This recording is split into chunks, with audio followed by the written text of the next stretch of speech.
Obunu gini kama chozunu Imana chukwa kosi womo Onyele miu Nyelu yumi What am I looking for? See my God, he don't bless me, yo. He give me you.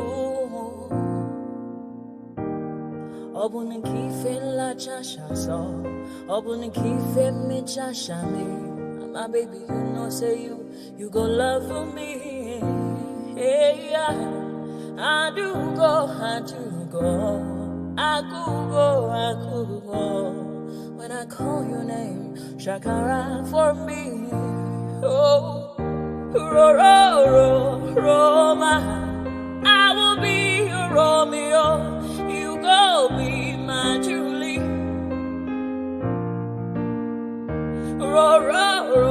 Roma, I will be your Romeo.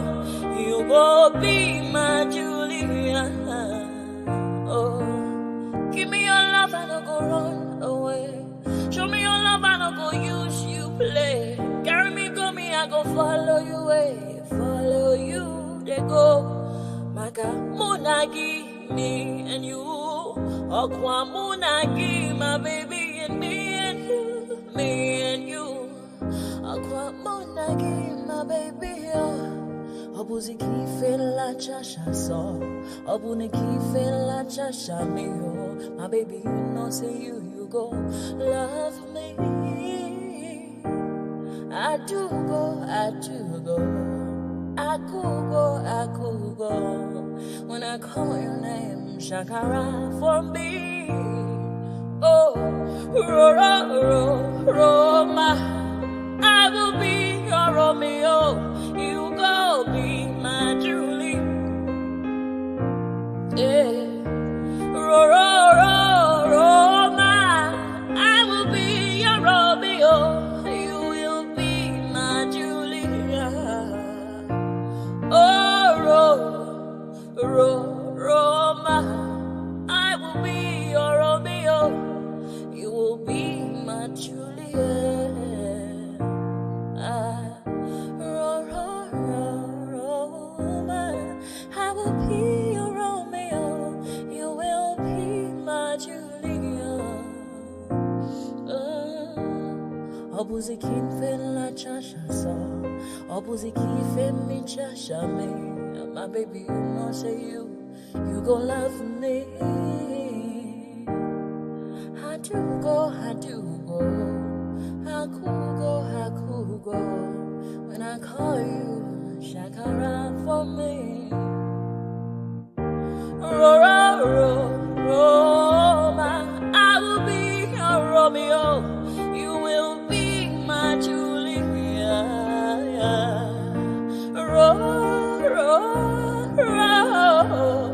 I will be. Ijebu omalare, ayewo la ojeri. Tell them, let them know, say, one lay back. Then they see us as they emulate. Then one begin, they imitate. Maybe someday they go graduate. Many people don't know about Baba. I see they go. Oh, well, I'm all bad. Ijebu awujale. Ijebu omalare. Kere Ijebu o. Aha. Àwọn tó mọ̀ wá o. Àgbà Ìjẹ̀bú o. Àwọn alábòsí o. Àríyá rẹpẹtẹ. Come on.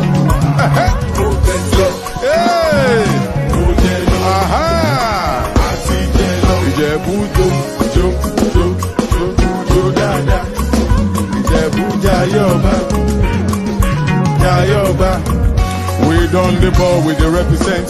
Olówó lọmọ ṣe yóò. Ìjẹ̀bú lọmọ kò sóṣì. Àjẹ́wò la ọ̀jẹ̀ rí. Tell them, let them know, say, wọ́n lè bá. Ìjẹ̀bú Awùjalẹ̀. Ìjẹ̀bú ọmọ alárẹ̀. Kéré Ìjẹ̀bú o.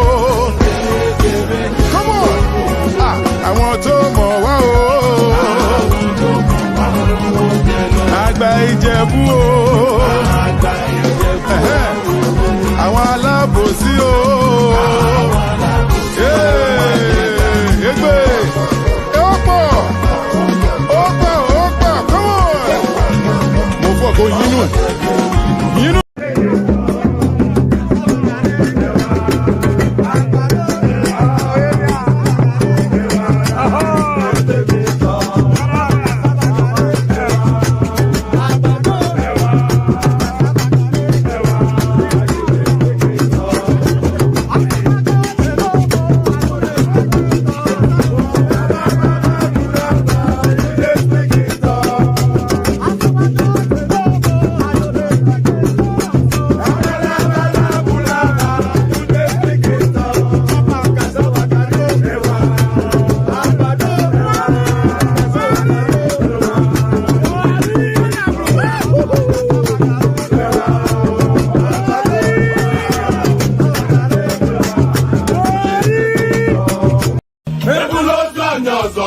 Okay now. To pẹ̀sẹ̀ between my pen. Asi padawata ló wẹ́ ní bọ̀gẹ̀ mẹ́wọ́n. Okay. Ọkọ yẹn ló fi fíìmù. Ìdílé anya. Màmá mú sí na nwa m etogo kwa. Maka na nwa m jẹ ló ń bà, òwe bute ike. Ọganilu na-ebute ilo nwanne m. Ọ na-agbawa nke ya dịka akpa ya jọkwa.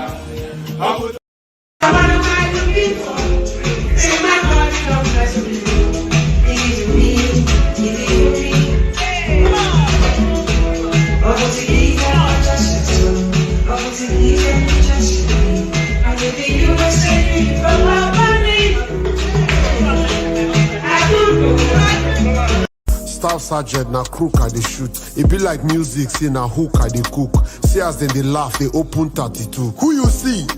Na Naija actors. Which one? Chidimokeme. King of Shantytown, Ogene. Make them no come carry me go Ikotek Mene. I for shoot, make you no go hit Mr. Ebu Bele. See Yabo Joe, Ekwele. Shoot Mercy Johnson, she get belle. See that Igwe where they rap. Which one? We get baby. I for shoot Regina Daniel's hand, but that's weird. There's a guy standing beside her. Oh, that's Ned. The guy with the blue suit, No, that's red. Eating brown cookies, bruh. That's bread. I for shoot Nancy, but she too fine and no be hypo. Shoot Adesua. Na banky wife, oh. Make them no go kick your head, no shoot Jim Aiko. Bimbo Ademoye, na their type I like. Shoot Patient Ozokwo. You know they fear Juju. Chueta Lago. You know they fear Juju. Pete Duchi. You know they fear Juju.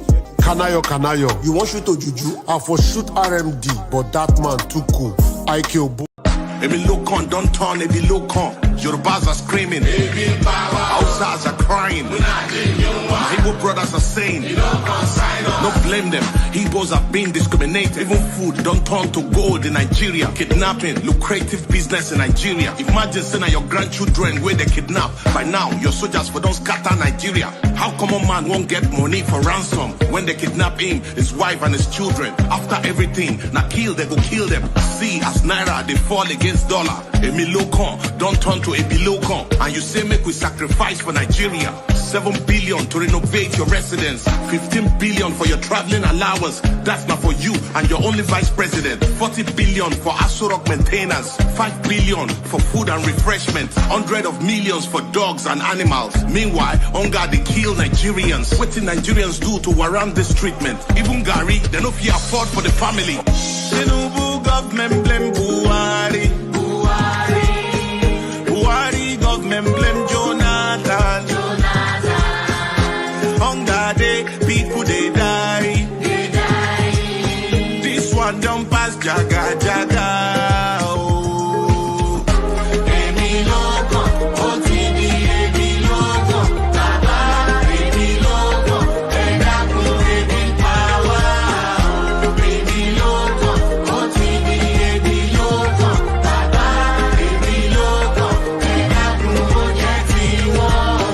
Tinubu was APC party leader during Mr. Buhari. Ẹ̀jẹ̀ mi ni ẹ kí n gbọ́, àkọ́bí ewé ayò, ewé tún méje, ìtún ló ní ọ̀tún ẹ̀ ṣe, ìfà ló ní kan fà ẹ̀ mọ́ra, àìbínú gbogbo àtàrẹ, gbogbo méjì ọkà bàbà, Gbogbo mẹ́ta ọ̀ka wáṣẹ́. Orí ló túmọ̀ ẹnu. Gbogbo ọ̀nà ní túmọ̀ ẹsẹ̀. Akọni ìmọ̀ tú ìmọ̀ jọ.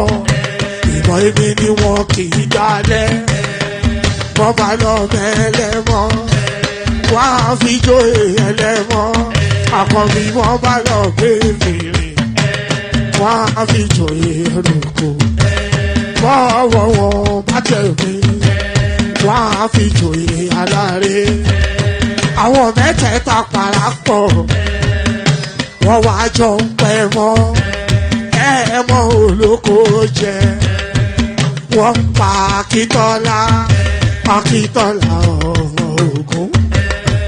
Wọ́n pàdé Ìyọ̀dà. Ọmọ Àtàlàbọ̀bà. Àkọ́bí wọ́n pàdé Ṣàtàdàdẹ. Ọmọ ọba Ìjẹ̀bú Mèrè. Aṣíwájú odò gbólùkẹrẹ. Ajagun lólòdì ọ̀run. Tó bá ṣe pé tìyẹ. Tó bá ṣe pé tìyẹ. Lọ́ba ń darí jọ wí. Àpérò mi kún gbọ́wọ́. Ọ̀gọ́ ti ṣìgìdì máa gbé. Àgétì ló máa ń gbé. Àyàn ti ìlàyàn ewúrẹ́. Ọlọ́run dákun má padà lẹ́yìn ẹ̀. Ó máa gbàgbé ọ̀rọ̀ tẹ́. Aṣíwájú Ọlọ́run dákun má padà lẹ́yìn ẹ̀. Ó máa gbàgbé ọ̀rọ̀ tẹ́. Àkọ́bí Ọlọ́run dákun má padà lẹ́yìn ẹ̀. Ó máa gbàgbé ọ̀rọ̀ tẹ́. Ọkọ̀ olúrẹ̀lẹ̀ Ọlọ́run dákun má padà lẹ́yìn ẹ̀. Ó máa gbàgbé ọ̀rọ̀ tẹ́. Òdòlé sọ bẹ́ẹ̀, gómìnà sọ. And there it is right there. So there it is right there. Here I am. So we've happened upon another weekend. So we do it as we always do it. We've happened upon another weekend, but still we go. So still we go. Here we go again. Another day, another dollar. So another day, another session with Woma went to more. Some things just set in the tapestry of life, if that has any meaning. So good day to you. Good to be in your company. And how are you? So the usual protocol, click on the like button. If you've not already clicked on like, then please do that now. We always need that. That's a daily diet. It's like being addicted to drugs. So that's the addiction of anybody that does this sort of streaming. It's the likes, it's the engagement. That's what the algorithm looks to. And that's why people always push you. So click on like. If you've not already done that, then please do that now. So click on like. If you're not already subscribed, please click on subscribe. And then if you want to come and join me, there are no reserved seats. I know you are used to hearing the same voices. Maybe you're not used to hearing the same voices, but certainly you do hear somewhat the same voices every single day. But nobody has any reserved seats. It's first come, first serve. Everybody pardon me. Everybody you see and hear on the screen outside of myself, they've not done anything other than to click on this hyperlink right here. So they just simply clicked on the hyperlink and came in for the conversation. That's all it is. There are no special invitations. There are no designated seats for anybody. Nothing is reserved.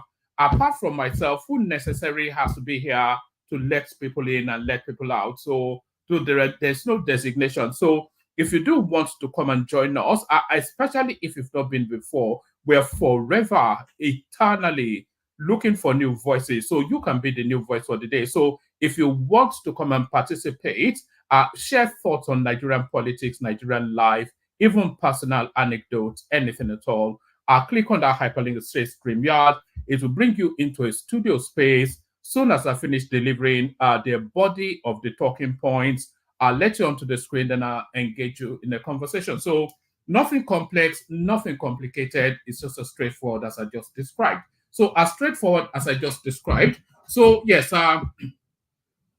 click on like, click on subscribe, click on that hyperlink that says StreamYard to come and join me on the screen. Share the links in your social media spaces. So you copy the URL and then you put it in the WhatsApp groups, the Facebook groups, and all of those spaces you go on social media. Share the links there. So do that.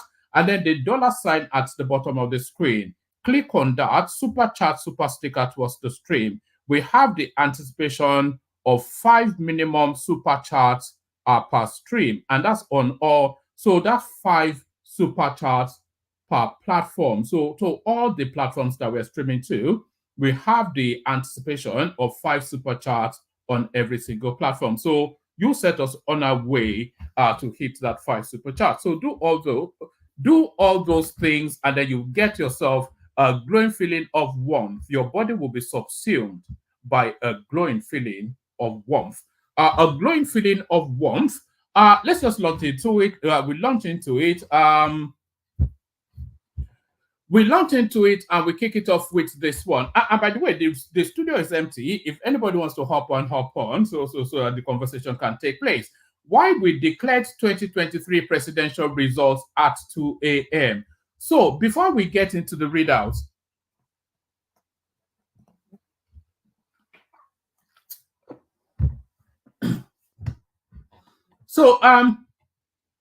before we get into the readouts, the narrative around this headline has always somewhat befuddled me. You know, there was a lot of hue and cry, a lot of people howling at the moon that the results of the presidential election was declared after 2 a.m. Oh, Mahmoud Yakubu, like a thief in the night. He declared it at 2 a.m. like a thief in the night. So if he had declared it rather at 2 a.m., rather than at 2 p.m., what difference would it have made? Is it the time of the declaration or the content of what was declared? So I've never really understood why a lot of people make a lot of hue and cry about 2 a.m. He could have declared it at 2 p.m., 7 p.m., whatever p.m., nothing would have happened. You would not have stormed the INEC place and burnt it down because it's a heavily secured space. So whichever time of the day he declares it, what is still declaring still remains declared. So I'm not even sure why there was any real need to respond to this. Why we declared 2023 presidential results at 2 a.m. This is INEC finally opening up on that space. A crucial clarification. A crucial clarification that has intrigued the polity. Also in a crucial clarification. Let's take that from top again. Why we declared 2023 presidential election at 2 a.m. This is INEC speaking to the space. In a crucial clarification that has intrigued the polity, the Independent National Electoral Commission, INEC, has finally addressed the concerns surrounding the timing of the result for the 2023 presidential election. After a suspense-filled wait, President Bola Tinubu of the All Progressive Congress APC was announced the victor of the fiercely contested election, amassing a total number of 8 million, whatever number he got. His closest contender included Atiku Abubakar of the PDP, Peter Obi of the Labour Party, and Rabiu Kwakwanso of the New Nigeria People's Party. The declaration came in the early hours of March the 1st, 2023 at about 2 a.m., stirring diverse reactions across the nation. The timing, according to the Chief Press Secretary to INEC Chairman Professor Mahmoud Yakubu, Rotimi Oyekami, was dictated by the complex logistics of collating results from Nigeria's vast geographical spread. The process involved the aggregation of results from polling units to wards, local government, states, and finally to the national level in Abuja. Oyekami also emphasized that neither the Constitution nor the Electoral Act mandates a specific time for declaring election results, which allowed the Commission the flexibility needed to ensure accuracy and thoroughness in the electoral process, he said. In a presidential election, the country is treated as one constituency. Results are declared at polling units, then collated at the ward, local government, and state levels before being presented in Abuja to the Chief Electoral Commissioner. People did not understand this and criticized the 2 a.m. announcement. The chairman had to wait for 36 returning officers, including those from distant locations, to present their results. The Electoral Act requires that results be brought and the returning officers be interviewed. The chairman questions the returning officers, and if unsatisfied, sent them back. Only after accepting all figures from the returning officers and the FCT can results be collated and announced. The delay led to claims that we declared results in the middle of the night. However, Professor Atahiru Jega declared the 2015 results around 4 a.m. The Constitution does not prescribe a specific time for declaring election results. So there it is right there. It's as straightforward as your expectation would have been. So I'm not quite sure. It's just, it's clutching at straws, isn't it? Really, it is clutching at straws because there was absolutely categorically nothing to hint a loss on. Now the time that the result was declared now becomes an issue. So it is clutching at straws. And if you strip away the noise and you look at the substance of what people actually contended about that presidential election, there was actually very little substance. So they're saying, is Tinubu a Nigerian? That is Chicago results, this, that, and the other. It's a drug dealer that INEC declared the real result at 2 a.m., that there was some, just frivolous stuff, but there was nothing of substance, really, essentially. But really, it is as logical as the explanation there. So it is whenever the INEC chairman is satisfied with the results that he declares it, and he was satisfied as at 2 a.m. on that fateful day. It's nothing more complicated than that. It's just the same. But of course, that will never satisfy. They'll probably, after this announcement now, in their usual watering holes, they'll do another loop round that storyline. Oh, they gave him a bag of dollars. They did the usual nonsense. But there it is. It's just as simple as logic could have it. It's just when the results came in. As simple as logic will have it. Let's go on from that. To this. Nigeria's new DSS chief reconfirms directive to detain Sowore upon arrival in Nigeria over the hashtag End Bad Governance protest. So they probably have to detain him twice because I think he's planning to protest again in another 6 weeks. All right.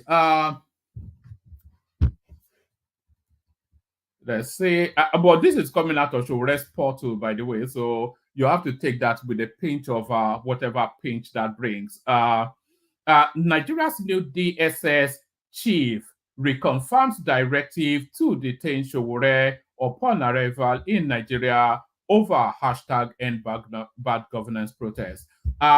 It was learned that the directive issued by the newly appointed DSS Director General Adeola Ajayi stemmed from Showore's role in the recent 10 days hashtag End Bad Governance protest. Nigeria's secret police, the Department of State Services DSS, has instructed airport security and immigration authorities to intercept and detain prominent human rights activist Omoyele Sowore upon his arrival in Nigeria, correspondents learned.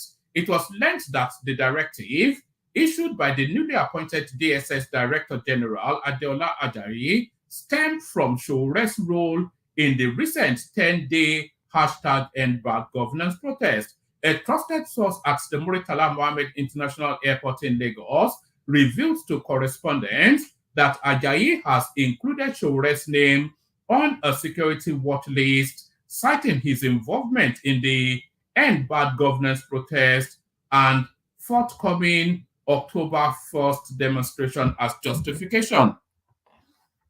So there it is. The new DSS boss forwarded Showore's name to airport security for him to be arrested whenever he enters the country. The source said the development has sparked concerns about potential infringement on Showore's rights to freedom of expression and movement. During an interview on September the 4th, 2024, with Cordelia Okpai of the Voice of the People program, Sowore revealed startling information. the human rights activist and former presidential candidate of the African Action Congress AAC, confirmed that he received credible intelligence that his name has been submitted to airport security personnel by the newly appointed DSS Director General. So if this is coming out of Sowore, I'm not quite sure how much veracity that it's a bit like David Uday, isn't it? Who is always trying to lionize bigger than the size of his lioness. Is if he's saying that, I don't know, man. If it's coming out of Sowore, then you have to take that with the question mark that it is coming out of Sowore. So if he's claiming that the DSS is a bit like I said, David Uday, who's forever telling us that they're after him until eventually they have to declare him wanted just to satisfy him. During an interview on September the 4th, 2024, with Cordelia something or the other, Sowore revealed startling information. The human rights activist and former presidential candidate of the African Action Congress AAC confirmed that he had received credible intelligence that his name has been submitted to airport security personnel by the newly appointed DSS DG. According to Sowore, the directive mandates his immediate arrest upon arrival at the airport. Furthermore, Sowore criticized the new DSS helmsman for prioritizing political vendettas over addressing the pervasive insecurity that has brought Nigeria to its knees. So I'm not quite sure. It cannot be a political vendetta, because what Sowore did with that protest there is borderline subversive. Is borderline subversive. It's in fact, it is a subversive act. And I'm a Sowore fan. Even I care for the guy somewhat, but it's a subversive act to roll people in that manner, to rile them against the state. Is a subversive act. It's not even a demonstration of or even it's not even an exercise of a fundamental right. It's just a subversive act. According to Sowore, the directive mandates his immediate arrest upon arrival at the airport. Furthermore, Sowore criticized the new DSS helmsman for prioritizing political vendetta over addressing the pervasive insecurity that has brought Nigeria to its knees. He stated, We have drawn our next protest, which is in October. They called me several times. They have my name at the airport. I am on their watch list, as I was told by several people. So they will most likely arrest me when I return to Nigeria, but that will not stop me. I will go to Nigeria whenever I want to go to Nigeria. It is my country. I don't have any other country other than Nigeria. So we have to face these guys down. We have seen many oppressors, bullies, and tyrants in our time, but that is not the issue. The issue is that these people have done more damage to the Nigerian civil populace than they have done to anywhere else. So that Sowore then claiming that it's a wanted man.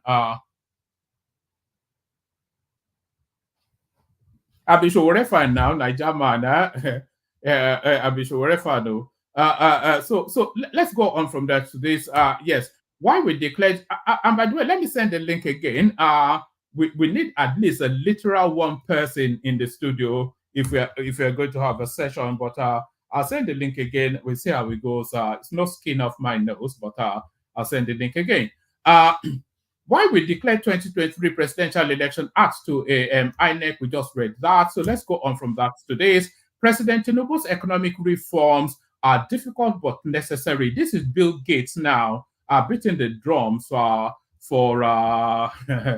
Agbado. So Bill Gates now a corn lover for reasons that he wants to sell genetically modified corn into the Nigerian space. President Tinubu's economic reforms are difficult but necessary. Bill Gates. American billionaire Bill Gates has declared support for the economic reforms and policies embarked upon by the administration of President Bola Tinubu in Nigeria.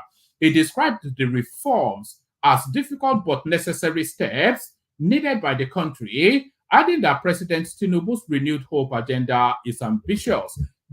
Gate noted that Nigerians are struggling, incomes have fallen, and prices have surged, with protests rocking some locations due to the reforms, but expressed hope that solutions are in the pipeline. Correspondents report that he made the submission while speaking on Wednesday at the National Economic Council meeting. What? I didn't know that they let foreign entities into NEC meetings. Was it actually at the NEC meeting or on the fringes of the NEC meeting? I thought it was a. Remember when Sheyi Tinubu used to try and sneak into that meeting and the father embarrassed him publicly? So I didn't know they were letting foreign personnel, foreign entities, foreign persons into NEC meetings. Correspondents report that he made the submission while speaking on Wednesday at the National Economic Council meeting held at the council chambers of Aso Rock Presidential Villa in Abuja. The meeting was presided over by Vice President Kashim Shettima. He said, Nigeria's economic leaders have done some difficult but necessary things, like unifying the exchange rate. The next great hurdle is raising revenue. I understand this is a politically sensitive area. Nigerians are struggling, incomes have fallen, prices have surged, and like in many other countries, people are protesting. Tax is never popular. That is true in America too, but they are part of a social compact. People are more likely to pay them when they see the government spending that money to give Nigerians a better life. That is what I want to speak about today, because there are so many Nigerian leaders committed to investing in your people and so many promising solutions in the pipeline. President Tinubu's renewed hope agenda is ambitious, and he has assembled a cabinet ready to meet the challenge. But with limited resources, the key is putting the funds you have to the best use possible. So that's Bill Gates. So it's clearly after something. It's clearly after something from the Nigerian state. Patently, it's after something because he's spending too much time in Nigeria and he's been too gushing in his praise of the Nigerian. Even the most ardent or batified is not as gushing in praise of Tinubu as Bill Gates is. So it's clearly after something, and I think we all know what he's after. He wants to pump those toxic, genetically modified seeds into the Nigerian space. So he wants to pump those toxic, genetically modified seeds into the Nigerian space. Labour Party will win, take over Lagos 2027. This is Chinedu Rose Vivo still dreaming with an Anambra accent. Haven't lost to, and by the way, did he come second or third in that election? I know he lost by hundreds of thousands of votes, but where did he actually come in the hierarchy? Was he above PDP? I can't quite recall. Labour will win, take over Lagos 2027. This is Chinedu Rhodes Vivo. Having lost to Governor Babajide Sowore in the 2023 governorship election in Lagos State, Chinedu Rhodes Vivo has declared that the Labour Party will secure victory in the 2027 election and assume control of the state. Correspondents report that Rhodes Vivo was the Labour Party governorship candidate in the previous, let's take that from top again.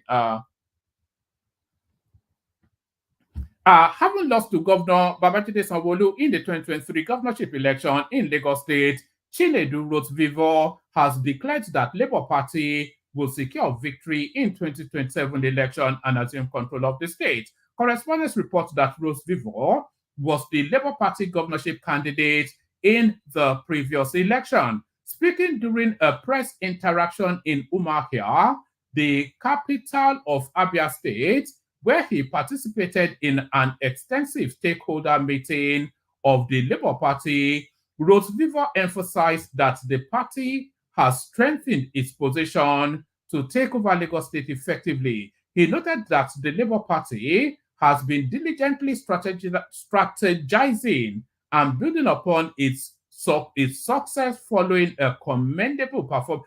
And by the way, the commendable performance is to the Peter Obi space. It was a woeful. Actually, let me just let me check. It was a woeful performance by Rose Vivo. So the commendable Lagos State governorship. I just want to check those governorship election 2023 results. Right, let's see.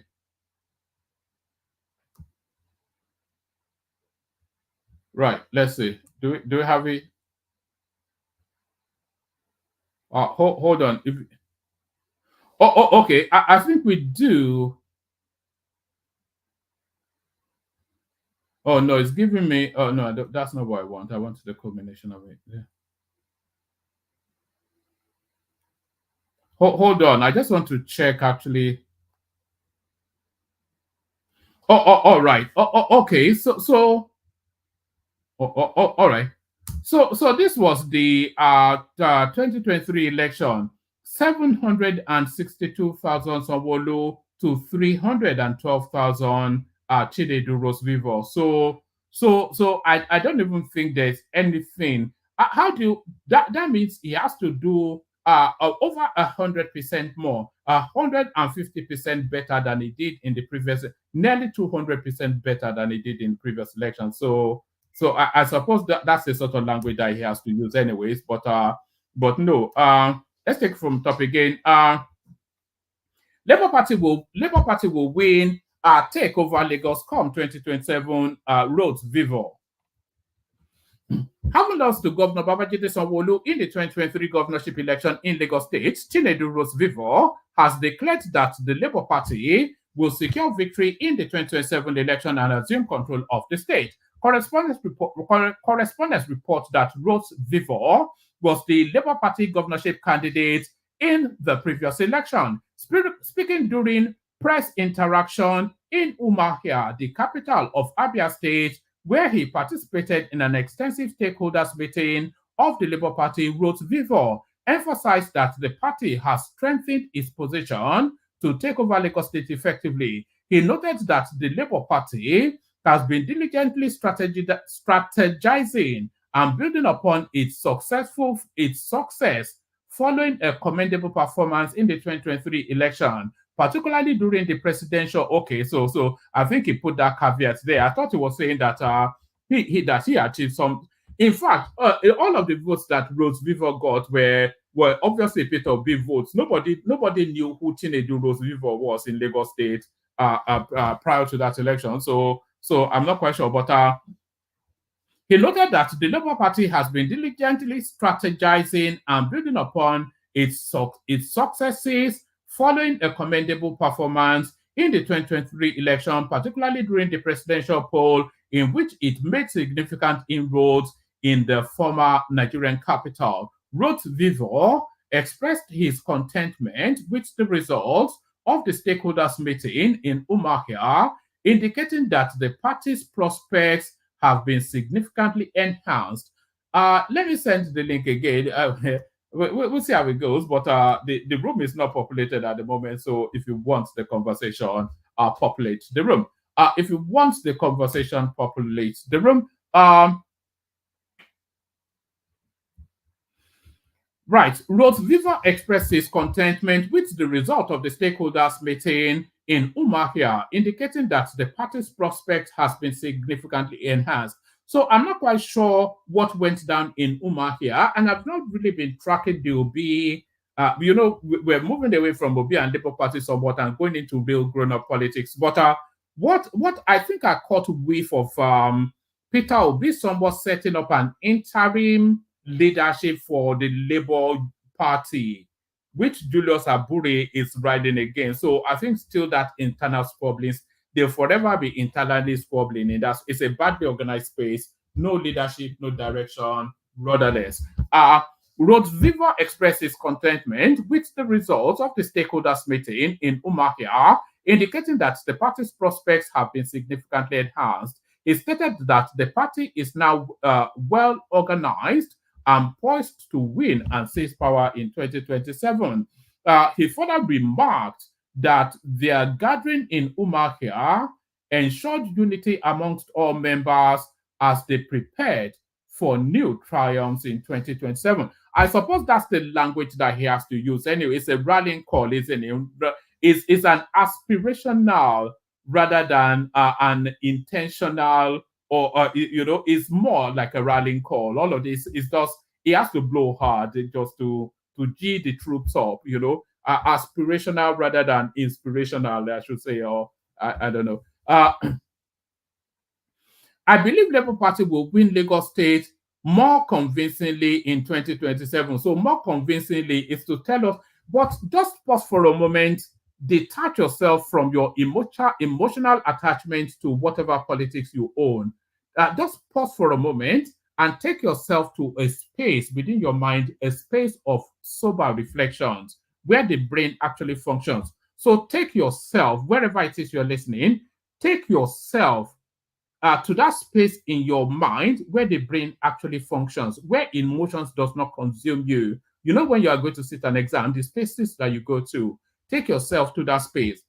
On what planet, by what logic, what is the permutation that somebody called Chinedu Rosevivo would have defeated Sanwo-Olu in an election in Lagos State? You say Peter Obi won Lagos. Oh, forget Peter Obi. Nobody even knew that there was a human being called Chinedu Rosevivo until it tagged onto the Obi noise that was going on at that time.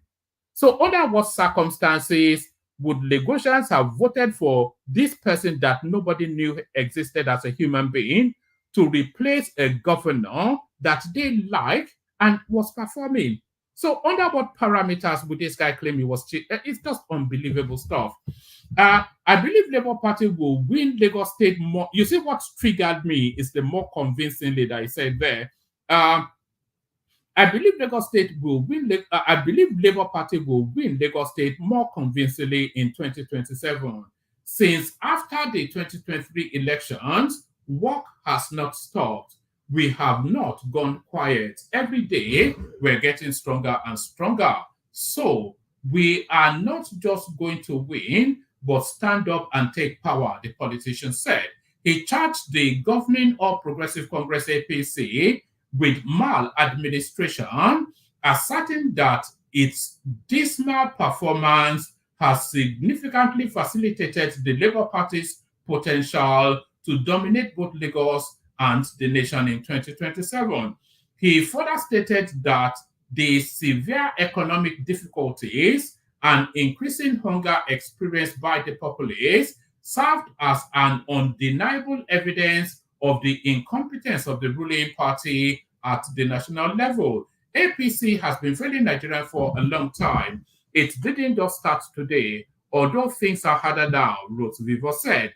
He also lauded the Labour Party leader and 2023 presidential candidate Peter Obi, Governor Alex Otti of Abia State, as well as other stakeholders of the party for the decision to rescue and reposition the party. The critical stakeholders of Labour Party came here to take an important decision to move the party forward.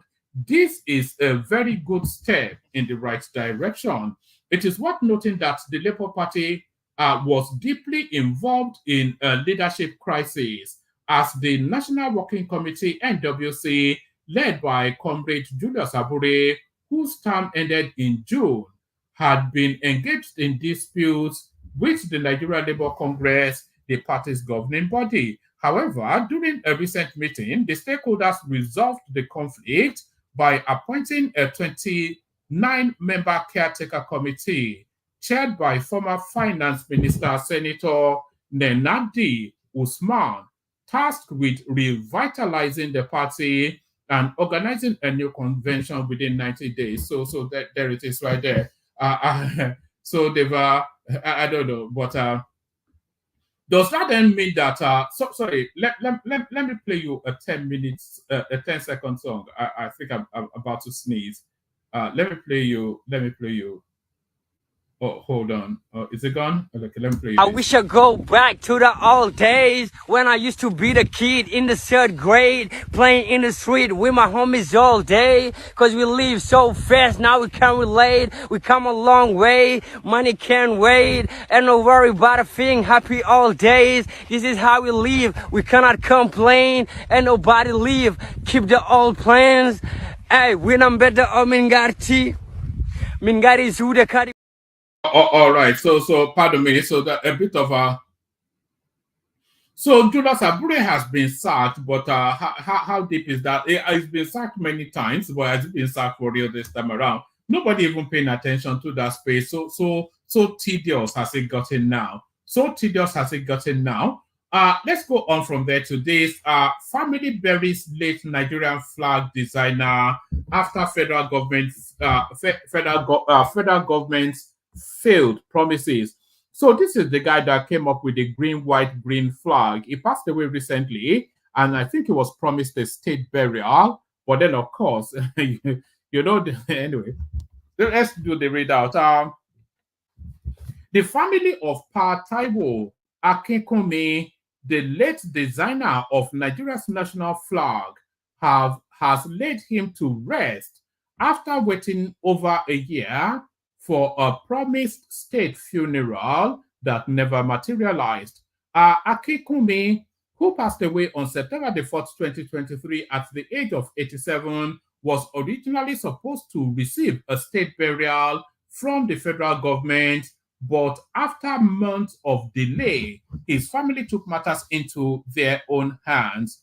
Akinkunmi, one of the sons of the deceased, expressed the family's disappointment, revealing that they had been paying 2,000 naira daily to keep the late patriot's body in a morgue, hoping the government will fulfill its promise. However, after enduring the extended wait, the family decided to move forward with the funeral. The Oyo State government stepped in to fund the burial rites, which commenced on Wednesday and concluded on Friday in Ibadan, the late Akinkunmi's birthplace. So it was actually an Oyo man that came up with that. So it was actually an Oyo man that came up with that green, white, green flag. I'm not surprised actually. Anything that makes sense comes out of Oyo State, like myself, also from Oyo State, and hopefully I make sense. The Oyo State government stepped in to fund the burial rites, which commenced on Wednesday and concluded on Friday in Ibadan, the late Akinkunmi. If I ever decide to move back to Nigeria, I can only ever really live in Ibadan. I cannot live anywhere else. If and when I decide to move back to Nigeria, I can only really live there. I cannot imagine any other place outside of the Oyo State government stepped in to fund the burial rites, which commenced on Wednesday and concluded on Friday in Ibadan, the late Akinkunmi's birthplace. Pa Taiwo Akinkunmi, born on the 10th of May 1936, is renowned for designing the Nigerian national flag in 1958. His iconic design, a green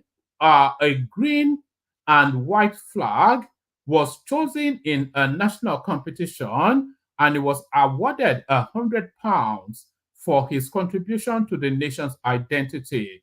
Meanwhile, the Oyo State government has urged the federal government to give Akinkunmi the honor he deserves, reflecting his legacy as the creator of a key national symbol. So I think that guy, I think it should be GCN or they should give him some GCON or whatever it is.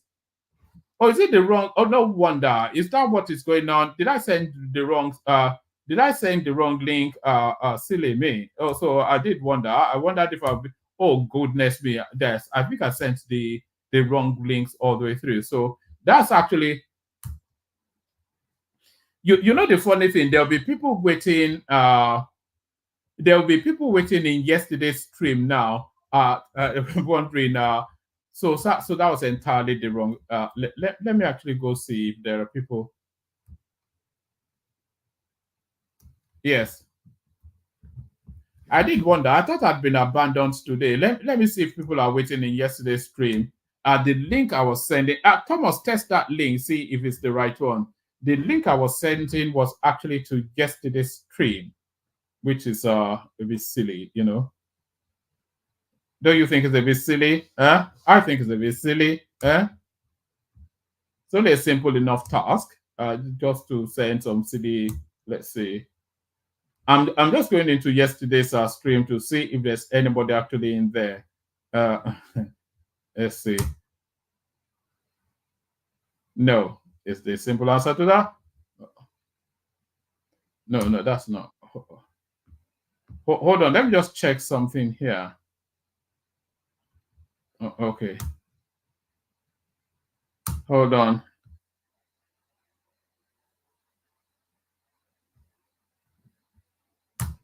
I thought I was in for an early night, you know, but yes, I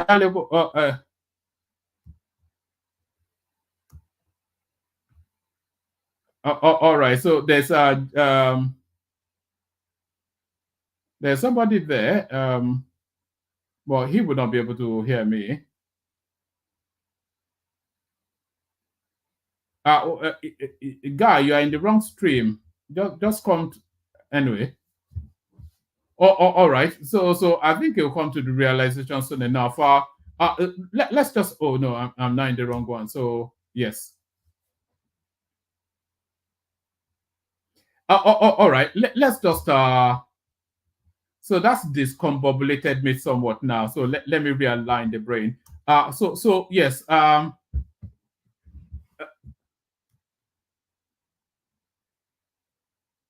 No. I sent the right link now, Choma, but the link I originally posted was the wrong one. And I think there's somebody in the other studio now, but I cannot reach him. But let him be there. He'll get bored and he'll leave. Yeah. Let me. Sorry, discombobulated. Let me go on to this one. This guy should get a GCN or when they are giving people like Yemi Osibanjo and all these meaningless empty heads national honors, then surely somebody that actually designed, we can actually see justification for this guy to have not only a national burial but even national honors as well. But so there it is. So that's part. I didn't. It lived to a great age, actually, 87. So the guy that designed and they're burying him in the full colors of his own design. So that's the guy that designed the Nigerian flag right there. Yes, are we done with that?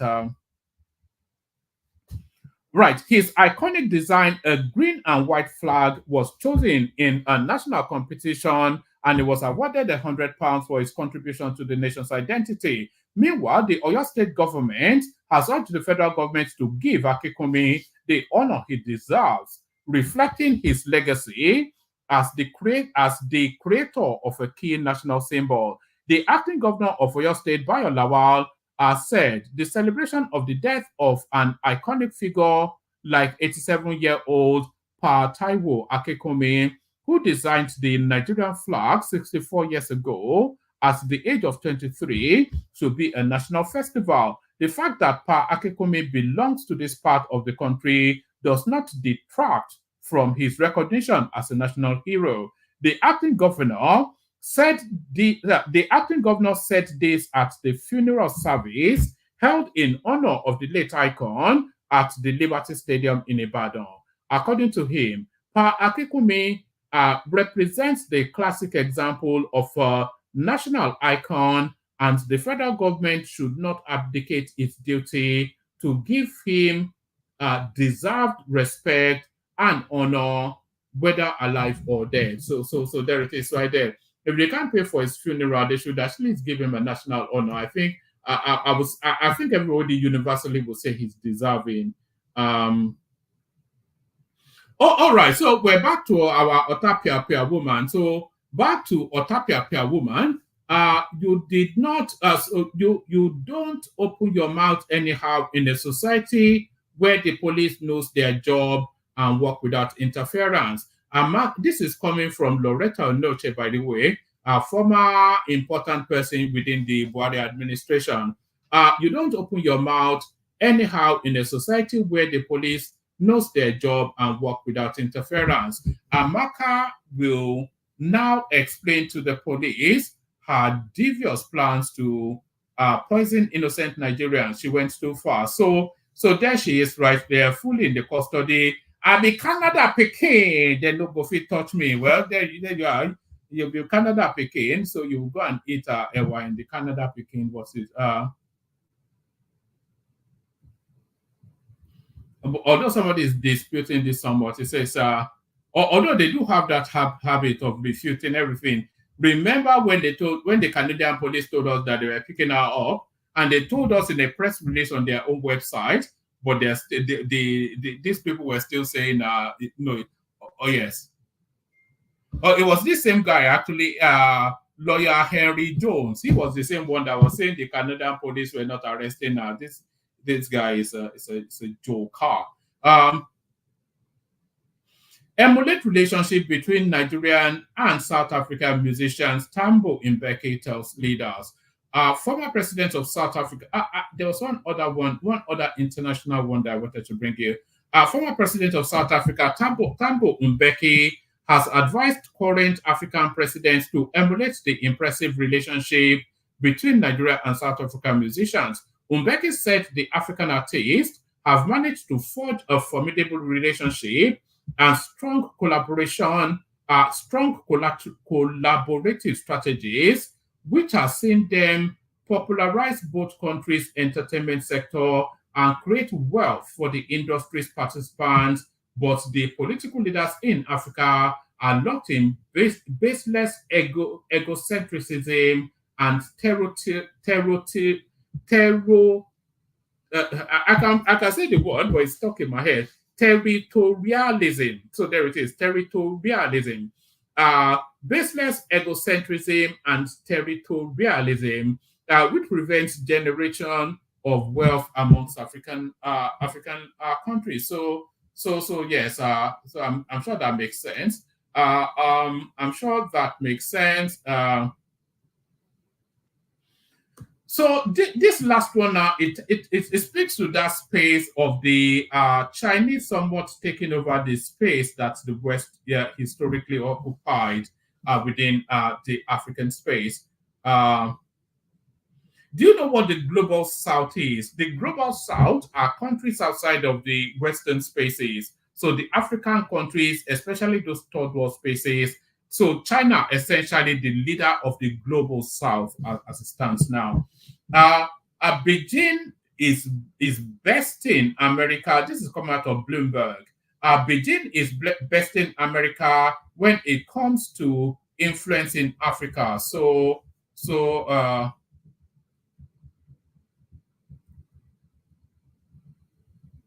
all right, do we want to read this? Okay, let me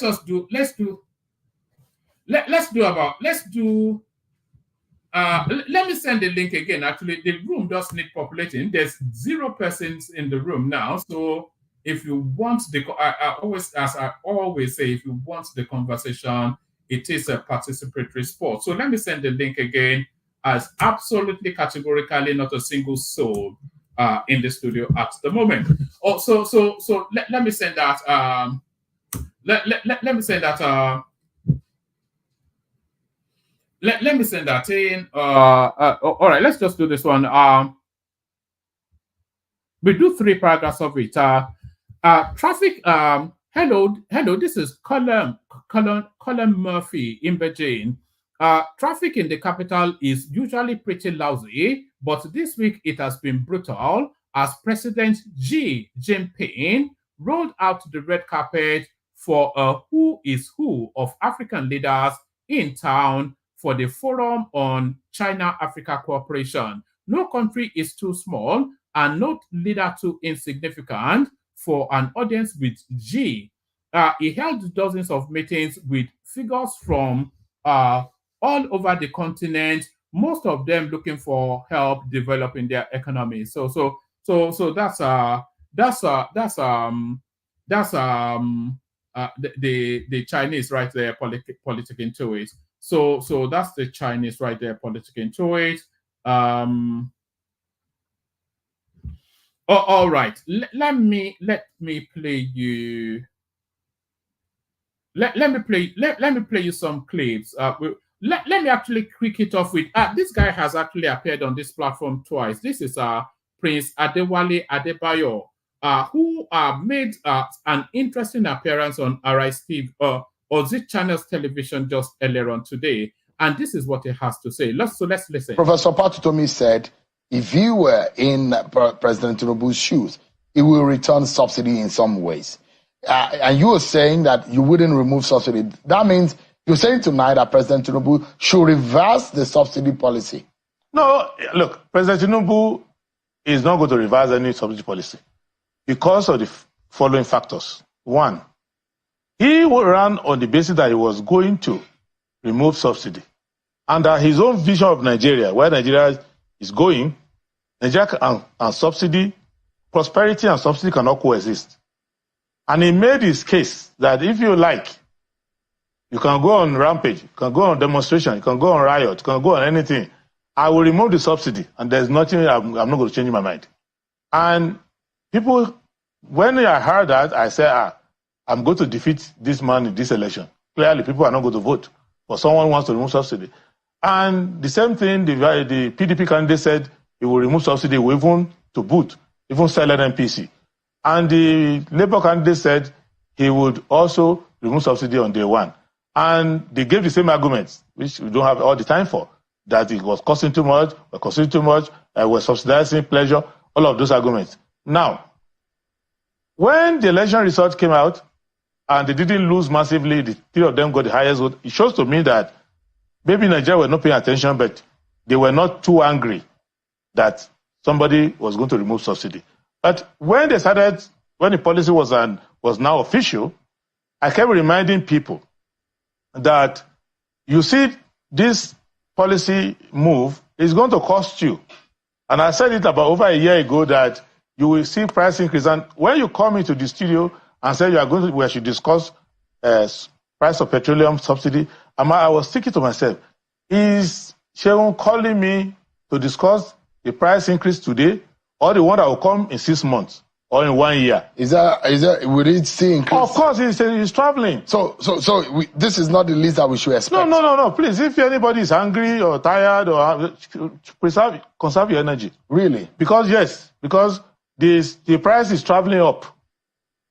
So can't waste all your tears. The price will travel up, the pain will increase also. Yeah, because government can do some other things. Like what? To reduce the pain. They can put the horse before the cart if they can find where the horse is.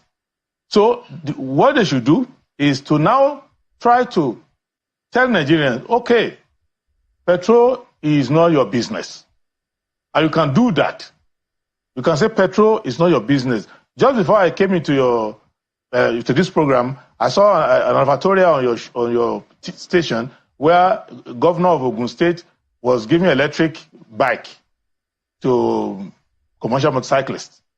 So he's doing that in the typical way Nigerians do their own thing in politics. But it's a good policy. So if you have a systematic one done across the country like that, a national automotive policy that says that majority of our commercial vehicles will go off petrol, you can do that.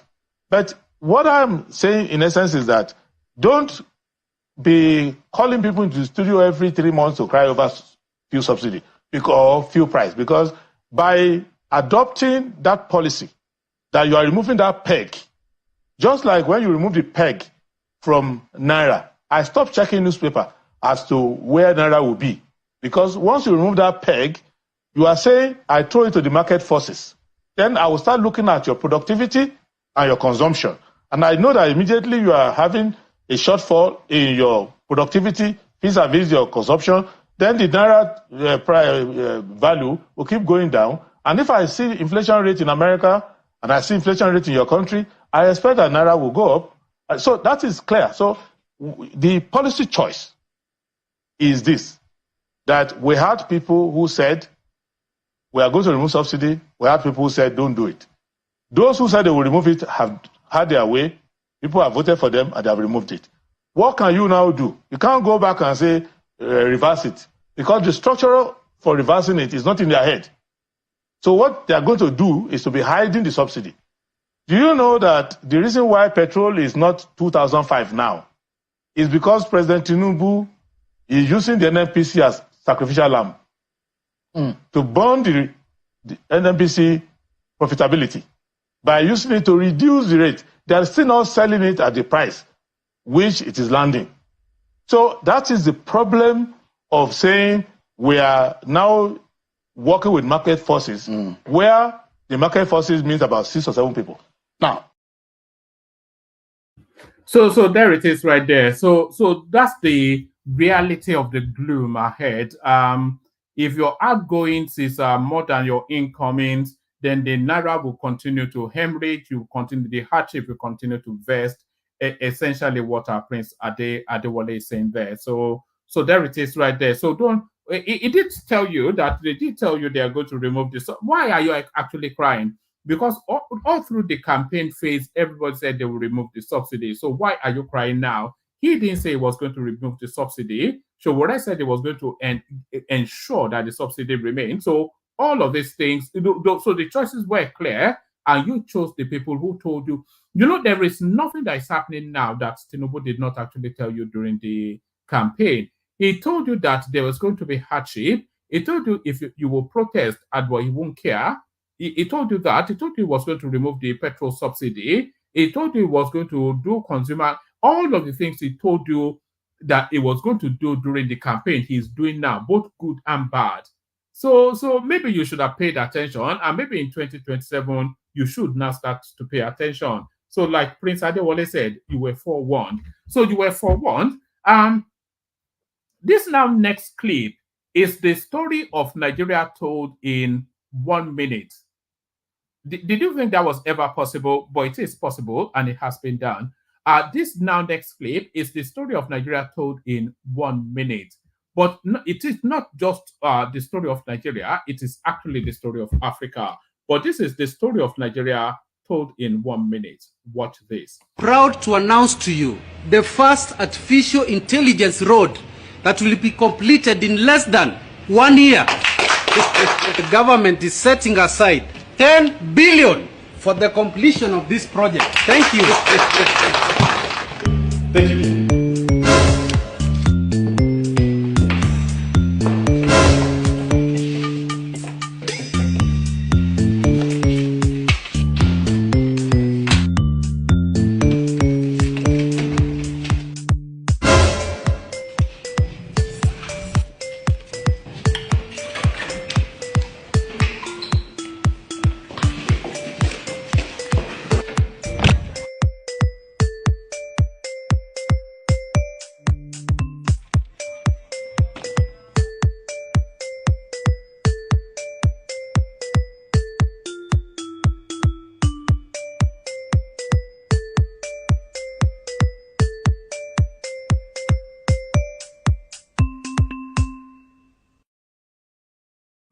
And that's exactly how it goes. So I thought it was only Nigeria, but that's how you can tell from the accent. That's some East African space.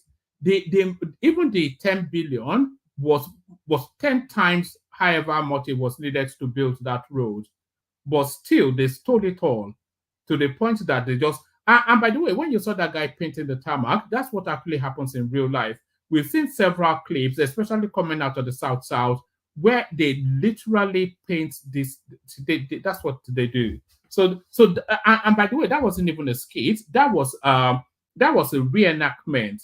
That wasn't a skit. That was a reenactment of an actual thing that happened and still happens. So that wasn't a skit. That was a reenactment. So that was a reenactment.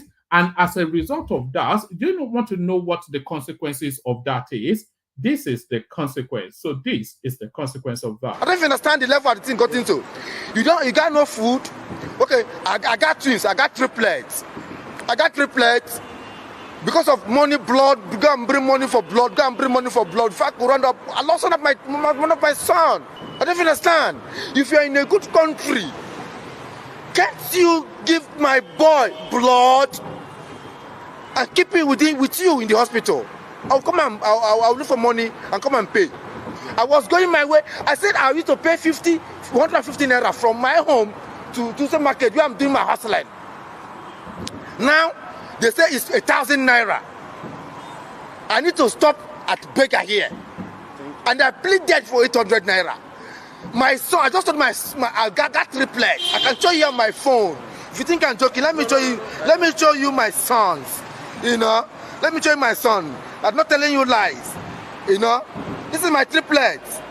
This is my triplets. This is my triplets. Put the camera on it. The middle one just died because of blood. Telling me to go and bring money for blood before I could round up and come back. I lost one of my baby. Sorry about that. I don't understand. A cup of Gary that we used to buy for 50 naira, 2 for 50 naira. Now is 250 naira, just a cup of Gary. What the fuck is going on? What the fuck is going on? So the guy is trying to guide it along. He's trying to Americano it along, but that's a really tragic situation. That actually is a consequence of the previous clip, the sort of, you know, ungodly looting that we see all over the African space. You say that he didn't have the economic means to support the children anyway, but then he has a set of triplets, so it may not be a matter of family planning. It's a consequence of a gift from God. But you know, he was trying to hold it together and still stay in character.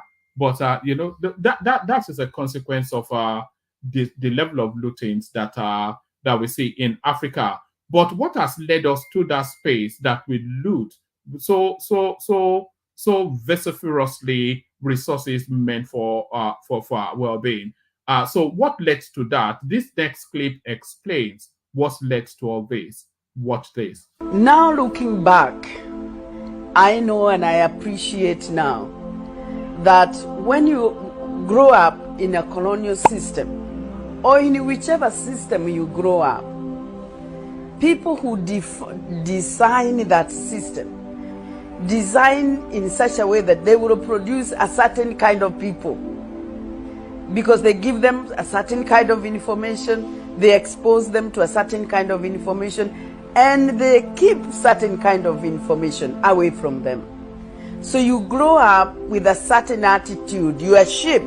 Your mind, your attitude, your values are shaped. Your world is shaped.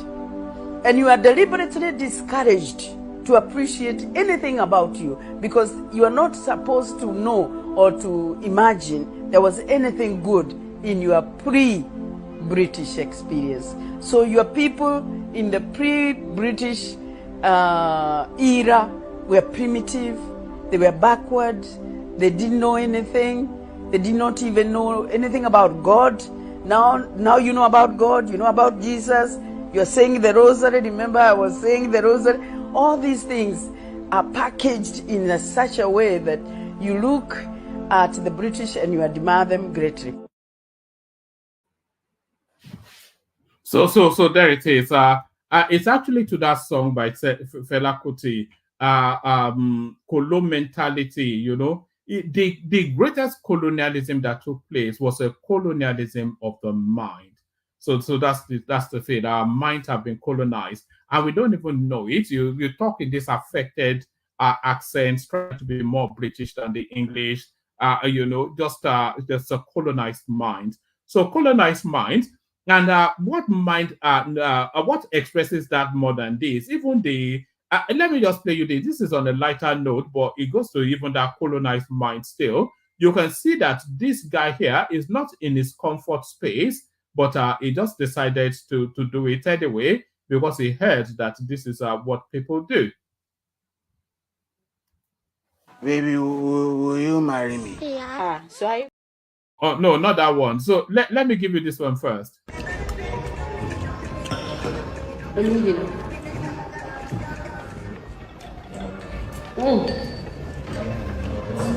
Ina so miji na ina so baby. Kai, wai. Eh? Miji na.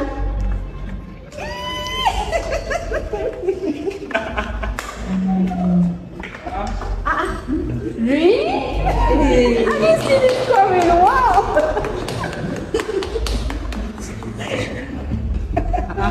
Allahu Akbar. Oh, damn. I didn't see this coming. Like, wait. Surprise. Fake it. Surprise. For you? Guys. Wait. Am I like right now? There. I just said yes to my man. Imagine I already again. What do you like? Wait, zan kira mama sharp. Ina wayana. Kai, dear. Are you for real? Am I getting married? I need to call my mom.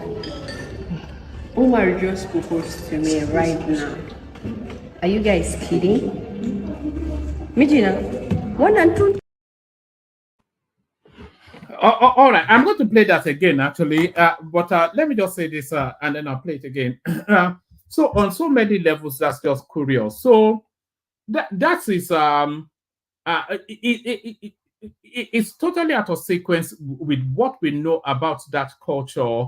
That Dan Ladi will go on his knees to propose to a girl.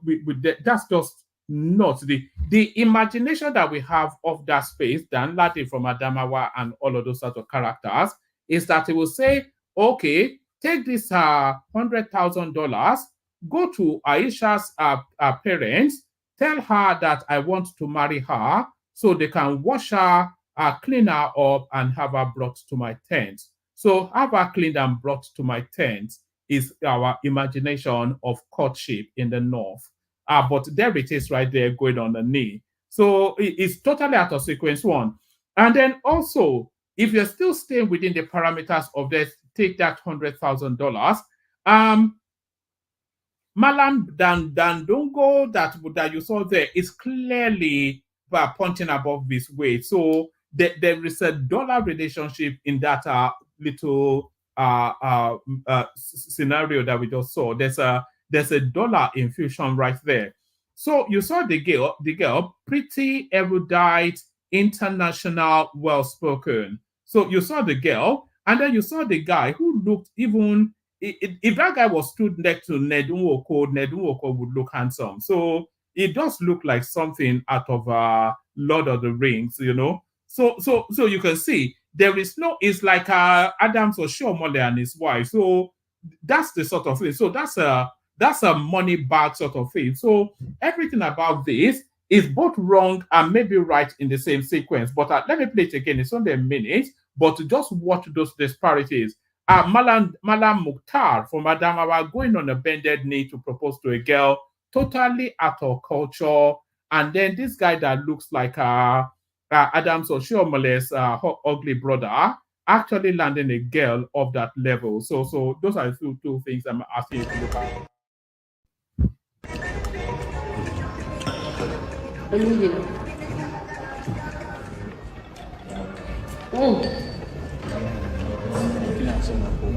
Ina so miji na ina so baby. Kai, wai. Eh? Miji na.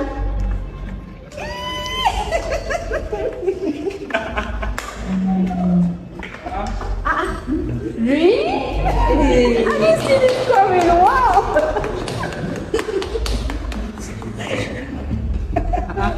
Allahu Akbar. Oh, damn. I didn't see this coming. Like, wait.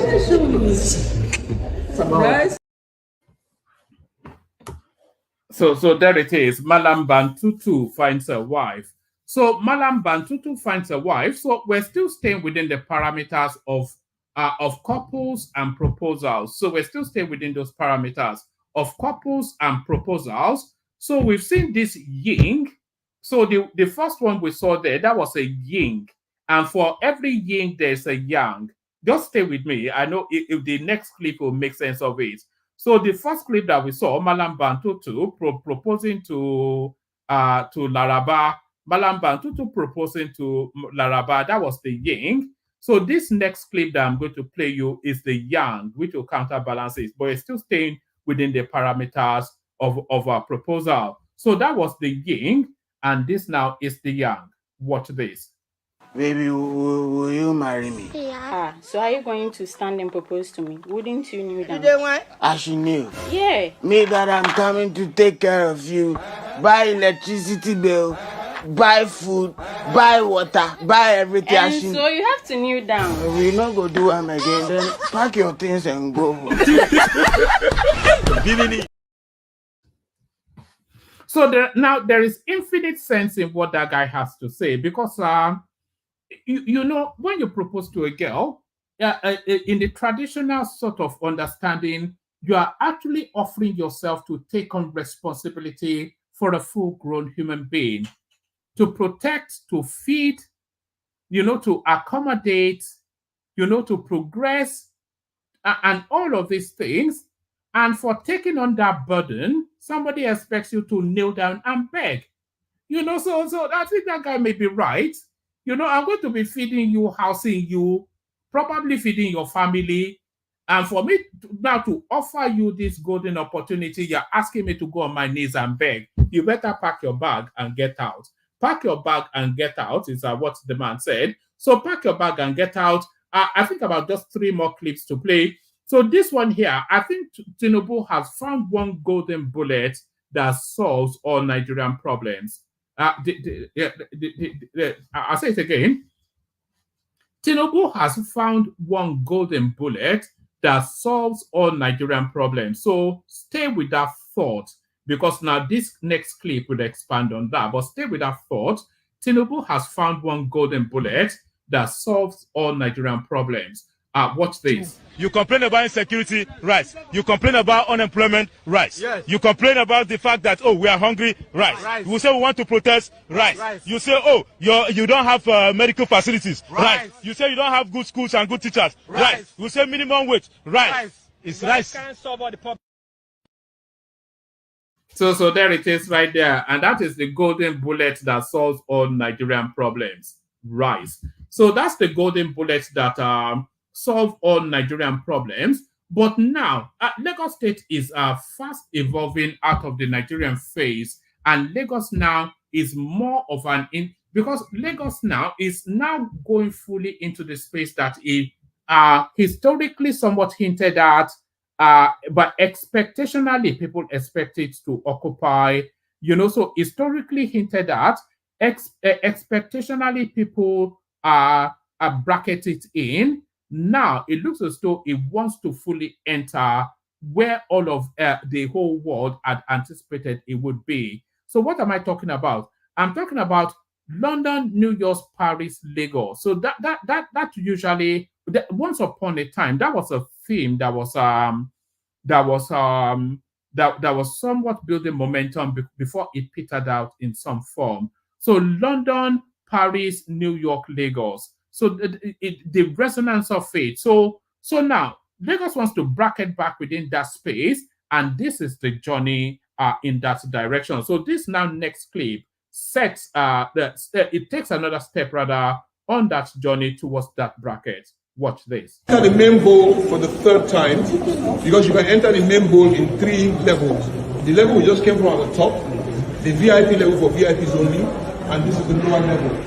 For sub-VIP, because sitting on the lower level, paying more, and the premium and paying.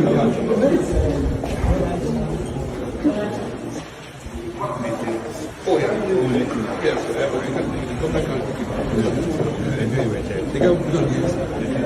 When I came here, that was one thing. It's grace.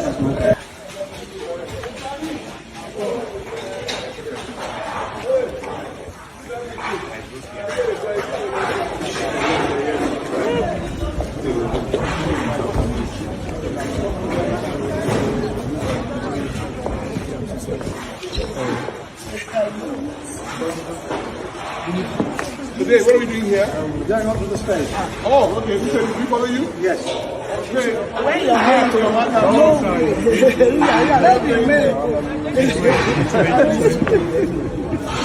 Let the man.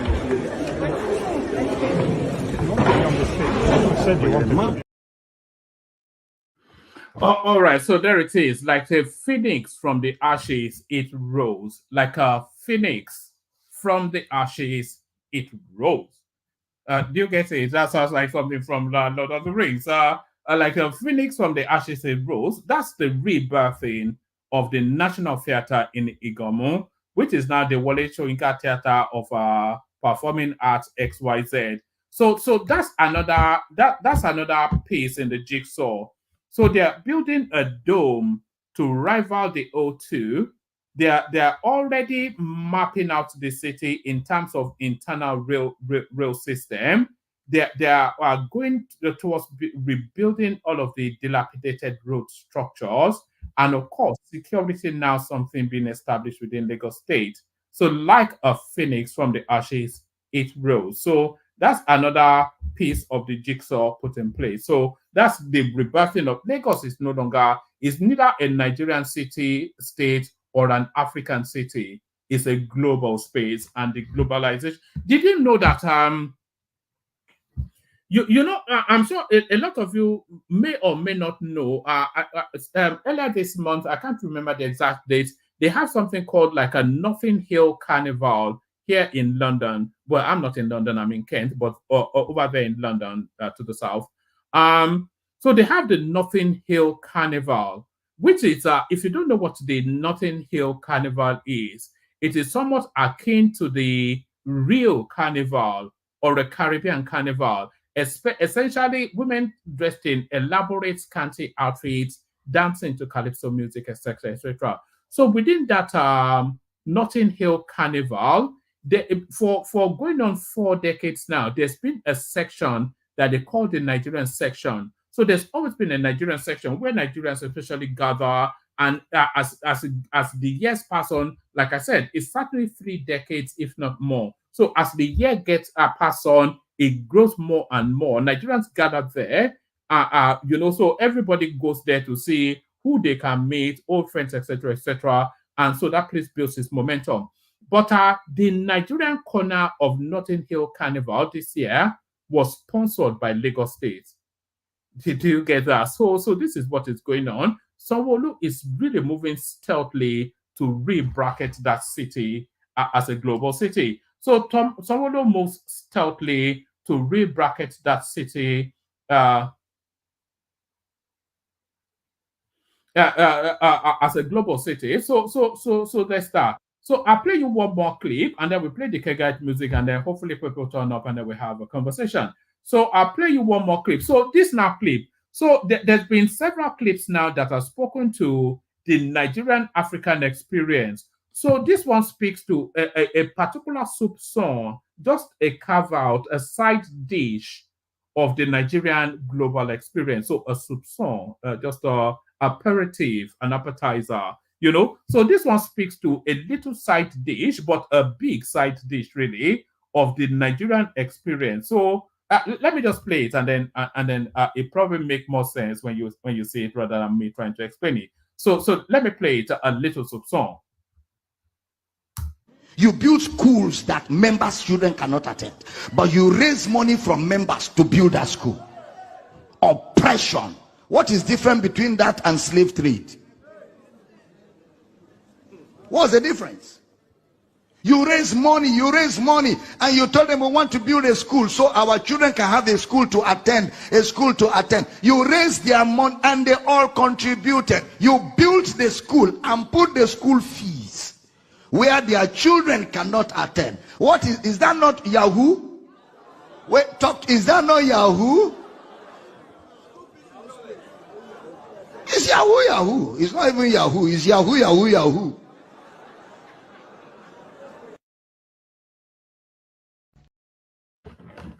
So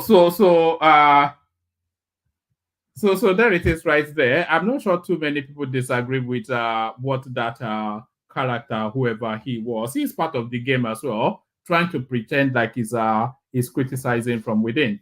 So what was it that Naira Marley said? See me see trouble. Am I a Yahoo boy? I wonder how the average Nigerian pastor would respond to that. See me see trouble.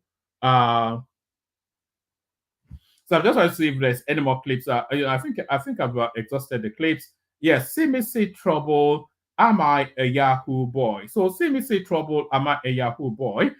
Certainly I am not. Certainly because you know, I wouldn't want to be a Yahoo boy, to be honest with you. Although I like danger and fast pace, but I cannot abide criminality. You know, I feel something that is unearned. It doesn't quite, you know, there's no sense of like for instance, I'll play you the clip in a moment. If there's anything that I hate more, there are a lot of things that I hate, but you know, there are certain petty things that we hate. They are petty, but we hate them with the same fervor that we hate serious things. One of the petty things that I hate is somebody wanting to take back a move in a game of chess. That just instantly tells me that this is a criminal. So you make your move and then you stick with it. So somebody trying to take back a move in a game of chess, you know, it's as petty as that. But I don't even know what the FUCK I'm saying now. So let me just play you the K-Guide song. Hopefully the panel turns up and then the conversation commences. The K-Guides, the K-Guide. Egbe Lemo, have you got your calabash ready? Water, only water, where they see ma. Water, oh yes, water, water, water, water, water, water, water, water, water, water. Water, only water, where they see ma. Hapa oh naido. Hapa oh naido. Hapa you don't come oh.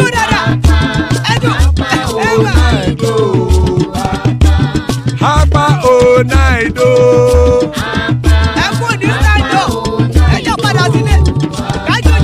Oro kẹ̀kẹ́ ẹlẹ́mù yé o. Ilé sọ́dí àkẹ́kẹ́ rẹ̀ ẹlẹ́mù rẹ̀ o. Bobby master kẹ̀kẹ́ rẹ̀ ẹlẹ́mù rẹ̀ o. Chief Wẹ́lá tí kẹ̀kẹ́ rẹ̀ ẹlẹ́mù rẹ̀ o. Eruku lẹ̀lẹ̀ ẹlẹ́mù dé. Eruku lẹ̀lẹ̀ ẹgbẹ́ ẹlẹ́mù dòde ojàre o. Eruku lẹ̀lẹ̀ Ghana ti dé ẹgbẹ́ bọ́dì o. Ọmọ ẹlẹ́yẹ ẹyẹ o ó dìle o. Odúyẹ̀lá ẹyẹ o ó dìle o. Petrosonama ẹyẹ o ó dìle o. Petrosodunke ẹyẹ rẹ̀ ó dìle o. Ẹlẹ́kọ̀ ọ̀run mú ìní o.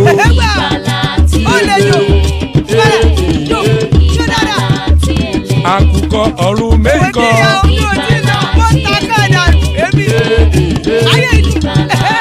Ikú kò ní ríwà gbéṣe o.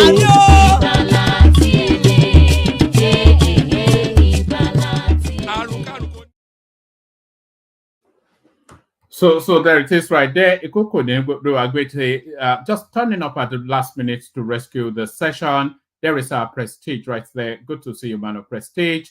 Babati in the house. I think he wants to speak to us specifically something in particular. Prince Daddy, of course, the twin brother of BT. Not the twin brother, but people often confuse the two of them together. But good to have you, gentlemen. Good to be in your company. Let me kick it off with you, BT. You wanted to especially speak to a particular matter, BT. Yes. How are you doing, one man? Good to I'm see good. You. Yeah. The only issue I have with you, you like danger. I don't particularly think you. Okay, never mind. But anyways, let me. Do you not like a little bit of that's. I'm a man of peace. I'm a man of peace, and just. But my heart breaks because me just coming from work now. I was a consult to a case that had to do with blood loss, but cancer related for a child below 6 years old. So when I was coming back from work and I was hearing you talk about the news story of the child that died because they couldn't get money for blood transfusion. That is heartbreaking, because that should never happen in any society. That should never happen. And I wonder why the Medical Board of Nigeria and the government have not done anything about it. I'm not saying that they should pay for all treatment in Nigeria, but to stabilize the child, to at least keep him alive. So below 6, I would say below 6.5, 6.1 to 5 for hemoglobin, and like maybe hematocrit times 3 of that, you will do transfusion, except maybe they were like sickle cell patients in 5.4. But 6.1, let's say that's the average for Nigeria. At least give the child the blood first. Obviously, something else is going on that is causing the blood loss, right? Mostly gastric or maybe cancer-related issues. So, but you need to at least stabilize the child first. Okay? Any society, if you have to raise taxes or source funds as a state government or as a federal government, where you have an emergency fund, where hospitals can file cases where in emergency cases they have to give blood or do emergency surgeries, there has to be a provision for that. Now, post that treatment, if you have anything else going on, then the family can then figure that out. But you need to keep that person alive first. That is the priority. So they should have given the blood first. Then if there's any other issues going on, then we can talk about payment and treatment. But the life of the child is very important at that time. I mean, who can disagree with you? Not many people can disagree with you. But the only thing is it a private hospital or a government hospital? It should. If it's a private hospital, then they might well make the argument that they're not obliged. But my point to you, one man, is that they should be. In America, if you go to emergency rooms, even if you cannot pay, just to stabilize, not the actual comprehensive treatment now. So I'm not talking about that. Just at least keep you alive. Who gets invoiced the bill? That's why I said there's supposed to be some form of emergency fund, where if I'm a private hospital and somebody comes in, I can then file claims and say this person came in, and I justify it by showing proof that this is the reason why we did the treatment, and the government then reimburses you for the payment. That is how a sane society should operate. You can't have kids dying because of blood transfusion. Do you know how ridiculous that sounds, woman? Yes, I'm just trying to imagine that it would probably be something like 50,000 naira that's cost. Then stabilize the child first. Then there should be some form of fund to do that. You can't have kids just dying because somebody, and instead he went to get the money, right? And before he can come back, they didn't do it. I mean, maybe where was the phone call? It didn't sound like he was able to get the money. He couldn't even afford the taxi fare back to his right. That is not a society that I want to live in. That is not normal. That is not humane. That is just these are kids. That's a child. Yes, you know. I mean, I had something close lately, and it was because that person had cancer. The child had cancer, but they've done about 9 transfusions in the last 4 months. You see, it's really the coldness, because you're in the medical field. All these are, especially in a third world country like Nigeria, all these private hospitals, if they want to go with, I think it's part of the Hippocratic oath, isn't it, that do the treatment. I don't know, you can tell me otherwise. But if they want to go with some humanitarian something, that hospital will not last for a week. Yeah, because I'll be back. Yeah, they will then block and yeah. And so the question is, so what is the role of government then? Yes, the government needs to build more hospitals so that people can access it. So the private hospitals then are patronized or for more advanced issues. Like, so basic primary stuff should be government run. If it becomes more complicated, advanced, government hospital can take care of this case. They should be able to take care of it. But let's say they find cancer or some gastro issues going on, or nephrology issue or endocrinology issues going on, then you can go to a private practice. but to keep the child alive first should be something an LG council should be able to handle. This is pathetic. I thought you were triggered because it was a set of triplets. I mean, yeah. Oh, okay. Maybe that's why, Woman. I never even thought about. You know what? Yes. Maybe you know why. Yes. So maybe that's I know why. I'm like, what? Why? So I don't know. Woman, I just. They had bleeds sometimes. You know, sometimes you, even from a distance, you're in America. I'm here in the UK. But even from the distance that we are, you somewhat have to distance yourself still. Because if you get emotionally involved in Nigerian matters, man, you just I'm trying to stay away from Nigeria issues now. If you notice, lately I've not been. So if it's non, I will come. But Nigeria, I don't. It's just there's no like we are regressing on a daily basis. There's no. A BT question real quickly. Do we have like a blood bank? They do.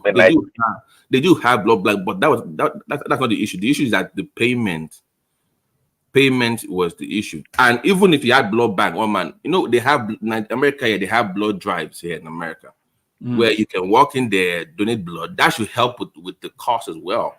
So where's the drive that as well to make the cost come down drastically so that people can afford it? It doesn't need to.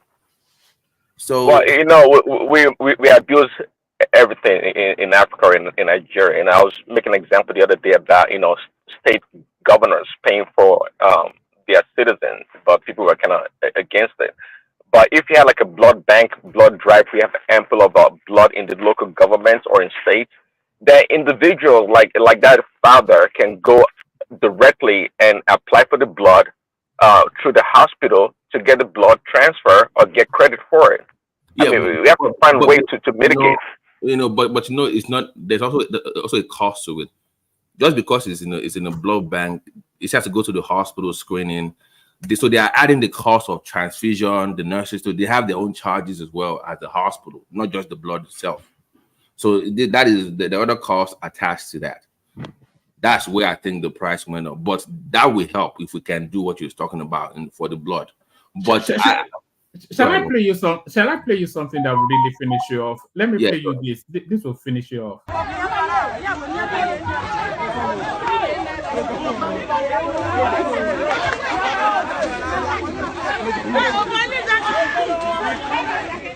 Leave that chicken!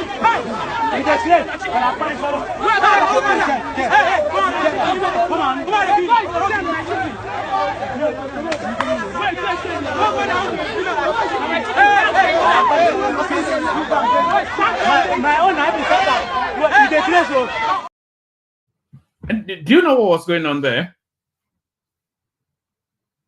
I have no idea.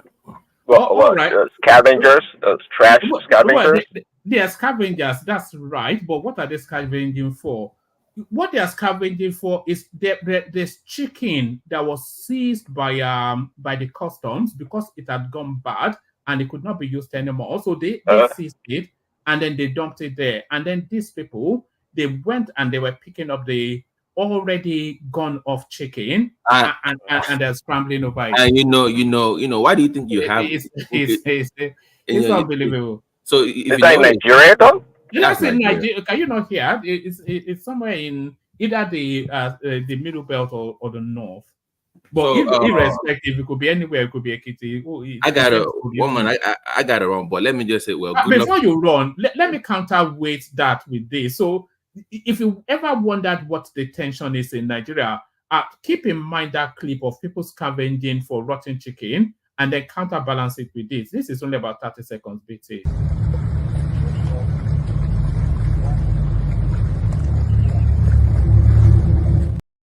So, sorry, I'll play it again. Look out for the flag.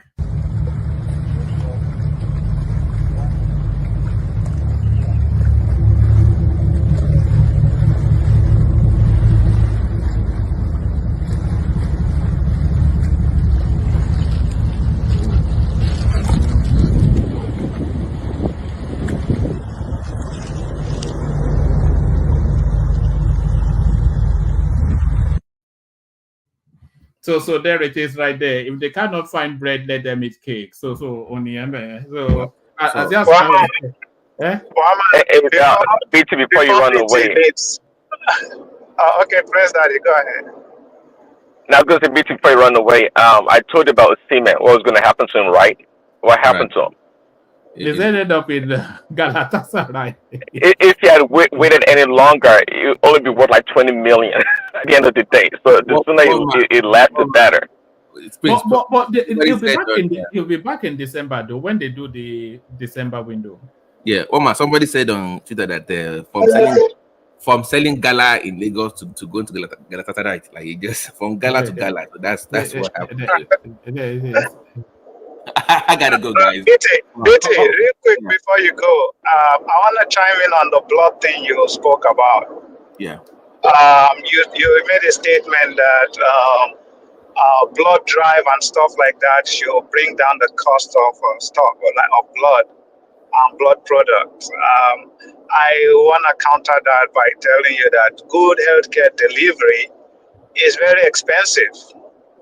And you alluded to the fact that in America here, they do blood drives. They also do blood drive in Nigeria. They have a national blood transfusion service in Nigeria. And I'm aware they also do blood drive. But do you have idea how much platelet concentrate costs in America? It's about $1,000. Yeah, okay. Just a pint. I have about 3 minutes, because I got to really. But to respond to that, what I'm saying is that government should then step in. I said there's other costs that will be incurred in treatment, but my own focus was talking about just stabilizing the kid first. Then, if you then diagnose a child of other things, then you can talk to the parents about it. But keep the patient alive first is the priority. I agree with you, but the way you want them to go about it is what I disagree with. Because at what point do you start? Because you know how Nigerians abuse stuff.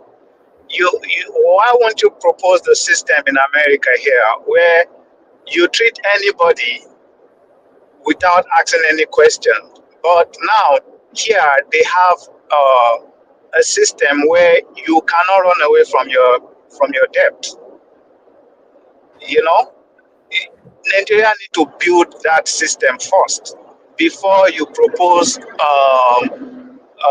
government hospitals, especially private hospitals, having to treat people without asking questions. So the point I'm trying to make is that there are fundamental things we need to put in place in that country first before we can advance all these first world ideas. If you get the point I'm trying to put across. BT has bailed out. I think it was under the pressure of time, but I'm sure he'll be back later, and then you can pick that up. All right. You sound like you're driving, Abdul. Yeah. I'll call in later. Yeah, coming back from work. Yes. All right. Hold on. Let me. Can I say something before Abdul leave, please? Okay. Yes. Yeah. What you said, the fundamental has to be. We have to put that in place. But it seems like you are making excuse for inefficiency of Nigerian environment. I mean, it's about time. We're a third world country, but it's about that time we're making certain kind of trajectory, at least be in the middle. So, in my own opinion, you're making excuse for them, okay? No hospital, nothing. I mean, you have all this World Bank, you're talking about blood bank and everything seems to be efficient. I mean, that's the area I have problem with. It seems you misunderstood my position. No, I understood your position, but hold on, I'm not making any excuses for them. I'm saying that what BT is proposing cannot work in Nigeria except certain things are put in place. You cannot just say, government should set aside emergency funds we all know what will happen to that fund. They're gonna embezzle it. Or even the Nigerians are gonna abuse it. Okay, but is that not part of the inefficiency and corruption? I mean, that's exactly the point I'm making. That what I meant by certain fundamentals should be put in place is that things like corruptions, things like digitalizing the whole bureaucracy in government to centralize things. Just like in America here, you cannot run away from your debt. Once it's attached to your name, you have to pay that debt. You understand? In Nigeria, you cannot do that. Okay, if that's what People he's can get saying, treated hold and on. If that's what he's saying, the bail. student loan stop. They was able to implement, the policy whereby you can't get away from the loan. You have to pay for it, either way, whether you're abroad or come back. So Yeah, why can't that be that's it. implemented? That analogy doesn't cohere because Why it doesn't cohere? student loan you have to go apply. For the hospital, you are saying anybody should be treated. What if that person doesn't even have NIM or anything? No, And no, you no. tell the private hospital to treat that person? Abdul, I'm with you. I'm with you on the point you made. The fundamental hasn't been laid. But what I'm saying, why not use that urgency about this student loan and the process? Utilize it in various part of Nigerian area. That's what I'm saying. I agree with you. I don't disagree with you on that. Of course, it has, in Nigeria, a state of emergency should be declared in Nigeria in so many sectors. The health sector, security. I mean, a lot of sectors need attention. I agree with you 100%. Thank you. All right. Even the whole of Nigeria should be. Is it martial law? The country. There's nothing. There's not a single thing that is working at all. I think we lost Abdul as well. But let's kick it off with you actually. Prestige. But let me play this clip that somebody just sent in at the last moment, and then you pick it up from there. So, average prices of a litre of petrol across some selected countries.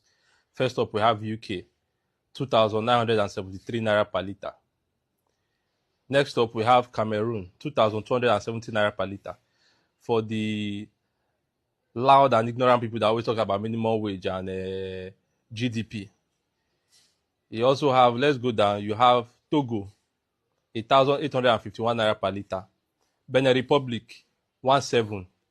Ghana, our neighbors here, 1,582 naira per litre. You see here, UAE. UAE also is one of the largest oil producing countries in the world. You see their price here, 1,267 naira per litre. You have Nigeria. I know the ignorant ones, they will ignore all these things, right? And then focus on just these two. You see Libya and Iran. These are the Libya, Iran, everybody's always, talking about. Now, before we go into that, the point I've made with this is to show you that petrol is an expensive product, like I have talked about in previous videos, for those who are actually following to learn. Petrol is an expensive product. So whether or not you're producing it in Nigeria or not, it is produced in America. And even this price is subsidized. It is produced in UAE. This price is subsidized. It is produced in Cameroon. Although their quantities are not as high as Nigeria, but you see it. Cameroon produces crude oil.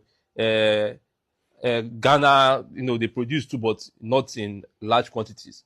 But you see their prices. Even China, you see China, 1,900. They also have crude oil, but you see the price here. So petrol in itself is an expensive product. Now let's go into you people's favorite, Libya and Iran. Look at this. In 2020, the Libyan government allocated 5.6 billion Libyan dinars, which is $1.2 billion, to subsidies. The largest part of expenditure were fuel subsidies, which amounted to 3.4 billion dinars. So $740 million the Libyan government spent on subsidies. So the reason petrol is cheap in Libya is because the Libyan government is subsidizing it. This is Iran. Iran spends tens of billions of dollars a year on energy subsidies. Iran offers the highest amount of energy subsidies in the world. The government's news agency, blah, blah, blah, has highlighted amidst a big financial crunch and budget deficit. So Iran pays the largest subsidies in the world, and they are currently in financial crisis. And I forgot to mention in Libya. Libya is also in financial crisis. Their central bank collapsed recently. Like, their financial system is in ruins. But, you want cheap fuel. The whole country can burn as far as you're buying cheap fuel. Let's go on. The result was that compared to the world total of $181 billion in energy subsidies, Iran was the biggest single provider with more than 16% of the world's total. So it goes through the breakdown. Now look at this. A gallon of gasoline is sold to people for a little over 20 cents in Iran, while in Persian Gulf region, that is around Iran, and around Iran, you're talking about even Saudi Arabia and all those other Asian countries, gasoline prices are over $2 a gallon. If you break down that math, it's about 1,500, 1,600 naira per liter. And these are countries that have crude oil in abundance. So again, my point is that petrol is an expensive product. That it's some countries are getting it cheap. That Nigeria is getting it this cheap is because the government has been subsidizing it. But what is happening now is that the government is saying they do not have money again, so they can no longer subsidize that. That's why we are going through economic, everybody's going through hardship. Now, I'm not supporting government. Go and watch all my videos. I don't care about your opinion, but go and watch my other videos. I only say things the way they are, so that if you have a more informed populace, it will be better for us, or it will be easier for us to hold the government accountable. But so many Nigerians are ignorant. They do not read. They do not know anything. They cannot think. And that's why a politician can come and push people anywhere, and you won't even know who is right and wrong, because you do not understand anything. And I try my best as possible on this platform to enlighten people, so that the more the populace is enlightened, the better decisions we take, and the more we can hold politicians, into account. And if you don't have the ability to think, if you don't have the ability to reason, unfollow me. Don't watch my videos. When you see this face, just block or swipe. I don't need your views. I'm not here for anybody's views. I'm not here for followers. Do you understand? All right. So it couldn't be any clearer than that. But it didn't give us the minimum wages there, though, because that's the counter way. And Nigeria has one of the cheapest oils in the world. I think we've already done that endlessly. But I don't think people quite understand. We even had a senior man like Comrade Okuniye that came yesterday, telling us that they should be selling petrol for 120 naira a liter or something. I mean, I was aghast, So He said 167. Yeah, yes. What's the difference? How is that? On what planet is that possible? Even in Saudi Arabia, they wouldn't dare. I mean, See, a strong naira would make that possible. See what that guy was saying in that video, and I don't know. It's just a bunch of numbers. Say if he had a strong naira, okay, that would make a whole lot of difference. A whole lot of difference, and that's a big problem I think we're having. Trying to convert, the dollar to this current rate of the naira is ridiculous. I'm not sure if it's the true representation of the economy or what we stand for. It's not a good thing. Now, I mean, a dollar or what? Almost $1,000 for a liter of petrol. Okay, I think it'd be much easier to swallow at 200 or 300. Okay, naira per liter. all right. Everything actually goes back to what you just said, Prince. A stronger naira is the panacea to everything, but unfortunately, the journey to that stronger naira is a stronger economy, which I think if Tinubu has the magic potion for that, then that would be great, But I've always been against all this minimum wage increment and all of that. My only argument has always been strengthen the naira. If you are able to strengthen the naira, it solves a lot of problems. So, Prestige, you want to kick it off for us? You can speak to whatever you're interested in, Prestige, or the talking points. Okay, yeah. Let me greeting everybody. Whoever's in the platform, I can't say everybody's name right now. But having said that, I'm glad to be on this platform. People on the chat and people on this platform. I greet you, one man. Greet to you first. Yeah, let me start with this tape we just watched. I mean, I think Prince Daddy just hit it on the nail. The stronger naira will be the barometer for everything to work. I mean, but this guy what he just portrayed that was kind of half truth. He didn't talk about the purchasing power, but we know stronger naira would have minimized all this problem we have right now in terms of the purchasing power and some of that things. So he was kind of half truth in what he said there. I mean, people are suffering in Nigeria. Okay, because I was watching some video today. It's not just because of people are suffering. I mean, some people can afford it, but not everybody. But what that does to Nigerian space is because of that kind of trickle down to the everything. Whenever the price go up, the person selling Gary is going to increase it. We don't have. I'm not saying we should adopt a price control per se like that, but there should be some certain kind of barometer set up. How our price tend to inflate to a higher degree whenever there's any kind of price increase. And this is exactly what's happening right now. I think today, what I'm even the NNPC area gas station, mobile or whatever, the gas is at by 8 something or whatever. Then they're not selling it to people. I was watching at the queue. I mean, the queue is like miles, miles, miles, miles. They say they don't have any gas. So the people are complaining. They are hoarding it in order to sell it in the black market, then or sell it to other people. They would then increase it to about 1,000 something because in many places they are buying gas 1,000 something. The only place you can buy it is NNPC, which is their price is already regulated about 800 and something. But how Yes, many people can go there and I buy? heard the NMPC petrol stations are empty. They are not sending fuel there even. So So you where can't where use i- that. where is our oil? I mean, where is our oil? I expected our oil. Now that Dangote has started,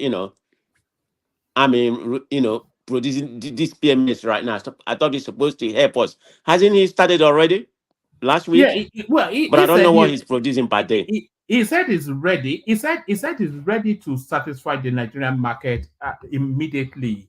But I think he's waiting for something from the NMPC. So But I don't think it's going to make any difference. This man is a businessman. He's going to be selling at the parallel market. no, So he no. can just come.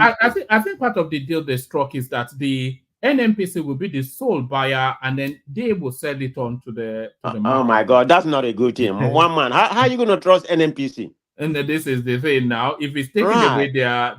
their fuel subsidy, something, they still want I to mean, they be are able to. designed, as a liability company, but it seems like, it's a government, corporation. So this is the problem we have in that country. So I don't think it's going to solve any problem. We just need certain kind of things, in order for things to work in that country. I mean, I'm not an expert when it comes to all this gas stuff or something like that, but I just made a comment in reference to what I'm seeing there, like what I was watching in Nigeria today. I mean, there's no petroleum in the country. So, or they're holding it like some people are accusing me because I was watching a lot of video, you know. I mean, if this thing can be happening in Lagos, what happened to a place like where I'm originally from, Imo, something like that? It's going to be worse in that place. I've not been able to verify until I talked to my dad this weekend. What's going on? Prestige. Good evening, yeah, everyone. Yeah, Yeah. go ahead.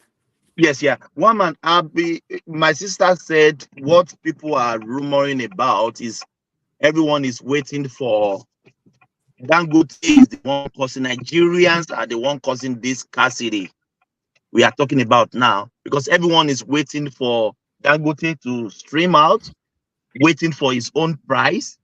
So they are holding the fuel in anticipation for Dangote to come on stream. She's So talking that is about what. the companies, right? The gas Yes, company, like mobile. Yeah. yeah. They say there's a holding something somewhere. They are just waiting for Dangote, and Dangote is not forthcoming for now. And So I think Thomas, the masses are suffering. That's yes, the problem. there is fuel in that country, my brother. Some people are ordering it, waiting for Dangote to stream out his own price. Maybe they can get more, they can sell more because we don't know how much Dangote is coming out with his own. And people forget that Dangote will still give the fuel to the NNPC. NNPC is the one that still will determine the price. One man, am I right? Dangote Of is not course. selling. Yes, Dangote is not selling to the populace. It's not selling to Nigeria directly. Everything is still going to NNPC. NNPC is the one that will still determine the price. So Prestige, sorry for cutting in. Yeah, No, yeah, that's go on, my okay. brother. Yeah. So, I mean, I don't see this predicament, this hardship the country is going when it comes to the petroleum issue we have right now. But it's not just when we talk about the petroleum issue, like that guy said, but he did not say how that's going to spill over to other aspect of aspect of the economy. We know what happened. We don't have any kind of price control mechanism. Whereby you go to a shop, this is what you're going to buy. People just made up the price every day, depending on what happened. Women that say, yeah, they put up their own price because they say transport has gone up, so they're going to increase it. Everybody on their own. Just a free market. Yeah, it's free, but it's a kind of a loose free market. That's what we practice, not just free market economy. We practice a loose free market economy. So that's the problem, we have in that country. I don't know how far that can go. But anyway, I don't have too much information in that area. So let me go to the next in space. What else do you have? Because I've not been listening that much. Yeah, let me just give you the headlines. The headlines are not the news cycle is not really it wasn't really offering today, but this is what it offers. Why we declared 2023 presidential results at 2 a.m. So this is INEC. So you remember just shortly after that election, like a thief in the night, as though if he had declared it at 2 p.m. and still said the same thing, as though that would have made. So what they were simply telling us is that it was just a matter of logistics. The results had to come in and processes had to be gone through. And once those processes had been satisfied, the INEC chairman declared. So the process was satisfied round about that time, and he just made the declaration. So it's nothing more conspiratorial than that. It's just as boring as really just a process. So what are you? Did they even need to have responded to that at all? That's the question. Well, they need, yeah. You serve the people. You need to be responding to the people. Yeah, about that. Everybody has the opinion on what actually transpired that election. I wasn't there. I can only go by what people said. On the ground or something like that. Was supposed to, the election, like the promise. At Chatham House was supposed to be transmitted in real time, but that never happened. So now they're blaming it on logistic issue. But most Nigerians is not going to believe it unless the people that support the government, they're not going to believe this excuse they're making, whether it's true or not. I don't really know how the election happened. Of course, we know the antecedent when it comes to Nigeria election. It always has to do a lot of criminality that involves. So that's what people is going by. But as of today, we know who is the president. So I'm going with what we have today. It's not going to change anything. Regardless of what happened or what I can't just stay here and say that everything is clean. We know what happened. I don't know what happened, but we know that we can pretty much speculate. There's a lot of fishy things that actually happened in Nigeria election. This one is not going to be alone. It has happened before. Judging from what we witnessed this last time, things wasn't properly done. INEC didn't deliver the promise. So now they're making it, logistic issue. So I'm not there. That's what they come up with. But they have to, they're answerable to the people because this is taxpayer money, and they're serving the people, but they should be answering to the people. That's how I see that. All right. Hopefully that actually satisfies that. That space has always been meaningless to me, that he declared it at 2 a.m. So what if the only thing that mattered was what he said now, not when he said it. But, no, you can't just say that one man, the only thing that mattered with what he said. But how about what he promised in real time? You're gonna be, the election will be, the result will be, the result will yes, be known. but So how about that promise? He never apologized for that. But Prestige, I don't think he has to. All of these Why? things because they are just meaningless red herrings. Wait a minute. This is the life of the country. People depend on whomever they vote for. For them to get the right result. Do you know what matters the most? Is the result. Whether it was announced that result can't be matter. The result could have been ring. So if it is ring, it's okay. But that's the only bit that matters though. So whether it was transmitted or not live, whether it was announced at 2 a.m. or not, it doesn't really matter. Does the result reflect how the vote was cast? Is the result that Babu Jacobu announced? Does it reflect what the will of the people but is? How it reflect what actually what actually people voted for? Is this a right tabulation that or was it manipulated? You cannot really say, not in Nigerian space, not in Yes. this particular island, not Mahmoud, you know. Yeah, but that's I where mean, the he question has is. no credibility, in my own opinion. It's just my Yeah, opinion. no. I don't disagree with you, but what I'm saying is that is where the question is. The question is not whether it was transmitted at 2 a.m. or not, or whether it was transmitted in real time or later. Is it credible or not? That's the thing. And the credibility is not the 2 a.m. or live transmission. It's the actual. You know, when Bayo goes to cast his vote in Oyo Ekiti, when Mahmoud announces it at Abuja, it's what he's saying. Does it tally with what Bayo did so that's it.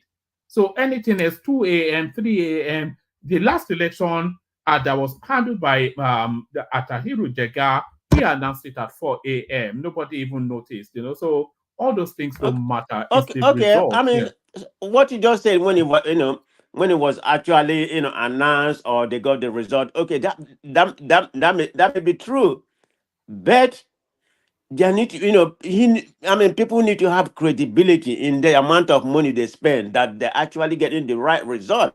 But right now, people don't have the credibility. Is it not is it not the onus of the government or the INEC to give people some credibility for them to believe in this, that this is actually the right result? I mean, it's on them to do that, not the people. So that's the point I'm talking about. I don't know what happened. We're all speculating. I wasn't there. I didn't vote. So I mean, I wasn't even in the INEC, office to know exactly how whether it was manipulated. But everybody suspected. I mean, a lot of people. I can say about 75% of the country, because Tinubu got about 30 something or whatever. So I mean, the loser, they all suspect.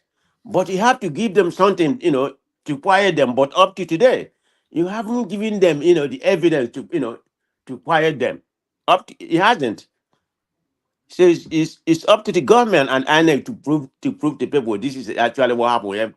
That the election was credible, the proper result was tabulated. And this is what we got. This is what it is. Just there have to there has to be certain kind of investigation, because if that's actually happened, what's been investigated? Whether the result was properly tabulated. Because look at what happened here. Remember, I don't know if you follow American news. I don't know if you follow American news. When Trump lost, I mean, he went to Fox News, and on Fox News manipulated and started speculating that the campaign that actually, handled the election, that they ring the election or something like that. Of course, they have to sue Fox News and everything. Of course, they pay billions of dollars, and they apologize for their, for their offense. So that's how things work in a sane country, but we are not there. All right. I'm not I sure mean, that I agree. that's strictly my opinion, okay? No, I don't have any fact to back up anything that I'm saying. No, I of course, yeah, and we're all sharing opinions, but I'm not sure that I agree with anything you said. No, that's okay. That's okay. That's why we are here. I mean, that's the only reason why I come here. I don't come here for people to agree with me, just to voice my opinion. So yeah, no, that's fine. But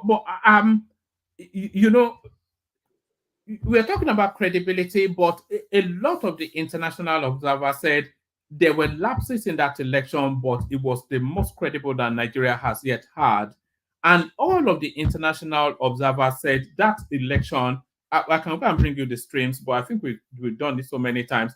But they said that the results was a fair and accurate reflection of the will of the Nigerian people. So what the international observers were saying was that the Tinubu won the election, but then could they have been bribed? Okay, you want me to believe the West? Well, you want me to believe the West when it comes to credibility about Africa. Not just the West. There were let's African assume observers. they want Tinubu now. They want Tinubu because they can use Tinubu. Is that not what they are using right now? Is that not where we are regressing? All right. There's an because that's their preferred. Tinubu is their preferred candidate. All these big and Tinubu is their preferred candidate. I don't know if Tinubu was their preferred candidate. No, he is their preferred candidate. I mean, because he's the only one they can use as a guinea pig in order to manipulate us, and that's exactly what they're doing. So they couldn't use Atiku Abubakar or Peter Obi.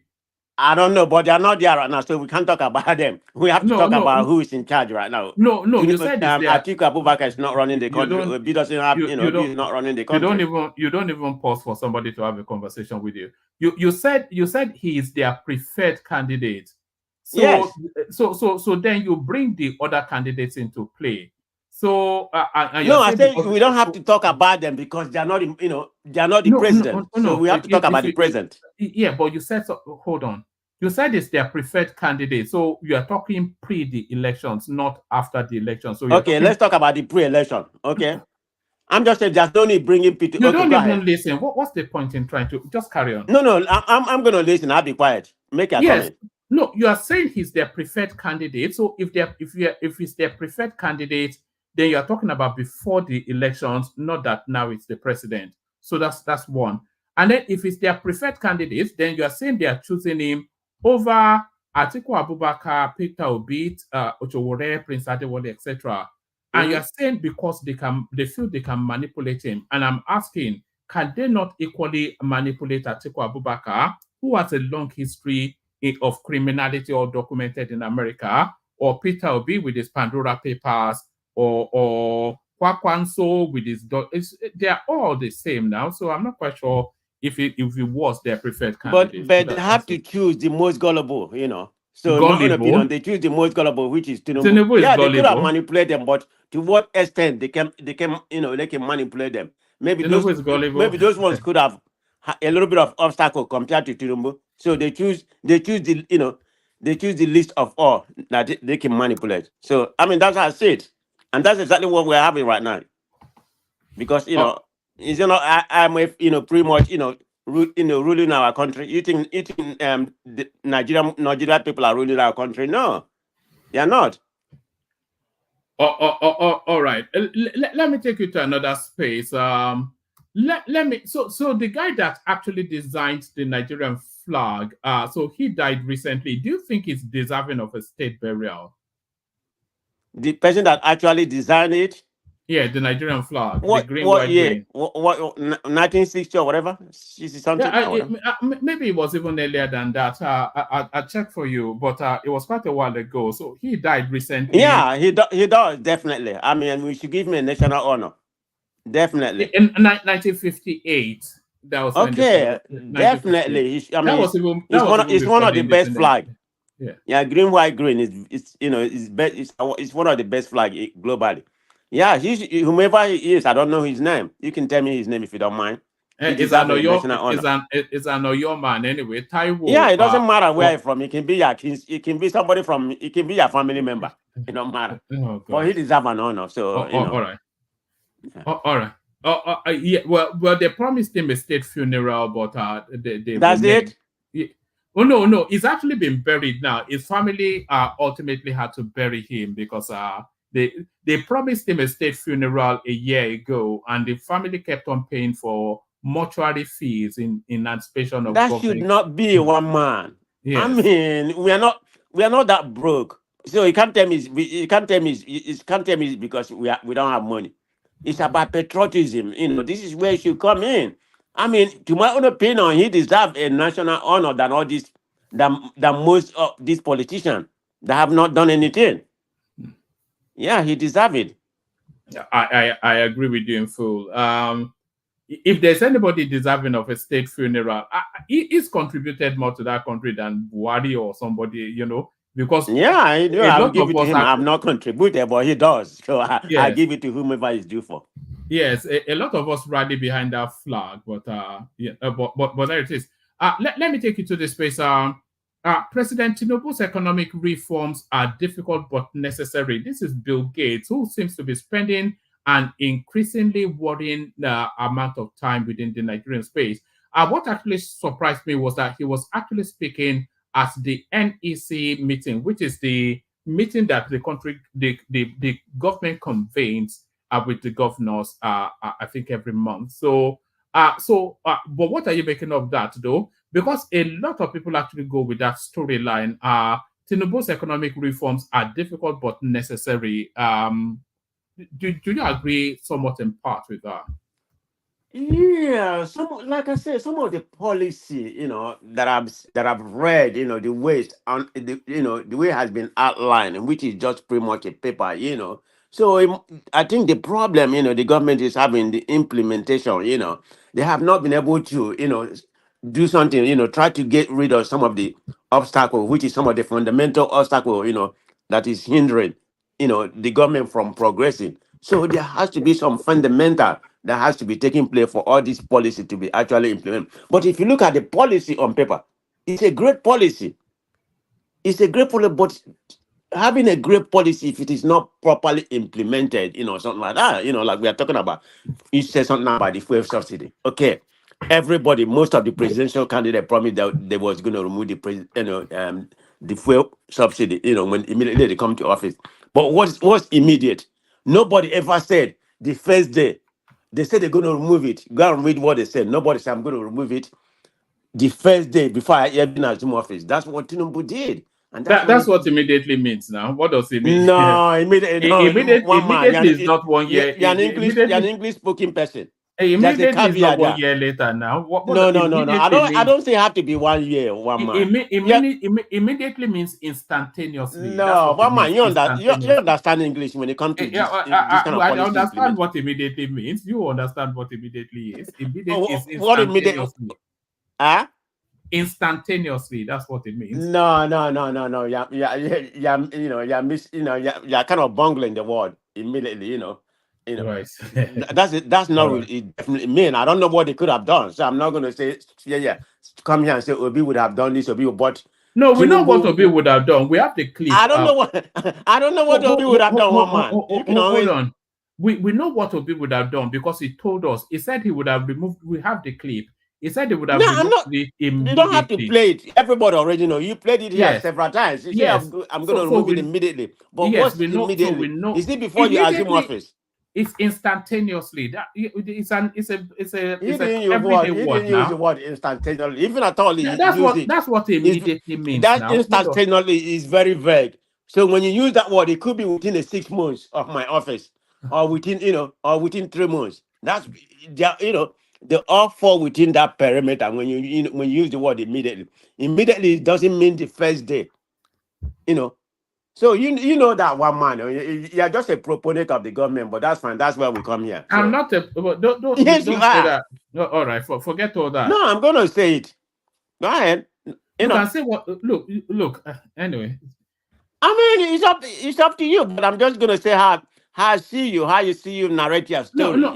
I'm not even part of the story. You know this, and the storyline is the storyline. I take a position, you take a position, so we can disagree. I'm not necessarily a proponent of the government. I'm not wholly well, maybe some people don't see it, but that's how I, man of prestige, see a narrative. Well, that's up to you. Maybe it's too sophisticated. Yeah, it may be just maybe me. it's too sophisticated for you, but that's okay. That's just how I see it. It's not because of your bulletin point, guys. or how you. No, that's enough. Let's just stay Don't with the story. Don't get offended. Just take it as a man. No, you do it all the time. So I'm not the storyline. The storyline is what we're talking about. So I am not up for discussion. I'm not on the news. So you've told me severally what you think. So I think I'm fully up to speed with where you are. But let's go to what we're talking about. Okay. Take us to Rhodes Vivo, who tells us that he's going to win Lagos State. I didn't hear that story. What did he say? Please. No, it's just they were having a convention, I think, in Woma here, and it was I think really he was just trying to rally the troops, but he says that Labour Party will win, take over Lagos in 2027, and that just made me have to go and check the figures again. He lost by about 200%, so it was quite a leap for him to take over Lagos State. But they were in Woma here to try Is it the new inauguration of Labour Party where they start Kaburi or whatever? Yes, it was at that space. So okay. You can either speak to Rose Vivo or the sacking of Abure. No, let's stick with what he's talking about. That's fine. So what do you make of it then? One man, it's politics. I mean, I never really think that he has a chance because that man don't have any kind of antecedent politically for you to say he's going to rival Sowore. Let's be very factual. But it's just the way the politics was played at that time that he, because of he has some Igbo name or married to, his mother from Igbo, then he's not a But just the politics, and that's playing in Edo State right now, wherever it has been playing. It's just the politics, it doesn't make any sense in my own opinion, because in my own opinion, if I'm the president, I believe wherever you reside, regardless, this is how we have to minimize this tribalism nonsense. I believe wherever you're born, you should be a resident. Or if you move to somewhere, you've been living there a year, which is the way. If they want to make it 2 years, it's good. You're supposed to run for that office in that particular state. You're a resident of that. But hey, in Africa, I don't know if there's any African country, maybe South Africa. If that happens, that's the way it's supposed to be. That's gonna minimize all this tribalistic something we have, so Yoruba man can go to Imo and run. That is nonsense. So you'll be happy to have Governor Abdullahi Mukhtar of Imo Yes, State. that's me. I can only speak for myself.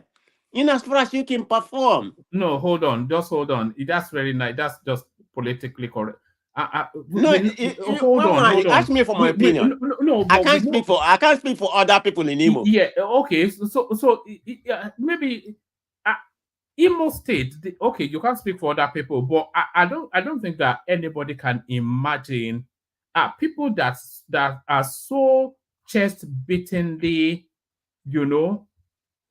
I don't want to say may be true, but that's not the way I look at life. Maybe I live in a more advanced country. I live in a very progressive state.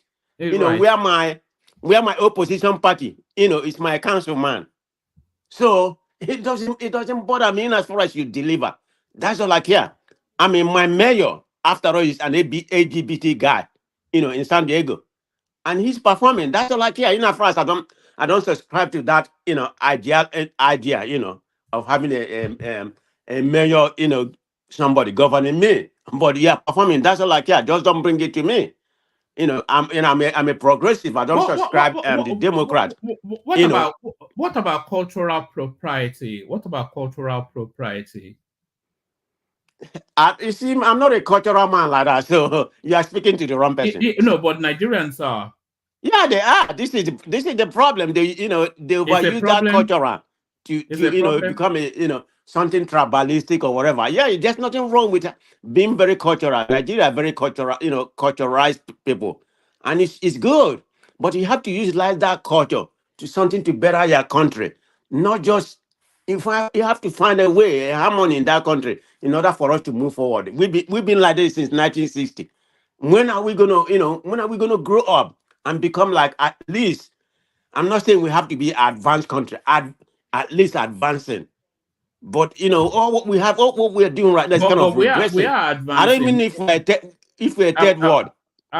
People may take offense to that, but that's how I feel. Yeah, we seem like we are below a third world country. Forget about the infrastructure and all that kind of thing. It doesn't matter. I'm just talking about the governance. You have to open the window for somebody to interrogate you. How are we? How are we a third world or below a third world country? What do you mean? What I mean? Yeah. Because it's a country where nothing is working. It's very contracted. Nothing is working in that country. Tell me what's working in that country.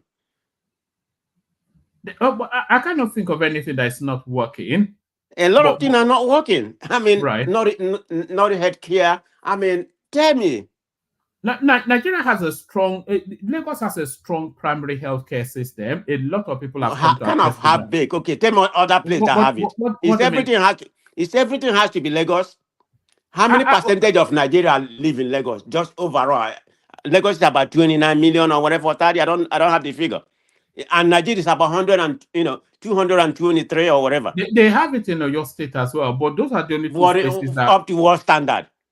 Also, the standard enough to meet the needs of their people at a primary level.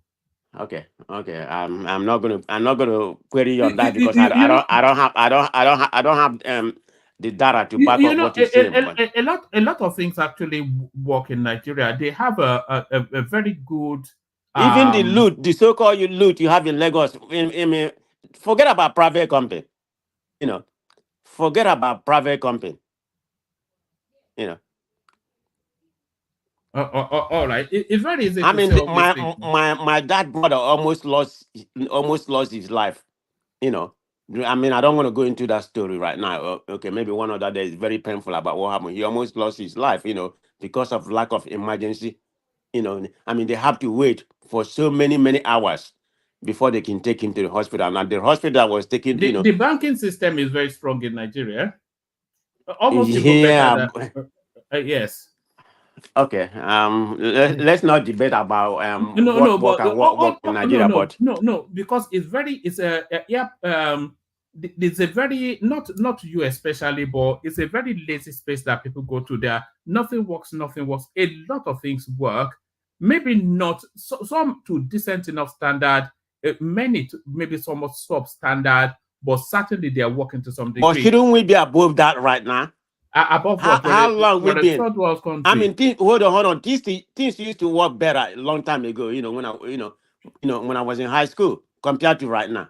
Tell me what is working. Not even the aspect of my life that I really like sports. Tell me what's working. There's The, no the, synergy the between the telecom NFL. system, they There's said no telecom synergy between the system. NFL and the NFL. I mean, nothing. That's just a typical example. Look at where we are in that area right now. I'm just giving you an example how things, they used to have principal cup and some, grassroots sports and some. I'm just giving you an example because, I'm very knowledgeable in this area. That's why I'm giving you, that's why I'm using the sports analogy to show you how far we have regressed, in terms of those things. So what are you saying about that? You still have, what information do you have to counter what I'm saying? I No, see no. I'm winning. I'm beating you on that. Oh, well, you can beat me. You beat me on so many things. So there's nothing new there. But no, it's just the idea that it's very easy to say nothing works in Nigeria, but a lot of things actually. Nigeria has a good telecom Well, system. I will take that word back. Nothing. I will take No, most things doesn't work. well, I probably will even quibble with that, but let me not over elaborate. But I wanted to play you a clip. Let No, me go play ahead. you. I'm here. Go Yes, ahead. I'm just waiting for it to load up. What are you looking at in the news as this clip loads up? Is there anything Well, you are looking at? I think I was looking at Tinubu trip to to China. He's supposed to be coming back. Well, the latest news I heard that he's in London right now. Yes, and He's then not coming back to Nigeria. yes, London, Dubai, and then Nigeria. I think it's going from What is all of that about? Can you somebody tell me what is this wasteful of Nigerian money flying all over? Is he testing his new jet? Why not? If you have new shoes, don't you wear it to yes now? Why not? Money, yeah, it's my shoe. I work for it. I labor for it. But Tinubu is enjoying the taxpayer money, so you can't overuse it. Prestige, do you prefer it goes to the beach and lie down like Biden and do nothing? Do you prefer that? That don't bring that. I'm not. We're not going to talk about that right now. When it comes to American politics, then you and I can talk about it. I think I would have liked to talk to Babati because he's more of a rational conservative compared to you. Babati is the Yeah, right guy to talk to. but he You defeated you bring in the last. He Prince Daddy, defeated you in the last you bring debate the now. worst of out of me. So It defeated you in the last debate now. one man, Did don't it? go there. You know that everything that he said, Prince Daddy didn't have any kind of substance. All he was doing, all he was doing was gibberish stuff.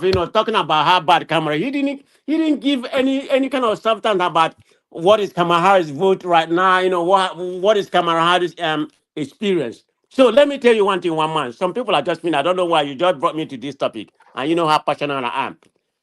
They are, because what happened right now, Republicans don't have anything to pin on Kamala Harris. They have tried anything. She's not black enough and everything. Now, what Fox News is talking about experience. One man, go Google it. Kamala Harris has about 21 years experience before now, and Trump has a zero. Go find out. He even beat Reagan. Reagan has 8 years experience. What's the other person name that has 11 years of experience? I think Obama has like about 4 years experience of public servant.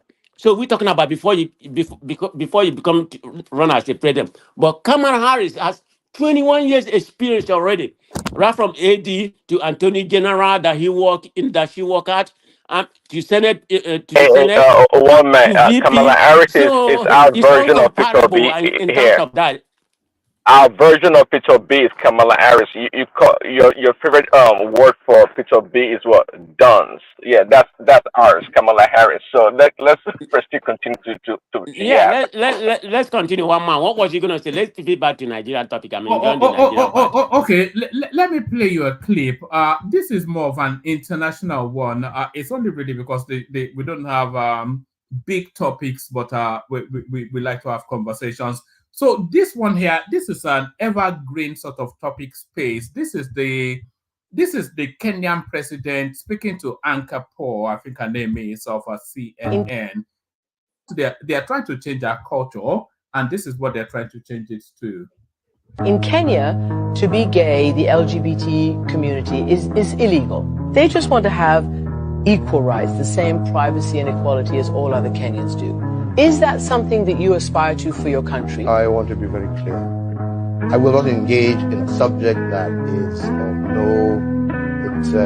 it is not of any major importance to the people and the Republic of Kenya. This is not an issue, as you would want to put it, of human rightsism. This is an issue of society, of our own base as a culture, as a people, regardless of which community you come from. This is not acceptable.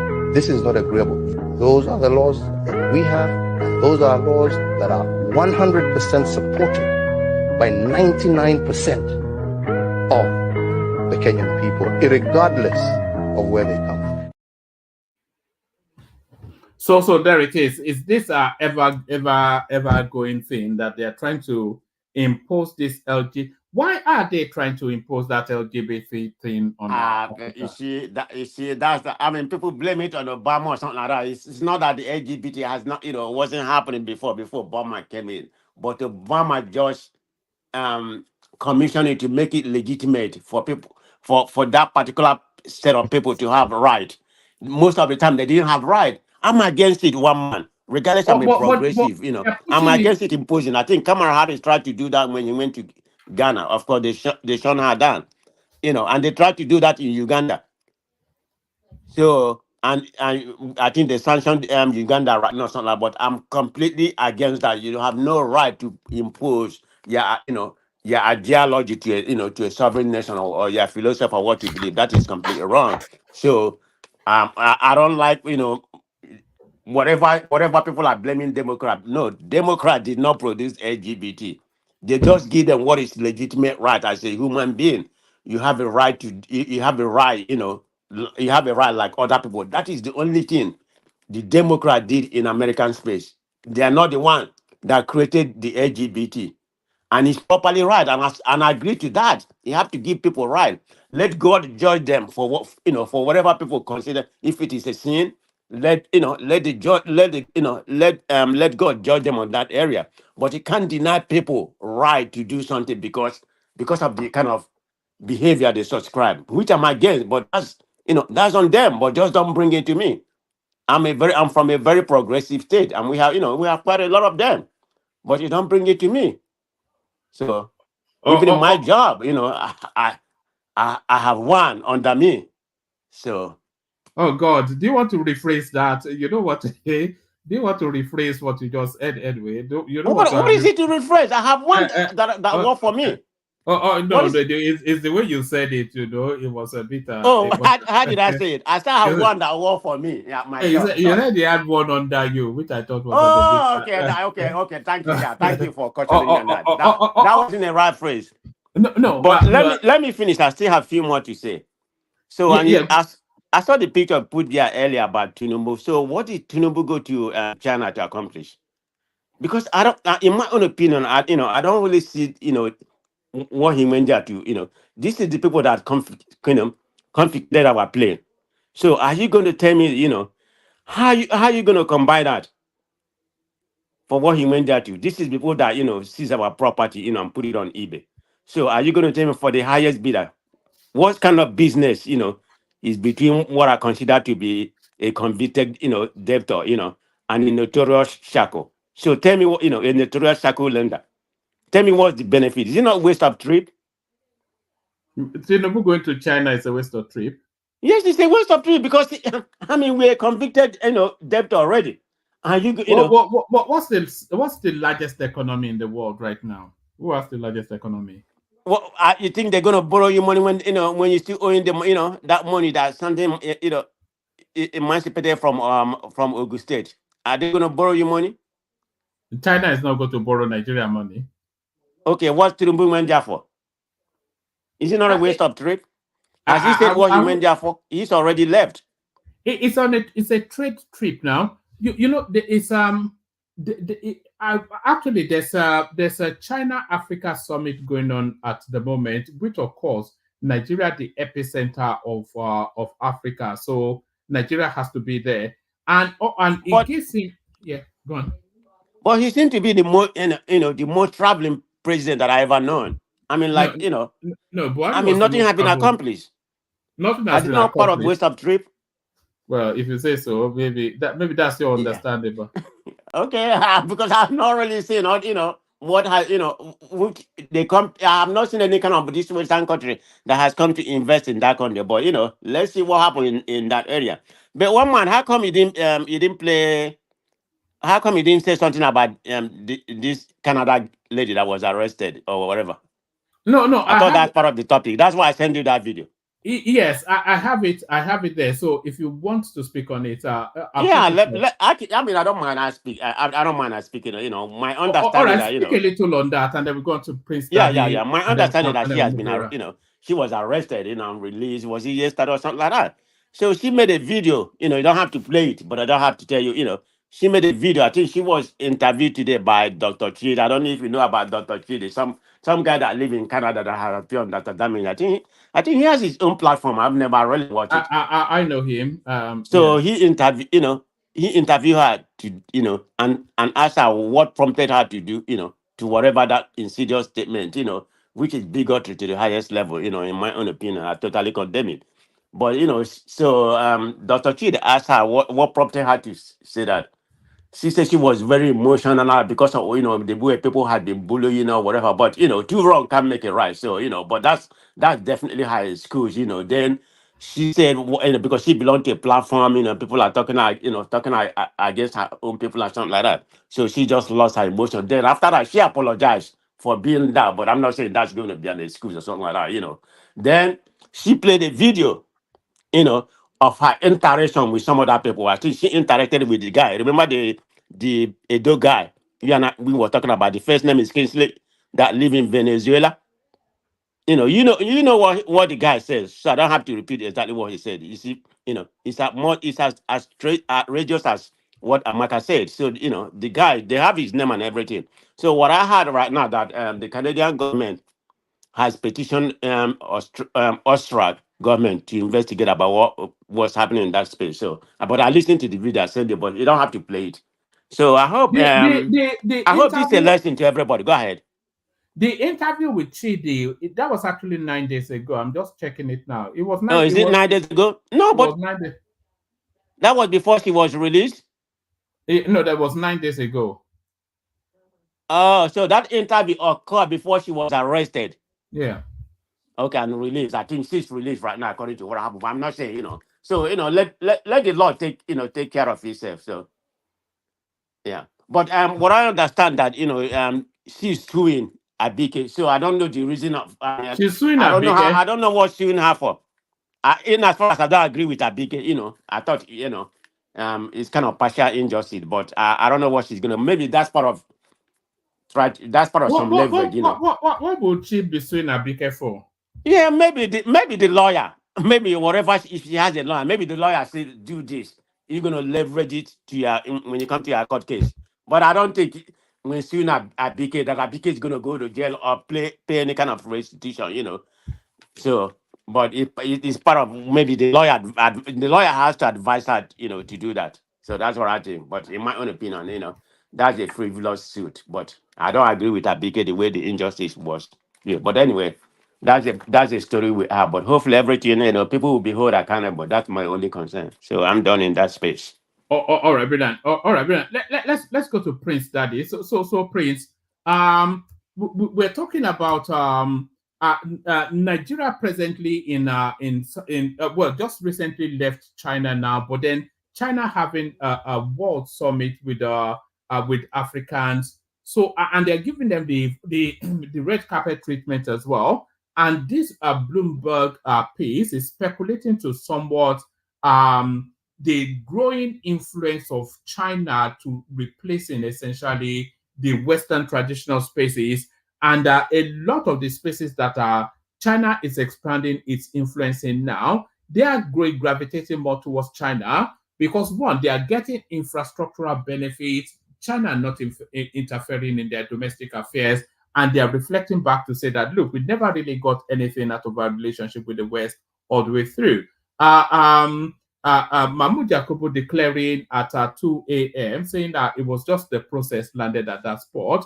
Sowore claiming that the DSS have put arrest on site levy against his name. So how true that is or not, that certainly should be the case for what he has done. Bill Gates backing Tinubu up somewhat. Ruth Vivo telling us it's going to take Lagos from Sanwo-Olu 2027. So Prince, you're up next. Yeah, hello, one man. Can you hear me? Yeah, perfectly. Carry on. Oh, really? Yeah, I'm in the building here, so yeah, we can hear connect. We can hear the echo, but we can hear you. Oh, okay. Yeah, hello everyone. Like, share, and subscribe. I love the show. So which one do I start with? Tinubu in China. That's a good one. How many deals have you signed yet? Yeah, I signed several MOUs, but a lot of these MOUs they actually mean nothing, But if he's able to get some infrastructural deals to come back with, that would yeah.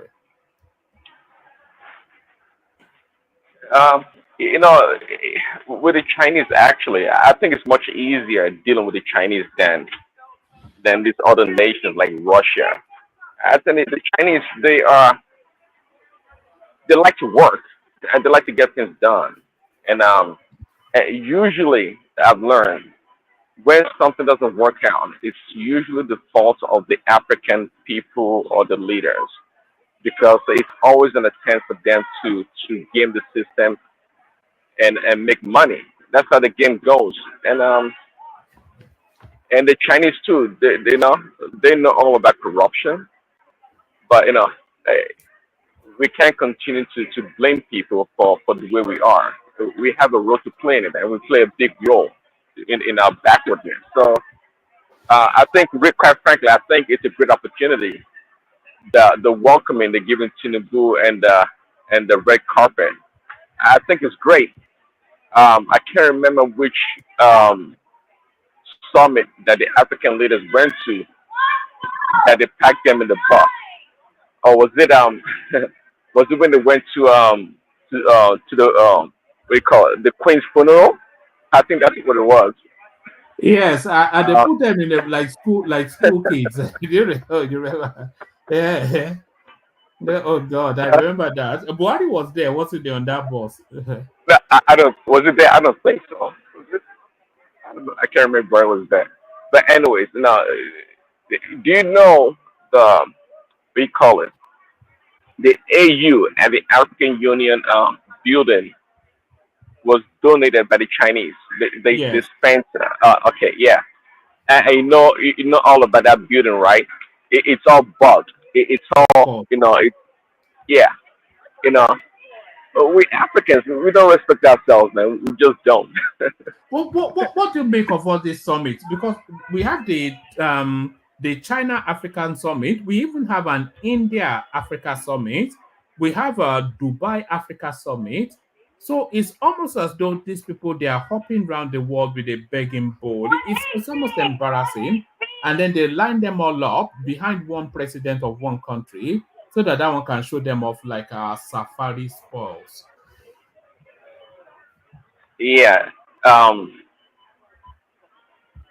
really, I'm not a big believer in this summit. You know, we Africans, we always on the menu. I mean, it is what it is. We always on the menu. We never really at the table. So we don't get much respect. We don't get much respect. All this summit, eh, as far as I'm concerned, it's of no real value to the people. It's for the politicians to continue to make their money. I mean, there's no incentive to travel around the world because they get some incentive. The other day we were talking about Tinubu not. One second.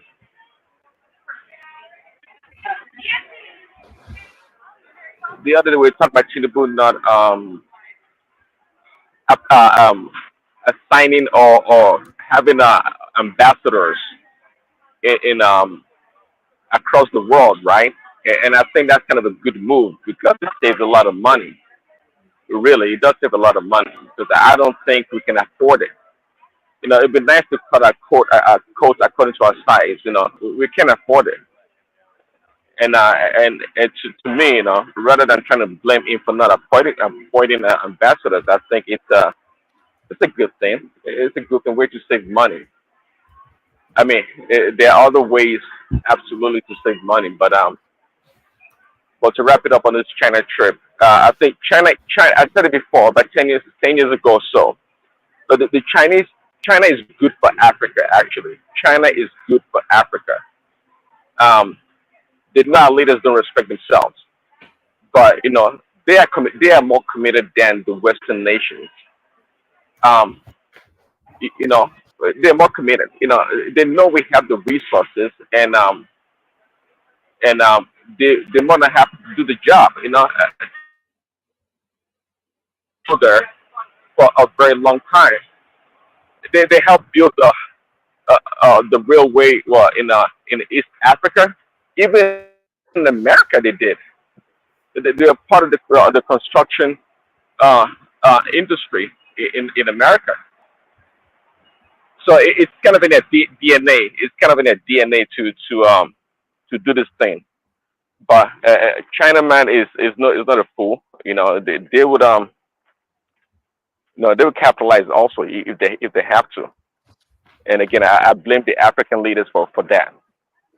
All right. I sense that topic doesn't excite you in any way, but where is your excitement in terms of politics or Nigeria, or what are you looking at?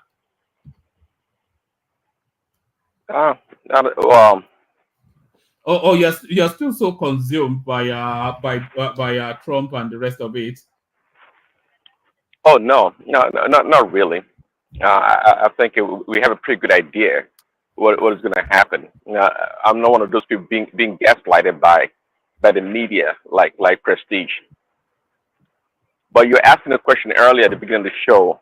Um, what Gradibor Reviver, what how he performed in Lagos.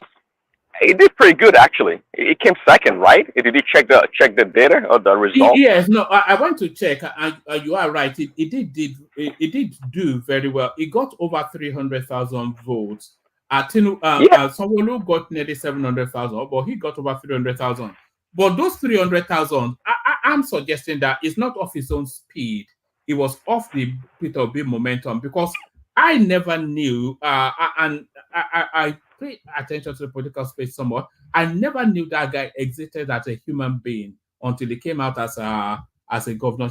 Did you know about him until he came out as a governorship candidate? of course not. We knew him. Yes, Nobody knew him. a non-entity, you know. Yeah, and that is the benefit of a party structure. And of course, yes, everything he had was because of Peter B. 100%. Everything was because of Peter B. I mean, the Labour Party trounced this guy. What do they call him? That the PDP guy in Lagos, Jandor. um, Jandor. Yeah, the guy get like abysmal number. It was embarrassing. It was quite obvious the people that voted for Gbadebo were um you know this what do you call it, the PDP traditional voters. And those are the people that voted for him more like for Peter B. So You, for you him know, saying that go ahead. no, go on. I was only going to say what actually there's a lot that intrigues me in the. And by the way, 2027 is closer to us than we think. You know, we're in just this fallow period, but very soon it'll just kick off. But what intrigues me the most is how Lagos is going to play out in 2027. I don't think they'll allow what happened in 2023 to happen again, but to what degree, you know? Yeah. Well, they've learned a lot. I mean, Lagos, of course, is Tinubu's base, and they have to do much better. It was quite interesting, though, that they did not rig the results. Well, some people thought they did because when Kenneth Okonkwo was going around the news media, it said the margin of defeat was much larger than the 100,000 or so differentials. So who knows? Um, but yeah, they know how to play the game next time.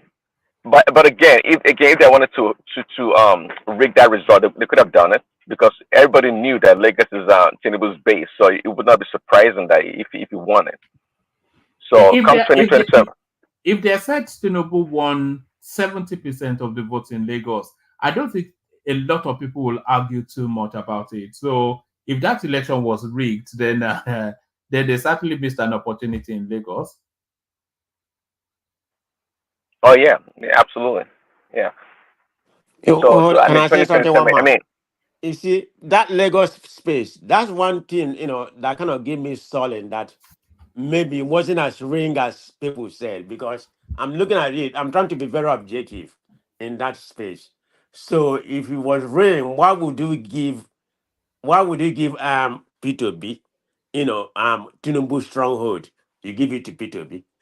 So if I'm just saying if it was actually rain. So that kind of said maybe there's definitely some place it was rain. We know what happened in River State. On River State, I can bet my money on there. Okay, what happened. A lot of people can pretty much. I don't know about you, but it may not be as bad as people think it was rain. I'm trying to be objective. If I have to use You know, that as a benchmark, you know. Prestige, the two biggest voting blocks in Nigeria are Lagos and Kano. Uh, Tinubu has proven something of an anomaly because it's very difficult for anybody to win the presidency if they don't win Lagos and Kano. So if that election was rigged, Tinubu, two-term governor of Lagos State, owns Lagos State virtually. No. Like I said, one man, If you they, are right. That's yes, what kind of give me some you solid know, in that regard, it's because just ridiculous, isn't it? Yoruba people probably like about 60 or 70%. I don't have the figure. So a lot of the Southwesterners, must have voted for B. I know you can say about 90%. I don't know, but you can never say 100% of the Southeastern voted for B in Lagos. No, that cannot be. I mean, we're not that much homogeneous like that. So that's kind of say, okay, why would they play that game? Because it doesn't really make sense in that regard. It's just my opinion. Okay, anybody can quibble The about only it, but the only thing that makes sense out of it is if the election was not rigged. yeah. Sorry, Prince Daddy. I'm sorry. Continue, brother. yeah, that's okay. Woma, do you know what a slice of pep is? And I have no idea. Tell me. Just a pepperoni pizza. Oh, all right. Is that what you're having? Is that what you're having at the moment? Yeah, I just grabbed a slice. But anyways, You don't strike me as somebody that eats pizza. You strike me as Prince somebody Daddy, that that's eats not good for food. you now. Take it Yes. as somebody who is health conscious. But hey, we only live once. well, see, that's the thing. When I tell someone that I'm having a pizza or McDonald's, you have to keep one thing in mind. How often do I have it? Now, I've not had pizza in a long, well, I don't know, 6 months, maybe longer. I've not had Oh, okay, Prince McDonald's, a Daddy, Big Mac. you are with me on that. That's how I eat my stuff. Thank you. Yeah, I've not had McDonald's like over a year now. I mean, so sometimes occasionally when you have them, it tastes pretty good. But of course, it's not something you want to have in your steady diet. If you don't want to go at this age, you don't want to go down the toilet, down the drain. So yeah. But anyways, Bill Gates. We talked about Bill Gates yesterday, right? This guy um, cannot be trusted at all. At least I don't trust him based on what I know. I mean, I don't know. I mean, he is no lover of Africans. I don't know why he cares much about us. Yeah, I don't trust him. Obviously he has an agenda, and there's no doubt about it. Just like I said previously, he is very concerned about about the world population, and I think no, I don't think I think well, he has an agenda to curb, reduce uh, African population. Let's start with that. Is trying to reduce, I guess what you would call the less productive part of the world. People having children and increasing their poverty rate and not able to sustain or care for them. On paper it looks good, but as they say, who died and made Bill Gates God? Is no God. I mean, we Africans, where are our thinkers? This is where we need the people to come forth and think for us, to help shape our society in the right direction. Um, we can always rely on this Western people. Bill Gates, not just in the Africa, by the way, one man, even in America and the West. When Bill Gates talks, he talks with authority. And when it comes to health, this guy has no. We know, I think Bill Gates is a genius. He's super smart, no doubt about that. But we know this guy is not a medical doctor. He never went to medical school. But now, since Microsoft is pretty much turned his whole life career to healthcare, he has. I think Bill Gates controls. What his parents were medical doctors, though, were they not? No, I don't think so. His dad for sure was a banker. I don't know about his mom. I know his dad was a banker. Bill Gates, Yeah, Microsoft. yeah, Bill Gates, Microsoft. His dad was a big time banker. Yeah, no, I'm not sure about his mom, but you would think that this guy has he's smart. He has the brain capacity, of course, to read medicine or talk about it eloquently. But again, this guy is not the authority. He has other agenda. Um, so there we go again. We Africans, we black people, we've always been like a guinea pig for the rest of the world. Um, so if you leave Bill Gates to do whatever he wants to do, we are going to be in a big old mess. Um, this guy is, I think now officially, Bill Gates is the number one purchaser of farmlands here in America and I believe around the world. Why? I mean, this guy's smart. I mean, he is controlling all the nodes of existence, healthcare, agriculture, what else? And even technology is there. This guy eventually is going to turn himself into a god, really. He would. And again, he has a lot of power and influence around the world. The World Health Organization listens to him when he talks. I mean, one of his most dangerous pronouncements was during COVID, when him and Melinda, his wife, came out boldly and talk about and pronounced how Africans are going to be dying like flies on the street of Africa. Under what assumption or guidance did he come up with such a conclusion? There's always been a sense about Bill Gates that he has a sinister plan, but nobody's quite clear on what that plan is.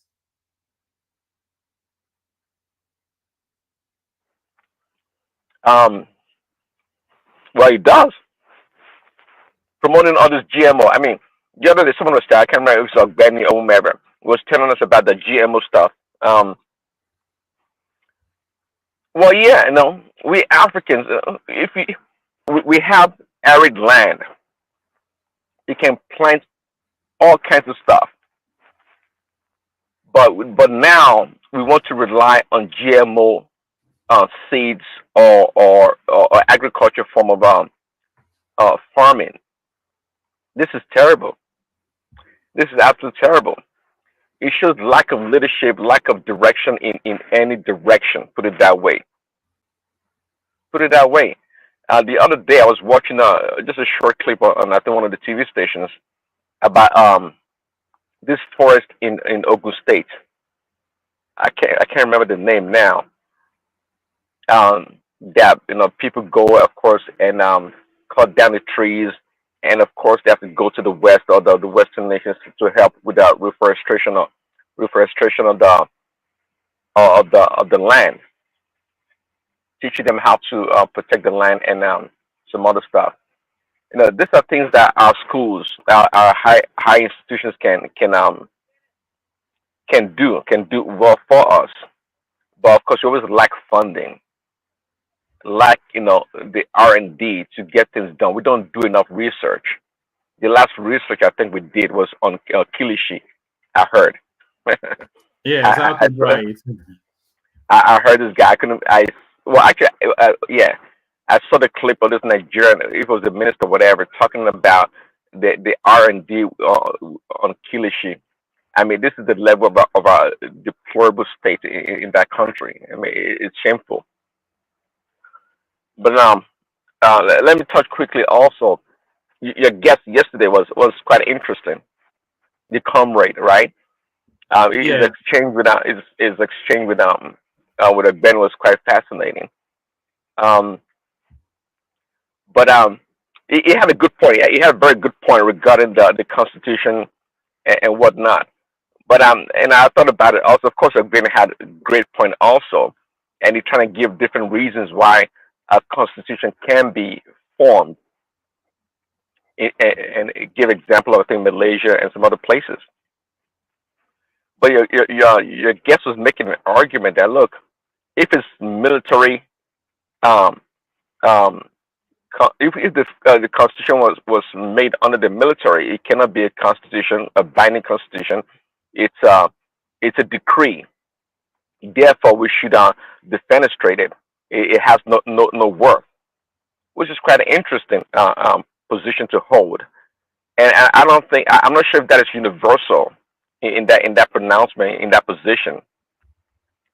Um, but the question I think we should have asked him was, look, if the military, the 1999 Constitution had been so quote unquote perfect, had everything in it, was a beautiful Constitution that's respected around the world, and everyone in Nigeria liked it because it served every region, every people and ethnic groups. Would Comrade have a problem with it? Would he have a problem with it? That'll be good. That'll be a question you should have answered. Now, if it's only condemning the Constitution because it does not satisfy Nigeria as a country, and there are some loopholes and some military, touches to it, I can understand that. And just like Ogbeni made known to him clearly that we can I, always. I think the comrade may be right, because it is well from my own point of view. Not that I know anything better than anyone, but what his argument was that that constitution, even though it was written by experts, the fact that the military made amendments to it and then signed it off, the moment they made those amendments, it deviated then from the will of the people, and then it became a decree. So I think it may be right. So is it that they endorse it wholeheartedly or not at all, but they cannot amend it and then say it's the people. No, that wasn't what the people presented, and I think that was his argument. In fact, he's been sending me materials to forward on to Ogbeni. Oh, really? Yeah. Well, yeah, I see his point. That's why I say I hear him, but I don't fully accept that position. Well, now you pass on the Constitution to the civilians. Don't they have the right to amend accordingly and remove the parts that has the link to the military or the parts that don't work for them. And what about if they did that? Does that nullify the entire constitution? That's another question to be asked. And yeah, that'd be a good question. I don't think we can just jettison the Constitution because it was military based. And by the way, before 1999, did we not have a Constitution then? Before prior, did we? No, no, we were under military rule then, so they ruled by decree, didn't they? Well, before the military came, what Constitution was Shagari under when he was the president? That would be the 1970 something. Was it 78 or 79 Constitution? Okay, and when the military came in under Buhari, was that constitution destroyed? Can it not be revived again? I mean, can we not call it back? No, because that republic ended. You know, we're in the fourth republic now, so the new republic has to start with a new constitution.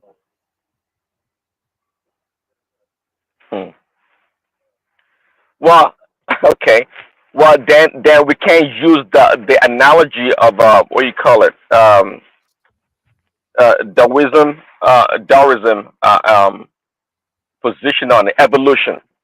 You know, the evolutionists or the people with the Big Bang theory. You know, they think things just appeared from nowhere, but it's always an origin or beginning of things. If that being the case, if you cannot recall the 1973 whatever constitution, because we are in a different republic, then there has to be a beginning to it. So if you have the military in place, then the formation of the constitution has to start with the military.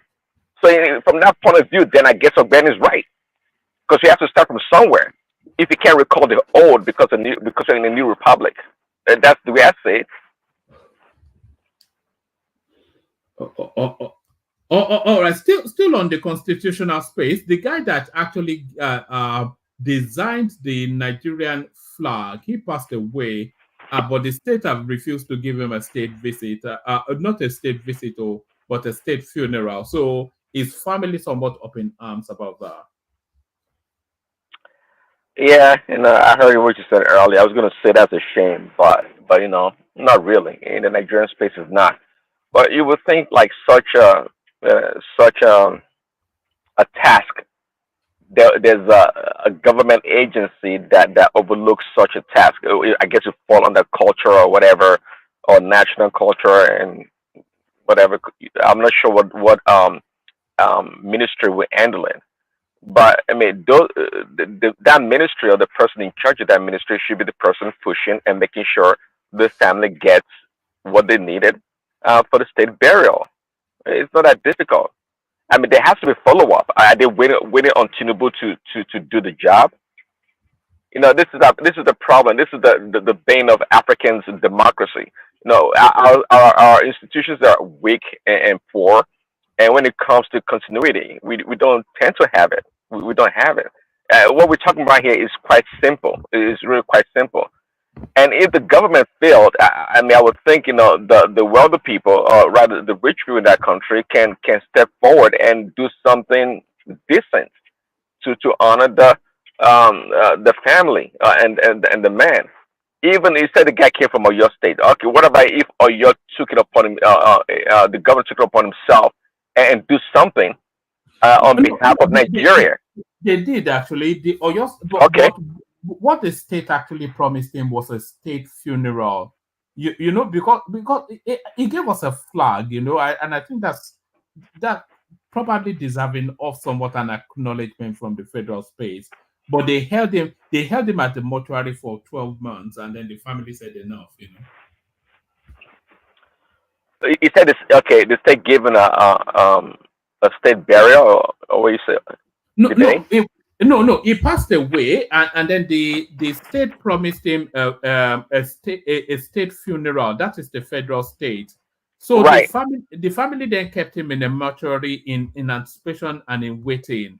But they kept on waiting for about 12 months, and then they decided to to have that funeral anyway, and Oyo State somewhat gave them some sort of stipends towards that, but it wasn't quite the grand affair that it should have been. So, did Oyo State do anything for him and his family? Yes, they footed the bill for the funeral. Oh, okay, that's good. They did something. That's good. Yeah.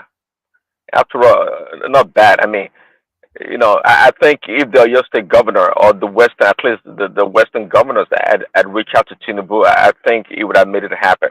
I mean, if Tinubu is so concerned about changing the national anthem, I think it would be prompt enough to want to give this guy a state burial. I would say. But Prince Daddy, that's not good enough now. Come on now. You and I live here. I mean, somebody, that makes such a contribution to the national space. Are you telling me that's good enough? I just think that's, pathetic. That's nothing to be proud of. I mean, the federal government. But the problem, like you properly stated, is everything. Why does he have to be president? Everything. I mean, it's just so annoying that like we are living in a kingdom. Everything has to be authorized by the president. People can take of state, taking it to their own Solomon, do something. But anyway, I would just get Well, mad about that situation. well, that's why I'm saying that we have poor institutions, and and our continuity is poor. That's why we have this problem. This should not be a big deal. Obviously, you can expect the president to do everything, but in the same tone, if you have the institutions working and the people in charge, they are the people to take care of it. And of course, if they need to get funding, I'm not sure how much it would cost to do such a thing, but these are simple things that should be readily available, in the Nigerian space. But you know what? Again, it is Nigeria, or what can we say? One man. So, what is Kolata saying with this super chat? Oh, That is the it logic was is worked by the guest or by Benny or who's me or what? It says 1979 Constitution was also a military constitution. The logic is warped. Do we now say Decree 34 2 should be scrapped and will return to the region? So, well, not you or Gwenny, but I think is arguing with the guest. What Kulata is saying is that the fact that the military made amendments to that constitution is not enough to say that it's a decree, and then Correct. because it's saying the 1979, which I think the our guest, Mr. Okune, that he referenced it as a better one, but Kulata saying that the military the constitution was that was also a military constitution, and then it's talking about Decree 34. I think that was the one that unified us from regions into the sort of federal structure we have. Yeah, yeah, I agree. That's my point. So the military has always been had its hands in our constitution one way or the other. So yeah, I don't subscribe to the guest logic in that regards. I mean, we can always now again we have civilian rule. Why come they don't make the necessary amendments to the constitution as they desire? Um, and by the way, I'm not sure if you pointed out the part of the constitution that he did not like that the military touch. Did he say that, No, I can't or do recall you that I know? did. I'm not Okay, sure. yeah, see, this is yeah, I think it's trying to be an absolutist. I don't, which is which which I don't think it fits very well in the Nigerian space. No. I, Um. I just think the whole thing is just some academic, intellectual, elitist exercise that they are going to. It's just it has no, and they've not even rewritten the constitution to say this is what we've come up with as an alternative. They are just asking that the government rewrite it. So it's just never going to land anywhere. Yeah. Yeah. But it was fun. It was really an exciting guest actually.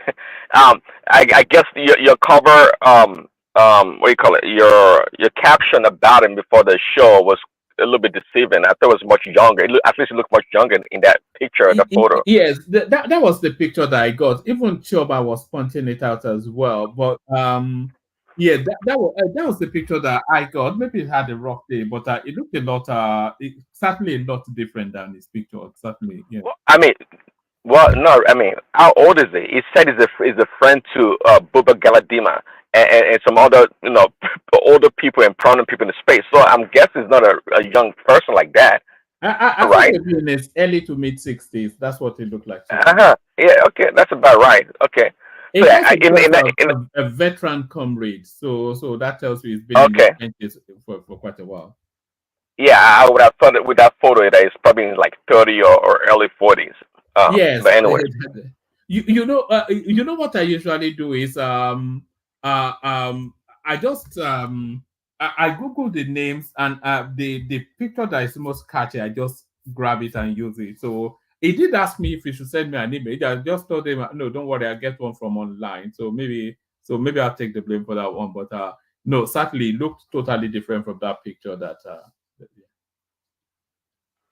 yeah, that's you, good. you It could was see a that good it was guess. still the same person, but you can tell that that picture was a lot younger than Right.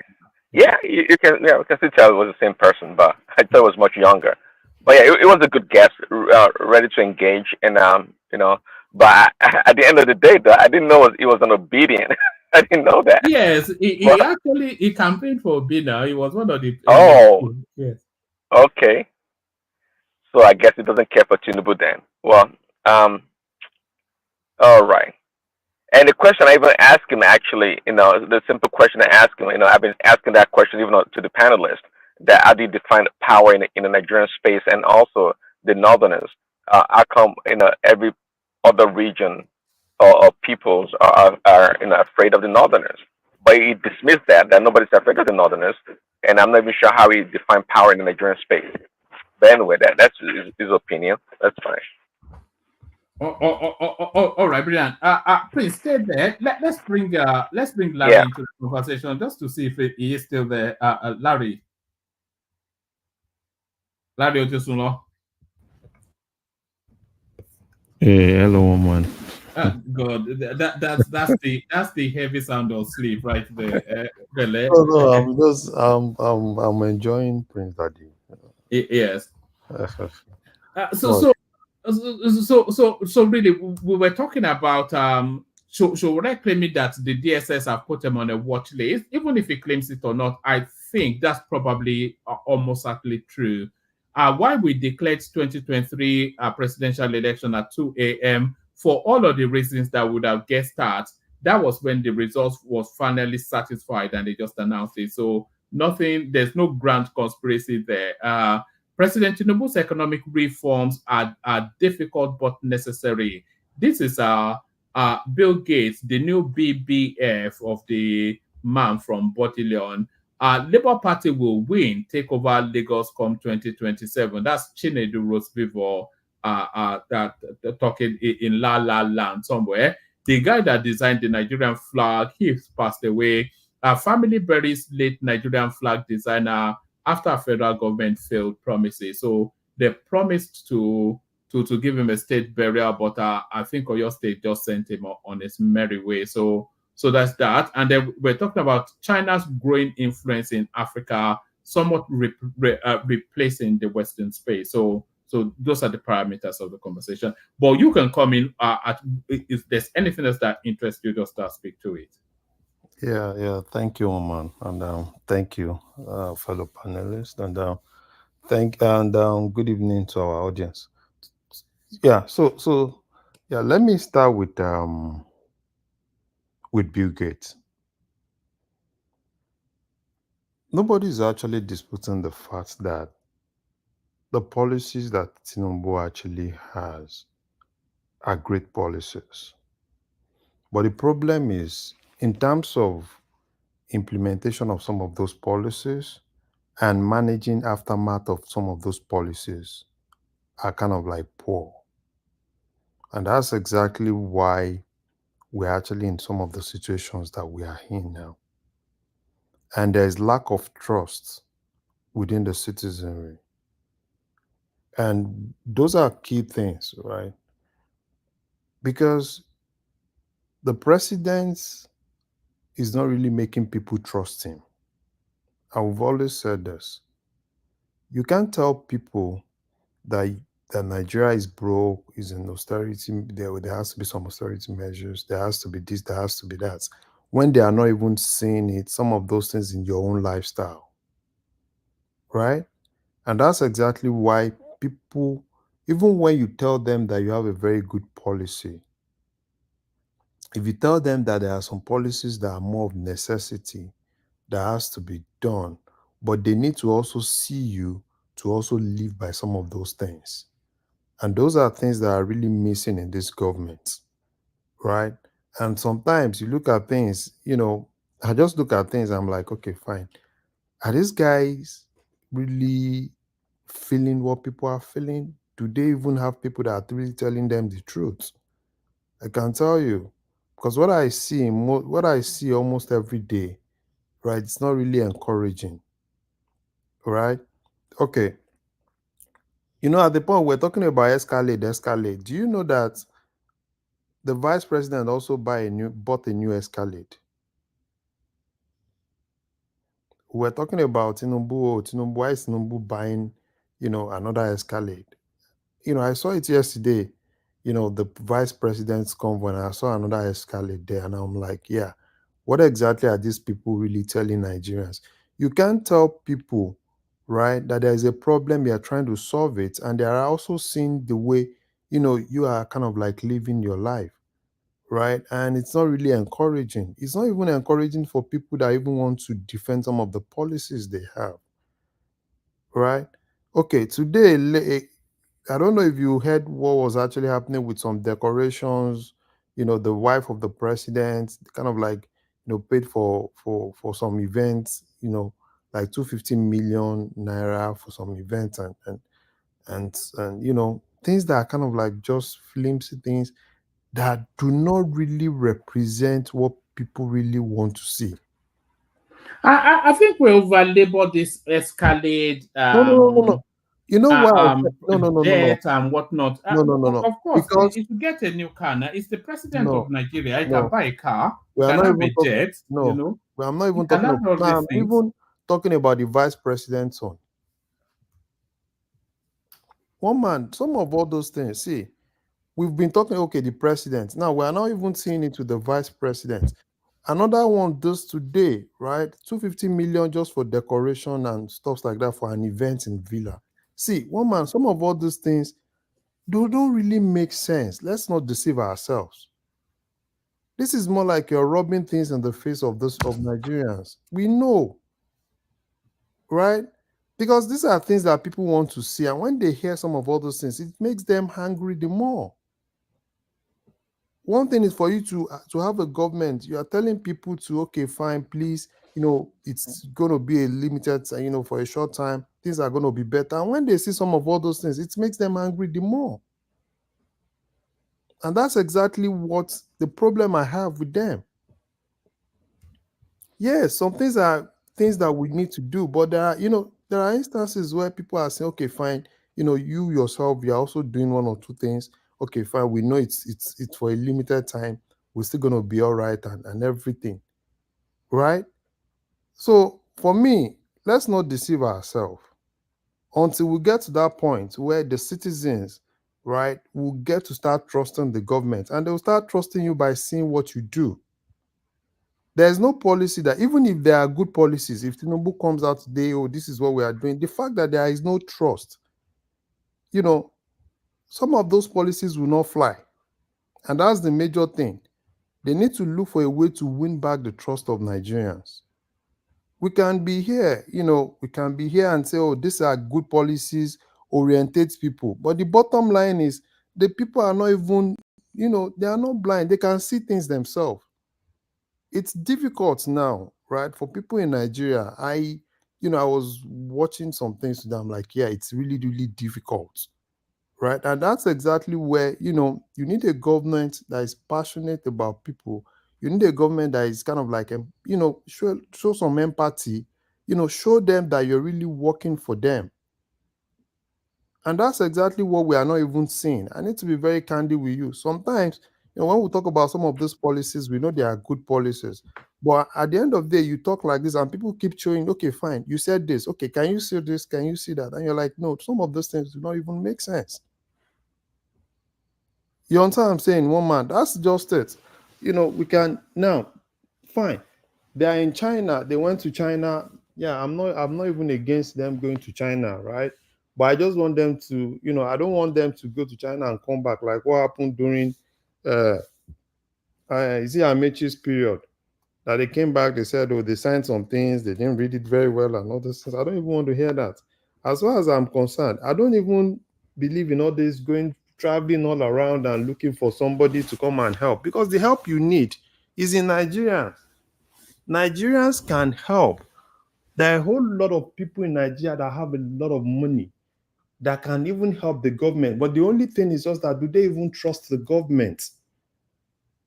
All this money all the traveling, look at when Tinubu got into government, he was moving everywhere looking for foreign investors and all those things. And we said something then, that some of these foreign investors will not even come. So don't even look that you have, in Yoruba, we used to say something, Onto and Walo Shokoto Walabe Shokoto, I'm trying to, which means that what you're actually looking for outside, it's even within your reach. All you just need to do is just to make those people trust you. And once they trust you, they will bring out money. This one that we're saying, probably, China and all those things. See, as far as I'm concerned, there is a whole lot of things that we can do within until we are intentional about developing Nigeria, right? Then that's when we can actually have things being done in that country. There are a whole lot of things. That country is so good, and that's why you see that in most cases now people are leaving, and some people are, a lot of Westerners are trying to go into Nigeria because Nigeria is a free space where you can make a whole lot of money. Less tax, nobody's taxing. There's less tax. Nobody's pursuing you. You can even do things without even anybody looking at you. Right. So for me, I understand, some of all those things they are necessary, they are difficult, but you can do some of those things until you start getting the trust of Nigerians. You may have a good mind, you may have good policies. Until they trust you, that's when they make some of your policies work. That's what I see on that. Now let me go to Sowore. I've been seeing some things, it's so obvious, right? Sowore, he knows himself though that if he gets into Nigeria, they will arrest him. And I don't even trust Sowore myself. I saw some things today, and I think it kind of like debunk it, that it's a lie, how Zamfara. I don't know if you saw that with Zamfara. Did you see I that? saw something that I put out, that I put fake news right across some. I didn't read it in full, but it was saying, what did Zamfara State do to him? He said some Okay. aids in So what happened is, I think there are some money were shared, right? And they kind of like, list the people that they shared those money to. And I think they probably, they gave some of those bandits, some of them 250 million, they kind of like, they said that based on that document, and they gave some bandits and they gave some press people, they gave some money to Sahara reporters, they gave some money to one Jude something, and some other guys. So, but he came out and said, yeah, it's not real, it's fake news, it's this, is that, But I don't know, because I can't even trust Sowore himself, right? I don't even know, because some of all these guys have a lot of donations and all sort of things, and even the Sowore himself. So for me, I don't even trust him. But I know if he gets to Nigeria, we all know they will arrest him, right? Because it's done a lot of things lately, right? That is that the government is not really comfortable with. And for me, I think Sowore is just trying to take advantage of the situation, all right? He wants more of trying to be relevant. Every time we have to protest, we have to do this, we have to do that. And I've said it. Sowore will continue doing that until probably he wants to be intentional with what he wants. Particularly if he really wants to do something, let him support somebody, one or two people into National Assembly and let them try to disrupt the system within that side. But anything aside that, Sowore will always still contesting, probably because he has one or two support from some donors that said, "Oh, keep contesting," and so that we can actually use that as a former presidential candidate and stuff like that. So that's for me for Sowore. He obviously, all right.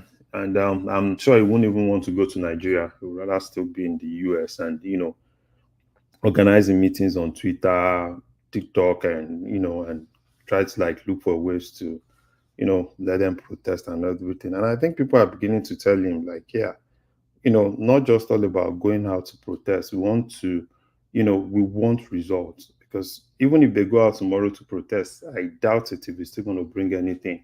It's going to be more of, what happened with NSAS and bad governments. And there are still a lot of people that are still in custody, that the government is kind of like arraigning. So I think, I really don't see anything. But I just think the government itself, right, they should just sit down and punch themselves, and really tell themselves. For me, if you ask me, I don't know the magic they're actually going to do. Because at the point, I'm like, okay, fine, probably Tinubu is not really looking at 2027, right? Because, if this is the way things are, time is actually really going. Let's not deceive ourselves. Time is going. So, and people really need things to actually be done, right? And I expect him to be able to come in and, handle things. And, there are a whole lot of things that are really going astray. The dollar, in as much as CBN is not really able. That 2027, Larry, I have a sensation that it's going to be a very violent election. Yeah, it's going to be very, very violent. Very, very violent. Right. It's going to be very, very violent. That's why for me, because and the aftermath of it also will be. It's just I have even into 2028 it'll be, because when people lose, if Tinubu returns himself, there'll be reactions. But then it's not going for a third term, so he would deal with them more decisively. It's just going to be. Woman, the thing is this: if you are a little bit popular, right, you can find your way. You can find your way back to power. But they are beginning to be unpopular, and you want to use the state institutions to get you into power. It becomes difficult, and that's why to get to a point that people will become more violent. And I can tell you, the security agencies may not really be able to curtail what is really coming at that point. That's why for me. And the language of the electioneering is going to be very extreme. Exactly. It's going to be brutal all the way through. So exactly. So for me, that's why for me, I think it needs to, there are a whole lot of things that I can actually do. Let's not deceive ourselves until probably Tinubu does not have anything, his hands are tight. His hands are not tight. He's a president. And there are a whole lot of things that he can actually do. Right. And that's why for me, all this travel, right? I really don't see anything coming out from it. Right. After that, they'll go to US, they'll go to this place, they'll go to this place. I don't really see anything coming out of it. And that's why for me, I just need him to go sit down, solve Nigerian problem within Nigeria. There are a whole lot of things that we can solve in Nigeria. Right. Nothing. Tinubu is more of, he's a Western guy, right? He wants to go to everywhere. Probably he feels that probably help will come from outside. And I can tell you, he will continue doing the same thing and no help is going to come from outside. If you look at, when he was traveling everywhere, it was, oh, we've signed MOU with this, we've got these investors and that. Now ask me, where are the investors? Where are they? Who can you really point to that really come into Nigeria to invest in that level that they've been telling us? So that's why I should just cut some of all this traveling. You should just sit down in Nigeria. They need to solve problems in Nigeria. There are a whole lot of things. People are hungry. Let's not deceive ourselves. People are beginning to be very hungry. And it's getting to a point where people don't even care anymore. They just feel that whatever is going to happen will happen. The protest, the last protest, it was easy, they were able to, use the security, with the people were raising flags and everything and make it look somehow. It's get to a point. Because if things continue like this and they are not really seeing results, right, people will not even have any choice than to, like, if anything will happen, let it happen.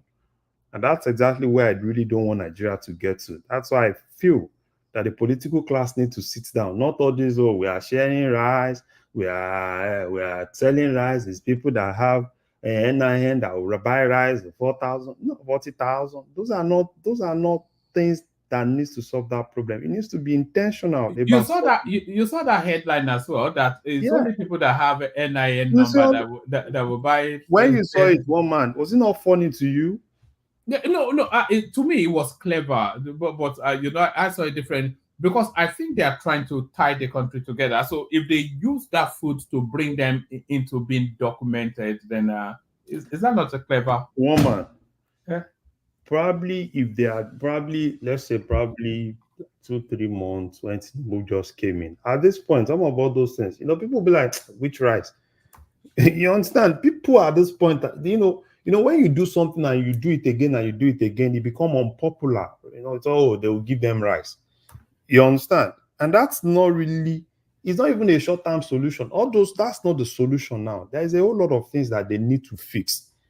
And even the people that are working for him, I can tell you, some of those people don't even care. And that sometimes you look at some of those people that are working for him and you're like, okay, fine. What is happening? Where is the missing link? Is it that those people are not really looking into helping Tinubu? I can tell you, I think it's just more of everybody just do your own and nobody even, everybody just do your own. The president is somewhere, the ministers, everybody just do their own. And even the ones that you think are working, everybody just kind of like tired. They just, okay, whatever the case is, let's just keep moving. Right. And that's why for me, I need a leader that wants to lead from the front. And, he needs to stand and solve some of all those problems. There are a whole lot of things that are going out of hand in Nigeria. And we all know it, right? Until they sit down and solve it, we'll still have the same problem. You can't use, if you have a long-term problem, right? One thing is always, oh, fine, I need a long-term solution. Now, that long-term solution can only work when you have the citizens that trust you to be able to get them to their destination. But in this case, when you don't have that trust, then you need to look for some short-term solution, medium-term solution, then long-term solution will definitely come in, right? That's what I see in all those things. But if they still continue the way they are with the way they are doing things, I'm telling you, I'm not seeing any magic happening. I'm not seeing any magic happening. It's just going to be the same thing. And they are becoming unpopular every day. I can tell you. Even the people, even those days that we were saying, oh, Buhari still have his own fanatical fans that still believe come rain, come shine, come soon, they will definitely still be with Buhari. But Tinubu does not even have that. He doesn't even have that now. Even the base that he has in Southwest, he's lost it. So for me, I think if he needs to look for, coming, sit down, leave all those foreign people, leave America, leave all this, and look at how to solve Nigerian problem in Nigeria. We can solve Nigerian problem in Nigeria. It's not magic. You keep saying that. I'm not quite sure Nigeria is very wealthy, but the money and the expertise and I don't think we have the things to solve Nigerian problem. Yeah. Woman, let me tell you something. The money and the expertise to solve Nigerian problem is in Nigeria. There are lots of money in Nigeria. There are lots of people that can solve Nigerians' problem. The problem is this: when you have a government that believes that is more Western, right? That believes that the solution will come from outside. They are not really looking inward to look for ways to solve the problem. I can tell you, it's still going to be the same. If you can travel all around the world and think solution will come from outside, everything will still lie flat.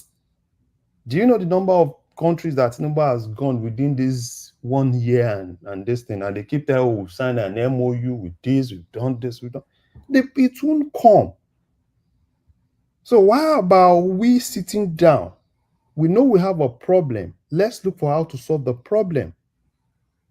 Right? Now, even look at all the problems we have. Because when people see you wanting to solve the problem, you start getting one or two people kind of like, okay, fine, reasoning along with you and say, okay, fine, how can we really solve the problem? The only thing that you see from the Western guys is probably they give you more loan. And that's what they've been doing. Every time it's all about, oh, we've secured so. Now, I think yesterday they said they secured another, I think 1 point something billion, is it in euro or pound or dollars? Bank of Industry. They secured that one again. So that's what we'll keep, we keep hearing. We've secured this loan. We've secured this loan. We've secured this loan. And at the end of the day, you keep securing some of those loans, and you are not even seeing what what is really happening. You will share that money to people, in as much as people don't really trust your policies, right? You will just see that you ask yourself, where is the money? And that's what is really going to happen. Now, this issue of fuel, I need somebody to be able to solve this problem now, because the way Sorry, Larry, carry on. But let me bill our hand over to Mike. Not to Mike, but to Thomas. You know the talking points. I'll be listening in the background. I've got something early in the morning, so I have to leave a bit earlier. But thank everyone. See you tomorrow. The super chatters are Ayo and Kulata. So thank everyone. See you tomorrow. Carry on, Larry.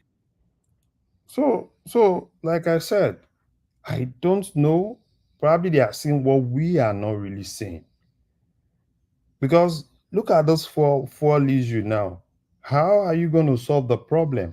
Because you can't even solve the problem, because you don't even, until you're able to make at least exchange rate stable. And exchange rate is not in any way stable.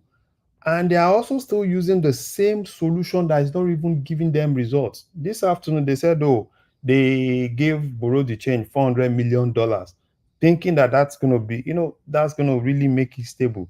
Bureau de Change, those guys will collect it at they give it to them at 1,580.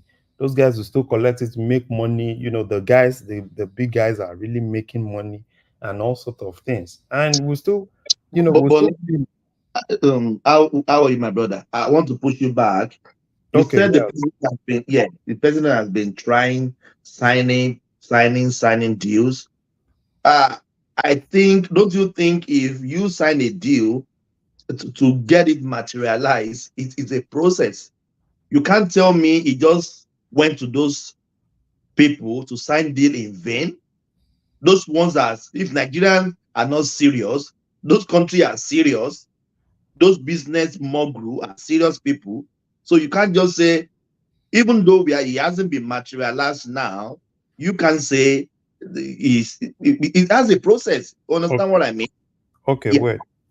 What do you think they've been signing? Do you think they've been signing deals?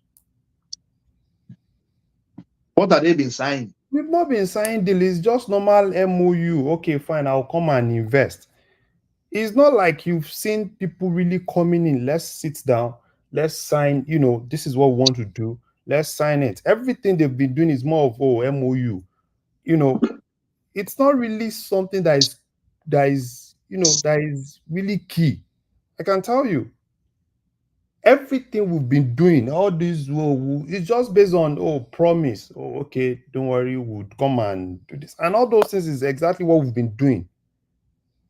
I've not even seen one key one that is like, okay, fine, we are ready for business. Sit down, we'll sit down and let's focus on real business. If you ask them, they know it. We all know it. Oh, we've had some promise. They said they are going to invest so amount of money, and where are those people? So that's why for me, right, you can tell me, oh, what is outside is beautiful, is this, if it's still based on promise, right? I don't even, until I see it, right? Until I see it, then I will kind of like believe that, okay, fine, you are ready to do business with me. You can promise me that you're going to make heaven is, you're going to give me heaven, you're going to give me this, until I see you take the first step. So do you think that if they had gone to the next level with all the promises that we've been seeing for 1 year, probably we could have probably seen 1 or 2 people, that are now real, that really want to invest. They went to India. Do you know the number of promise that we got from India? They said, oh, India billionaire and all those things. That's why for me, we are even spending more. Do you know the number of people we took to India? Do you know the number of people we take to all those people? Do you know how much money we spend taking all those people to go and do shake hand and some promise and everything? And if you calculate how much we've spent with all these visits, it's not just the president going alone now. He has a lot of entourage, all of them, so governors, everybody will go, and we'll go there, right? Oh, so you come back, Bayo will say, oh, we've signed this with this, we'll sign this with this. At the end of the day, they say, no, it's not like that. It's. So, see, for me, I'm tired of all those things. Let's not deceive ourselves, right? I'm tired of all those things. We can't keep doing the same thing every time. Small time, if they say it's in Brazil, all of them will carry all the entourage, carry governor, carry minister, carry everybody, will go to Brazil again, go and shake hand. It will be more of okay, promise. And what exactly are we really saying? Nigeria is Nigeria is a big country, right? It's a big country that we can actually command things. It's not like, I don't know. Probably people just believe that some of all those things that you see, I can tell you, it's just good for the camera. Until probably I see people that are really ready for business, that are ready to bring money into Nigeria. Not all these, somebody promised me that, well, don't worry, I'll have we'll come in and bring so billions of dollars and everything. And we'll just believe that, oh, they are coming. They are all businessmen now. Can I ask you a quick question? Yeah, you can ask me. Yeah, so I'm glad you said that, bringing money into Nigeria. Realistically, if you had, let's say, $5 billion US, would you bring it into Nigeria? And if you would, what sectors and how would you get your return on investment? If you can give me those 3 answers, I'd really love to learn. So in terms of Nigeria, see, number one thing is this. If any investor believes that government is going to give them the 100% support, there are a lot of industry in Nigeria that you can make your money. Number one, financial infrastructure, telecommunication infrastructure in Nigeria. Any day you make your money, right? So give me an example. An example of what? I've just given you one. There are lots So of you said so you said like telecom. So like, are you saying like an MTN, an Airtel? There are a lot of infrastructure within that space now. There are a lot of at least take for instance, when we had this, when there was issue with this May1 cable, right? That the whole of Nigeria was without Internet, yeah. Internet. Mm-hmm, yeah. And there is still a lot of investment that still needs to go into that place. Do you know the number of people, the number of startups in Nigeria, right? That build that almost everything they do, right, it's foreign, and it's even killing startups in Nigeria. And what they just need is just people to kind of bring a lot of money, invest into that place. I can tell you there are a lot of things. What the thing is this, and Nigeria is a very good space as far as I'm concerned to invest, because you are going into a place that you don't have, you have less legislation. You can do some things, right, without even interference. If the government supports you, things that you can't even do in Europe, you can do it in But Nigeria. is that a good thing? What do you say? I said, is that a good thing? No. See, one thing you said as an investor. Yeah. So for example, right? Yeah. Like I brought up the telecommunication space. Yet, if we look at the largest telecom players, they're actually running at a loss. For the last 2 years, they've been running at a loss. So the numbers aren't showing us that investing. So I guess what I'm trying to say is that in terms of clear-cut value investing, right? Like if you just use Okay. like a Benjamin Graham style value investing. Okay, I'm going to look into this underdeveloped market, put my Mhm. Naira in, and I'm going to see growth, and then be able to exit the industry or sell to a bigger player. Do we have that framework or infrastructure in Nigeria? Those infrastructure are things that you need people to invest in, right? The only thing that investors need, and this is one of the problem with Nigeria, if you ask investors, right, is the fact that you can't even predict policies in Nigeria. And that's why, I've been in conversations where, this comes up, policy flip-flop. There are a whole lot. Can you point to any space in Nigeria that you invest today? I'm not really talking about just small investments, critical sectors in Nigeria that you invest today, and if you have utmost government support, that you won't even make your money. So I guess because the question, I guess, so you're saying that the investment is not in the business. You're saying that an investor has to invest in the Nigerian infrastructure. That's what you're saying? Probably they are interested in investing in the Nigerian infrastructure, they will make their money. I agree, but here's the problem. I agree with you 1,000,000%. But the problem of investing in Nigerian infrastructure is just like we saw the debacle where the Chinese have seized our jets and seized our assets internationally. Um, Nigerian people, Nigerian governments, Nigerian elite, they don't have a mentality of, how can I say, accountability. And when you want investments, you need accountability. So let's say there's a road that needs to be built, right? Or there's an electrical or even a deep water, cable for Wi-Fi or for internet access, broadband, right? If I have $1 billion and you tell me invest, Nigeria is a great place, I have to be able to ensure that once I make this $1 billion commitment to Nigeria, I'm going to be able to collect my revenue. Let's be frank and let's be real. I'm heavily invested in the Nigerian stock market, right? It doesn't exist for Nigerian companies or for anybody. So let's say you built a road. There's so many roads, right? You go to from literally uh once you leave Yanokbaja and you start going to Alagbado, start going to Tollgate, that road is just a freaking mess. Let's say you're an investor and you say, hey, you know what? If I build this road, a lot of business is going to come. What that means is the Nigerian government now has to allow me to build this road, which they haven't done, but then I have to put tolls on the road to collect, one, to get my money back, right, as an infrastructure bond, and two, to maintain it, pay for the workers and pay for maintenance when the rainy season comes and we got to, pave the roads and blah, blah, blah. Have we ever seen a Nigerian administration? And this is done normally anywhere in the world. You go to Europe, Asia, Canada, this is what they do. They put tolls to collect tolls for revenue to pay investors who invest in state bonds. Why don't we have that in Nigeria? So I agree with you.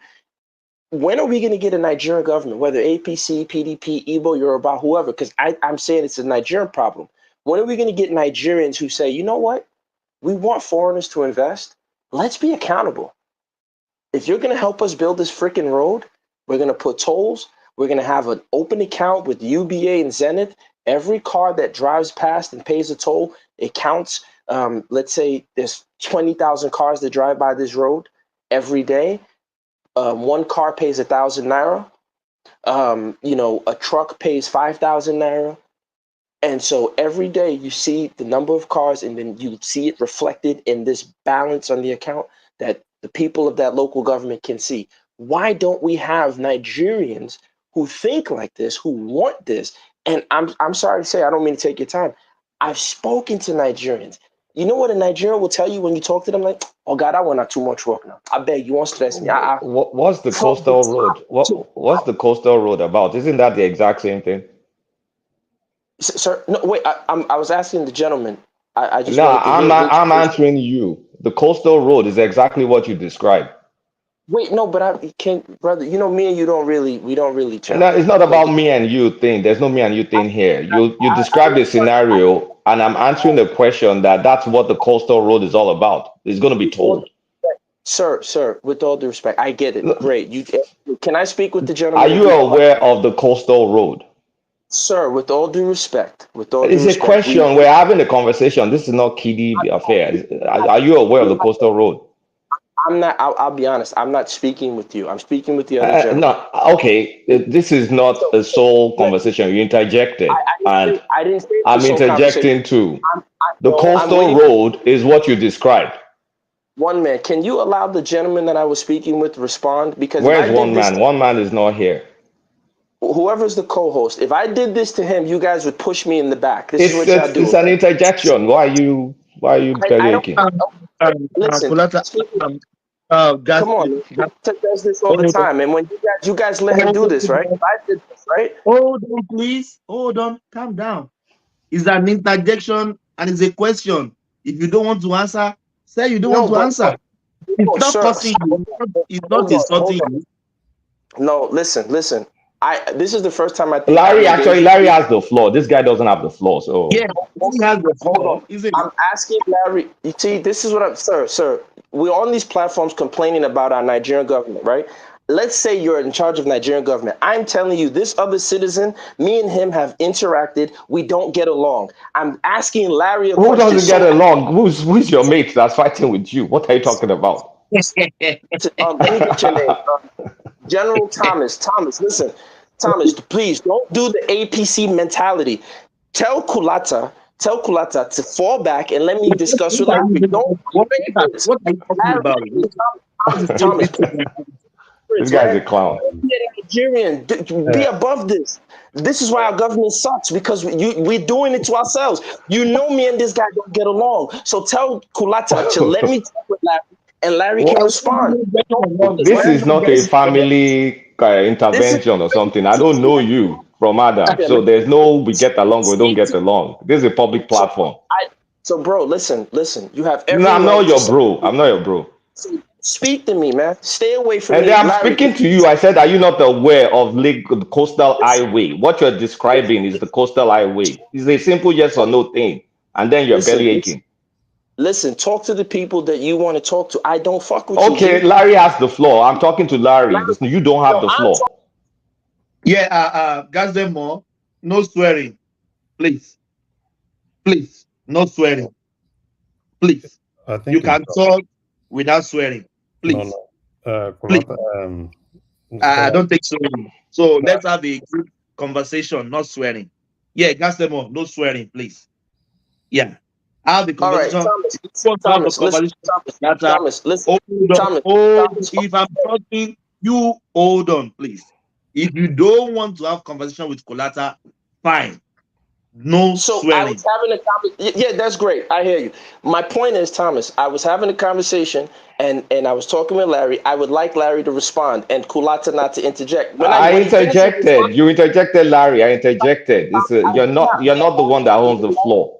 Thomas, me and Larry were having a great build, okay. and this guy just interjected, right? So can I get my response from Larry, Okay. and you do your Cast them duty all. as the host? You had no problem blocking me and taking me to the back for Larry, cursing. Joe, that So do the alone, same Joe, man, that boy alone. Cast them all.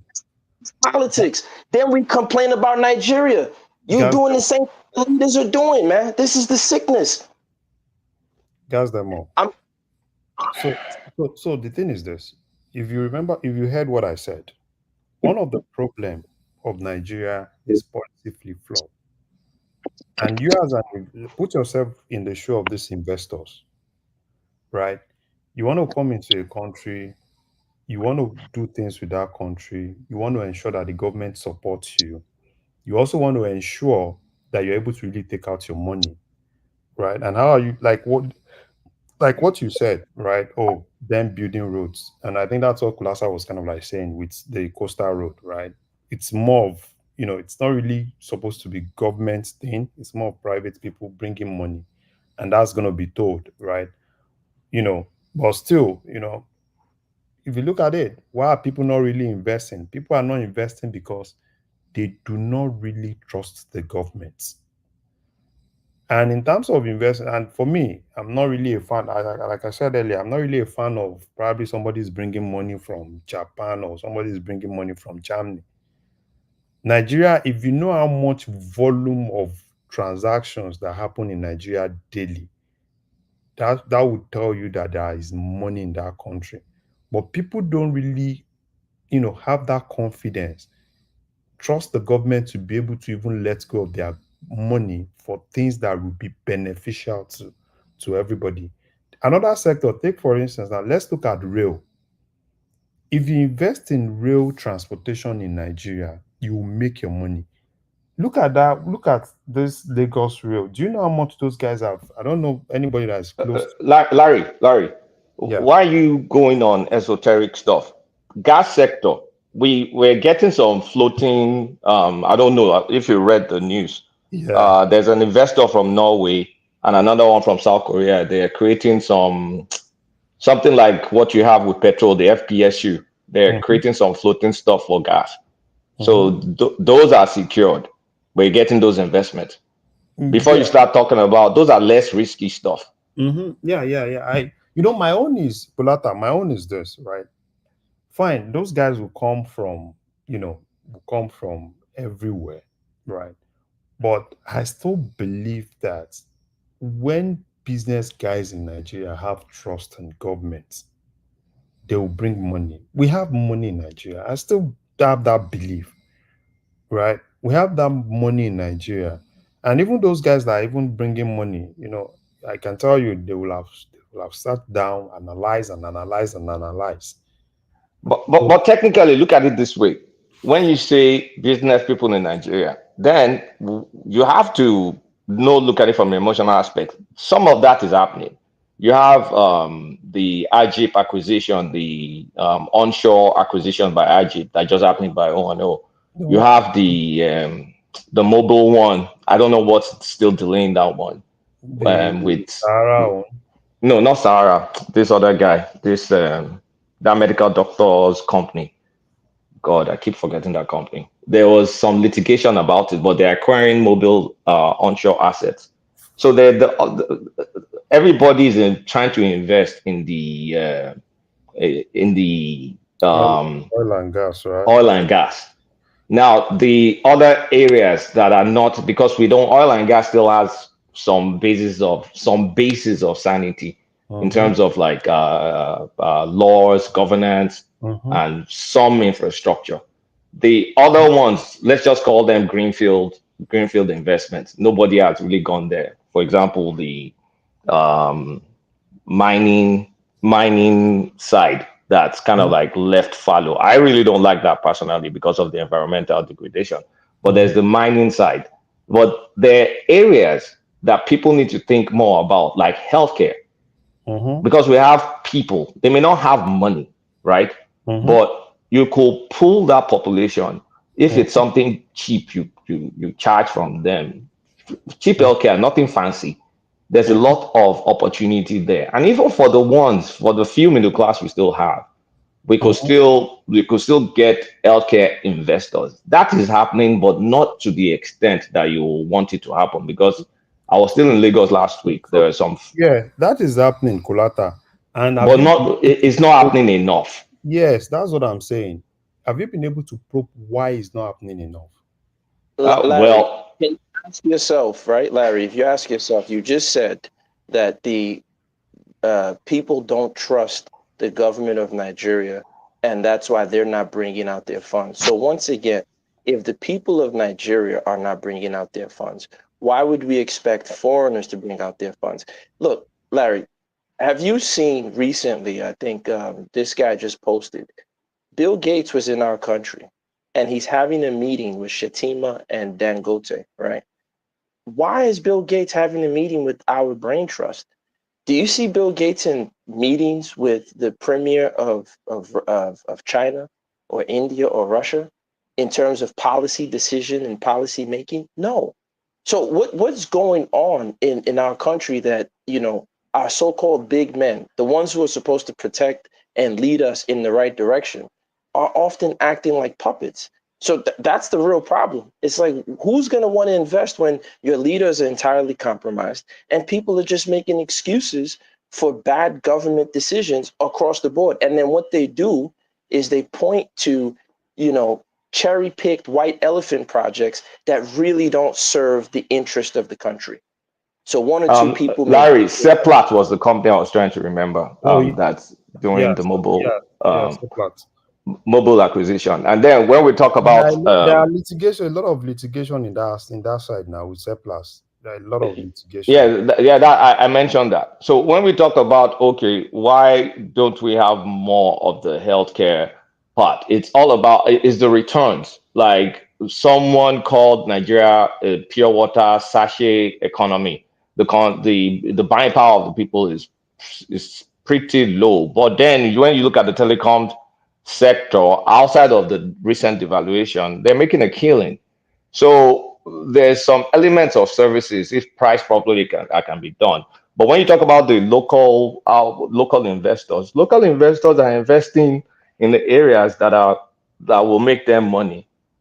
The rent seekers are the ones now that you need to convert. That okay, the jig is done. Convert whatever money, free money you used to get from forex or subsidy, and channel it elsewhere. That's where the bulk of the work is at the moment, because people still want to be carrying free stuff. Colata, you see the rent seekers, right? The way we are even making them, take for instance now, you see the $400 million that this guy said he brought out this evening, right? But to kind of like use it to stabilize the dollars. I can tell you that you are just making those guys, richer. All that stability. I mean, I've got tired talking about it. Our fiscal side is struggling. So all that stuff Cardoso is doing is almost like pouring water in a basket. That was what I was saying, right? I was looking at all those things because some of those things, I don't know the magic. You understand? Because Colata, let me not deceive you. Sometimes I look at Colata, I look at Cardoso, and I doubt if Cardoso is that smart.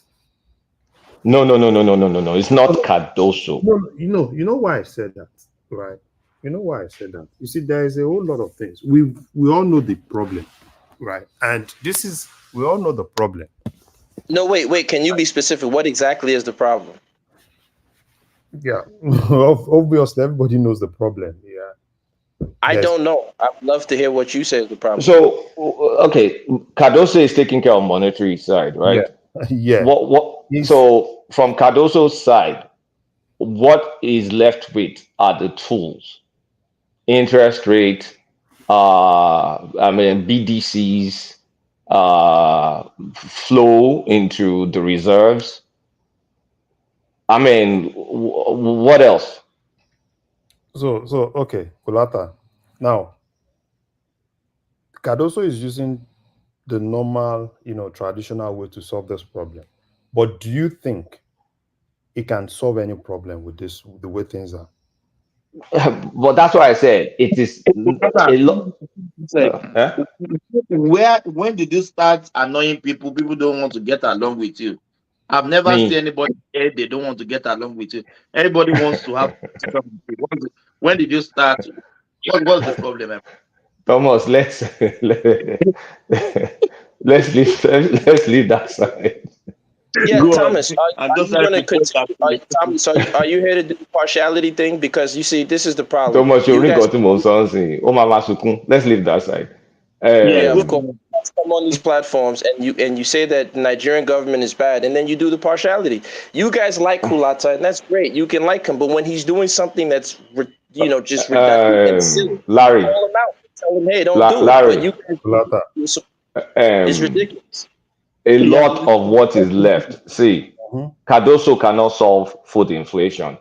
Cardoso cannot solve low revenue from the government. Cardoso cannot solve taxation. Cardoso cannot solve things related to importation and all whatnot. What Cardoso can solve is use the monetary tools, and is trying his best to do that. Yes, a lot of things happened before Cardoso.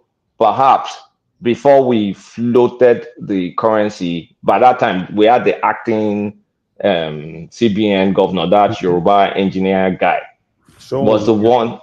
Yeah, that was the one. I don't know that Tinubu must have instructed him to do it. So I blame Tinubu for that. But him, before even doing it, you'll have told Tinubu that we're not properly set up to handle a float, a free float.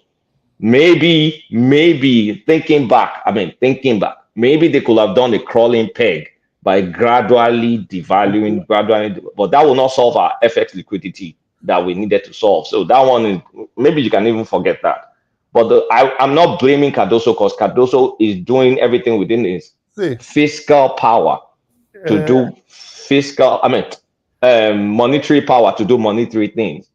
The I blame is on the other guy. What's his name? Edun. Wale see, Edun. see, Kulata. We'll still, I can tell you, if we still continue like this, or Cardoso is still doing You this, know, this is what see, we'll do for 4 years. Let's can Cardoso fix food inflation? wait now. Wait. This is what we're gonna do for 4 years. Me and you. Like, that's an emotional argument. No, wait. Because if it's still the same way, right? Except probably magic happens. Let's talk about where the problem is. The problem is Tinubu hiring a bunch of incompetent people. And a lot of that incompetence that we're seeing in this government is coming from economic coordination, starting from agriculture to education to defense, everything that will affect fiscal area. It put a bunch of useless people there, with a few exceptions.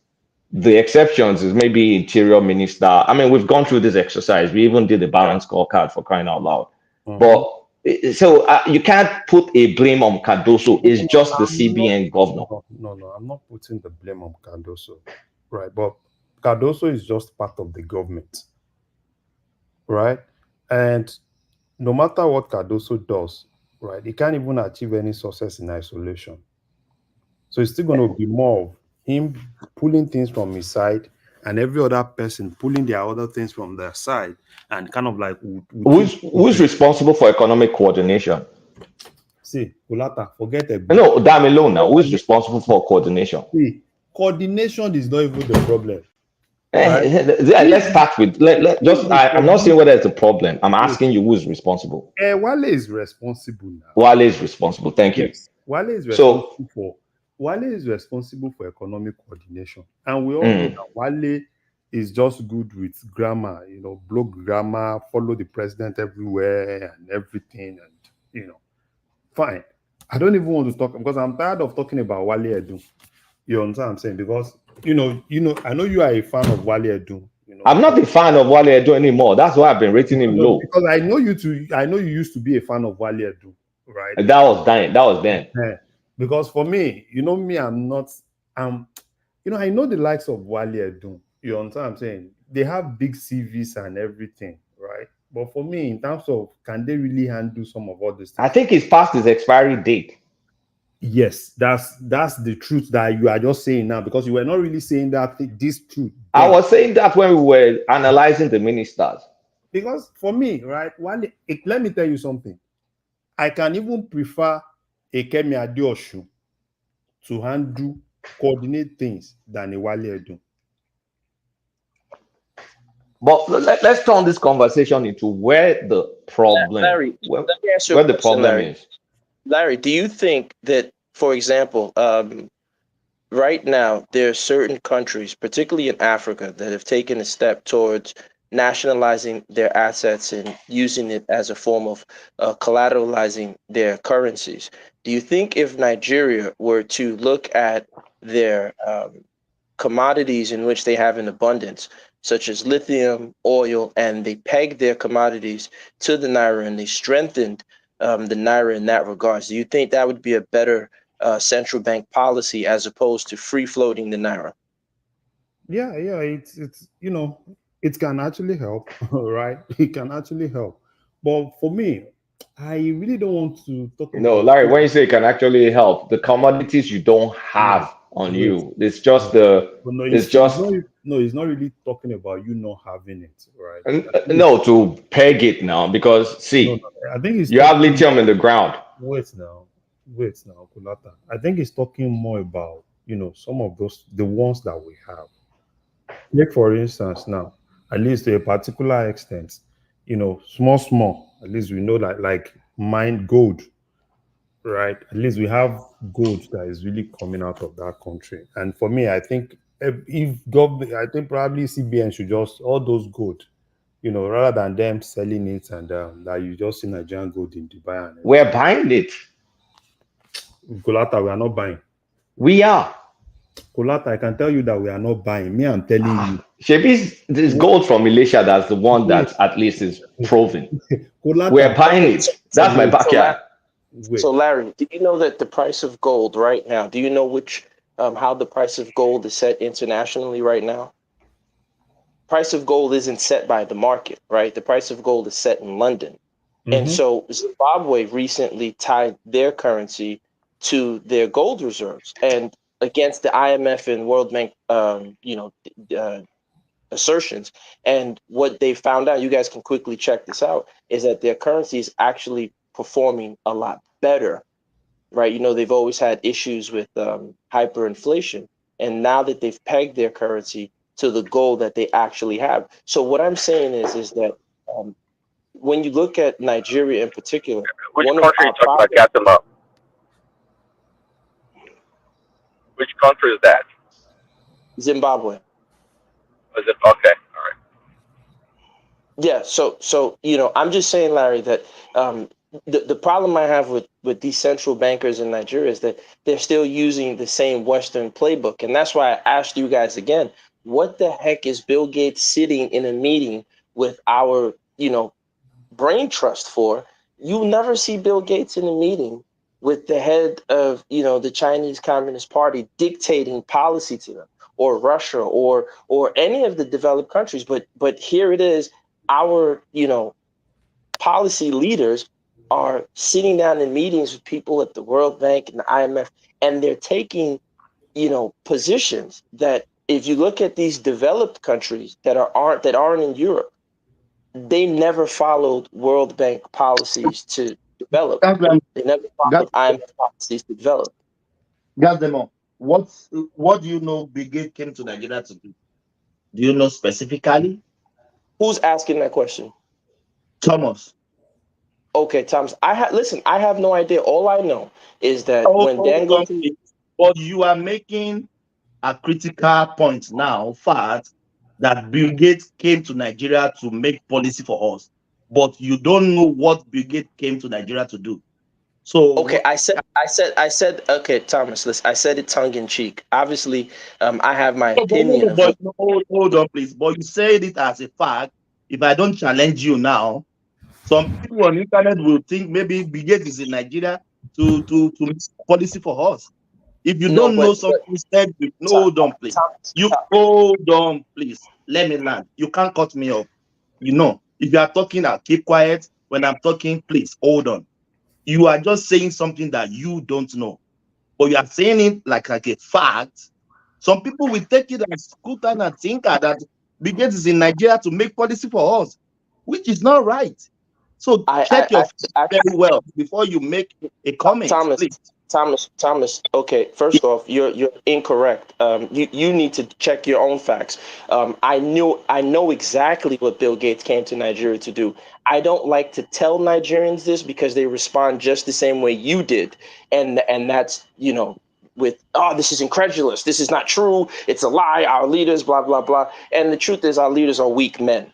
If you check out Bill Gates, and I can post the link, he sat down there and told Shetima, he told Dangote exactly what they should be doing in terms of hunger policies to feed Nigeria and for nutrition. He met with I forgot that he met with a few ministers. He was there was a question and answer. You guys can go and check it out. He posted it himself. So please, with all due respect, I know you're the host, but Google is your friend. You can open a new tab and type in Bill Gates Nigeria, you'll read, he has, it's called Bill Gates Notes, I believe. You'll read exactly, he tells you he was in Ethiopia and Nigeria, and he tells you his itinerary and what he did and who he met with. So please, with all due respect, relax, trust me. I don't think you're barking up the right tree if you want to go there. I didn't want to Thomas, say it because I want Nigerians to check it for themselves. Thomas, Yes. Bill Gates is not the cause of our economic struggles. So let's go back to what Larry you're talking about. Yeah, Larry, we were Tinubu's talking about pegging of Tinubu's the naira. team. No, Excuse we were me. talking about pegging Excuse of me. the Excuse naira. me. No, hold on, So, Larry. I mean, Larry, if we, you I were was talking asking Larry. about Cardoso. You're blaming Cardoso, and I'm No, saying the I was problem asking. more is a Colata, fiscal problem more at this point in time. Colata, I'm I mistaken. am not Can blaming you mute Cardoso. him? I am not blaming Cardoso. I'm only saying that whatsoever Cardoso does, right, will still be the same, right? Because Cardoso is just whatever Cardoso does is just part of the whole system. And what I'm saying is Cardoso still using the normal traditional method to solve this, right? With how Nigeria is now, we'll still be saying the same thing for 4 years. Okay, so let's fix the problem. Let's talk about how you will fix the problem. How? Larry, I just mentioned to you about pegging the naira to commodities that we have on the international. Hold on, please. Hold on, please. Yeah. I think we are not having a good conversation here. And let me land before anybody respond. Larry is having conversation with Colata. You don't want to have conversation with Colata. So you guys are trying I was here to before hold Kulata. on. I was I having said a conversation without with Larry. can I finish, please? You hear me earlier on. Let me finish. Then you respond. I hate people talking on me. Please let me finish. Then you respond. Colata is having conversation with Larry, but you are trying to come into the conversation. You don't want to have conversation with Colata. It's not. It doesn't. It's not working. I was here You before understand that? Kulata having a It conversation with doesn't, Larry. it doesn't matter. It doesn't matter. It So then doesn't what you matter. just said doesn't make sense. Hold You on, just please. Can you please hold on? So let Colata and Larry have the conversation. Then Colata will keep quiet. Please hold okay. on. Can you please hold on? What's the problem about holding on? Let me land. I'm the host here. Please, you don't want to have conversation with Colata. So let Colata and Larry have their conversation. Colata will keep quiet. Then you will have conversation with Larry. Because you are trying to come into that conversation, which you don't want to have conversation with Colata. So let Colata, Larry have the conversation. Colata will leave the floor for you. Then you have conversation with Larry. So okay. Well, hold on. Before Yeah. you No, go no, no. further, That's let what me we are ask you. going to You do. said I should You wait. can You said I should respond. wait, Yeah. right? Can you allow the Can person, I Thomas, respond? moderate for crying out loud? You Thomas, can can I respond? respond. You said I should wait. Can I respond? Oh, I'll let him go. Well, listen, I'll let you do whatever. It's your show, sure. But I just want to point out to you once again, this is the typical behavior, right? If No, I no, no. was I'm here not. Oh before, my God. I'm if not I doing was here that. before, Oh, no, no, no. I'm not going to do that. If you don't want to adhere to my instruction, please, you can leave. So because you don't want to have conversation with Colata, but you are coming into their conversation. If you want to have conversation with Colata, then three of you can have the conversation. No, Abuse. it doesn't work like that, brother. It doesn't work like that. So Colata and Larry will have the conversation. Then but I Colata will was keep here it. first. No, no, no. I'm not gonna do that. You have to. This is what I'm saying. So don't interject them. Let them have the So okay, I conversation. will not. But can I respond to you? I will not You interject respond. them, but I need to respond to you. Let me respond to you. I will not interject them. But what you're doing once again, I was here with Larry, talking with Larry. Kumata came to attack me. You're allowing him to do it, and now you're saying, "Oh, they should have the conversation." But go ahead, No, go no. ahead, go Colata ahead. It's okay. did Go not ahead. attack you. No. Colata, tell Go me how ahead, did he Thomas. attack Do you? what you're doing. Do what you're doing. This is the Yoruba Ronu bullshit. Go ahead. Nah. That's the problem. That is the problem you guys have. Your mentality is about tribal. It's you call yourself an educated person. No, I'm not gonna do that. Yeah. Larry, Kolata, have the conversation, please. Okay, Thank you. let the Yoruba conversation, since you've called it Yoruba road. Anyway, Kolata, can you just imagine that comment? Can you I just mean, it's it's one of those things you expect. I mean, we don't pick the people we talk to here, so it's one of the things you get to find. Anyway, and Larry, he, Kolata, hold on, he's the one that doesn't want to have conversation with you. Abi. So let Larry, Kolata have the conversation. You keep quiet. Kolata will keep quiet. Then you have conversation with No, Larry. when I'm done, I leave now. No, You don't even need to lead. Kolata, go on, please. Yeah.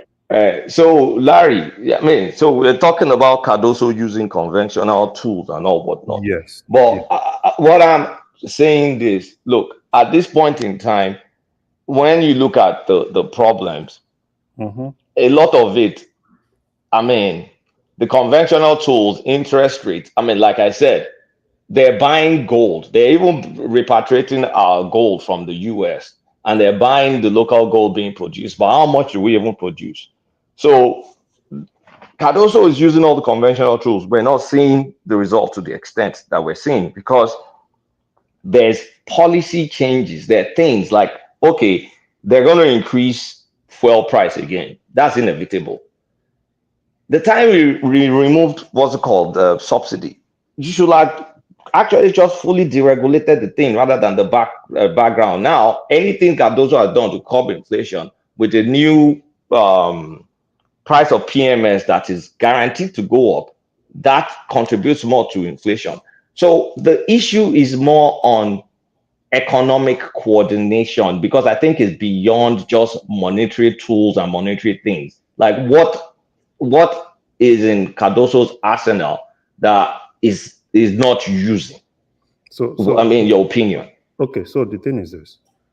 Now, with the way Cardoso now, exchange inflation there's going to be increase in inflation, and going by normal Cardoso thing, increase interest rates, right? Because based on what Cardoso believes in, using the conventional tools, just keep increasing interest rates. And I'm telling you that to get to a point that is not, because increasing interest rates is not even having any impact, because Cardoso believes that it has some impact, but it doesn't have impact on the food. I mean, food inflation, the cost push side from the food inflation. That's the major chunk of what make up inflation in Nigeria, right? You can increase, kind of like, increase the cost of capital while Larry, give me 1 sec. Other people can come into the conversation. I'm not limited it to Larry and Kolata, but gas them all. Let me just say something. Gas them up. Yeah. Let me just say something, Mr. Thomas. Gas them up, please. Is there a reason why you don't want to have conversations with Kolata? Because for me, Larry, leave out his story. Let's talk about it. This is not a therapy session. Let's continue talking. No, this is it. Larry, no, Larry. No, Larry, don't do that. I don't want that. We don't want that. Okay. Let's just have the conversation, guys. Yeah. Larry, I appreciate you. I can respond in the back chat. This is what they do. So when I said the policy. Larry, let's continue, I beg. Okay. Larry, please go on. Yeah. So go on, the thing is this. What I'm saying is, going by what this guy believes in now, right, is just, let me increase interest rate. And if I don't when I increase interest rate and I give the bureau de change money, right, so probably that will kind of like, have some 1 or 2 effects on the exchange rates.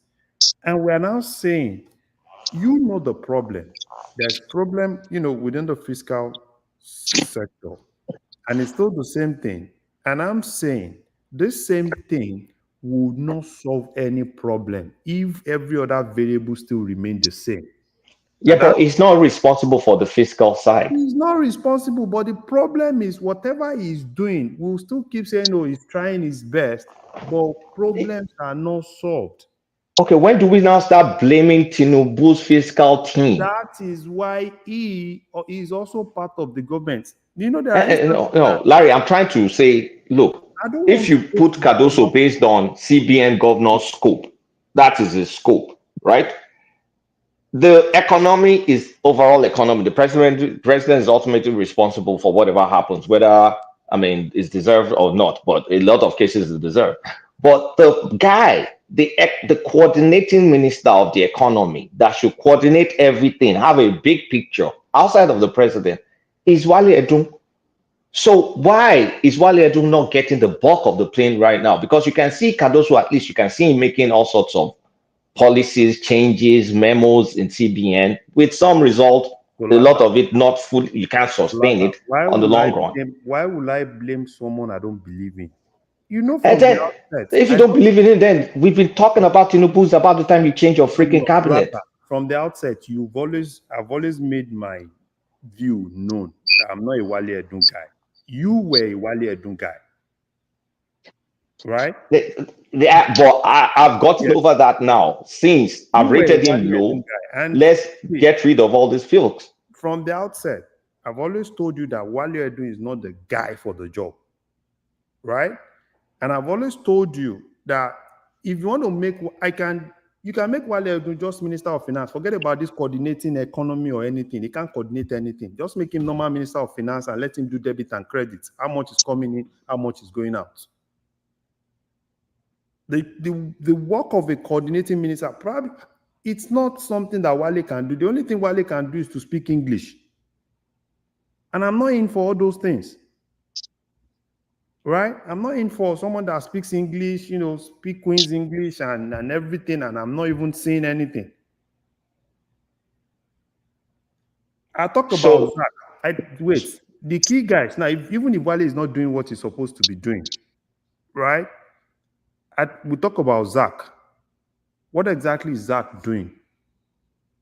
Zach is, well, when you look at Zach, you can say Zach is doing something because the metrics, the revenue metrics on his side is going up. Wait. Metrics? Yes. Wait now. Kulata, wait. Because because I can say, okay, probably the guy, the Wale Edun is not doing anything, right? And we are saying the problem is the fiscal side. Now, let's not look at Wale Edun. Probably is not a good manager, right? He doesn't coordinate. Now, let's look at the subunits. Look at Zach. Look at the custom guy, right?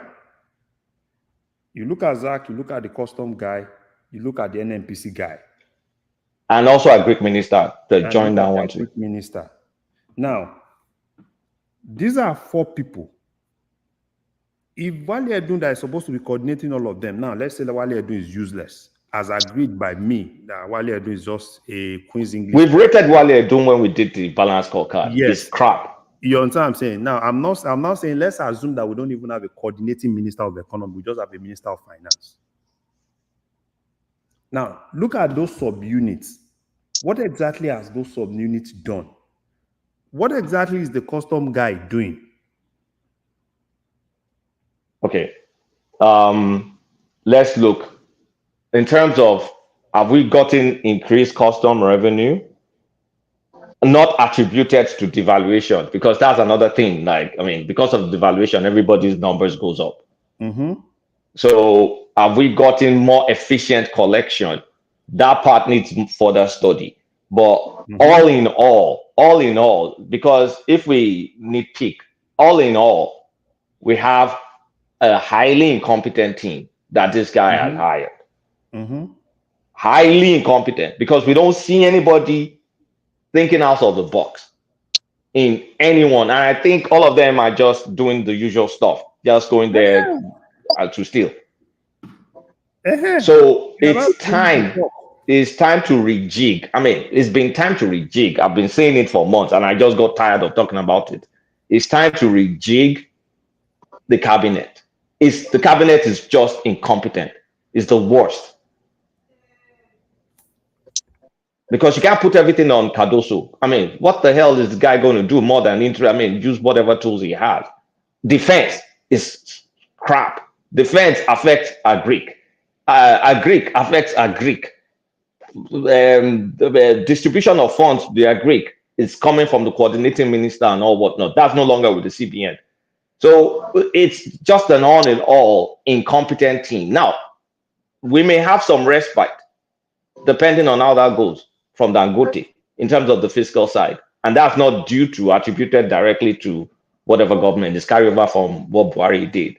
But outside of that, we just have two gas investments that I know of, and the onshore stuff that, I mean, the rest are buying.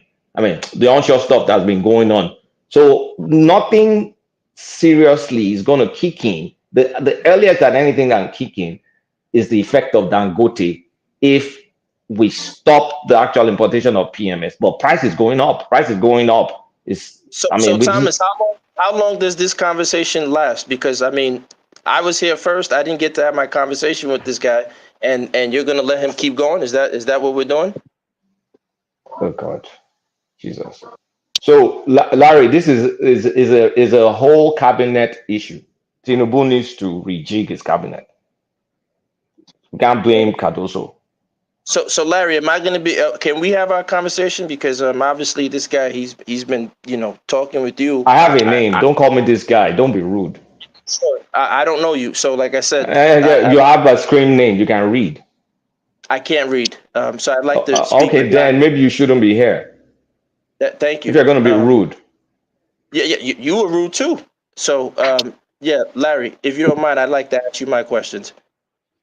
So so Larry, it's a big picture thing. Tinubu is failing and he needs to change his cabinet, or he has to rig the election. That's just the way it is at this point in time. We're not getting any good results from this team. Oh, Kolata, thank you. So let them have their conversation too. Yeah. Thank you. Yeah, go on. Yeah, so Larry, I was asking you about the collateral, trying to figure out a way to strengthen the naira through pegging it with our different commodities that we have, and you were going into it because we looked at Zimbabwe. I gave the example of Zimbabwe, and they followed using gold to peg it to their currency, and actually their currency has been performing quite well. So I wanted to hear your thoughts on pegging our naira to a basket of commodities that we produce in Nigeria. What do you think from a fiscal and a central bank position? What do you think that would do for the Nigerian economy? So unfortunately, Larry has left. So yeah. So yeah. I mean, if whoever wants to talk, I'll talk with whoever. Yes. It's only Kolata here, but you don't want to talk to him, so maybe we'll go to somebody else. But listen, I appreciate the time. I'll see you guys later. Have a great day. Yeah, thank you. Have a great weekend. Yeah. Bye bye. Yeah, Folly, are you there? My brother, I'm there. Good morning. Long time, my brother. Wait now. We offend you. No, nobody offend me. I just believe we'll be talking. Well, I think I'm actually misleading have a wrong motive about Tinubu. And I'm just saying sorry for not believing in his capacity since all this while. I'm saying sorry to everybody that's misled that Tinubu will actually not perform well before the election. That's a very, very mistake of my own side because I judge him wrong. That he won't perform well. And today, Tinubu is actually doing the great job. He's still really performing well in the country. So I'm just using the voice to say sorry to everybody for misleading them, not believing in Tinubu. Sorry. Talking about my brother, I don't understand you. Hey, Kolata Kilo Shele. I don't understand Folly. What is this saying? Foley is gone. Tell us that we should have. I mean, I said we, like I voted, like I voted Sowore. But Foley goes on and they ban you. Yeah, go. Maybe.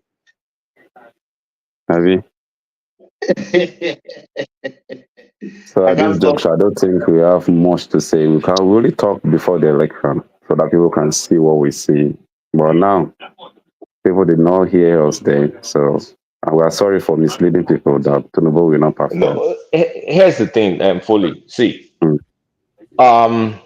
where the big problem is this: the policies Tinubu is implementing. They're highly necessary. They're highly needed. But the problem is you cannot implement difficult policies with a bunch of clowns, and that's the problem we have right now. We have serious policies in the hands of incompetent people, because nobody can convince me that we could have continued on the path we were going.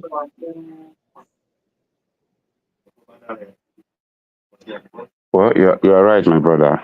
But I think I think the first day that Tinubu actually came in, that was the first mistake they actually made by not getting to the office to check the file to see how the country will move forward. To have actually believe that he's been elected to govern some people, and governance is not about you having power or you believe you can do it alone. The governance is all about you trying to see what will favor your people and put them first in all your policy you are going to take. I kick against the removal of subsidy 100% because at that particular period, I know the effects of that policy was going to bring up on our people. And a lot of people may have different opinion to what I believe. For me, I believe. Polly, Yeah. so the three candidates that we know they can probably win election. We know Sowore cannot win election. You two know that. The No, three I don't candidates. know. I don't know. Yeah, I voted. You know, my brother, say please. that myself. I Let me laugh. Okay. Let me laugh. Okay. I know Sowore cannot win election in Nigeria for now. Okay. The three candidates which we probably think they can win the election: Peter Obi, Atiku, and Tinubu himself, the current president. They promised to do what? To remove the first fuel subsidy. Yeah, go on, my brother. Yeah. Okay, I like what you just said. Okay. Let me say this: if Nigeria knew that because Tinubu, there's nothing Tinubu doing now. He didn't say it in his campaign and before the election.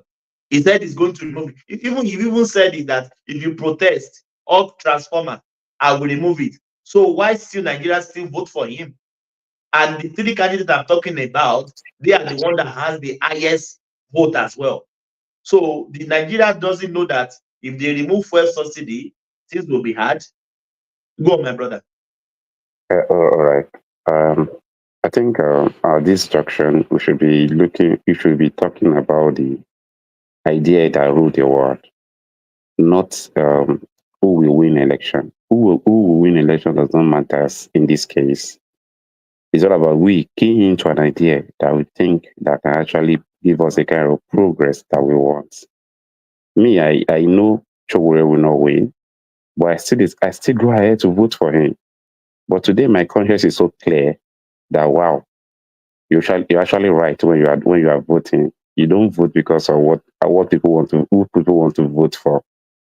You don't vote because you think your candidate will not win. You vote for an idea that can actually rule your community, rule your society, and bring the kind of progress that you want to that community.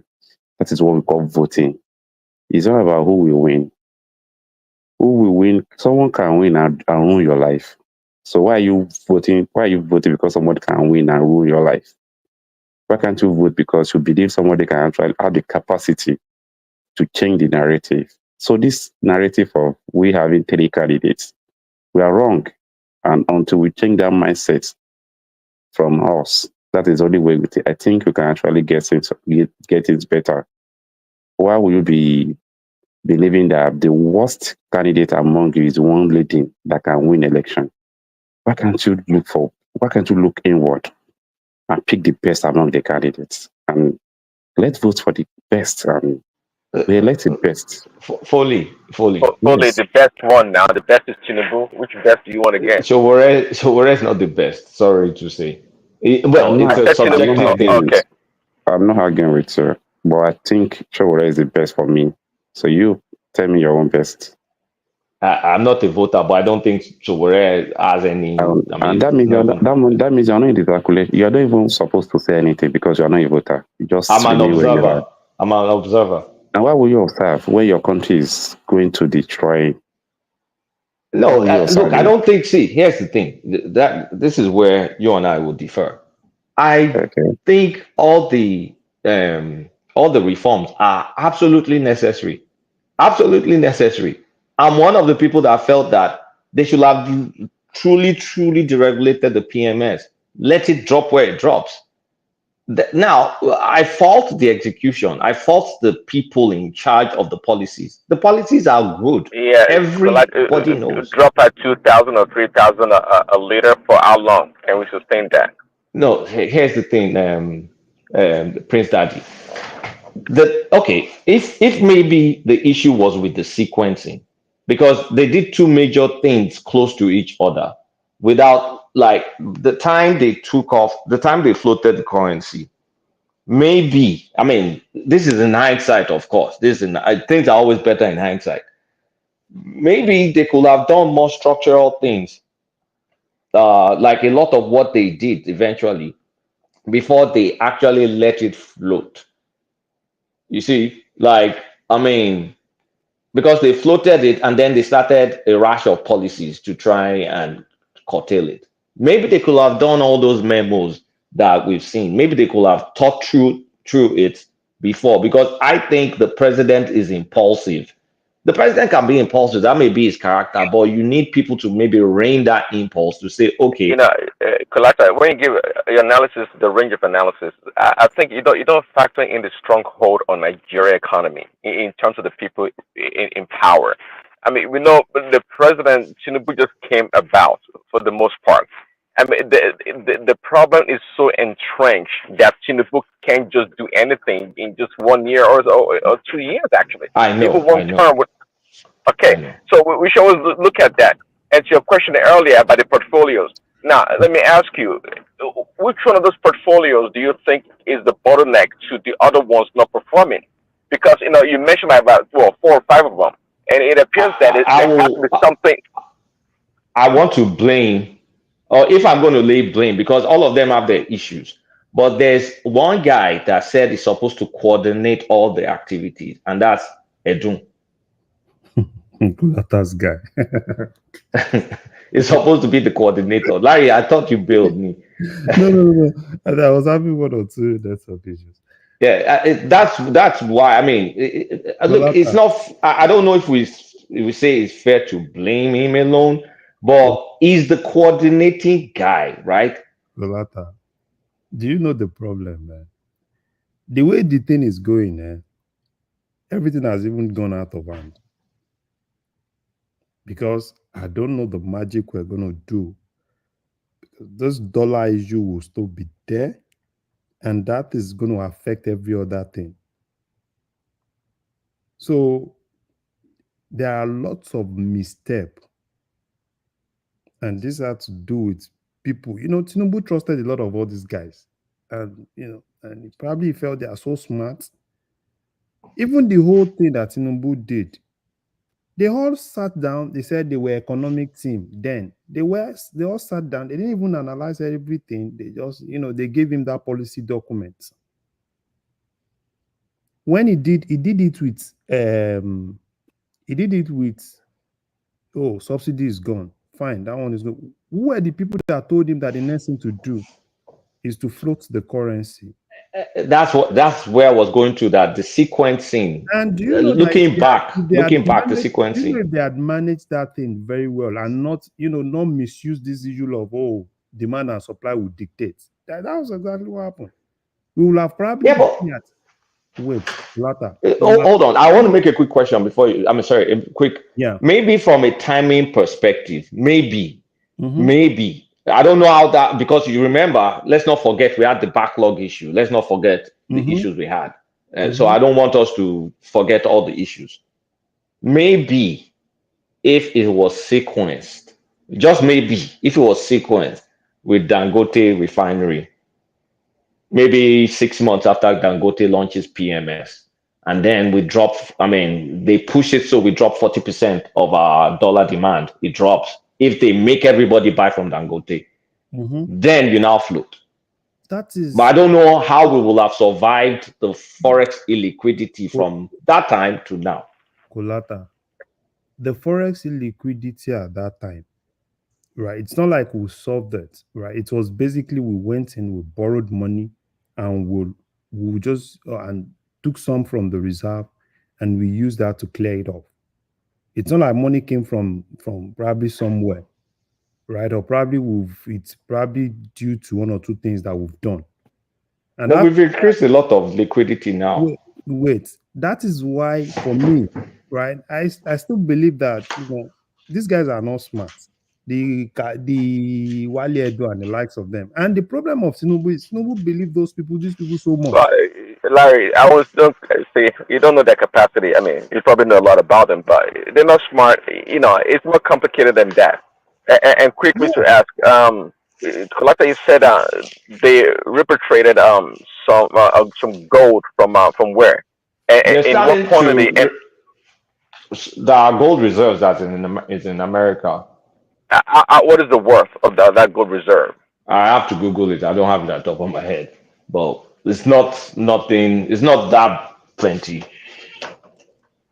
But See, paying off the backlog, I'm not sure how you're going to pay off the backlog and you think the currency is going to improve.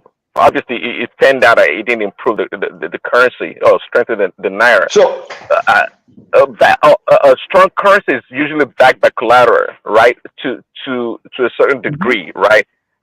Be it a fractionalized collateral like gold, somebody they can work it out. We don't. I don't think we have enough.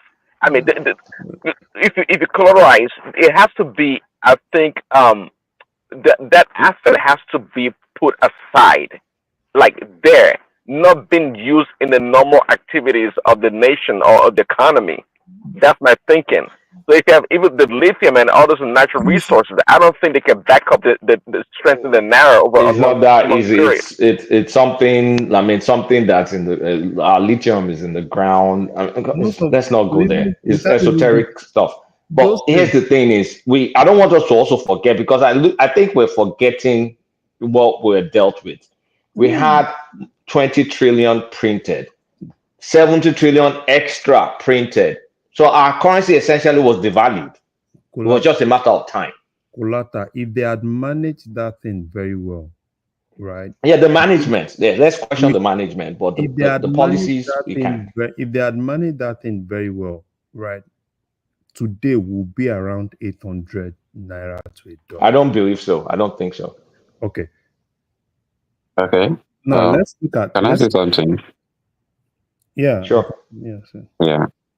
To me, if anybody should, if I should be asked any question about what actually happened concerning this dollar of a thing, I will actually blame it on removal of subsidy, and I have my reason for saying that. The reason is this: we were the one driving the economy. Nigeria don't have governance in place to drive our economy. Individuals are the one driving the economy in this country. We are the one doing what we need to do. Nothing is coming from government. And immediately they remove subsidy. All of us, including me, will withdraw whatever we're doing. That will be taking money out of our purse without bringing any income. To me, I'm just talking about my own. Sorry, you're driving the economy, but the government is the one paying for the subsidy. So how do we do the math? And if the government is not getting enough of revenue to pay for the subsidies, how do you continue to drive the economy? I think Buhari actually did for 8 years. If Buhari, he almost bankrupted the country. Waiting now. It's not subsidy that is bankrupting the country. It's the corruption that is bankrupting the country. So let's stop blaming the bankrupting the country on subsidy alone. It's purely corruption. This money was stolen our money. These people were stealing the money. The subsidy, the one that they are using to pay subsidy, cannot actually put us in this mess if people are not stealing more. It's You know, corruption, isn't it? I like to respect. I like to respect that opinion. I think I agree with you on that. All right. Thank you. So I believe immediately all of us, I personally, I can actually tell I withdraw all my efforts of going out, doing things, I think millions of Nigerians also do what I did at that particular period because it's not actually convenient for us to push and push. We are pushing and we're not getting results, and everybody just withdraw. And that's what actually did with our economy. We are no more productive. Things started going up. People cannot even go to farm the way they want. So this thing affects our economy generally. This is why dollar started going up. We cannot, this thing is not a rocket science. Governance should be based on I'm coming to serve people. That is governance because people actually give you the power. The meaning of governance, the way I'm saying it is because we have resources and all of us cannot be managing it. So we now pick people among us, go and stay there and use this money and our resources for us. So for you to do anything, you must not be selfish about it. You must carry your people along first. Consider how people are going to live first. Anything short of that, you are not governing. There is not any policy you make. If you don't put people's first, you are not governing them. And at that junction, that is when I know that we are going to have problem. I came here, I said something about this, but people are all these. I don't know these people. Then I can't remember their names anymore. They used to come and bombard here and tell us what is not. They tell us their own economies about it, and I tell them, time will actually prove us wrong or right, and time is actually proving us now. The country is already in shambles. Nothing is working here. Let me share something with you. Just of recent, primary six students that have their placement exam. Do you know government cannot even conduct a general election for these children anymore? General election, or what did you say? Is it exam or election? A general exam for these Oh, girls sorry, anymore. because you said election, I was like, what? No, sorry. I mean exam for these children anymore. They were sharing their papers. They will take from this school. After you finish, they will take to another school. Maybe those people have finished their general paper. They will take the general paper to another school to go and give to them. This is how these people conduct what's it called? Exam for our primary six student that's going to GS1. And many of these kids were called back yesterday and today. They were writing another exam today as I'm talking to you. Many of these children. This is the space we find ourselves. These people are not governing anything.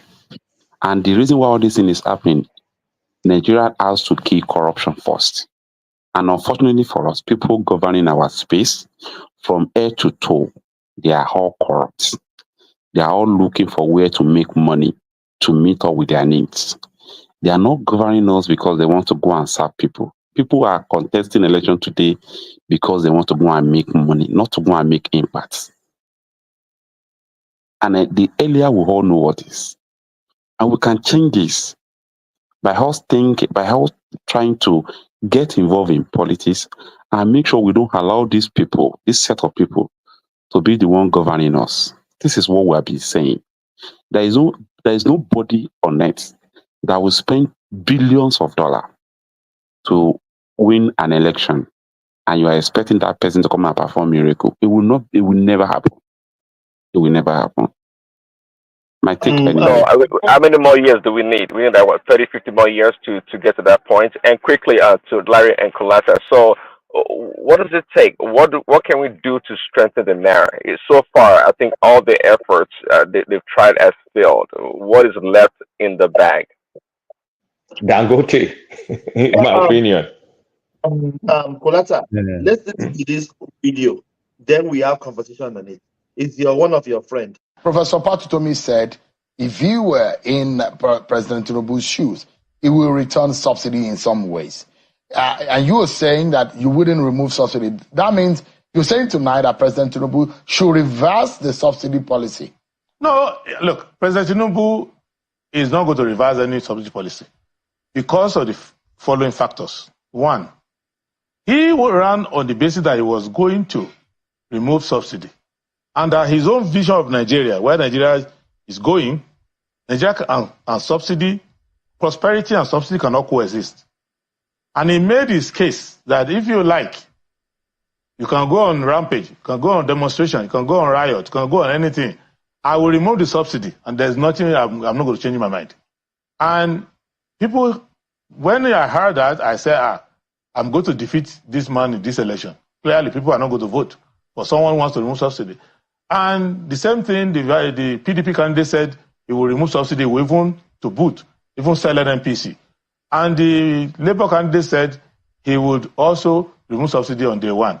And they gave the same arguments, which we don't have all the time for, that it was costing too much, we're subsidizing pleasure, all of those arguments. Now, when the election results came out, and they didn't lose massively, the three of them got the highest vote, it shows to me that maybe Nigeria were not paying attention, but they were not too angry that somebody was going to remove subsidy.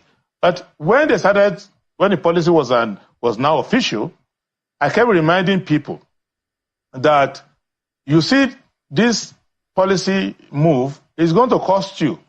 And I said it about over a year ago that you will see price increase. And when you come into the studio and say we should discuss price of petroleum subsidy, I was thinking to myself, is Sheon calling me to discuss the price increase today, or the one that will come in 6 months or in 1 year? Will it still increase? Of course, he's traveling. So this is not the least that we should expect. No. Please, if anybody is hungry or tired, or conserve your energy. Really? Because the price is traveling up.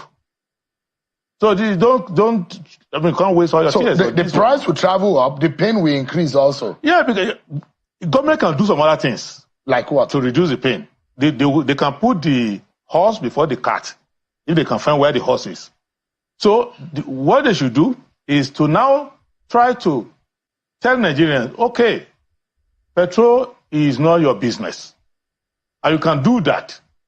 You can say petrol is not your business. Just before I came into to this program, I saw an advertorial on your station where Governor of Ogun State was giving electric bike to commercial motorcyclists. So he's doing that in the typical way Nigerians do their own thing in politics. But it's a good policy. So if you have a systematic one done across the country like that, a national automotive policy that says that majority of our commercial vehicles will go off petrol, you can do that. But what I'm saying in essence is that don't be calling people into the studio every 3 months to cry over fuel subsidy or fuel price, because by adopting that policy that you are removing that peg, just like when you remove the peg from Naira, I stopped checking newspaper as to where Naira will be. Because once you remove that peg, you are saying, I throw it to the market forces. Then I will start looking at your productivity and your consumption. And I know that immediately you are having a shortfall in your productivity vis-a-vis your consumption, then the Naira value will keep going down. And if I see inflation rate in America and I see inflation rate in your country, I expect that Naira will go up. So that is clear. So the policy choice is this, that we had people who said, we are going to remove subsidy. We had people who said, don't do it. Those who said they will remove it have had their way. People have voted for them and they have removed it. What can you now do? You can't go back and say, reverse it. Because the structure for reversing it is not in their head. So what they are going to do is to be hiding the subsidy. Do you know that the reason why petrol is not 2005 now is because President Tinubu is using the NNPC as sacrificial lamb to burn the NNPC profitability by using it to reduce the rate. They are still not selling it at the price which it is landing. So that is the problem of saying we are now working with market forces, where the market forces means about 6 or 7 people. Now, I mean, what he said about, I mean, how many times Yeah, go on, yeah. since last year I've been talking about we're still subsidizing and is NNPC taking the hit. I've been saying it over a year ago here. I'm glad people are now coming to where I was since last year. But here's the thing, But to the regardless, prince's question, where's the but horse? Where do we find that horse he's okay, talking so about? here's the thing. I mean, because I fix problems for a living, right? We have meet in the short term. In the short term, Dangote buying all our PMS from Dangote, freeing up 40% of our forex demand, should, in theory, move the needle in the short term. In the medium term, drill, baby, drill. We have to drill, baby, drill our way out of it. In addition to the short term Dangote, ultimately, the long term, beyond Tinubu's time, whether it does 8 years or not, is the general productivity lift of having a devalued currency. We're doing more with our Greek, we're doing more with mining, we're doing more with services sector.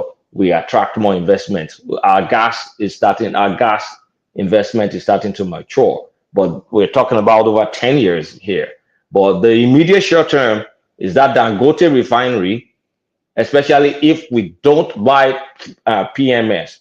So for us to get to that level, NNPC needs to sell assets and pay their debt. They need to sell assets, especially refining assets or whatever asset. They have too much asset with low revenue to show for those assets. So they need to sell. We need to hit NNPC and free up our legacy debt with the crude swap people. And it's something I hate repeating myself, but I've been talking about this crude swap shit for over a year. So we need to rely on Dangote on the short term. NNPC needs to free up some assets to pay off the debt so we can concentrate on Dangote and then fix security issues. Let these local guys pump up more drilling. I mean, the wells are already there. There's no even need to drill more. I mean, these are marginal fields. To try and get more oil out of the ground so we can get to over 2 million barrels. Those two will have a significant chunk, and then we'll have enough money and free enough stuff to invest in our gas infrastructure, invest in other areas that we need to invest in. But that's how I see it, short, medium, and Do long we term. do we have the approval for 2 million barrels a day? No, we don't. We don't. Not yet. We don't. And actually, the situation of things now, the crude prices is going down. I think it's like 70 something dollars or $70 now. But I mean, we'll get there. If we need to make our case, we'll make our case. If we need to pull out of OPEC, we'll pull out of OPEC. But that's not an immediate solution because it will take a few years for people to start, I mean, bringing oil back and relaying pipeline and pumping investment. And basically requires investment. If someone else has another take, I would like to hear it. You see, it's just so unfortunate that, we've now been reduced to the point that, Dangote is the only one that can actually help us now. That's just the unfortunate reality. And if you see, that's why for me, right, I think we need to bring Dangote closer because he's just the only one that he has our meal tickets. And I don't, because I've looked at everything, and we've always said it on this platform. Okay, what can we do? What are those things? What are those things? Right. That's why for me, the issue of Dangote and everything, at a point I was more like, So Larry, sorry to interject because I've been listening to you and Coletta for a long time. And I've seen that from your own angle, you base your analysis too much on emotion. And I see Coletta base his own analysis too much on the reality and what is on ground now. Now, let's just forget the emotional part of it, what has happened in the past. Let's put ourselves now, presently. This is what we have. This is what we get.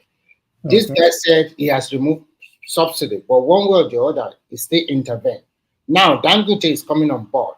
As you rightly know, Dangote has started exporting diesel already, and it's started selling aviation fuel, and it's also started selling fertilizers. Mm-hmm. So now that we are going to PMS, and we know that the price of crude, at least apart from NNPC supplying crude, we also buy crude from America and the rest. He's a businessman. Let's face reality on ground now. Now, this guy says subsidies have been removed. And when you look at the price of petrol per liter all over the world, in commensurate with our naira, we can see that the liter at least average is hovering around 1,500 to 2,000 naira per liter. Forget whether they have removed the pegging of the naira. Because when you want to peg the naira, if you want to peg the naira, do we have the wherewithal to back it up? We don't have. During the 8 years of Buhari, we are even borrowing money to stabilize the naira. So my question to you is simple. At this present situation, do you believe we should go back to the subsidy era because majority of the population are carrying that there's a lot of pain? Or should we focus our attention on what this guy the video they just played, which I also think is good because I've seen some of these states taking into this, these gas-driven commercial buses now. They have started taking some of this, but maybe not enough. So what do you think we should do? Because all this lamentation for a long time. So let me tell you something. Number one, there is no way we won't pay subsidy now. And if we are going to pay subsidy, can you tell us the amount of subsidy the federal government should bear that will not affect, that will also help the federal government to continue in their infrastructure development program and other obligation that they have to take? Okay, so for me, I can't even tell you the amount of subsidy they should pay because the exchange rate, we don't even have a hold on the exchange rates, which means that even if you tell them to pay this amount of subsidy, and in as much as the exchange rate is still variable, right, it's still fluctuating, then you can't even plan anything. But if we are selling our crude to Dangote in Naira, can't we do an in-house agreement among ourselves? Don't mix it. Listen first. Listen. I understand you. So further, we are going to be selling crude to Dangote in Naira. And Dangote is going to help us refine and sell to us in Nigeria. What do you think? What kind of arrangement do you think we should have with Dangote? Should we now subsidize production and leave consumption? So that is where, and then we should also stem up whether we have to import gas-driven buses from Korea and China for commercial purposes in Nigeria in large quantity. At least we have gas in Nigeria, and we can also probably improve our gas station, so that people can recharge their gas-driven vehicle, especially commercial one, easily. They can walk into any petrol station or gas station, and they have a charging port for to input gas into their vehicle. I think to me that is what we should do, because I don't think we should go back to subsidizing everything, because all of these free items is not good for the country. Oh, if I may add something for 5 seconds, look, it's about time. Nigeria is a real country. It's about time we stop all this fixed price this, fixed price that. 5 seconds. The video I played earlier on about the Wale, you didn't pick something. It said when the three candidates, sorry for bringing you back, because I purposely do that. I wanted you to fish out that one. It said when the three candidates said they are removing subsidy and his own policy is not remove subsidy, he thought he's winning the election. But he said the three candidates said they are going to remove the subsidy and they still have the highest vote at the long run.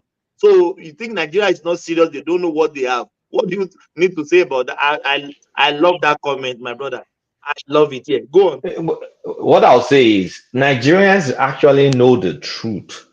But Nigerians are such a population. They know we need to remove subsidy. They know all these things. They really understand it. But one aspect of Nigerians is we have this hopeful part that since removing subsidy is supposed to be the right thing, it means when they remove the subsidy, we will not suffer for it. That's the gap. So when Nigerians voted, they voted for the right policies, but they're not voting for the implementation of those policies, because the implementation is where the rubber meets the road. And maybe collateral, they also believe removing the subsidy means cheaper fuel, means everything will just go on smoothly like that. There's so many other issues or problem or difficulty with that country. What about the mindset of the people themselves? What about followers and leaders? So many things. But Remy, you are talking about CNG. Do you know how much even the compressed natural gas cost? How much is it? Do you think it's that cheap that you think that it can be a substitute? Cheaper than petrol per liter. Remy? It's about 200 naira per Are you sure? Are you sure? When was that? When was that? It's When 200. was wait now? Don't shout. 200 naira. But if you know another When was price, that? When was that? When was that? that is what I read in the newspaper about 3 months ago. 200 naira. Oh, you are talking about 3 months ago. Let me tell you. You know, that was immediately they increased the first subsidy. I mean, they removed the first subsidy. And people started changing their engine, to gas. You understand? Who you believe that most of the people that change their engine now, they've abandoned that engine, they are now using petrol back. Because How most much people do you know the price? If you know, you can tell us. the price was initially low, but the price has increased now. That's what I'm telling you. That is the forces of demand and supply. When there is no adequate supply to the demand, of course the price. You know what? You know, let me tell you. You know why I'm saying I'm drawing your attention, because you know sometimes we get fixated on certain things and we don't normally go back and check. It's an alternative, Simba. It's an alternative, and if the alternative is cheaper, people have a choice. It don't necessarily mean that they should. We are talking about majority of the population that does not even have a car. If like you have to go to your work, you have to take a bus, or you have to. We don't have enough light rail system in Nigeria. Only Lagos have 1 or 2. So we are talking about alternative. If people have different alternative, then they can pick the one that suits them. And if you have a car in Nigeria, Then we are talking about alternative. We should be thinking of a cheaper alternative, not something that is comparatively the same. That is exactly. The CNG gas was cheaper than petrol. But if you today you can. I think we should do our research and check the present price. Okay, I will do that while you guys are talking. Yeah. So Remy, you see, one thing is, you know, I understand where you're actually coming from, but one I want you to understand is this. You see, this issue of let's just see everybody move to CNG. It's not a 1-year policy, right? It's not like Nigeria is that we can just say, oh, yeah, this is what we'll just do, right? We solve this problem in 1 year. No, it won't happen.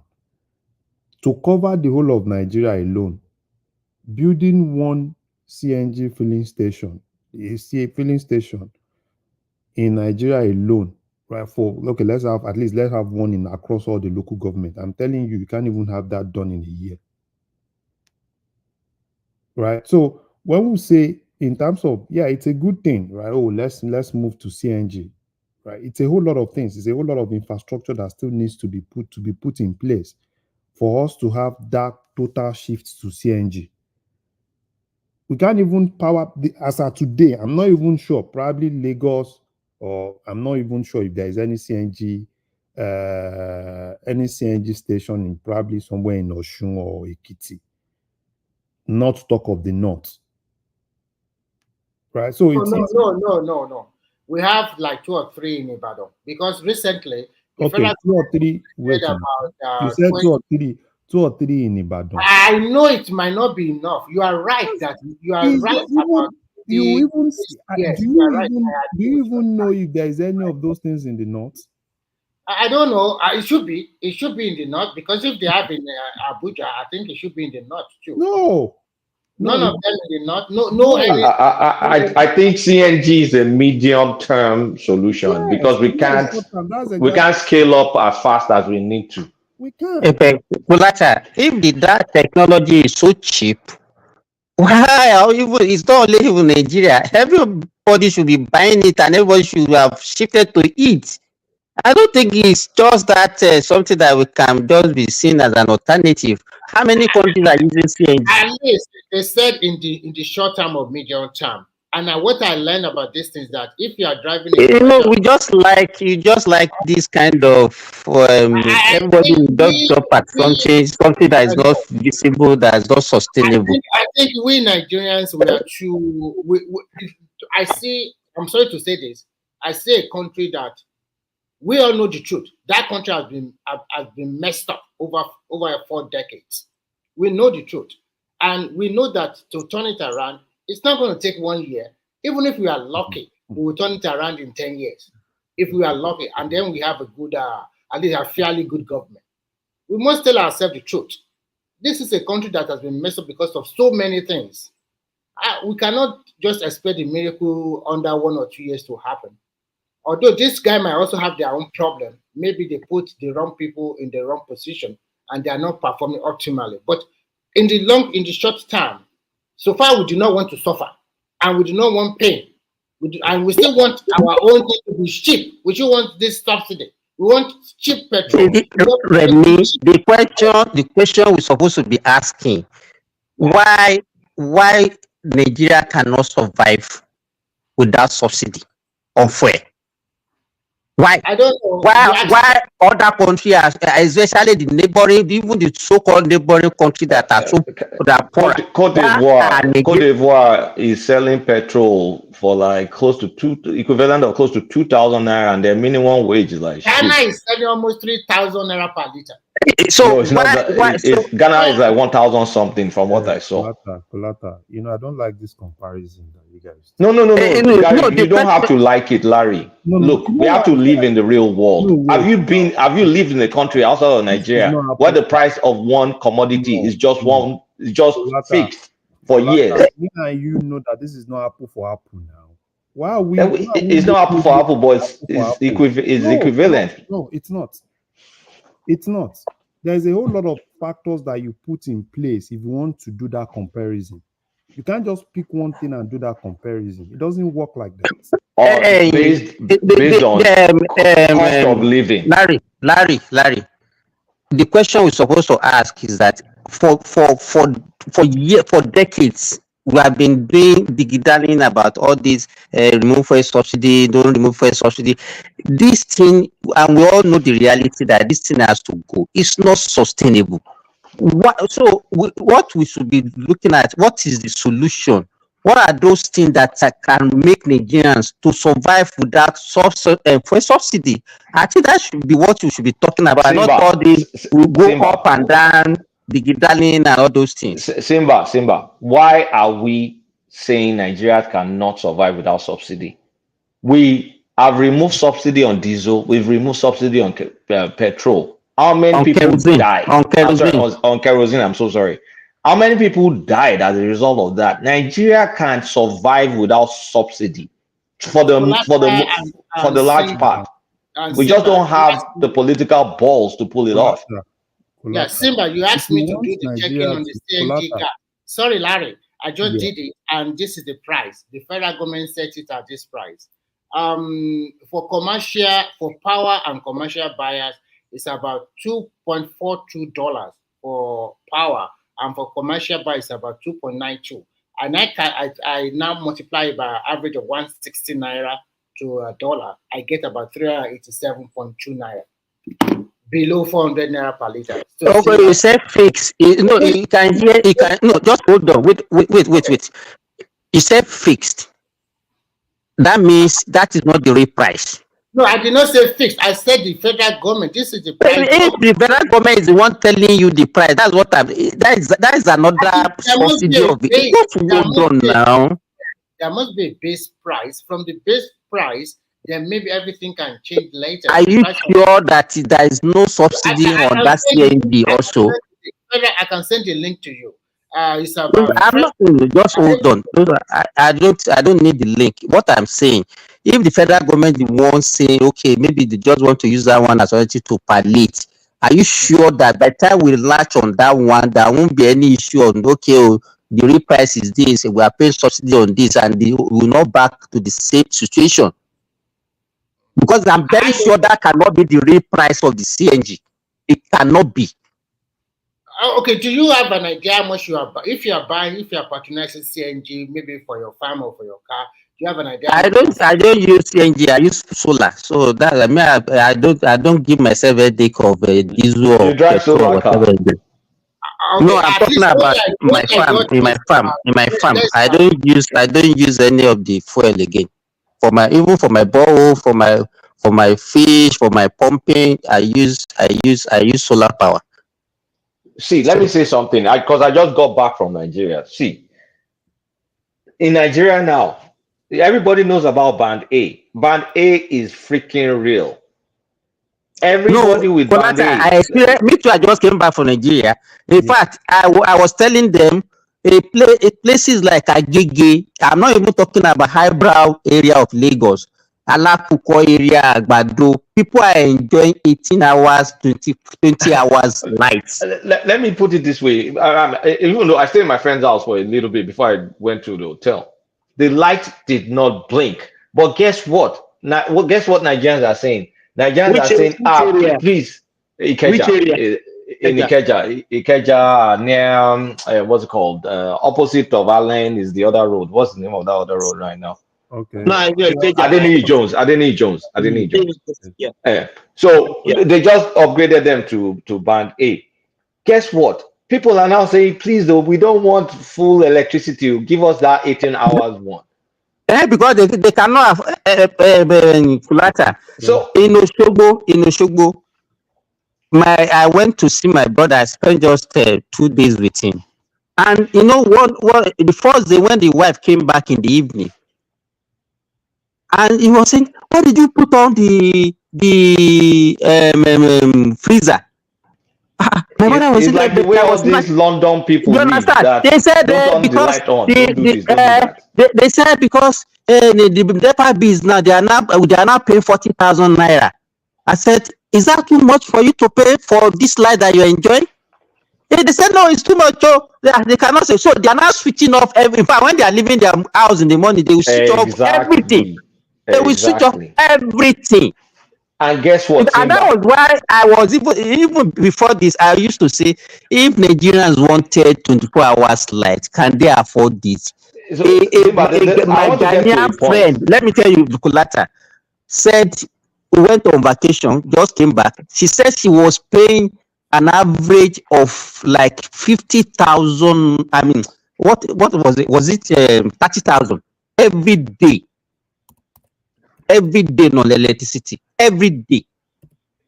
I think the point I want to get to, so that we're clear, is Nigerians are realizing that if you want things like abroad life, it is not free. You pay. And when you are prepared to pay for something, it will be available. Same goes for electricity, same goes for petrol. We've been abused with the subsidized life that is not real, and we're broke. It's time to get over it. We will not die if the price of petrol is not fixed. Kolata, the funniest part of this in Nigeria today is that even in the low income area, people have switched to gas. Nobody's even buying kerosene like before.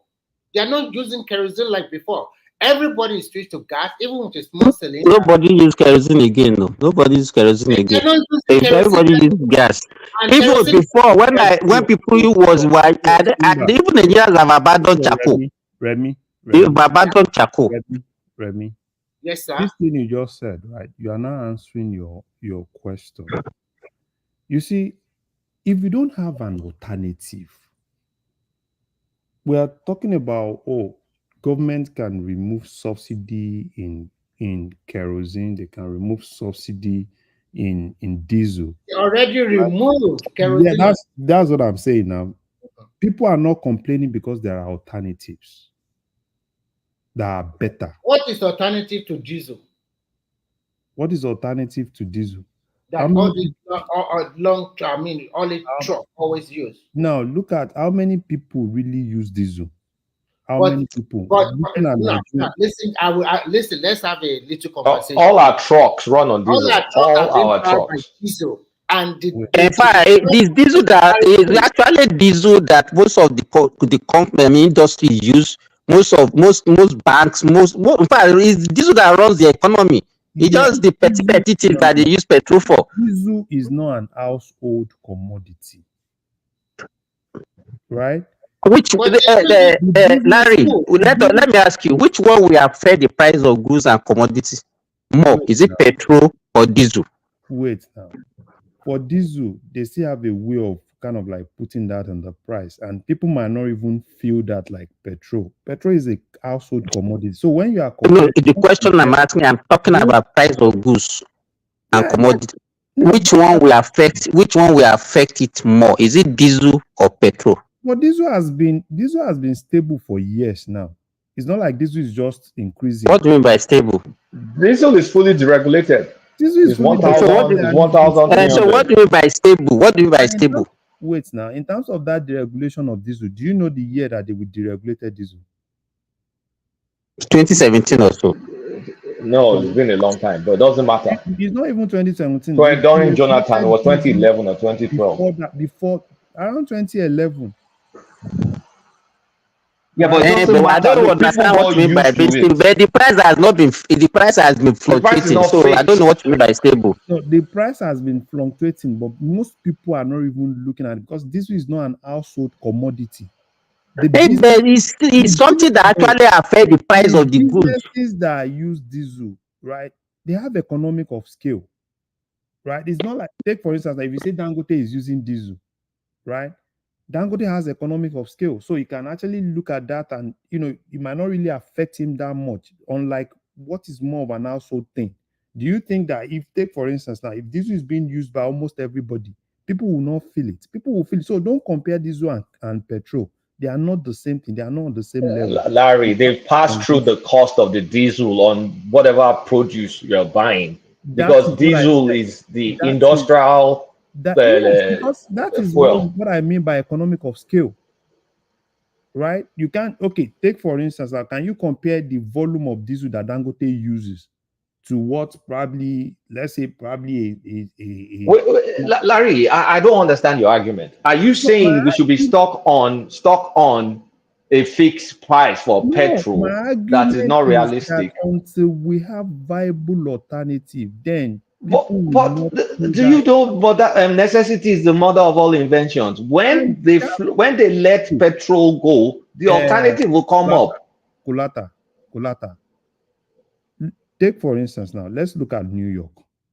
New York today is expensive for you to own a car and drive around New York, right? You can decide to not even have a car in New York because there are viable alternatives that are more of public things.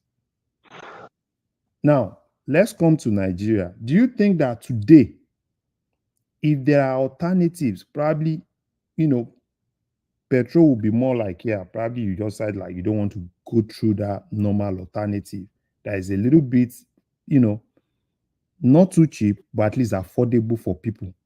People will not complain. But today, right, the alternative is not even there. And if there's anything, it's going to go around everybody. Forget about Lagos. Lagos, okay, fine, you can use the train, right? It's an alternative that you can use the BRT bus. Because with that, at least it's still affordable. You might not even go with your car. You can, I want to go cheap. Larry, you're making a case for subsidy. That's all I'm hearing from you. Now. So it's time to say you said if you want to, which one is making a case for subsidy? Because you want to take subsidy out, and we don't have the alternative today. But if we are talking about Larry, let us be sincere. Do you think the state of Nigeria can afford subsidy? See, can Nigeria afford free flow of petrol? Now, there's no way we are not even going to subsidize now. So let's forget about, there's no way we are not going to subsidize now. Forget about we can't.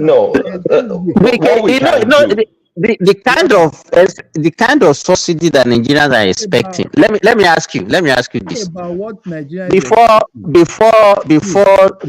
arbitrage was removed on before the subsidy was removed, and before the arbitrage on naira, I Forex. mean dollar, whatever, forex was removed. Mm-hmm. We are buying because all these things that we used to say, we are not just being sincere to ourselves. Even when they were saying that the pump price was 180, how many Nigerians are getting it at that 180 then? We are Simba. getting it, just hold on, let me finish. We are getting it maybe 250, 300. Let us even take 250 naira then, 250 naira then. And the exchange rate was, let's say, about 450 or 500 naira. So let's say half. That was like, let's say, $0.5. How much is $0.5 today? If you want to even go back to that, how much would that one be? That would be close to like 800 or 900 naira. Even with subsidy, I'm still talking about even with that subsidy. So how much of a subsidy do you think now that would be acceptable to Nigeria and it will be visible to the government? Simba, I can't even tell you this is how much government should pay in terms of subsidy. But what I want you see this issue of we are not paying subsidy, we are not. Today, I'm not talking about what has happened before. I'm talking about We know we today. are paying now. Even now we are still No, paying. even if we say we are not paying, there is no way we can even survive without even paying now. But the issue, Let even me, with the one that we are yeah, paying now, Nigerians don't see it. That's what I'm saying. The one we are paying is not transparent now. When you say we are paying, Even in let me Ghana, but propose. there is not nobody. Nigeria don't care about transparency. Wait, wait. The present price still not affordable to them. That's what they mean. Let me propose a model. Guys, give me 1 second. Let me propose a model. Let me propose a subsidy model. The subsidy model I'm going to propose is this. I heard some idea, so it's not like this is my original idea. So if we have crude that we export, and then we have crude that is supposed to be meant for refineries, and of course NNPC uses it for crude swap. So let's say the crude that is exported is based on benchmark price, whatever is set in Platts. I am saying, or the idea I heard, which I think I like, is this: the 450,000 barrels that are meant for local refineries that we currently use for crude swaps, right? Let's say we pay the base with the crude swap people. That 450, don't sell it at benchmark price. Just sell it based off what is the cost of production of Nigerian crude. I think it's $40 per barrel on the average or something. And then you say, okay, I'm going to sell that 450,000 barrels per day, either at cost price or anything at cost price is not going to work. Something may be marginally above cost price. So Let's say if it costs $50. us, let's just say $50. So if it costs us $40 to produce, we sell it $50 to our local refinery. Whether the oil is selling for 120 outside, that's not our business. That 450 we carved outside, we're going to sell it just based on cost plus some margin that makes sense.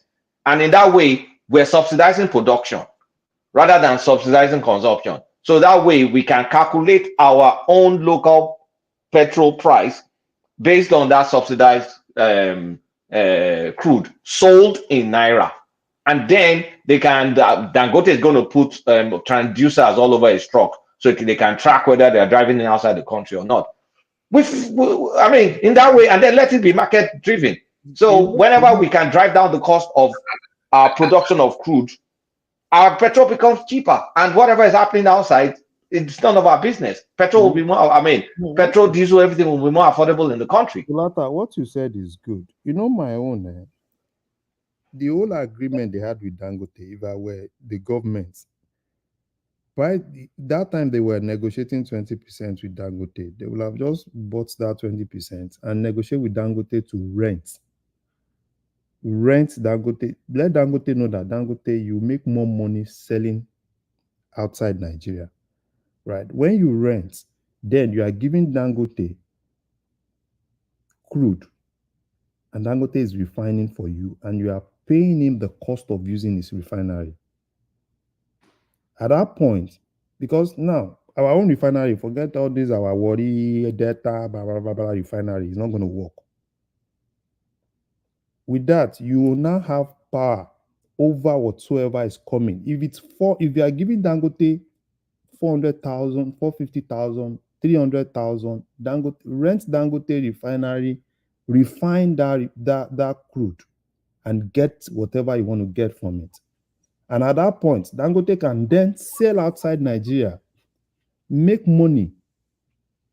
Right? They are even, from what I deduce from an interview I listened to 2 days ago, they have already supplied Dangote up to a tune of about 30 million crude already. And this September, October, they are going to give him about 4 to 6 million crude again. Then this is an agreement they have already signed with him. I think what we should say here is that whether we like it or not, we have to subsidize production. And I hope you, just Nigeria, will not start shouting that your Dangote is now monopolizing everything, because you cannot have your cake and eat it at the same time. So, that is what is going to happen at the end of the day. Remy, yes, sir. as it is today, right? The only disservice these people will do to themselves is not being transparent and forget transparency. That transparency, you know that what that transparency will do, because now presently there's nothing. Everything is against them. They have already stopped importation of fuel. Do you know why this price jack up? I will tell you why. They are just considering the marketers have. Okay, wait now. If you go to Nigeria today, there is this kind of like law for Dangote that just came, right? And we all know what is happening, right? Dangote, at the end of the day, they will still keep everything in secrecy, and Dangote will just be that good guy, right? Nigerians today believe that if you ask anybody in Nigeria, they believe that they are the ones sabotaging Dangote. And in actual sense, what they are trying to do is to Larry, why did you think Nigeria suddenly love Dangote? It's because of the expectation, which was the first expectation. They were expecting that by the time Dangote started working, they would buy cheaper fuel, which is an illusion. Wait now, it's an illusion, right? But the way they are doing it, that's why for me, let them know this is how much we are getting this thing from Dangote. Because even if you are subsidizing, Larry, before you go on, Dangote himself already came out, and Nigeria have stopped importation of fuel. But unfortunately, there is about 1 billion liters of petrol that sorry, some of these marketers already brought in. And so how are they going to solve that issue? Now, what they are trying to do now is to push Dangote supplying Nigerian petrol to like September 15. End of the month, or maybe early October. September 15. September 15, to push it that way. Because at the end of the day, what is going to happen is what Kulata said. They are going to subsidize production, but I don't see the price staying at 600 naira, probably 800 naira as it is today, or maybe lower a little bit. So Nigeria must also get used to it. Within time, Simba, sorry, Remy speaks like he knows a lot about what's going on around Dangote. So I have a few questions for you. Number one, what is the cost of production for Dangote?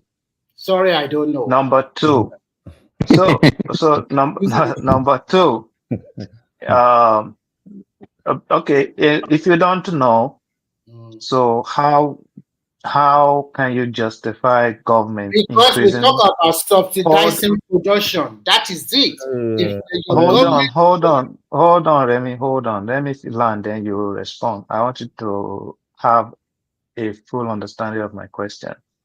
If you don't know what is the cost of production for Dangote, how would you know what price is proper for Nigerians to buy the petrol? Thank you. Number two, I have two questions, Remy. Okay, first one, I don't know. Question.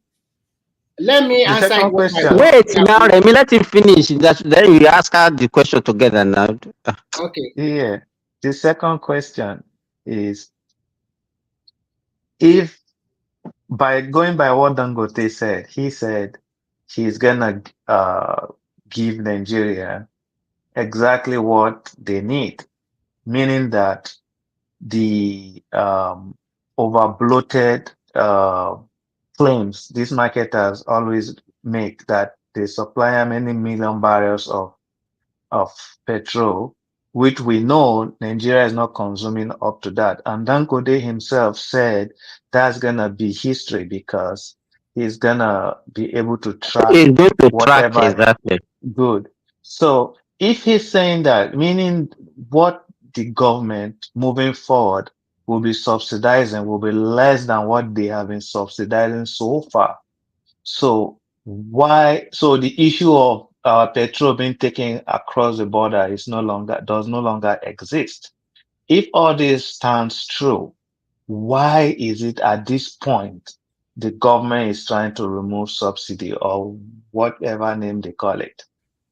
They are doing what we call total deregulation, like they remove total subsidy from diesel and kerosene. That's what they are doing. And at this present junction, first and foremost, I don't know the cost per unit or per liter of petrol from Dangote refinery because I'm not working there. But if I do my research or maybe I ask people, maybe I can know. But the second question is what I told you about, that whether we like it or not, the federal government is going to subsidize production. And in subsidizing production does not mean giving money out. It can be in a kind of tax rebate to Dangote. It can be a lot of incentive given to him so that maybe he will not pay this, he will not do that, with so many things like this. And quietly, the NNPC of Nigeria have been supplying Dangote crude for the last 3 or 4 months that you don't know. It just came into border, everybody just knows last week. You'll be surprised that they are already supplying up to 30 million crude already. So, and they are still having a lot of crude to supply to him. So by September 15, it's not too far, which is next week. And then let's see what happens. And luckily for us, he can know how many liters of What is petrol. your point now? I don't understand what you are talking about. Exactly. My The point question at the I'm end of asking is, Remy, the question behind the basic point I'm trying to drive through is, why are we having an increment at the time Dangote is announcing that he is now ready to start churning out petrol? Why Okay, now? fine. As presently now, the NNPC of Nigeria have about 1 billion petrol imported into Nigeria in all different. Oh, do we lost Remy? But NNPC is selling at 870, while other filling stations are selling at 1,000 plus. So why is that? If they have so much, The thing why is, can't they supply? you see, at the end of the day, right? And me, I'm talking about transparency. Remy is saying no, they don't need to be transparent. They will shoot themselves in the leg because at the end of the day, no matter what you tell Nigerians, oh, we are subsidizing. This is how much Dangote is actually giving us. I'm sorry, somebody, I just log out. I don't know whether it happened to every one of you. And okay, yeah, you are back now, so you can. so as I was saying, so that's billions of liter of petrol. I don't know whether it's only NNPC that imports it to the country. So I think what they are trying to do is I don't even that billion itself. I don't trust them very. Maybe they are just using that one to maybe not it's up to that, but whatever take the last straw they can get. Because why suddenly are you are just having billions of liters of importing that? To me, that is the last kick of a dying horse. Because as from this month, no more importation anymore. So why are you, if you say they now have, so what's now the justification of increasing to 899? There are so many factors. The first factors might come from NNPC itself. The second factor might also be Nigerian situation. People also. Let me answer that question. The fact is, we're largely changing the source of our supply. We're switching to Dangote. Dangote has to be profitable, and all this scarcity that's happening right now is all people anticipating the change.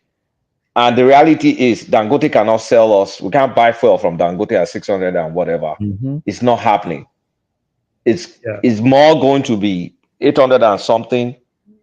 That is, That's going to be your new that's price what I'm trying between to bring out of 800 and above. that's what I'm trying to bring out of Remy.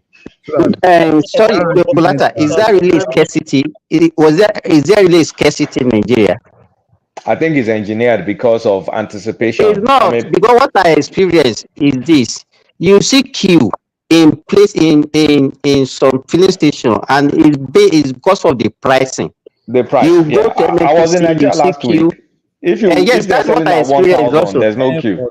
but Exactly, that's what I'm saying. That you can't really say there's scarcity, because you go No, to there's no Bovas, scarcity. It's artificial. you It's go to Bovas, you go anticipating. to NNPC, you see queues. Then you go to other places where they are selling maybe like 900 and something, 1,000. There's no queue.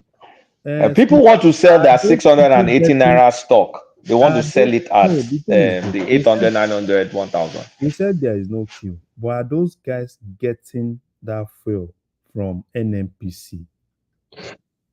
Okay, Larry, let me give you this. I think I mentioned it on this platform before. That was this guy. Wait, let me make myself clear. Now, in Okay. terms of the people I'm saying, every other filling station, right? Now, NNPC kind of like jacked their own to like 8 something, right? And just like Remy said, oh, NNPC has 1 billion, fuel, and that means there is availability, right? That means we don't have scarcity. So if those people, those people are not insane now. They won't want to sell at 1.2 if they are getting it from NNPC, at the right price. What is basically happening now is they are not even getting from NNPC at that price. And everybody is just the little you have, just jack it up. And that's why I said, let me explain what is happening to you. Most of these people that are getting it, they are getting their produce or product from NAPs. Simba, you will Yes. go on. Let me ask this question. You guys can tackle it. But why are we still complaining about fuel subsidy when we know categorically, directly, indirectly, they change the English, intervention, the government is still paying the subsidy. So, but why are we still complaining about removing subsidy? That's to everyone. Thank you. Okay, let me I will answer that question to the best of my knowledge. But let me finish with what the question Larry asked first. Larry, so this guy is one of the, at least where I reside in Nigeria, is one of the major marketer there. He has about more than, even in the Lorry metropolis alone, he has almost 10 filling stations, and he has filling station nearly he has in Lagos, he has in Ogun, he has everywhere. What I want to say is that when we are discussing, they normally get their consignment from NNPC. But what they do is that there's a lot of racketeering going on in Nigeria, Larry. Even the NNPC filling station, if they supply them, let's say they give one particular NNPC station 4 truckload of fuel, PMS. They only discharge one and sell the remaining one above the normal price that they are getting it, to make more money to all these independent marketers. And they too, they will have their own. And that is what is responsible for that price difference that you are talking about. So it's racketeering. Simba, that thing you just said, that shows it's still an NPC's problem. Because in DPR, see, this is it. NNPC, you release, this is the price, you release things, right? And you know who you release these things to. And there's another agency called DPR. I think they changed their name to NMM DPR, but everybody knows them as DPR, right? There's PPMC that we used to have in those days. All of them work together. This thing is not even rocket science.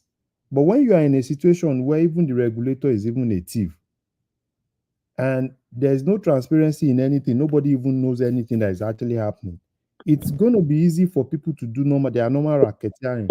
You know, Larry, and that is why, let me tell you, if you want our oil and gas sector to improve, we should find a way of doing away with all this. Let the thing be at its normal. Let me tell you, if we say we cannot continue, this is the way we continue in the next 10 years. You just be digital. People will be giving, paying for subsidy.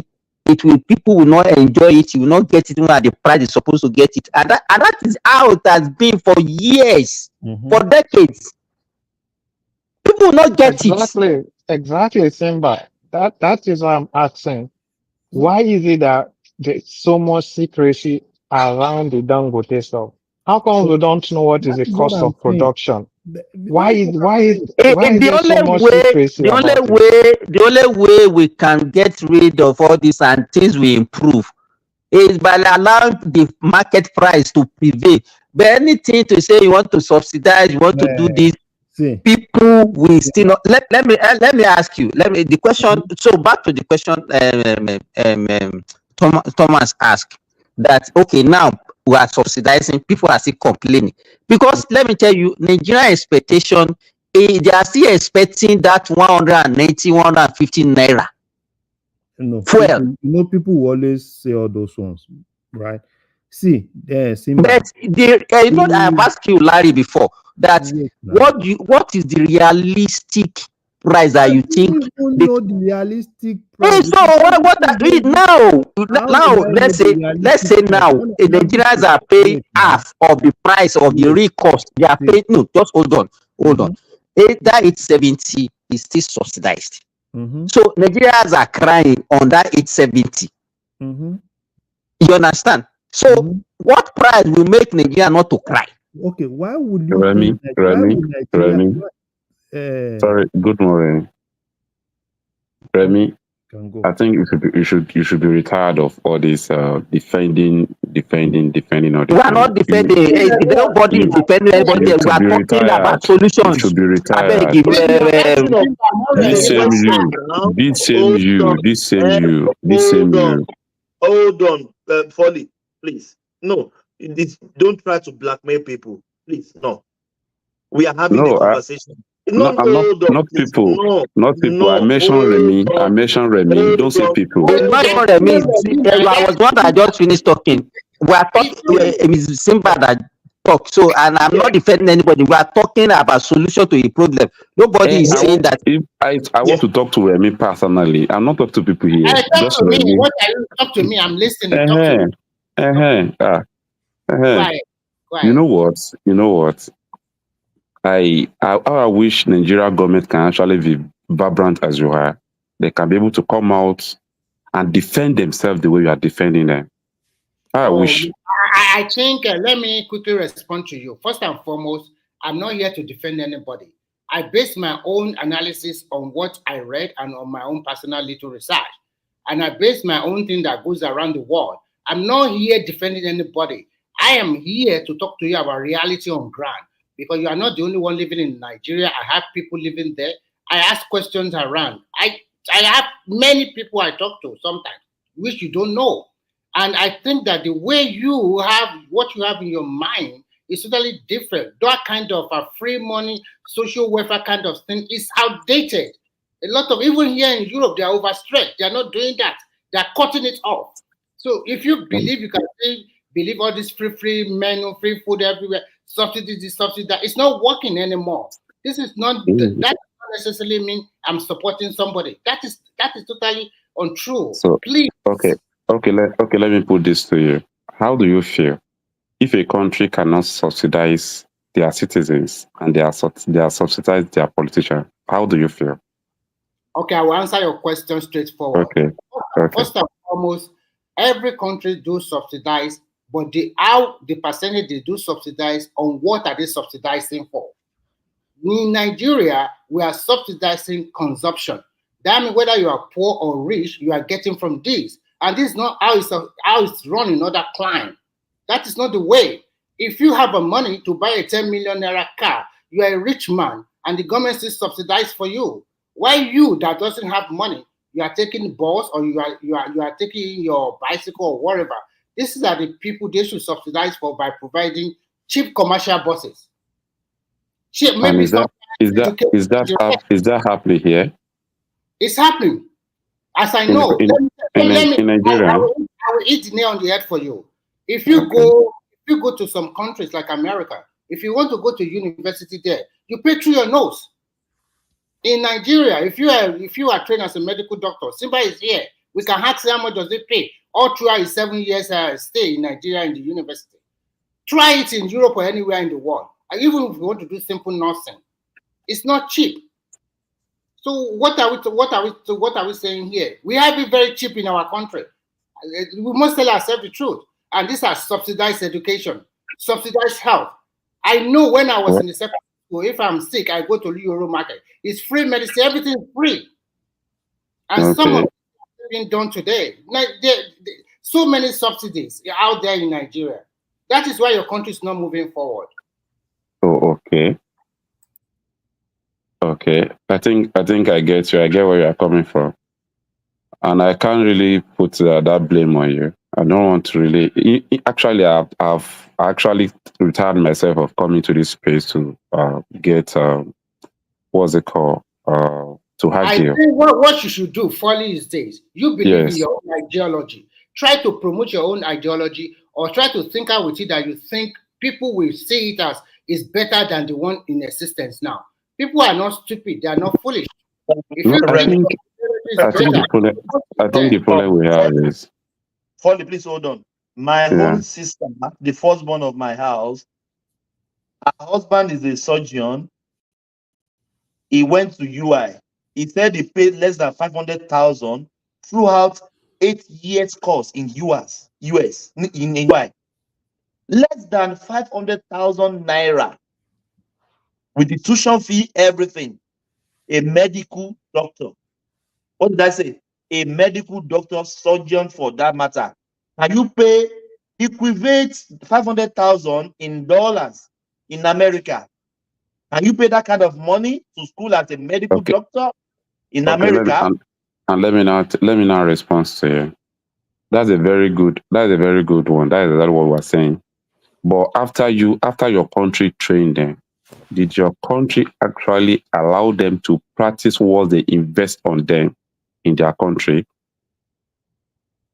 Did the system allow them to practice or to pay back to that society back in the system? Is the system did not frustrate them to leave the country and take away all the investment that the country have put on them to another place to go and use for them? That's another question. Well, that's different now. What is your argument now? What is your argument now? When you have a system of freeloaders, what did you expect the system will be? Okay, my argument is this. When you have a country, I don't want to be talking about the way these things is going anymore, because it's like many people don't really see it. It's just because few of us who are actually related with people of the grassroots, who are the one actually know what is going on here. Because the way someone was saying the last time that Nigerians are no more using charcoal, I know that person did not really know what he's saying. I don't know the person that actually said that. Anytime you see me coming here, stop seeing me as if that I want something cheap. I'm this kind of person that I actually want you to labor, but get what you labor for. I don't believe in cheap things. I don't believe in even a free thing. Okay? But I always see people doing their best every day without results. How will you see your country training a medical doctor to the level of you spend all the investment on them in university, but after graduating, the same country cannot even pay them a salary that can actually cater for them and their family, and even pay back their parents. Okay, and all is these it the people country that will pay salary? Who is paying salary? Except they are government workers. What are you talking about? I'm talking about the doctors in the government workers. I'm talking about those one in the government hospital. Well, in America, if you go to school and you work for the government, you expect to get lower pay than if you go and practice outside. That's a fact. Okay. Well, I pray Nigeria will be better anyway. I think that's my stand. Folly. Yeah. Okay, so talk to us now. What do you think is the solution to the problem that we have now? We should not be talking about problem. We should be profiling solution. I don't like it just people complaining. We are here. Because before you came and started talking, we are having conversation. Okay, we are talking about even the present price of petrol. Okay, my problem That is they are even claiming that they are even subsidizing, that Nigerians cannot afford it. Okay, my solution is I still believe that we don't have the best hands in place to govern this space. That's the only solution I believe.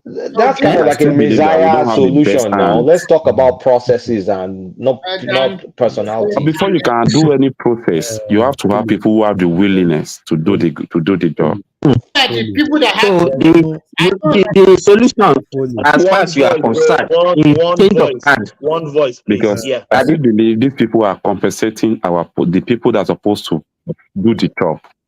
They are compensating them with the people who doesn't have the what's it called, the capacity. But because they are friends. So can you tell us who you think that person is? Hold on. And guys, let's stop this. Let's stop all this primary school conversation. One person cannot change Nigeria. Can we just stop this shit once and for all? Polata, I just wanna expose the mistake he's making, because he's speaking like he can read the mind of other people. Relying on an individual means that you really know what's in the mind of that person. Then tell us who that person is and what policy or what that person is proposing to do that is not being done right now. Can you just tell us? Okay. Thank you very much. I think we still have some organizations in Nigeria that are actually working perfectly. We still have banks that they are still operating, and they have their setup, they have their structure in place, and they are delivering for their employee. What I'm saying here is this: in a situation whereby people don't look at the merit, what you merit to appoint you to a position, and people are still using influence to even give you employment, we will never get out of this mess. Employment is in the sense that as long as this country still believe you have to know people, you have to be my friend, you have to be this before you can actually, they can actually give you a position, we will not continue. They will not continue messing up with the way they are messing up with the country. I think this is a fundamental issue that we are all ignoring. We are ignoring that many offices, there are a lot of guys in the office that can actually contribute something more meaningful. But because they are not loyal, or maybe they are not or gas friend, they will not be promoted to a position where they can actually make an impact. And as long as we are continuing on this path, we go nowhere. And the reason why I'm saying this is this. I'm still using the old way, to be frank with you. I must hit the nail on the head. Look, I will tell you the truth.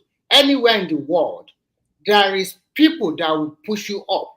It's not that the best always get everything. Even the so-called Western world, they still use, if you go to America, they use diplomacy. They use a lot of stuff. Even here, if you don't know people, sometimes you might not get some job. Sometimes it's people's recommendation. What is that? For you to bring people to another job, somebody must bring you in. So don't always think it's Nigeria. But it has to be somebody who can actually do the job. You can influence somebody, and that person will deliver. Here, whenever you are well educated, they still train you. Even if you get all your PhD in Nigeria, if you come here, they still push you back to the trading something.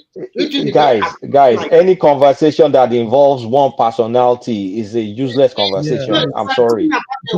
Yeah, Polata, if you listen, he didn't even argue for one personality. He's arguing that we need strong institutions for things to work. Banks don't work because of the person that is there. Bank work because they have system in place. Yeah. So it's not about the individual, it's about the system. So if we're gonna argue for a better Nigeria, we should argue for better system. We should demonstrate for better system. That's what we should be doing. Thank you very much. No. Sowore is the answer. That is what Folly is telling you.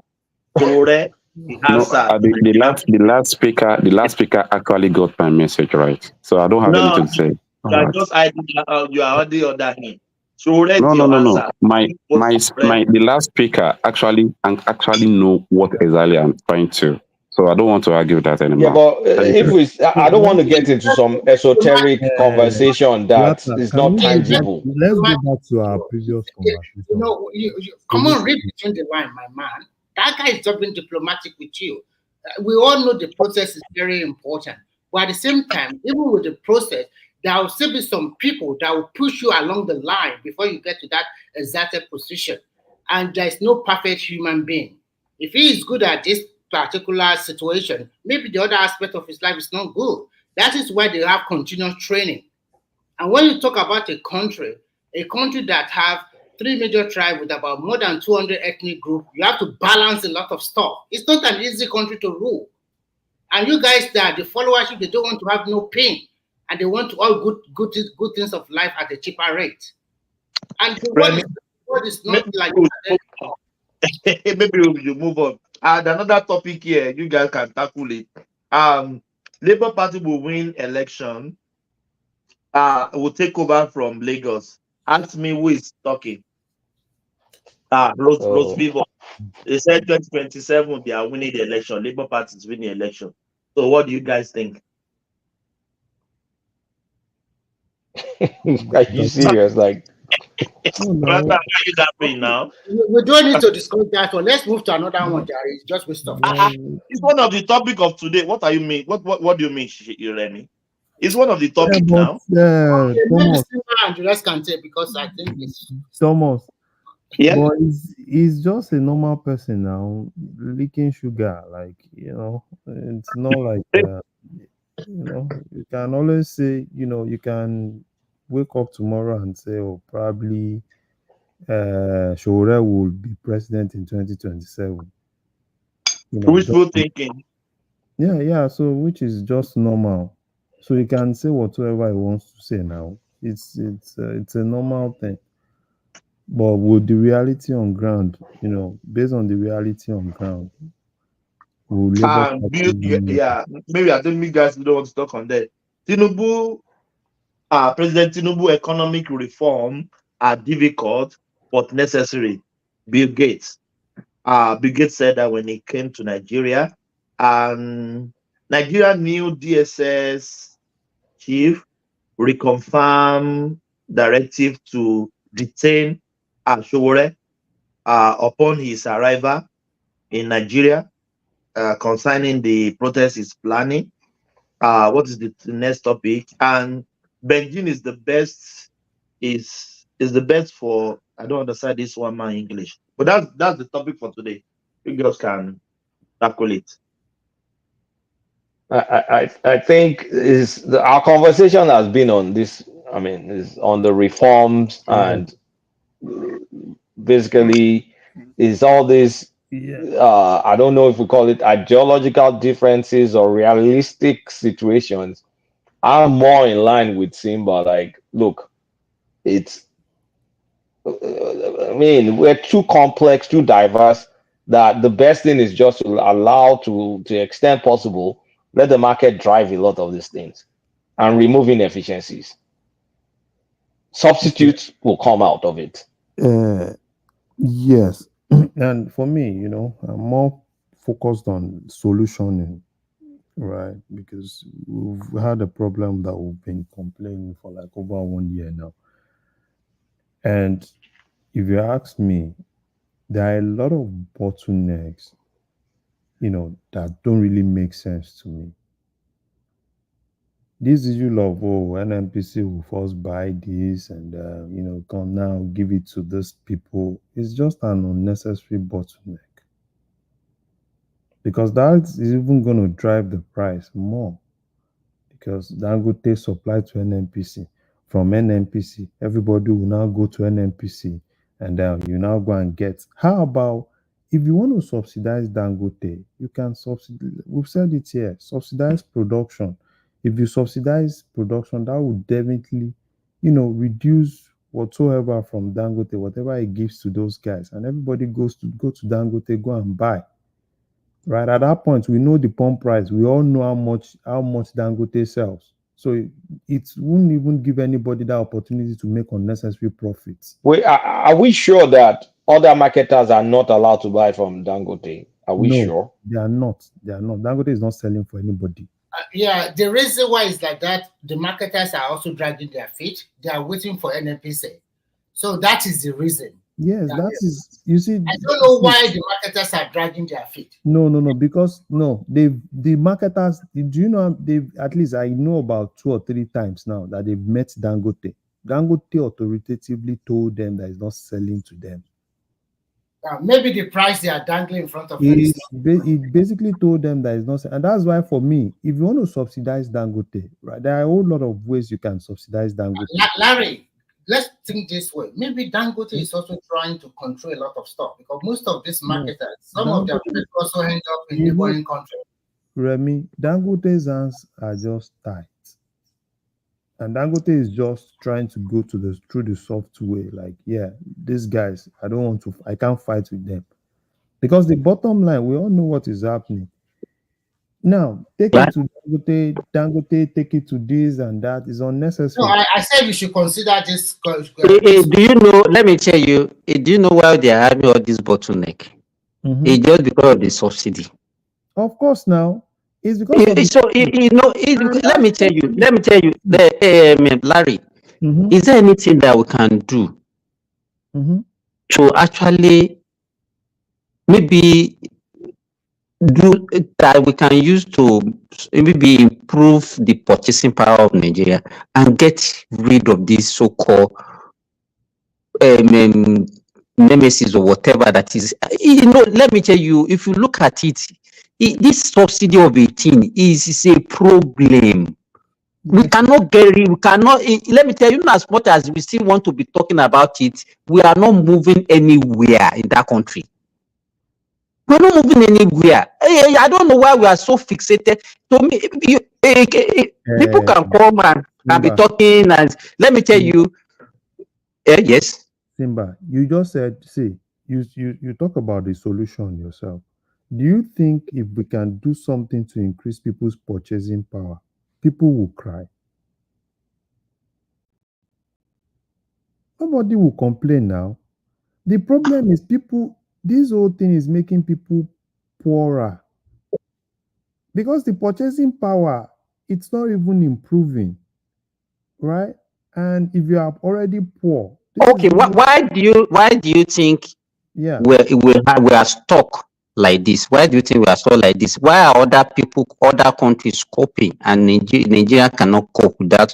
This, because let me tell you, all this model that people are proposing, okay, the 450,000, just hold on, the 450,000 that we're supposed to be consuming locally, let them be giving it at a subsidized price.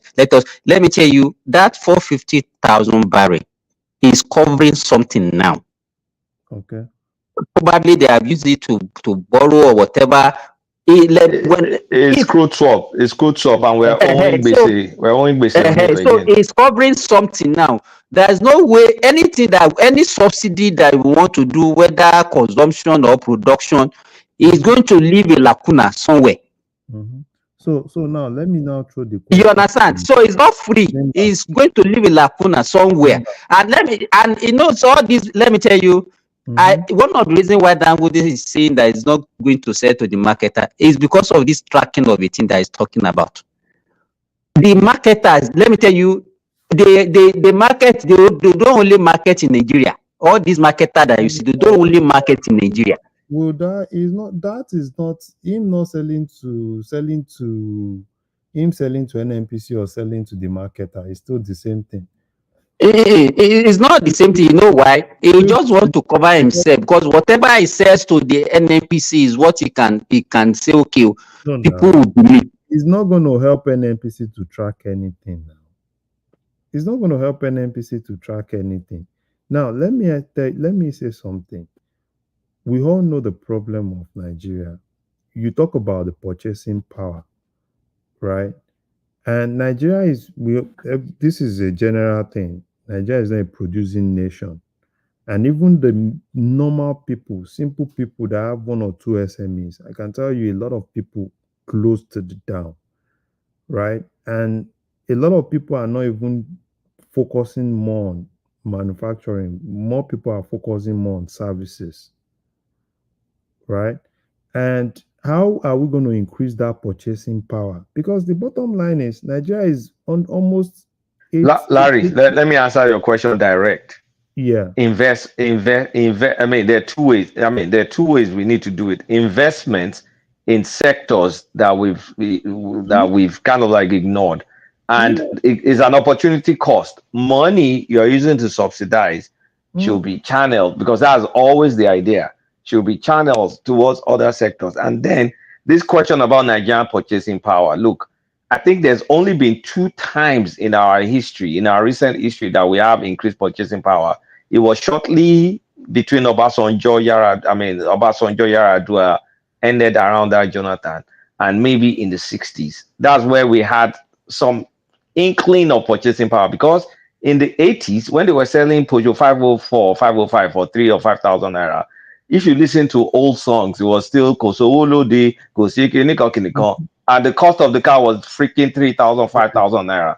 So this purchasing power is a major productivity issue that we've suffered from. And the only time we got some respite was because we had increased oil production and increased petrol pricing. Crude pricing that was high for a relative amount of time. Listen to this. Listen to this. Ìlú le o, kò sówó lóde. Ìlú le o, kò sówó lóde. Ẹ̀yin ará ẹ máa gbọ́. Obìnrin kígbe, ọkùnrin kígbe. Kálukú ló ń kégbe owó. You know the year they sang that song? That's probably 1980 something, 1983 or so. 83. Ike Daru. That's my Ijesha guy. That time they are shouting Ilu Legba.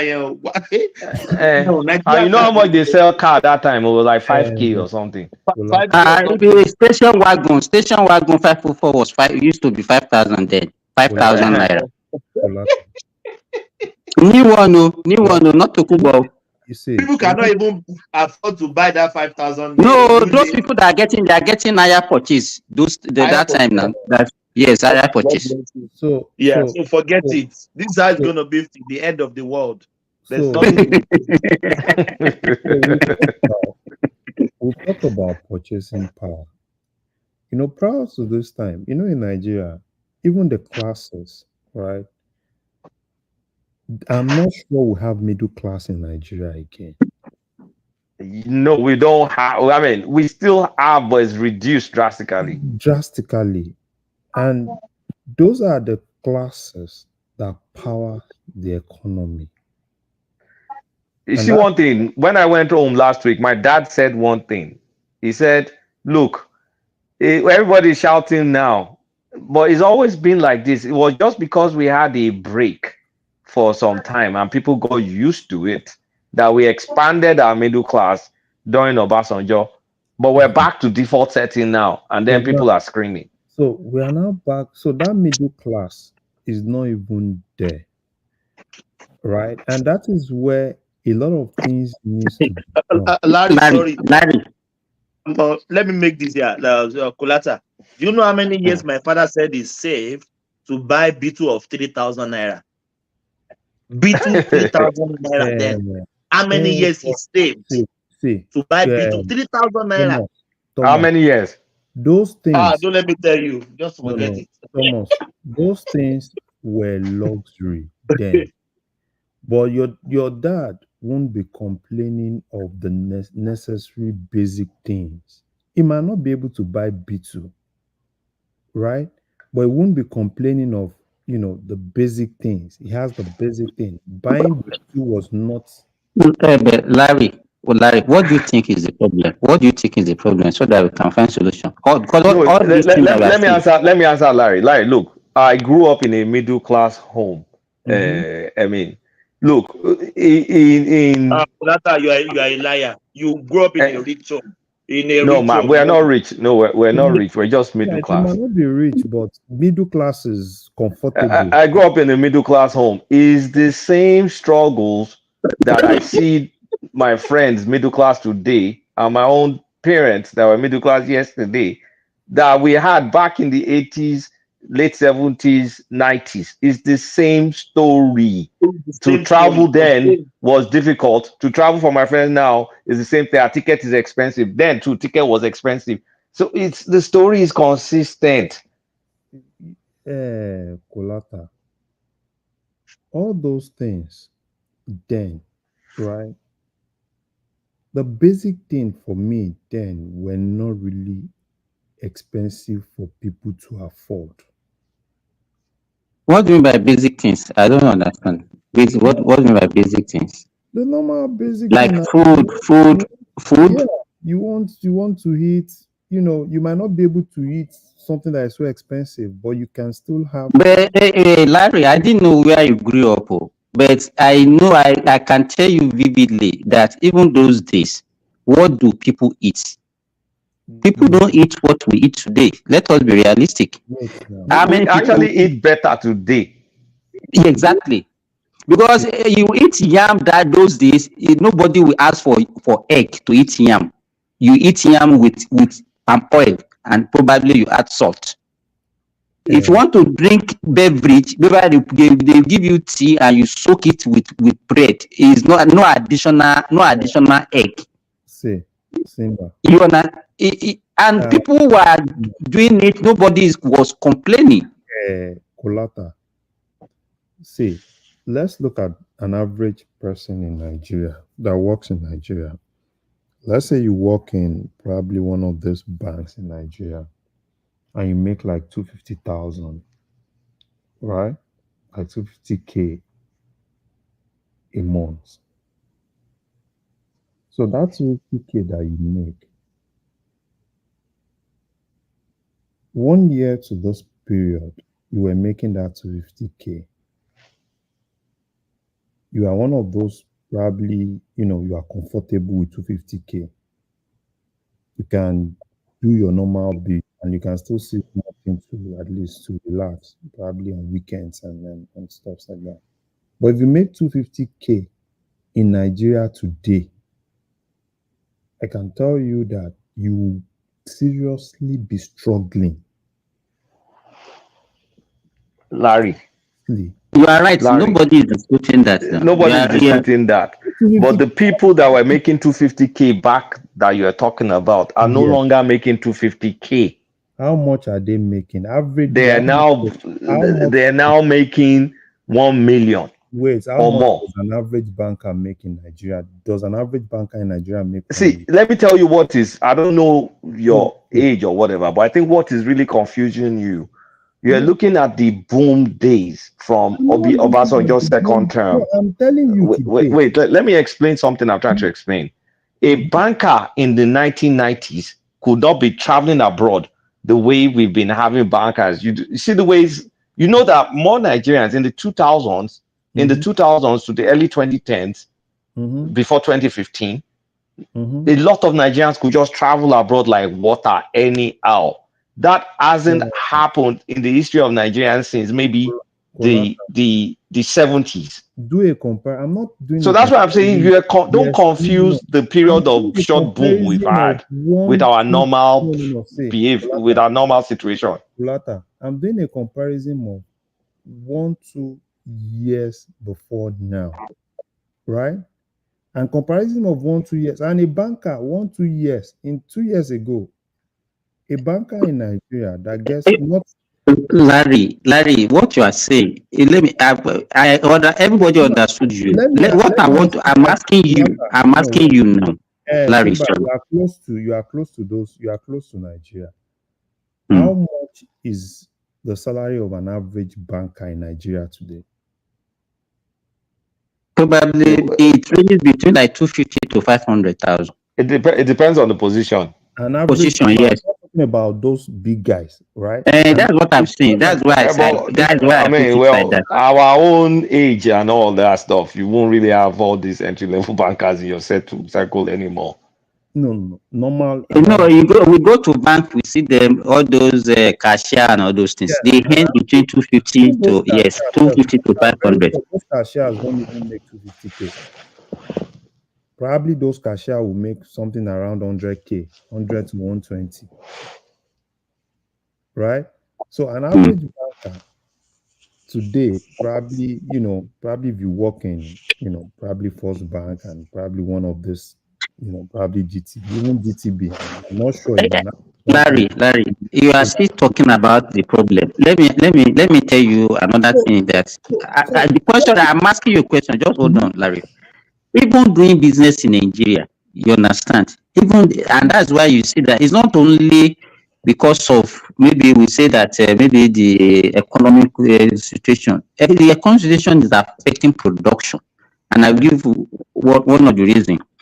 Because of the low purchasing power of average Nigerians, even when you produce, you can't sell at a reasonable price that can sustain your industry. Exactly. Do you understand? Because let me give you, for example, you discover that the same cost of production that you incur in Nigeria, go to Ghana there, you incur the same cost of production, and you are able to sell at a better reasonable price than Nigeria. Let me give, for example, if you produce a crate of egg in Nigeria, it sells for an average of 5,000 naira in the market. Okay. If you go to Ghana, it's about 8,000 to 8,500 naira. With the same cost of feed, cost of production. So an average farmer in Ghana will be able to stay in business comfortably. But in Nigeria, we are probably selling at a loss because Nigerian people cannot afford to buy at a reasonable price that will be profitable to the farmers. We are still so the question that everything is all about the purchasing power of the people. So the question I'm asking now, we have to identify our problem. So you know all this subsidy of it, you are just treating symptoms. We're not talking about subsidy now. So why can't Nigeria have purchasing power? Why? You hear what Kolata said? It's a whole lot of things, right? It's a whole lot of things. Let us address the issue. For us to it's not just what me and you can solve now. You yourself, you are okay now. Presently, you've just said something about what you do in Nigeria, and I'm telling you that in order to increase that purchasing power, there's a whole lot of things that needs to go into place. It's more like you need to redirect the country, right? And if you don't redirect the country to be more productive, that's what we should be talking about. We should not be talking about all these frivolous things, subsidy, because all this subsidy of a thing, it comes with a cost. How do we redirect the country to be productive? You want, like you now, you are productive, you're doing things in Nigeria, and you are saying it's not even easy for you to make marginal profits, right? And until at least everybody can make marginal profits, that's when they want to now go into those things that are more productive. The cheapest thing to do in Nigeria today is not even producing anything. It's just to buy and sell. Yes, that's the cheapest thing to do, because at that point you are not even running at loss. You just put a little margin and at least you are all right. Because like you said now, how many people, at least you have, there's economic of scale. If you are not, you might not really be making much profit, but at least you are still comfortable. But how about others that are not at the scale that you are? All this production that we talk about production, it's not like it's easy to just go and do this, because if you do it, you don't make profit. There's no point doing it. So it's a whole So lot of for things. they should so now even we can so there is like a doom situation. Yes, because now how is it that you are not even able to make profit? Because most of the things that you even use for that your this thing, right, are import dependent. It's not like In fact, let me give you for example. When I used to buy a bag of feed for 4,000 naira, probably maybe we are making like a 150 naira, 100 naira per crate of egg. And that same thing, we are even struggling to make that 50 naira now with the cost of feed at 20,000 Mhm. So per so bag. so So Simba. you need more capital with less margin of profit. Uh-huh. So that's exactly why that's when you're talking about being productive. I'm not there, I'm telling you. An average Nigeria, if you tell them go and do what Simba is doing today, they will tell you, okay, how much am I gonna make? Because No, that was a day. Some of them came to me. I said, "Okay, you are able to stay in the business because you are making money from abroad. It's not what you are making in here that you are using to sustain your Yeah, business." you That's are what they said. pumping your dollar into your business. Into your business, and, exactly. and Simba, and it's true, that's what you are doing. Because I'm telling you, if you are in Nigeria and it's just that source of income, I'm telling you, you can't even, do a lot of things that you want to do. Because you just said it, profit. You can't even make, hardly will you even make that marginal profit. You And that, see, like this deregul. I mean, the thing is, devaluation is supposed to. I mean, it's supposed to discourage importation and encourage exportation. Meaning, making people changing purchasing behaviors, making people dig in deep. But Nigeria has been constantly devaluing, and we've not taken advantage of our low forex, because this is when we should focus more on, like, okay, I can no longer afford to do this. Let me see what I can do in Nigeria. Let me see what I can do in Nigeria. And the money that we're supposed to be saving from subsidy should be channeled to target areas in the country. Maybe is hide industry in the north for skin, or cotton, or whatever, to revive areas where we have comparative advantages. The farming value chain, uh, maybe training on specific skills like modern mechanic. Like when I went to Nigeria, I have a habit of going to all these expensive areas and looking at the finish of the houses, and I start shaking my head like, how come nobody can draw a freaking straight line? Even in banana, you look at houses, the finishing is piece poor. Like there are areas like that, I mean, that you can invest in. I mean, even building construction, like training people. But if we're using the money to subsidize people that are just subsidizing the money to afford a petrol habit and continue to import, then we're not going anywhere. So if we remove subsidy, if there's any sort of money left that we're saving, channel it into target areas where we invest, and I mean, groom other areas. There are areas that are going to be a high level, like gas industry. Not everybody will be able to play in those sectors, but those will be the leaders. But then from an individual, small player, whatever, it's going to be artisanship, farming, tailoring, just improve their skills in those areas. And some people that will be lifted. The poor will still remain the poor. I mean, we're still going to have this poor situation because of the birth rate. I mean, the birth rate in the rural areas, especially in the north, we're still going to have that situation, and that cannot be fixed except by Kolata, Olata, personal habit. and Jesus, Olata, and Jesus said there will be a poor in your society. The poor Olata, will always be amongst us. There's nothing we can do about it. everything, There's nothing we everything can do you about just it. said, everything you just said would have actually been great if people that are supposed to do that are intentional about it. And if people are able to, if they're intentional about it, right, there are a whole lot of sectors in Nigeria, right, that you can bring back to life a whole lot. a whole lot that you can bring back to life.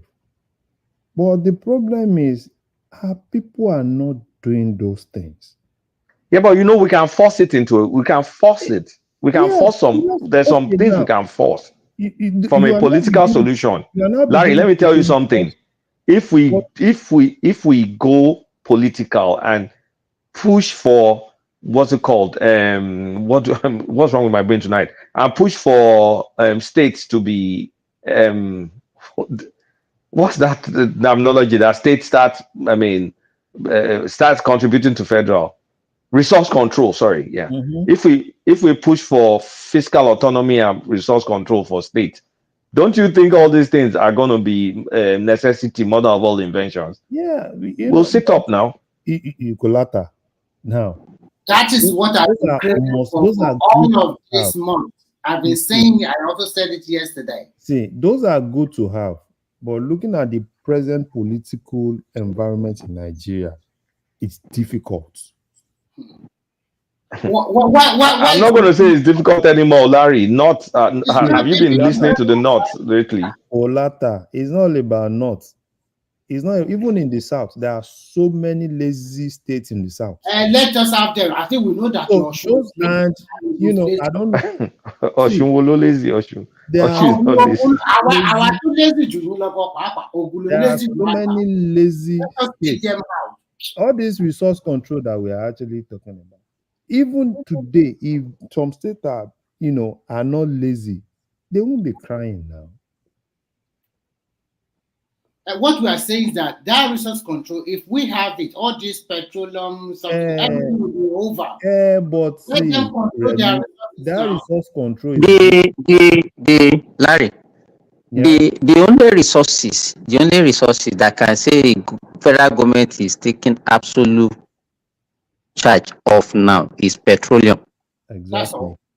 Every other resources are being mined by individual, and the state are just there looking because they are getting free money from They are also doing it. They are getting the money into their pocket. you understand what I'm saying? My own state, the gold that we have in the Ijesha axis, he's been mined. Are So you all this,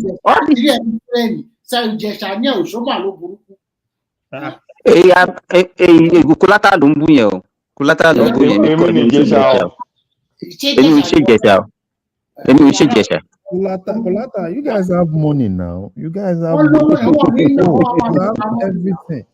So that's what I said, right? You see, it's a lot of laziness, No, so when we are talking about, I think the state are already controlling the resources. I think the basic thing is that that's what I they are just not interested because they are getting free money.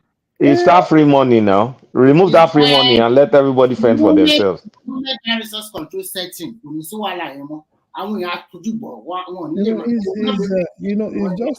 Larry, give me one sec. Yeah. Okay. Give me one sec. Kulata, has any governor do anything about the electricity? They've given them autonomy to do anything now. Has any governor done anything? For where? But Kulata, or should state governor, so Ben Adeleke is upon money electricity and like Pena. He said something like that. No, all they're doing is all these laws that will, they're doing all this, getting ready in terms of from a regulatory side and all whatnot. But Can you see the ridiculous thing that they are doing in Imo? That they are charging the same people that are using solar panel, they will be taxing them. Why would they do that?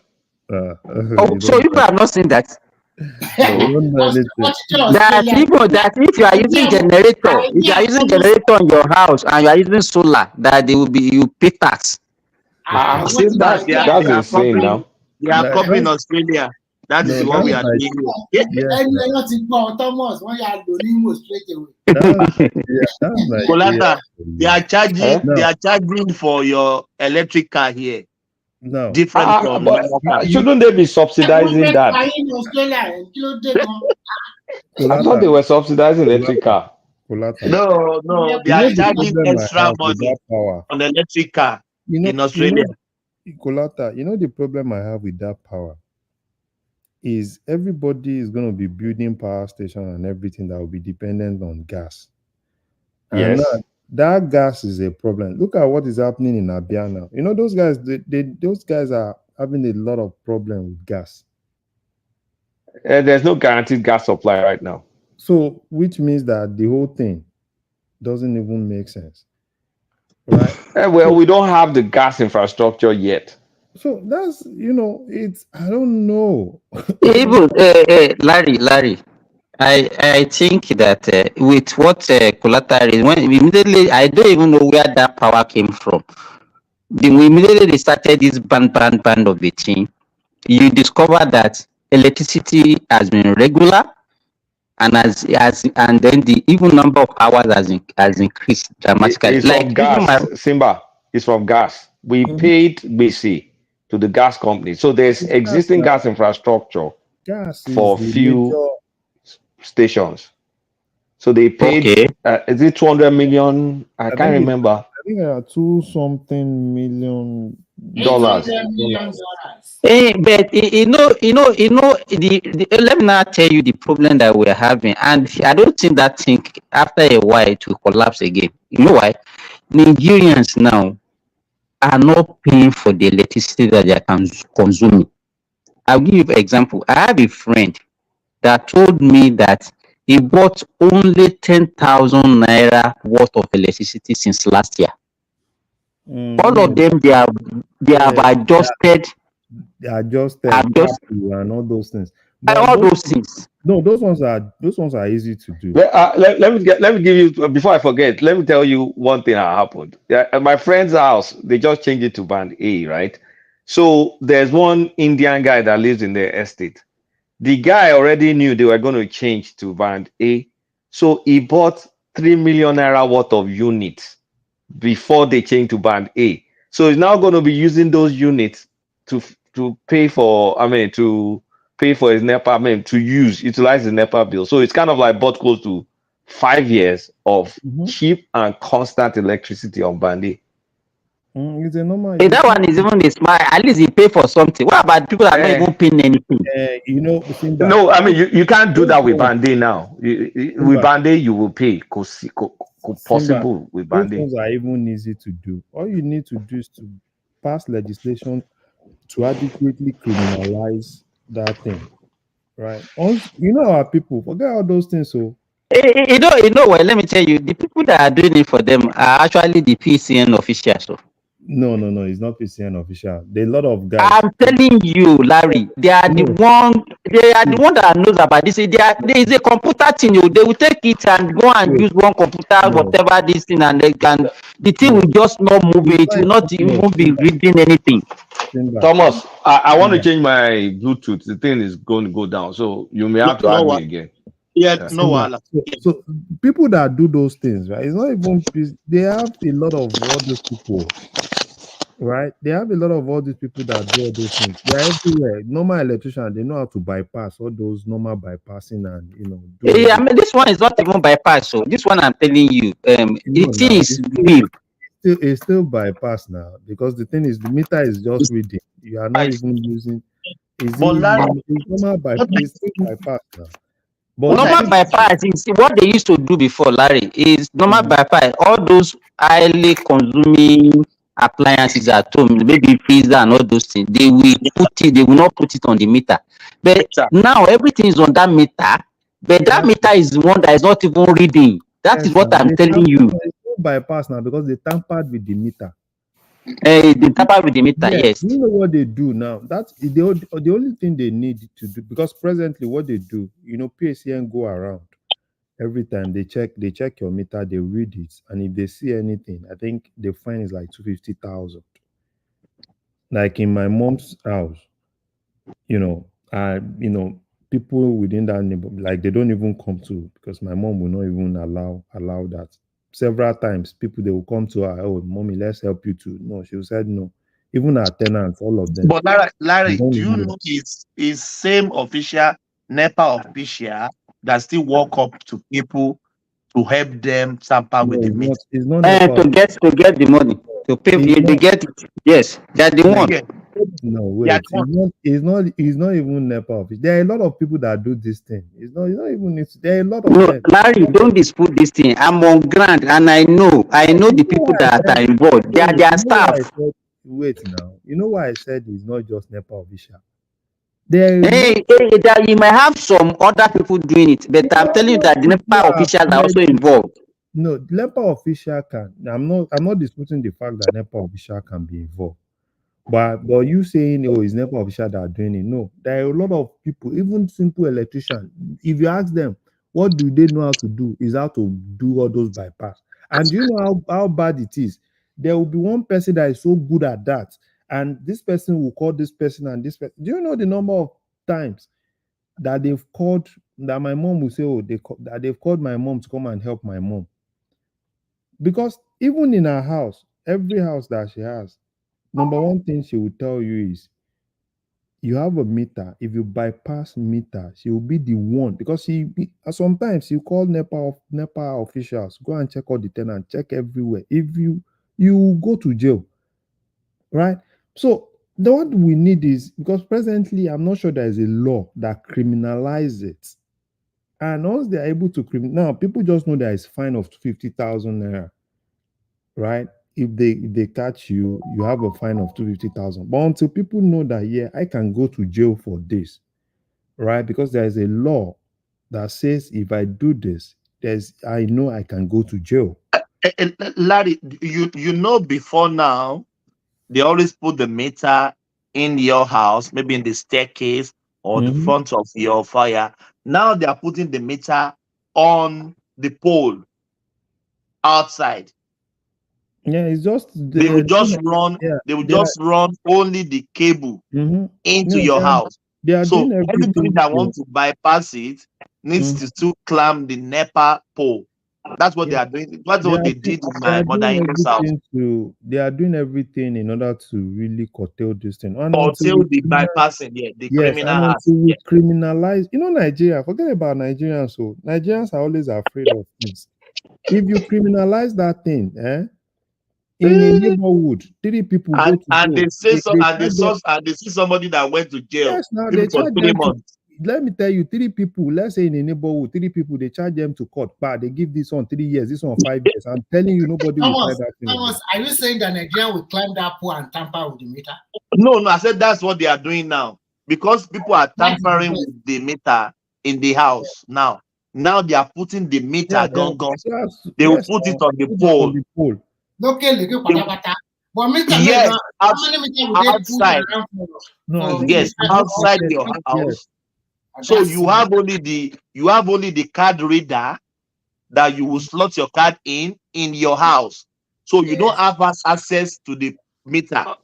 Okay, so you there's going to be card reader device in your house, but the meter is outside. The meter is on the pole outside your house. So that's what they are doing. But that one is just in a few places. Though. It has not been. It's not generalized.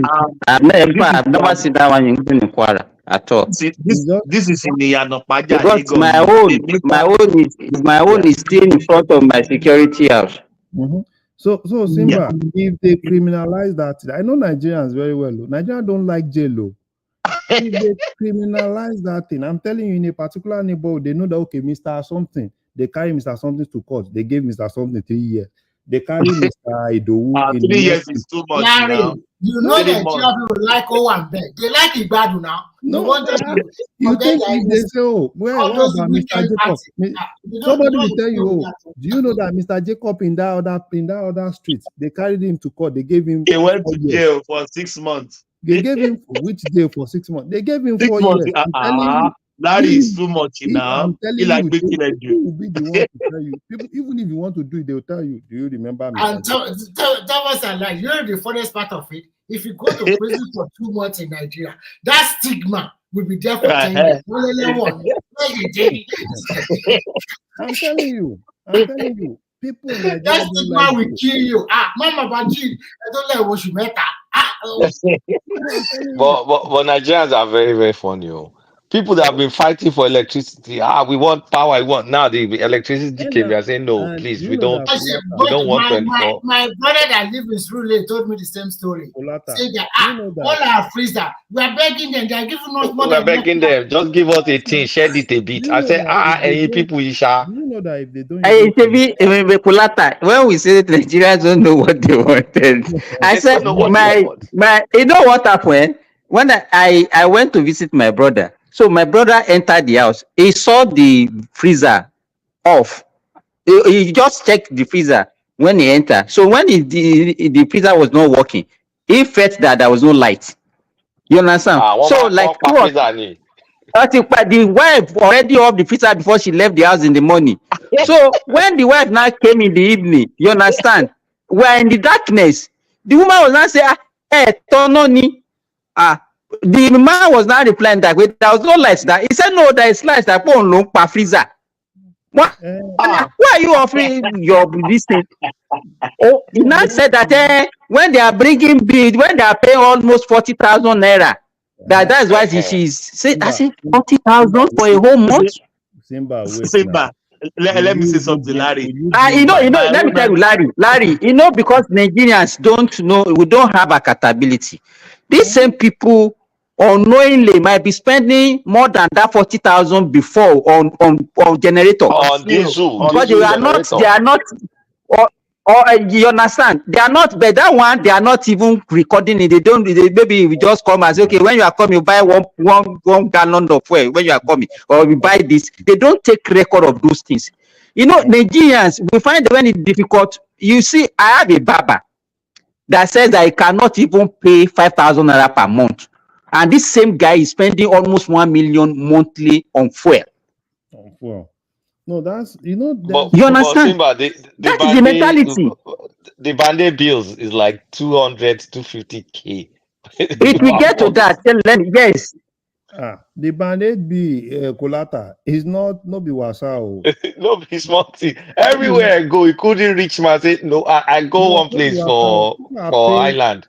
No, for as Lekki. much as 250, 300K. The guy was lamenting, bros, says sometimes his bill is like 30K a day. Say, make them return them back to load shedding. Kolata, let me say this. But if that band A person is talking like that, 250 with the current fuel pass in Nigeria now, if you want to run your generator 24 hours, I mean, for 4 hours. No, let's say for even 4 hours every day. For 4 hours every day. You know how much it can be. Going to spend more than that in a month? But Thomas, they said they don't want 24-hour electricity. They said they don't need it. We have been saying this before, Fulata, now, that Nigerians cannot afford 24 hours light. Believe me, that's the truth. They cannot afford it. Hold on. Let me say this. My own auntie in Abeokuta, Idiaba, close to federal medical center. In Olokuta, I'm saying the place. That's the name of the place. At night, they are having 24 hours light, constant, because they are in this band here you are talking about. At night, they are, well, don't let me call them wretched. Those ones that don't have so much money, because all their area is meter bill, is the prepaid bill. Many houses, you see them in darkness because they can't afford to pay to buy card. And there is light in the community. So, that's what Sima has been saying. Nigeria can't afford to have 24 hours electricity. Many can't pay it. Yeah, you can't afford it. The thing is this. Number one. To me, I think in the initial stage, that was why for me. Later, it will be fine. The major bottleneck, right? A major bottleneck if they can take it out. Because number one, no private person wants to invest in that sector now. Because you can't bring in money and invest when people are still stealing and they are not criminalizing that. You see a situation where people are now investing. You can choose the service of who you want. And some can actually be cheaper you can, everybody can, this issue of ban A or ban B, because if at least you don't even need to build very big this thing. You can build something that can actually, sell and sell. And with that, people can, if your own is expensive, if someone else can actually give me power that is cheaper, and then I can. The way we're set up is, I don't think it's going to take a long time before it gets to that point. The way Yeah, we're currently set if up. if they just take all those bottlenecks, right? All those bottlenecks that. But you know why the Nigerians are resistant? It's because they have been enjoying subsidy on electricity for long. Yeah, those, Exactly, Simba. and do you know that? Exactly. Do you know that if people are not stealing, right, there will be a lot that will go around. You stealing money or stealing electricity? Stealing power, stealing electricity. That is, in fact, may God bless you, Larry. You know what? Even this price increment is because people that are paying, they are paying for other people that are stealing. Yes, they're You understand? subsidizing the bandit people are subsidizing the Exactly, non-bandit because people.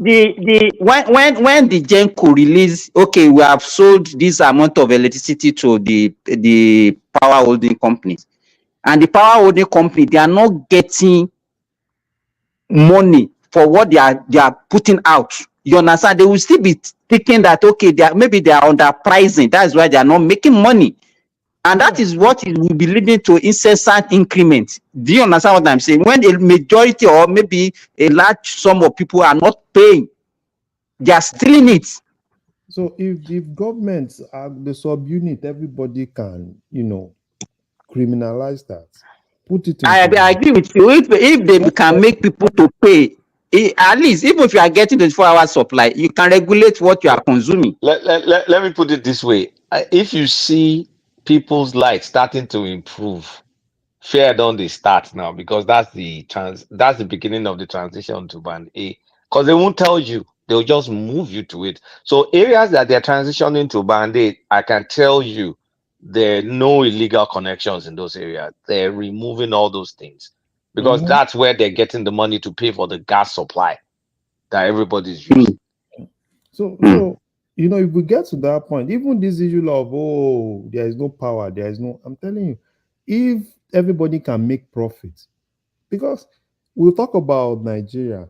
Why is it that people don't want to invest in Nigeria? You don't want to invest in any sector that has all these bottlenecks, because number one thing you want to look at is, okay, how much am I taking in? At least can I make marginal profits? Larry, sorry. When the telecommunication thing came to Nigeria in the year 2001, there were people like Vodacom and the rest from UK. They refused because they are going to pay about 247 million licensing fee. MTN Econet came. Today, do you know the value of MTN? That time, we were selling starter pack. SIM card alone, I was selling at 30,000. No, the price even then it was actually more costly then than now. The SIM card. I sold that one to Nigerian bureaus in Ibadan. They don't have the money, but their cooperative society and the management. You pay 15 naira. You pay 15 naira per minute then, and if you spend 1 second, you pay 15 naira. They pay instrumental. Even now, if you Nigeria now, and I think they are averagely, if you spend 1 minute on call, you don't spend more than maybe 12 naira or 14 naira. So that time, the cooperative society and the management, we talk to them, and then we have a contract of about 6 million to supply SIM card and SIM pack, and also some kind of mobile phones to them that time. It was so expensive that, but if you have it, and a lot of people from their factory showed interest because they can have fun. And what the phone that they are going for? I was thinking that they will go for the cheaper one like Nokia 3310, or they go for that. I remember that phone. Yeah, but Samsung Blueface. Yes, but most of them are going for Samsung Blueface. They are playing for Motorola Blade. Can you believe that? That is when I know that Nigeria have money. No, most of these factories no. supervisor and the See rest. They all are this going power. for This is this issue of power that we are saying. Take they are for going for instance, big it's phone. easy. If it's And we easy have to to make, supply all of them, and they pay the money. Some pay in 9 months, some yeah, pay. Larry, you know this power that you are talking about. Sorry for interjecting you. I think because Nigerians, we have all of us, we have developed this entitlement mentality, and that some people still believe, we will not pay, we will not pay. That is our whole this thing. Everybody just believe that you just have to steal one thing or the other to survive in that country. That they know that is our own share. Everywhere the government are stealing, so the people will have to steal. Everybody is just stealing. yes, now. Okay, take for instance now. Why is it that you can't even steal power in America? Because you know that if you are being caught, you go to jail. So you don't even want to do it. Do you Even in know Cote why? d'Ivoire, they jail you if they see you. In fact, that one is not even stealing. If you don't pay your electricity bill on time, you will be jailed. So how? Simba, don't you think because of I'm talking about a fairly good average home in Nigeria, their children are having it good because our generation is their father and we try to provide everything for them.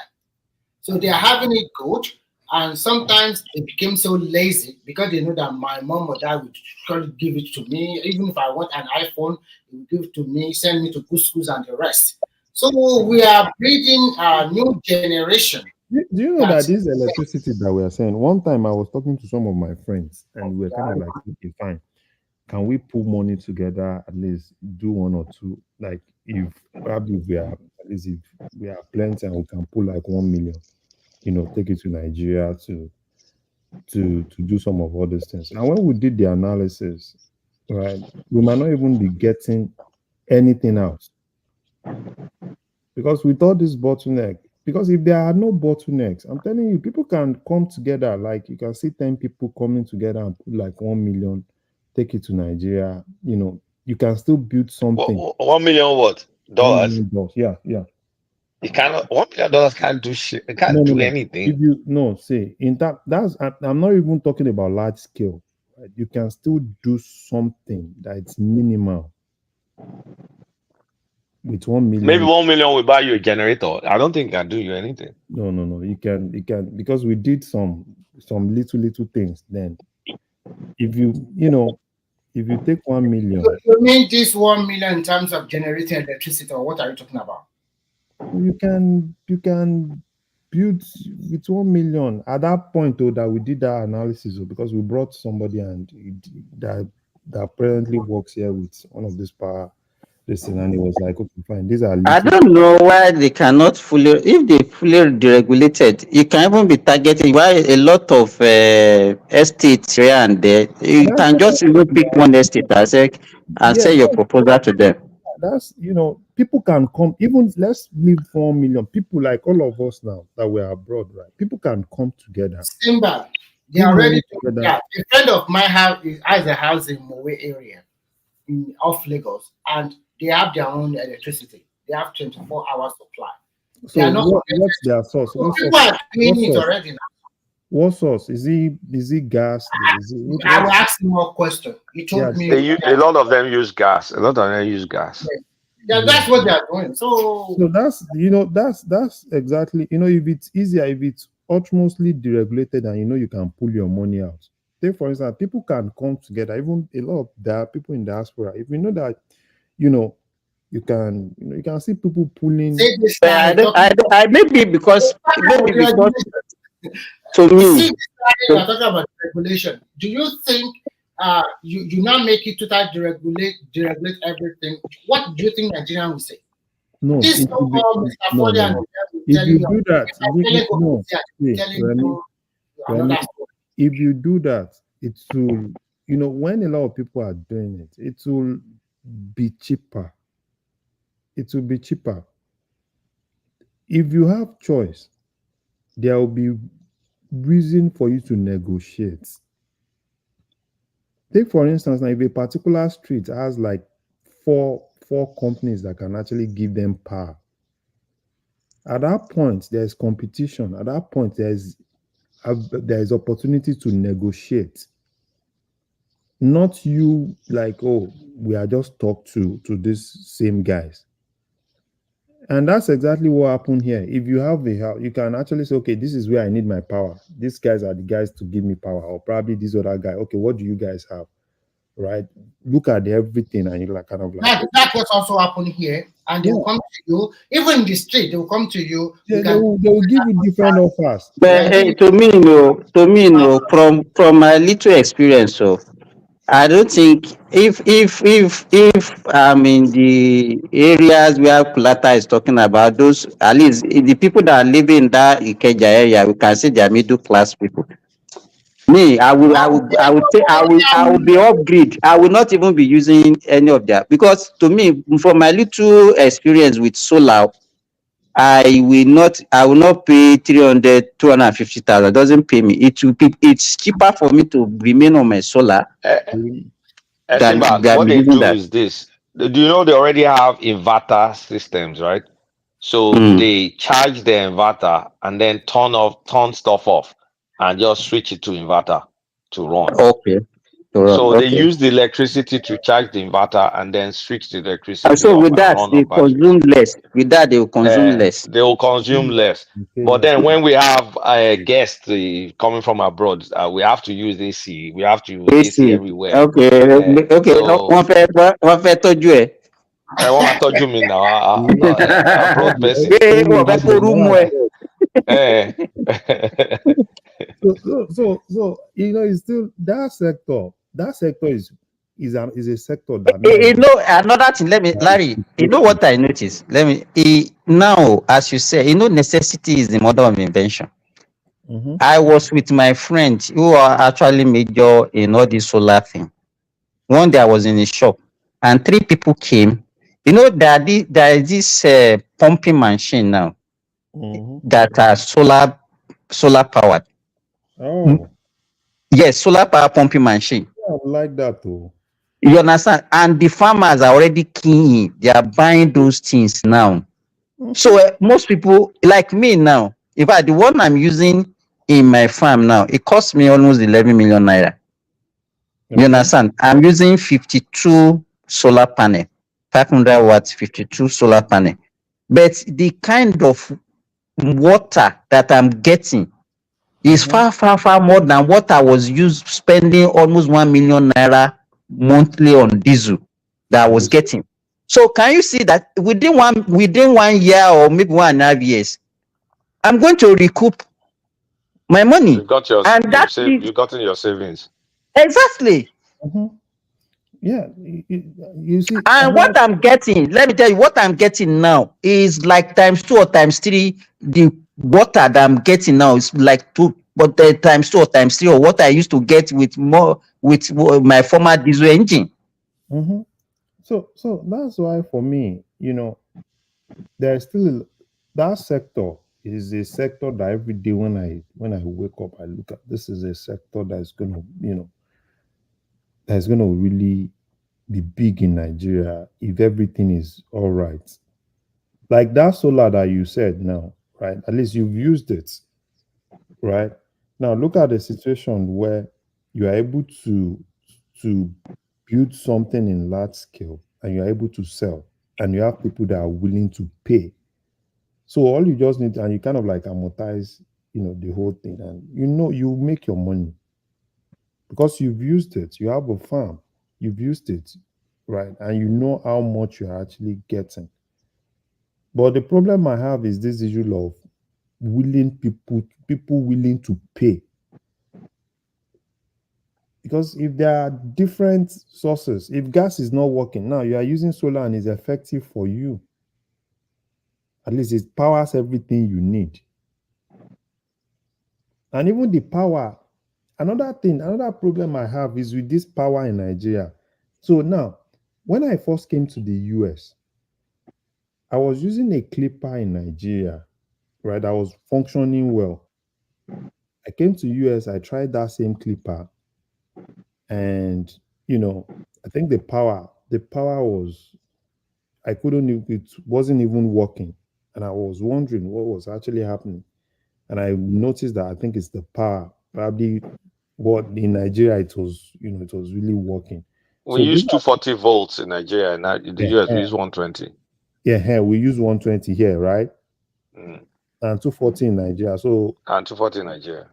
probably those are other things that people will now start looking at, the ways to minimize the amount of power we use. It's a whole lot of things. It's a whole So lot of, that means all your appliances are low energy consuming.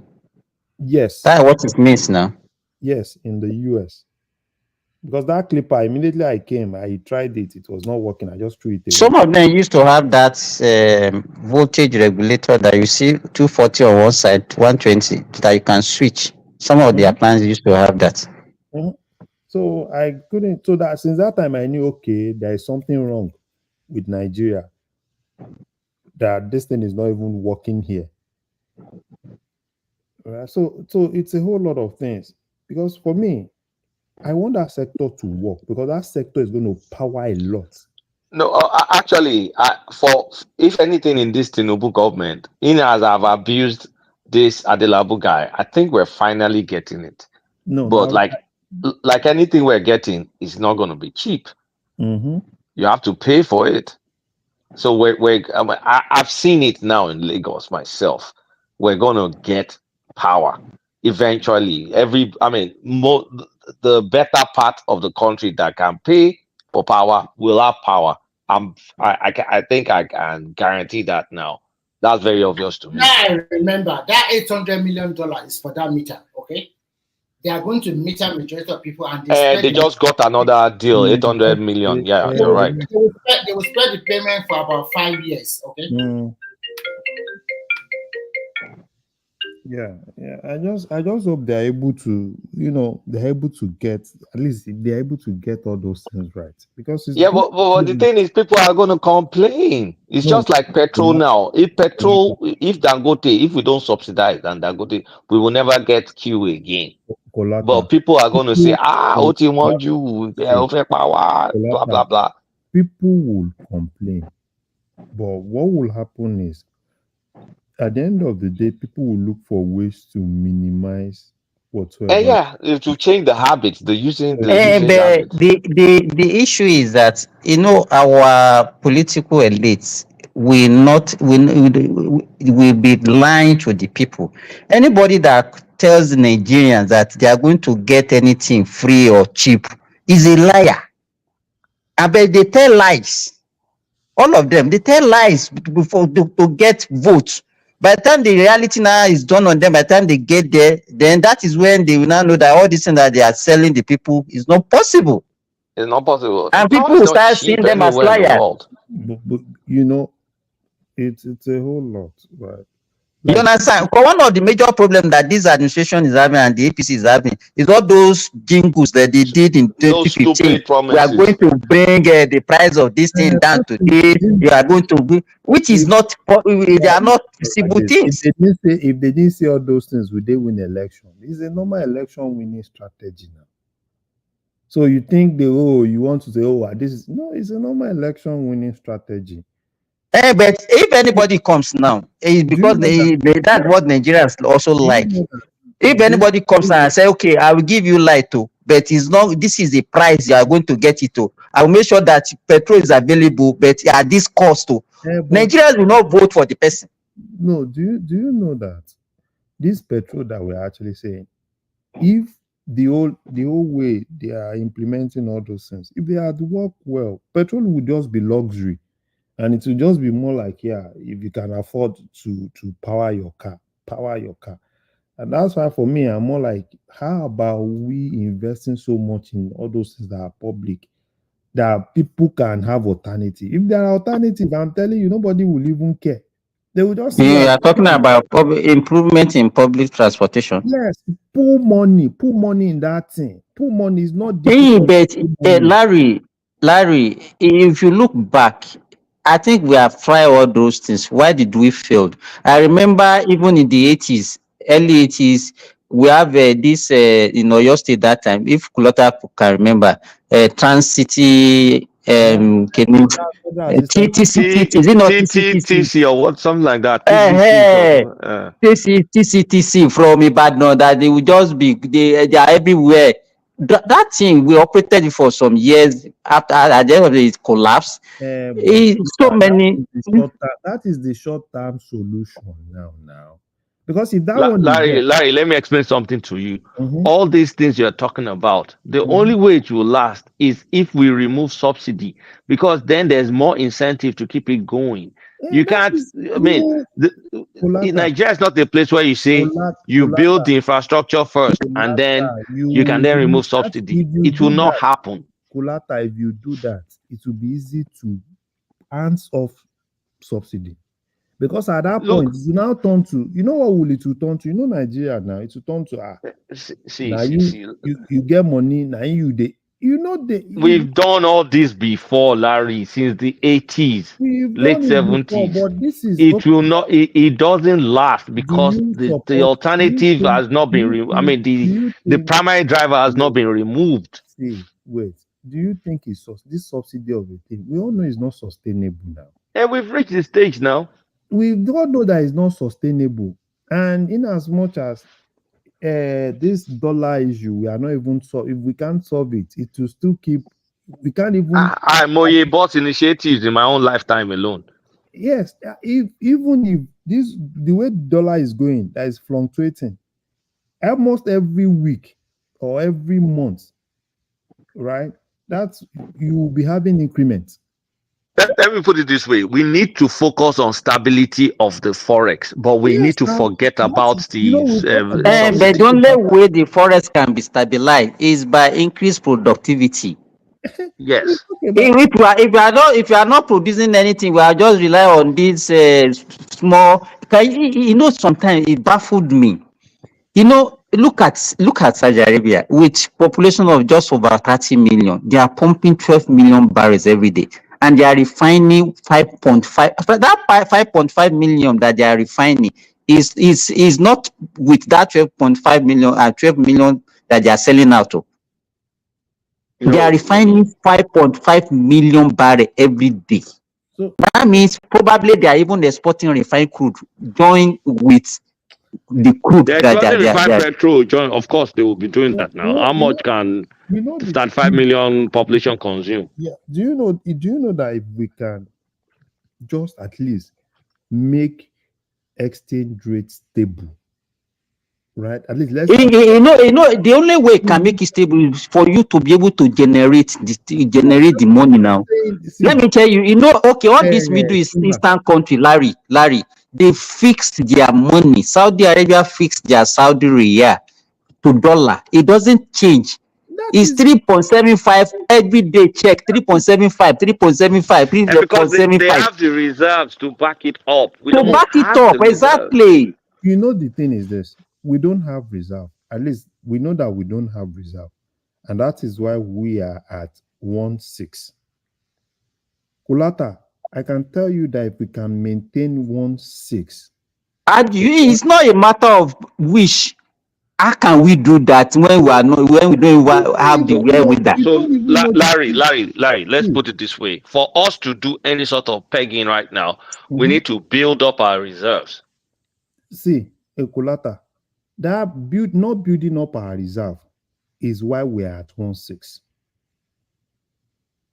Right? That 1.6, 1.15, it doesn't matter. The main thing that matters is stability. Wait, that is what I'm saying. Do you know the problem of you not being able to plan based on the fact that you don't even you can't get investment if you can't plan. I understand all that fully. Do you know that even you are here at every point today now, you see this morning, okay, this morning I was checking, I was doing some transaction. This morning it was 1,620.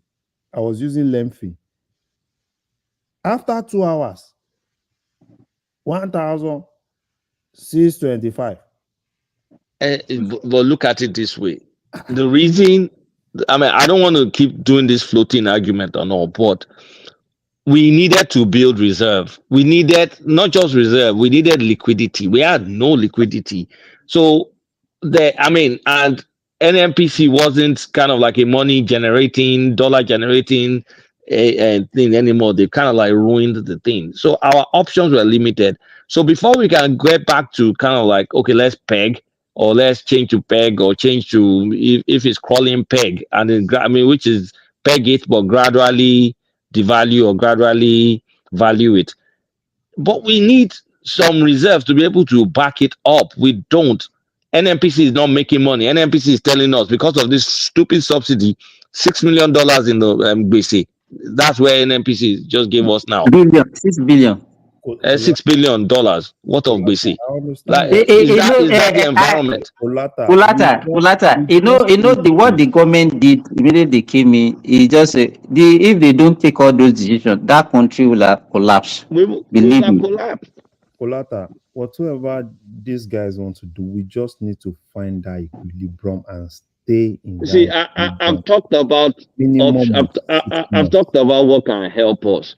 Dangote can definitely help us if they stop this fucking. I mean, Thomas doesn't like swine. If they stop these stupid shenanigans, like if we really remove 40% of our forex demand and convert it into Dangote and whichever, let's assume NNPC refinery, that will help. At least that will help in terms of like not using scarce forex to buy anything. So the forex demand should go down, and then Dangote too will export. So we're making more dollars. That is so why, that is why we keep saying it here, right? Dangote is holding our meal tickets. He holds our balls right now. And we need to make him our friend. Because the way it is now, we need to make Dangote our friend. The government need to bring Dangote. See, if I were Tinubu self, Dangote will be my alpha. Okay, let me talk about one other thing. Sell NNPC. I'm not saying sell everything. Is almost going. Kolata, don't worry, they're almost selling that. But sell that thing, raise like $10 billion or $20 billion. That can now we can peg if we have $20 billion. Do you know the amount of salary we pay on Warri Refinery? I know now. I know.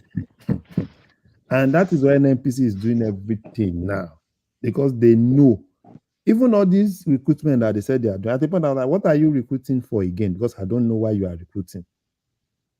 We need to sell assets in NNPC. They have their assets, they're so asset rich, is ridiculous. Guys in NNPC, where are you going to put them? Because they know. Because for me, I'm like, yeah, you guys, let's just pay you off.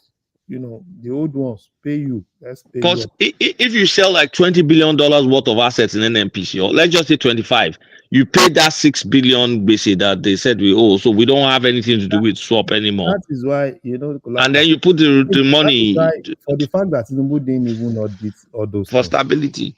Because all this one that you are still saying, NNPC go and handle. I don't even want NNPC to handle anything. I'm telling you, don't handle anything. Let's just audit what you have.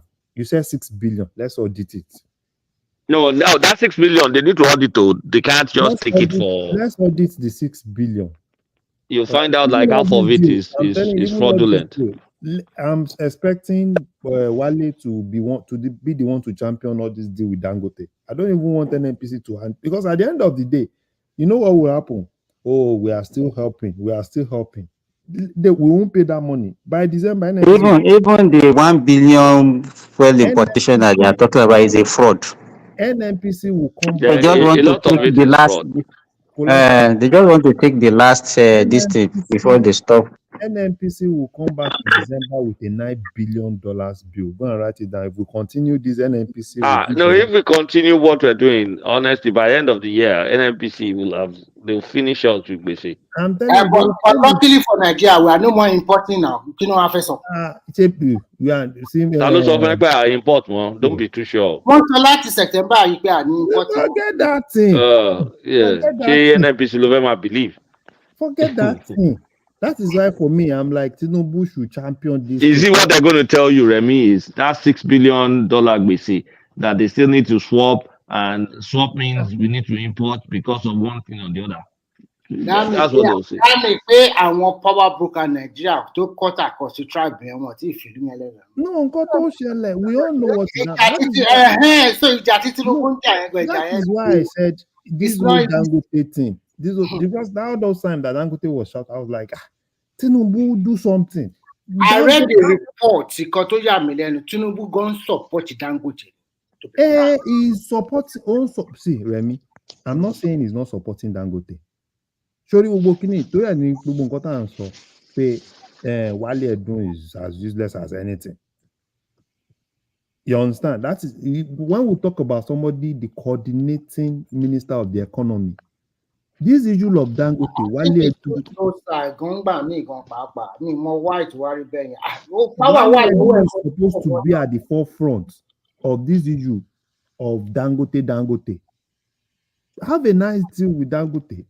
Even me, I prefer Erufai. Go okay, Erufai to over ambitious, and then because this one that you are still living this Dangote Mele carry.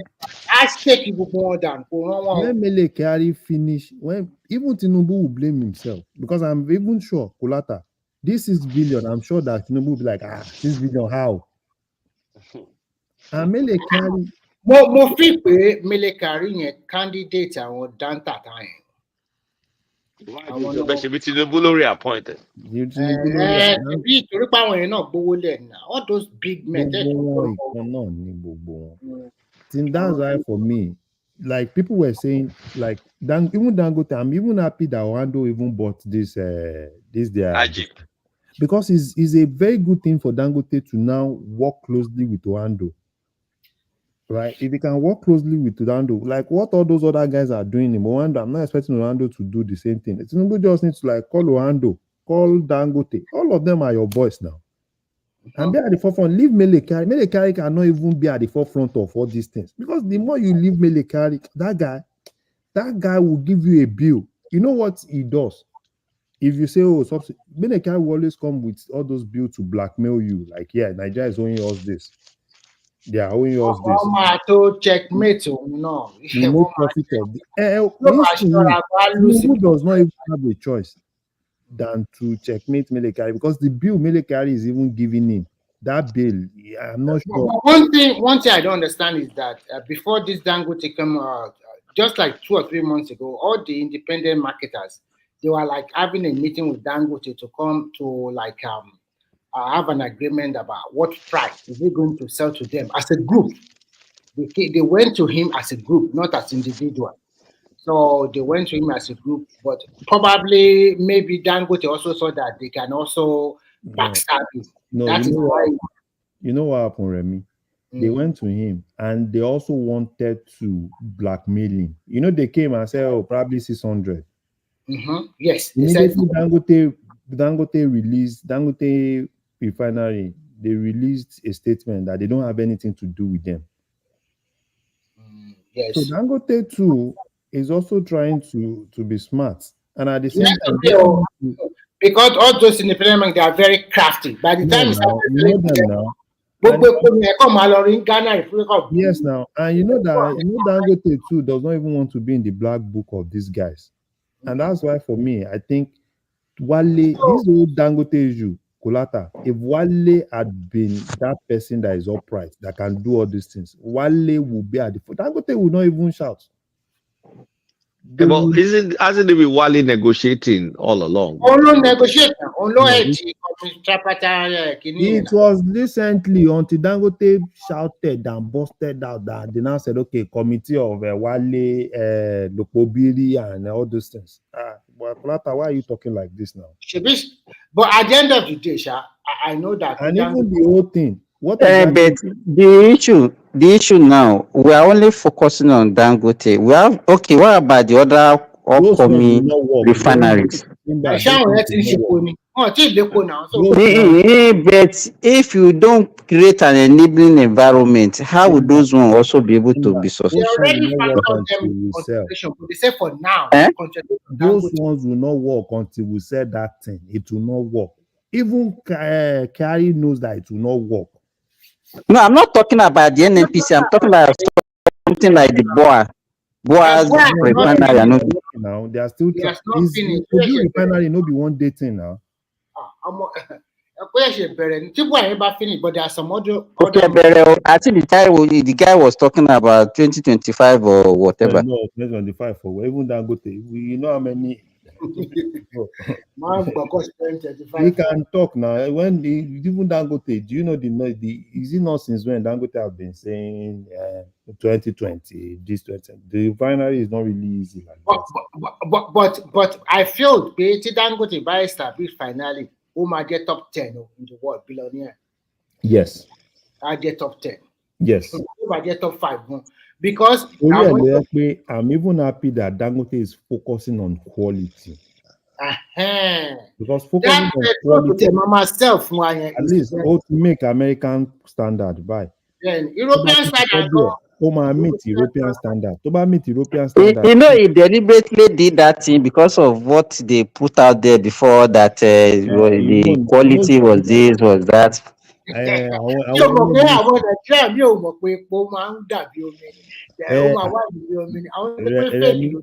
Remy, do you know another thing? You know, we are used to this petrol that is actually like pink in color. Do you know another thing I'm afraid of now? That mixture they are doing in Malta, they will take that mixture to Nigeria. And they will be mixing Dangote fuel. Where? In Nigeria or elsewhere? In Nigeria. How will it be profitable to them for them to be doing that? That's it. They will get Dangote. You know what they do now. They will buy from Dangote, mix it with water, and not with anything. You know that. I don't. Remy, do you think they can't do it? They can do it. I know what you are trying to say. They will buy little and mix with another 25%. Everything. Well, immediately that people started noticing about it, they will report them, and before you know, they'll close down station.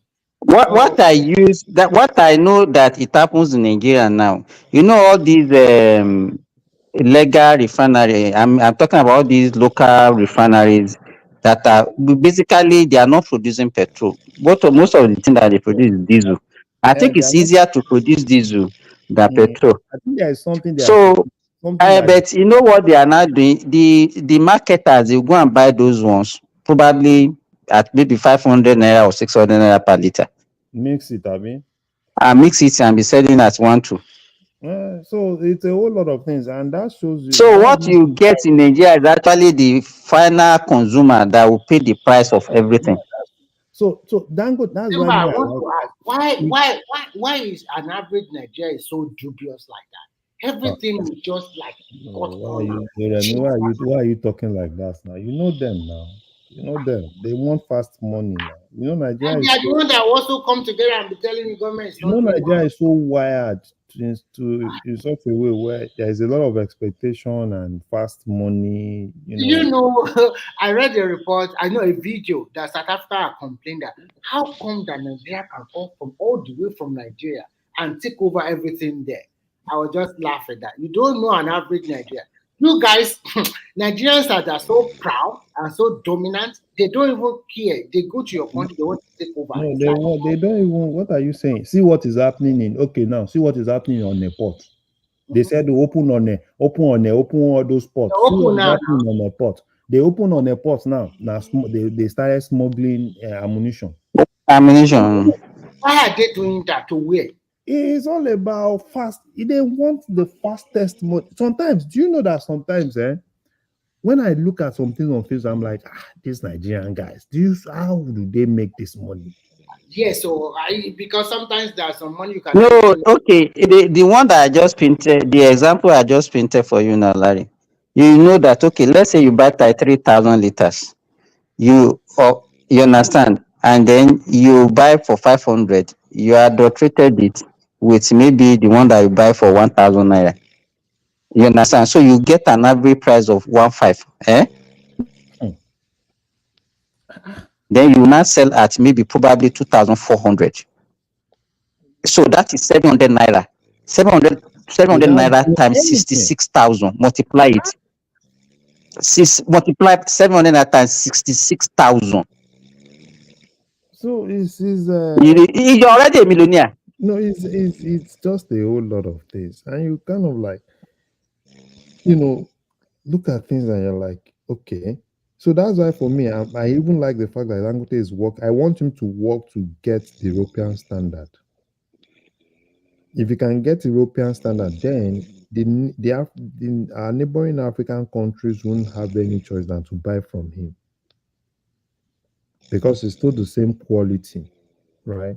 And it will be That cheap. is what Dangote is doing now. The PMS is already European standard 5, which would No. average. I think the PMS is still American standard. No, it said Well, 5. No. It's Yeah, European standard, not PMS. America. It's 05 American standard. That's what it said now. Yes, now I think European standard is better than American standard. Of course, now it's better because we buy gas here, and I think I can guarantee that if you buy a gas of 20 euro and you use it all day, travel, do a lot of stuff, sometimes it still does not finish. And another thing you start seeing now is people will now be because people want to, they want to buy Dangote own because at that point it will last longer. Wait, sorry, that's so much. I think it's As a black or colata. probably as a black or colata. So it will be if cheaper. you see people snoring like this, they are big people. They are the one that snore like that. Yeah, bad Simba. So for me, I like what Dangote is doing, focusing on quality, leave price, because it will still make money. There's no way it won't make money because if you He's can, already making money. The guy exactly. said it. He's already making So money. Remy, is it possible for us to have what we used to have those days? You know that time when you enter filling station, you see ordinary, you see super. I don't know if people are aware. Yes, There now are I two, understand. there are two different type of petrol that we used to buy that time. Even There is here, ordinary petrol, there is even super. In fact, you will see it labeled. Is that not yeah, how it is in Europe? In America, it's you can exactly choose the here one you in want. Europe. We have 98, 95. When I used to live in China, it's 92, no, 93, 95, 97. So you have your choice. You can buy, if you buy like, The petrol that we are using in Nigeria now does not even have a grade. Even in America here now, at least there are three or four, and you pick the one you want.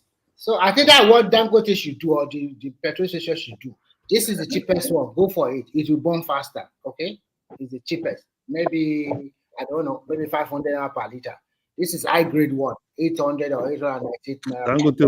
Dangote will make money. Oh. No, that guy. That I'm telling you. Look That's at why it. even when people were like, oh, he lost the riches, I say, let this guy just continue. Don't mind them. Forget it. You know, Nigeria, we just like negativity now. We just like negativity. It's this same Dangote that they are now having first love for. The majority of them hated this Dangote. They hate him now. They And hate him. you know the problem Especially is, in Nigeria, the problem is, you see,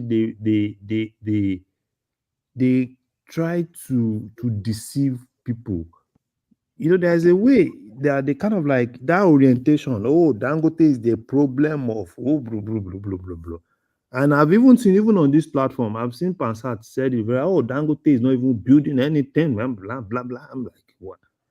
You know, you see a whole lot of people, oh, wow. Oh, Dangote, oh, that refinery will Larry, never somebody work. told me something that when you see reforms that come with pains and people are like agitating and so many things, that is the beginning of development of a country.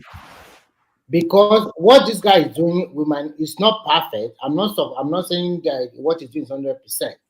But when things goes this way, like you said now, before we castigate Adelabu, the Minister of Power, now that people are enjoying 24-hour supply for Band A, those Band A people are now complaining. Who is to blame?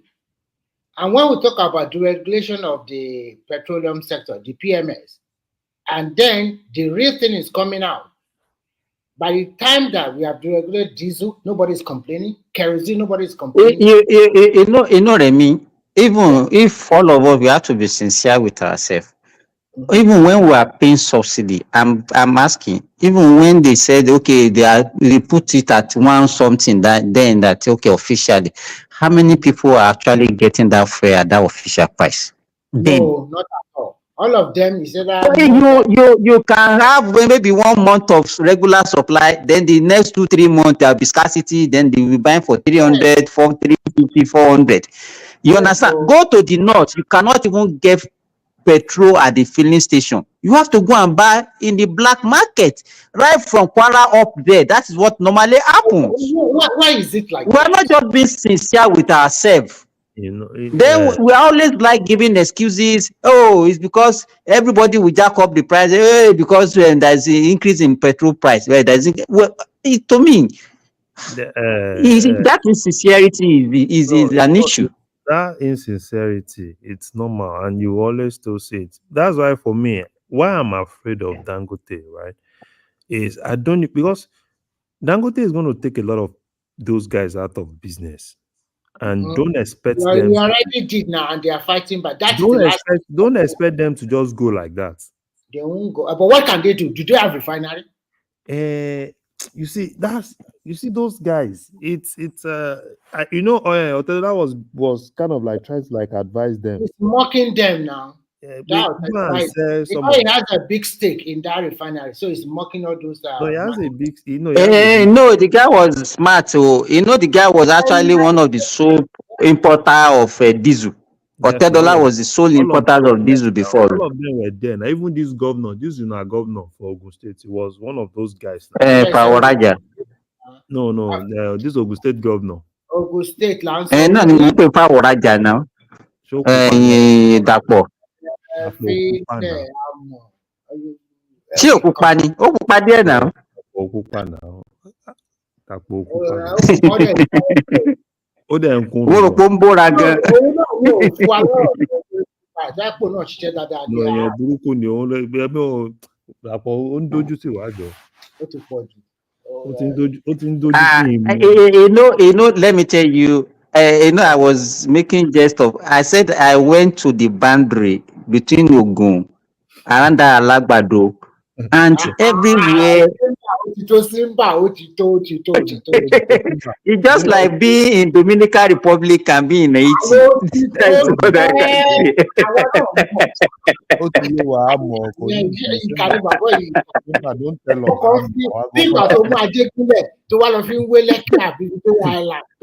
say. Àwa gbogbo fúnra wa mọ̀. Àwa náà mọ̀ kí ni Bọ̀lárí ìtìjú ni kí ni ẹ̀ka sọ̀tọ̀ ọ̀rọ̀. No, as in. Nígbà tí o bá ń bọ̀ paradise, kọ́kọ́ jẹ́ sínú ẹ̀ lẹ́ẹ̀kan náà ni. No. O ń bọ̀ paradise o kàn jáde láì ọkọ̀ jẹ́ sínú ẹ̀. Do you know sometimes máa ń wo pé ṣé bọ̀bọ̀ yóò kì í ronú ni?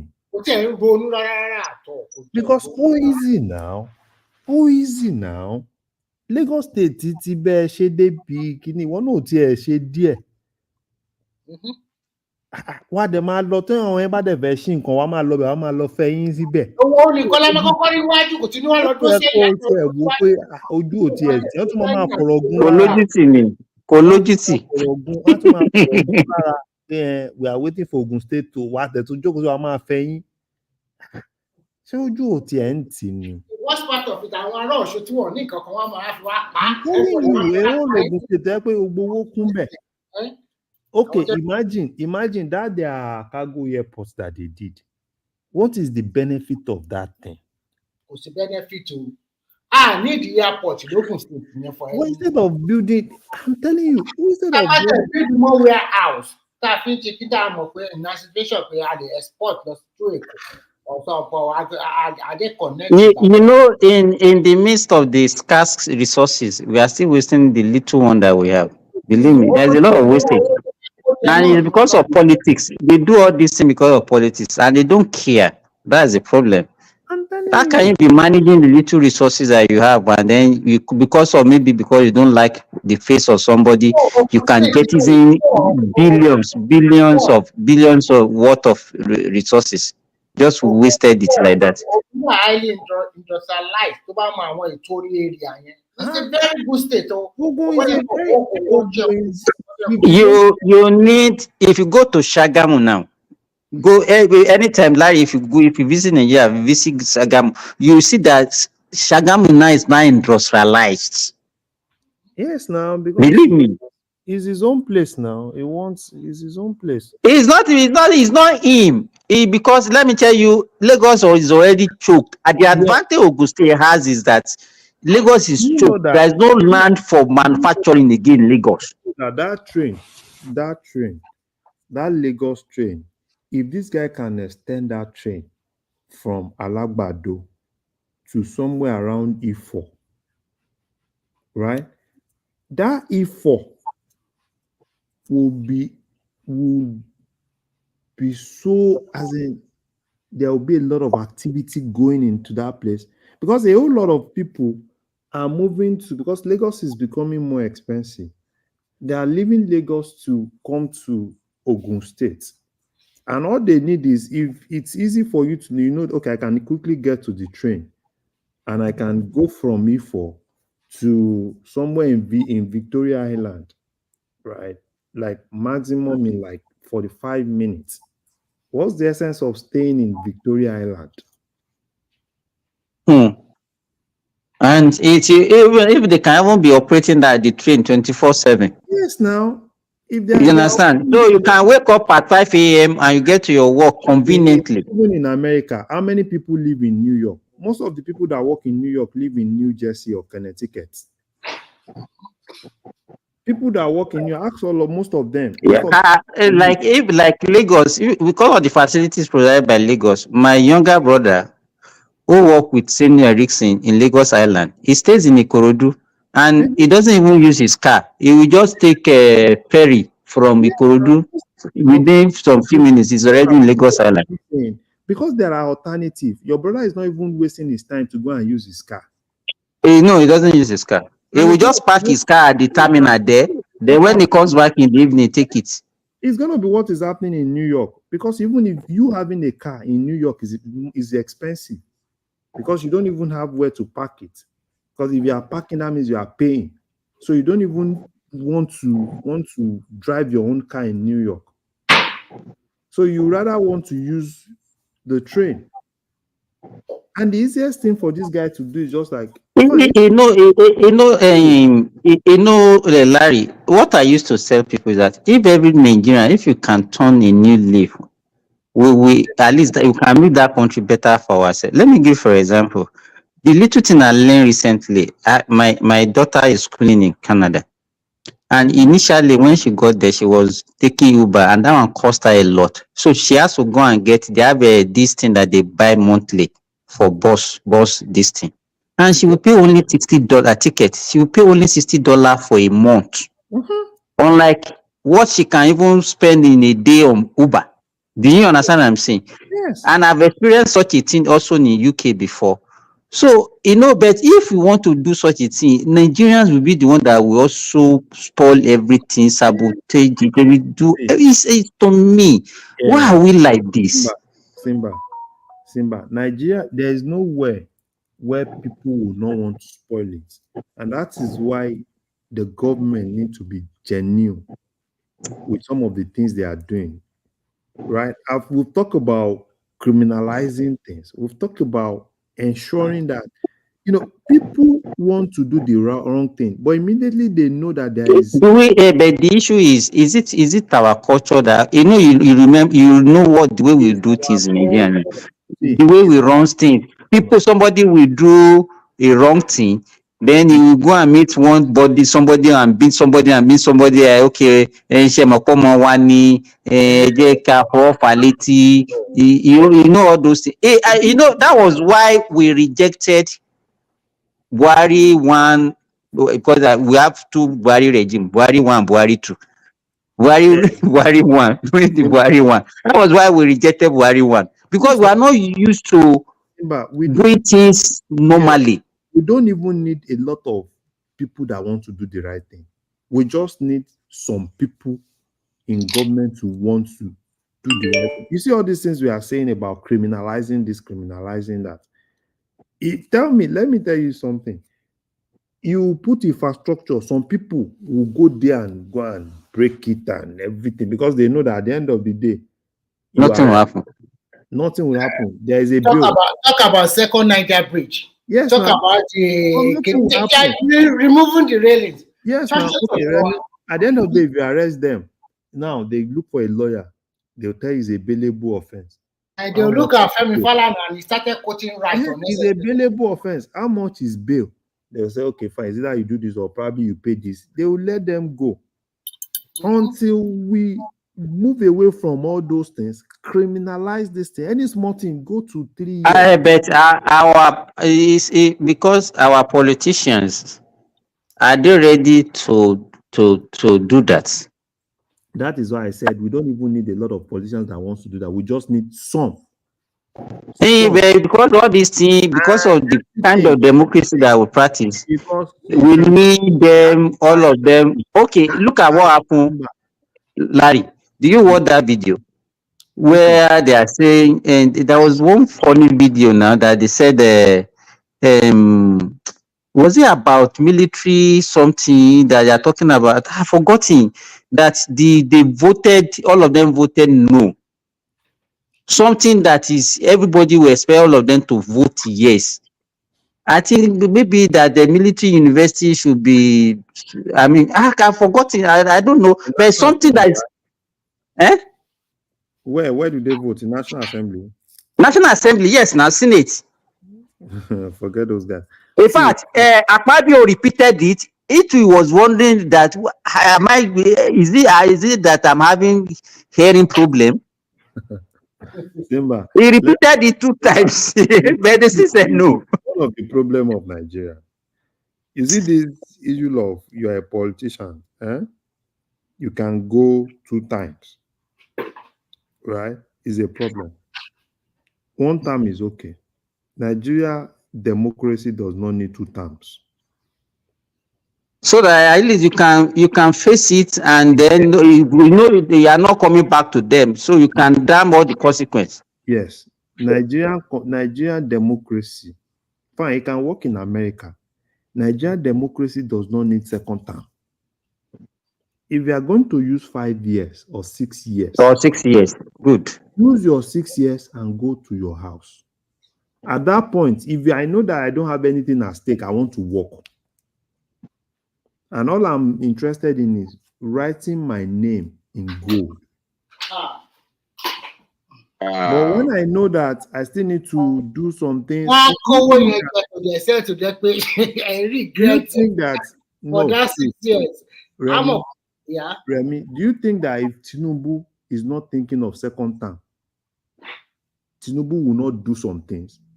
He would dare them now. He would dare a lot of the artists. Because of 2nd term, play game. You see, that 2nd term is a problem.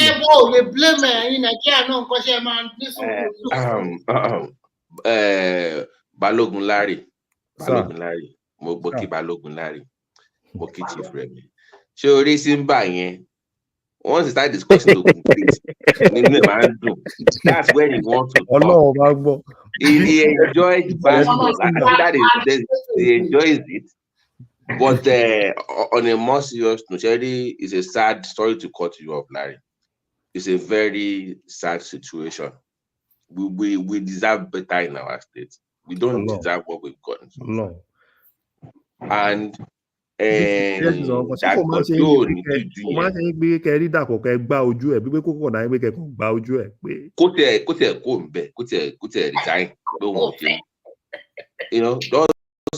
go home. And Larry, the worst part is that when Lagos is celebrating everything, it's always there. And I'm like, don't you see these things? It's next door to you now. Agreement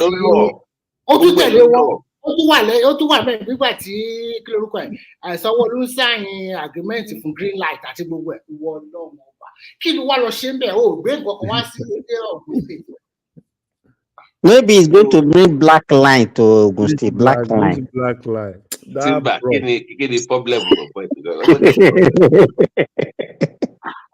Simba, well done. I mean, it's a very sad, because Motu before I came up, Motu to map green line, Motu to again, because they got money. Ogun can also benefit from this, but you had 2-3 opportunities. Benefits. Even all those ones that are going to the yellow, now Lagos is after green, they will be talking of yellow. They will be talking this guy. In fact, once upon making of a construct together at the same time. Yes, now you people are not even looking at it. Let me tell you, if you look at Lagos, or you look at, if you are in the boundary, what you will see is also the chaotic way of construction. No, you see layout. You see layout in Lagos. The streets are well laid out, but in Ogun State, that is when you see that you cannot even get road. You cannot even see the layout. There is no, everybody just build it anyhow they want. It's like a chaotic. Yes. Simba. Sorry, laying green line here. Purple yẹn tó bá wò. It's supposed to end.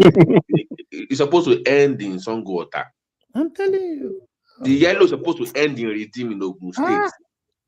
That's go and look at their plan. Their train line is all geared towards linking up with Ogun State. I think we should just accept that Lagos should just take over Ogun State. I'm telling you, Lagos is trying Okay, you mean we should merge Lagos with Ogun? Yes, I think it will be better. Believe me. Lagos is trying everything. You know what? I agree with that proposal at this point. We should just merge with them. If we merge with them, Ogun State will quickly develop. You know what I want? It's not even merge everything. At least let them merge Ogun West.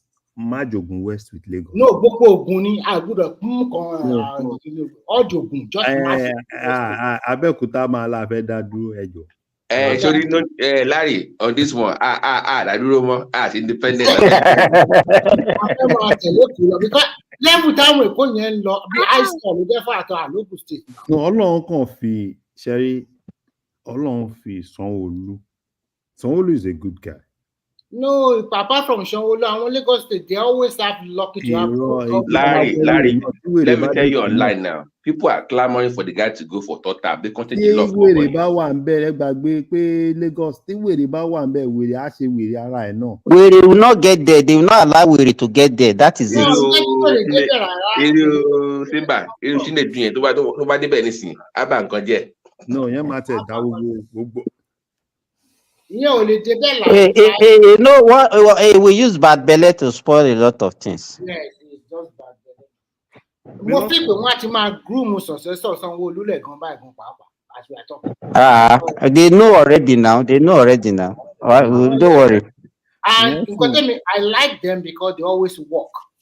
What I like about life is that you walk or they get me fine. I think it's the system that is working. No, if you don't derail from their master plan, you walk. The only person that derailed was Ambode. Because the master plan is there, all you just need to do is to look for finance and implement. And that's exactly what Sanwo-Olu is just doing. It's not like the thing is already there. All this line. He's just looking for finance. Even if it's borrow, allow you go and borrow because those things will pay back. But no, let me tell you, even if you look at the road network, Lagos State has better road network. Yes, you understand? In fact, do you know that train? I'm very sure that train,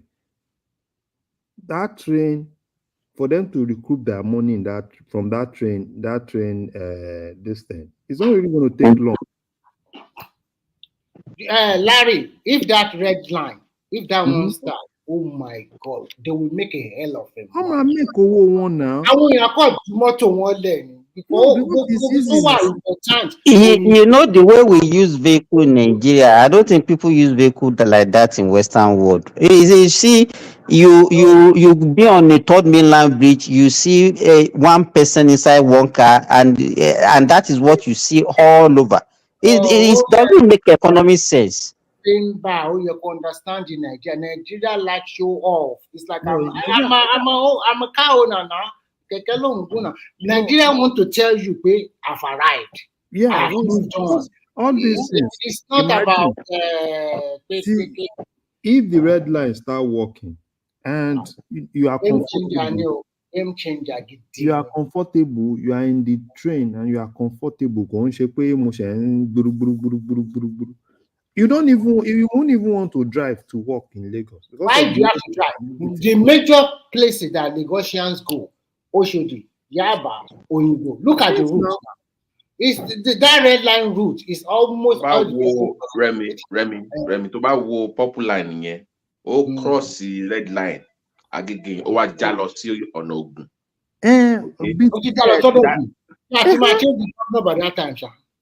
These guys should go and borrow money now. Borrow money and I don't understand. Red line just make They don't even need to, Larry, they don't need to borrow money. They can concession it. Of course now. Okay, guys. How can a distance Abule Egba to Sango that you cannot just complete that on your own? Is it up to 10? Is it more than? Okay, I don't think it's up to 5 kilometers. It's not up to 5 kilometers now. So the government to post and okay, you have done it to Abule Egba. I call that line. I share or not bet. I then move velocity Sango. That is what that's what she should be doing as a state governor. To look for a station Agbado station. Just business just a train station, just a subway station. We are not asking you to really go. Say any to call no bed, ma call station. Remy. Call not the road goes to that place. Could he call you no? No matter call you, no matter call station. Even the road to get that place. Station. Useless. Please play summer on the play summer. Play summer. Folly no one then I think they all come back. Folly. Summer was even asking to come in, but he didn't say anything since they came in. But that guy is as useless. I'm gonna say that we've not even had someone that is so useless like this guy. He doesn't even care. Yeah, he doesn't even care. To me, no, I don't know much about what Oshoba did between 1999 and 2003.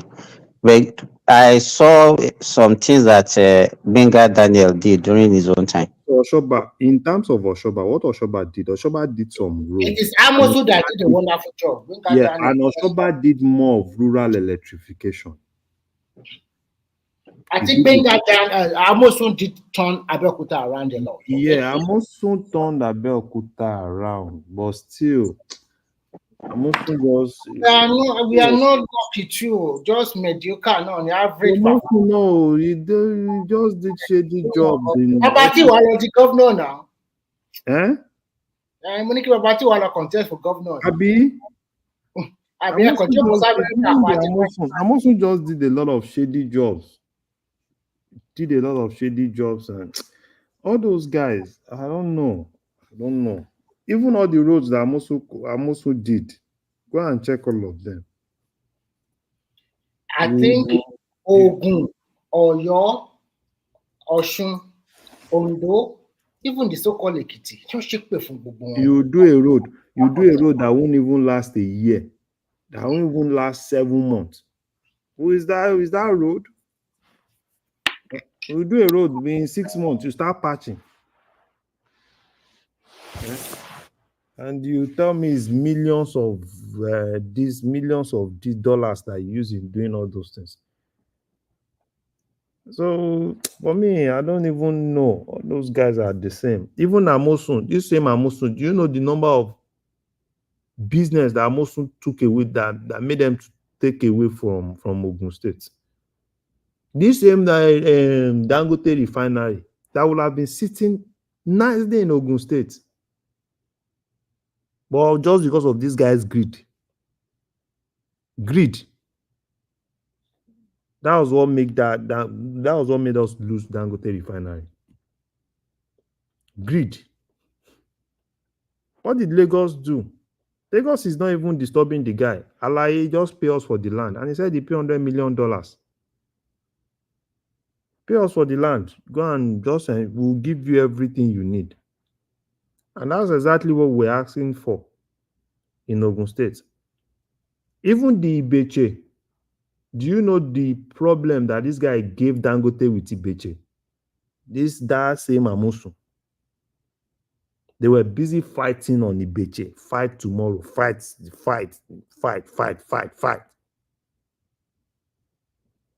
So, Ogun State, I don't know.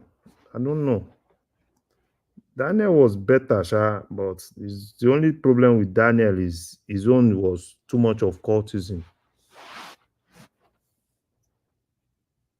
We're just busy doing Daniel. We're just busy on helping, on busy buying people. God will help us.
You can only see, but you can never get there.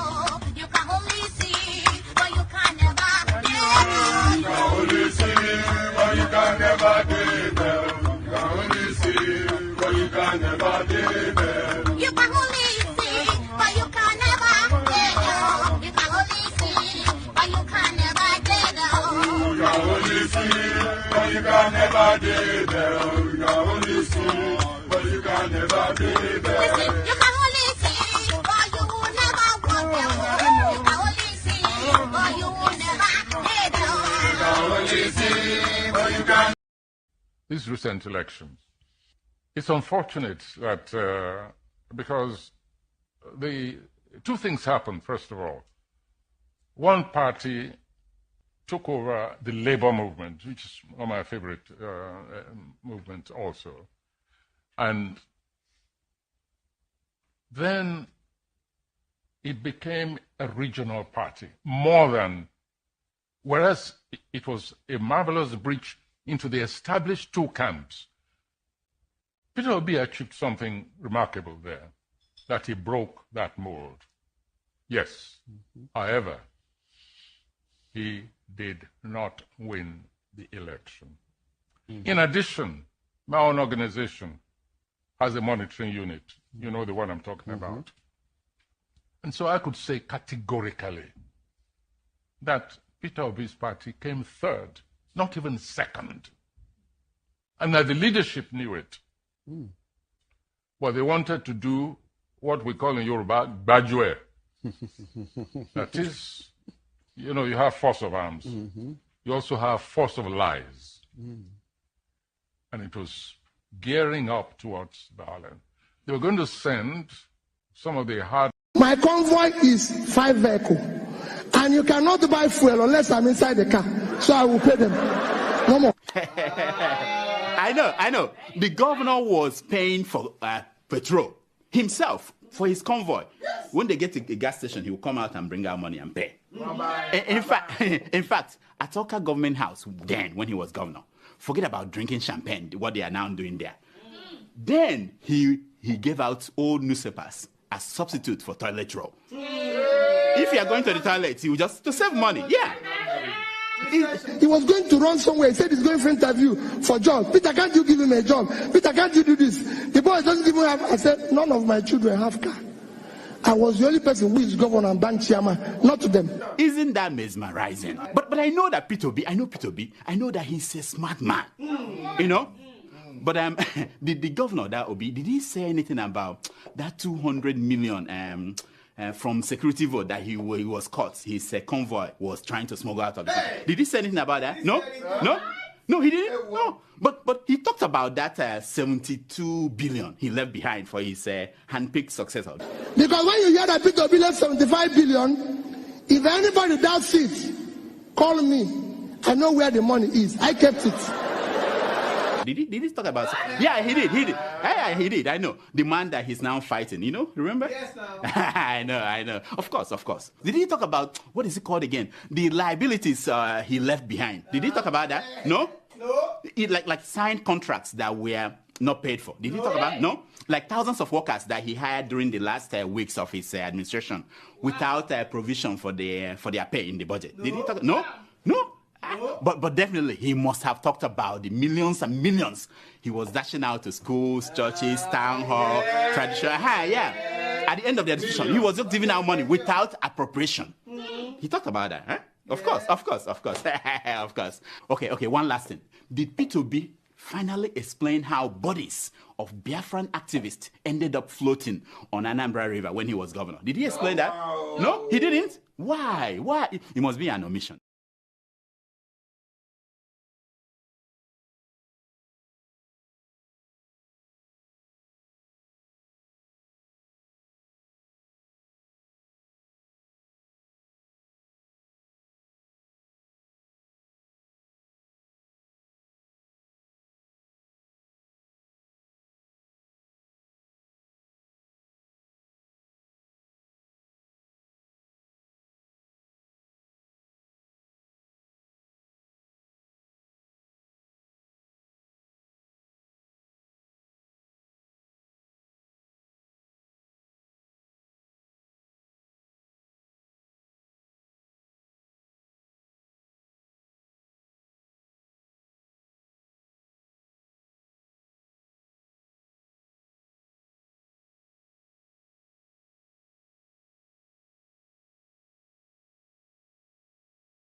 Country people, make una come here tori o. Say Dino carry money, give talk. Say make you go buy gun to Fiakwa. They say Dino carry money, give talk, carry gun, give talk. Say make dem go dey prepare for 2019. Ọlọ́run má jẹ́. They say me meet them for airport road. Alakiaye. My brothers, the venom of a viper cannot do anything to the back of a tortoise. I don't waka. But make I tell you now, Yaya Bello, do you know? Yaya Bello ma ṣẹ̀wọ̀n lẹ́yìn ìjọba. I know. Yaya Bello ma ṣẹ̀wọ̀n lẹ́yìn ìjọba. Do you know? GYB ma ṣẹ̀wọ̀n lẹ́yìn ìjọba. We know. GYB ma ṣẹ̀wọ̀n lẹ́yìn ìjọba. Ìwọ Yaya. You Yaya. Kí ló tún kù tí ó sọ? Kí ló tún kù tí ó sọ? Ẹni tí mo bẹ́ lórí tó ń sẹ̀nu wúyẹ́. Kí ló tún kù tí ó sọ? Àti ẹkún ìyá ni ó jẹ. Yaya Bello. Àti ẹkún ìyá ni ó jẹ.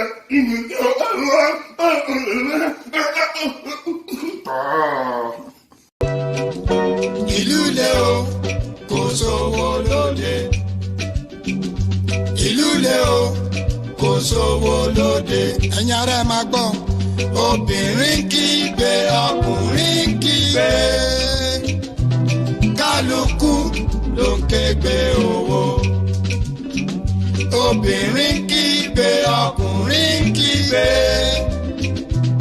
Kálukú ló ń kégbe owó. Àbí bẹ́ẹ̀ kọ́? Àníṣe bí Sisi múra gẹ́gẹ́ máa ká ẹ mọ́lé. Àní bí Sisi múra gẹ́gẹ́ máa ká ẹ mọ́lé. Wọ́n wá sọ fún ẹ wípé mo bèrè ẹ títí wọn ò jíṣẹ́ fún ẹ ní. Àníṣe irọ́ ló ń pa o, owó ló ń wá yẹn. Mo bèrè ẹ títí wọn ò jíṣẹ́ fún ẹ ní. Àní o, irọ́ ló ń pa o, náírà ló ń wá yẹn.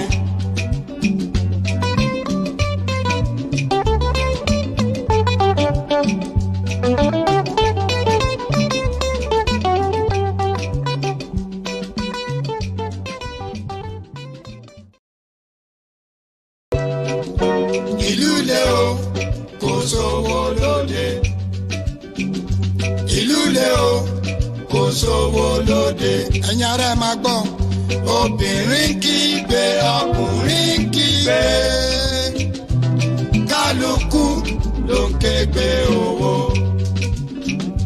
Obìnrin kígbe, ọkùnrin kígbe. Kálukú ló ń kégbe owó. Àbí bẹ́ẹ̀ kọ́? Àníṣe bí Sisi múra gẹ́gẹ́ máa ká ẹ mọ́lé. Àní bí Sisi múra gẹ́gẹ́ máa ká ẹ mọ́lé.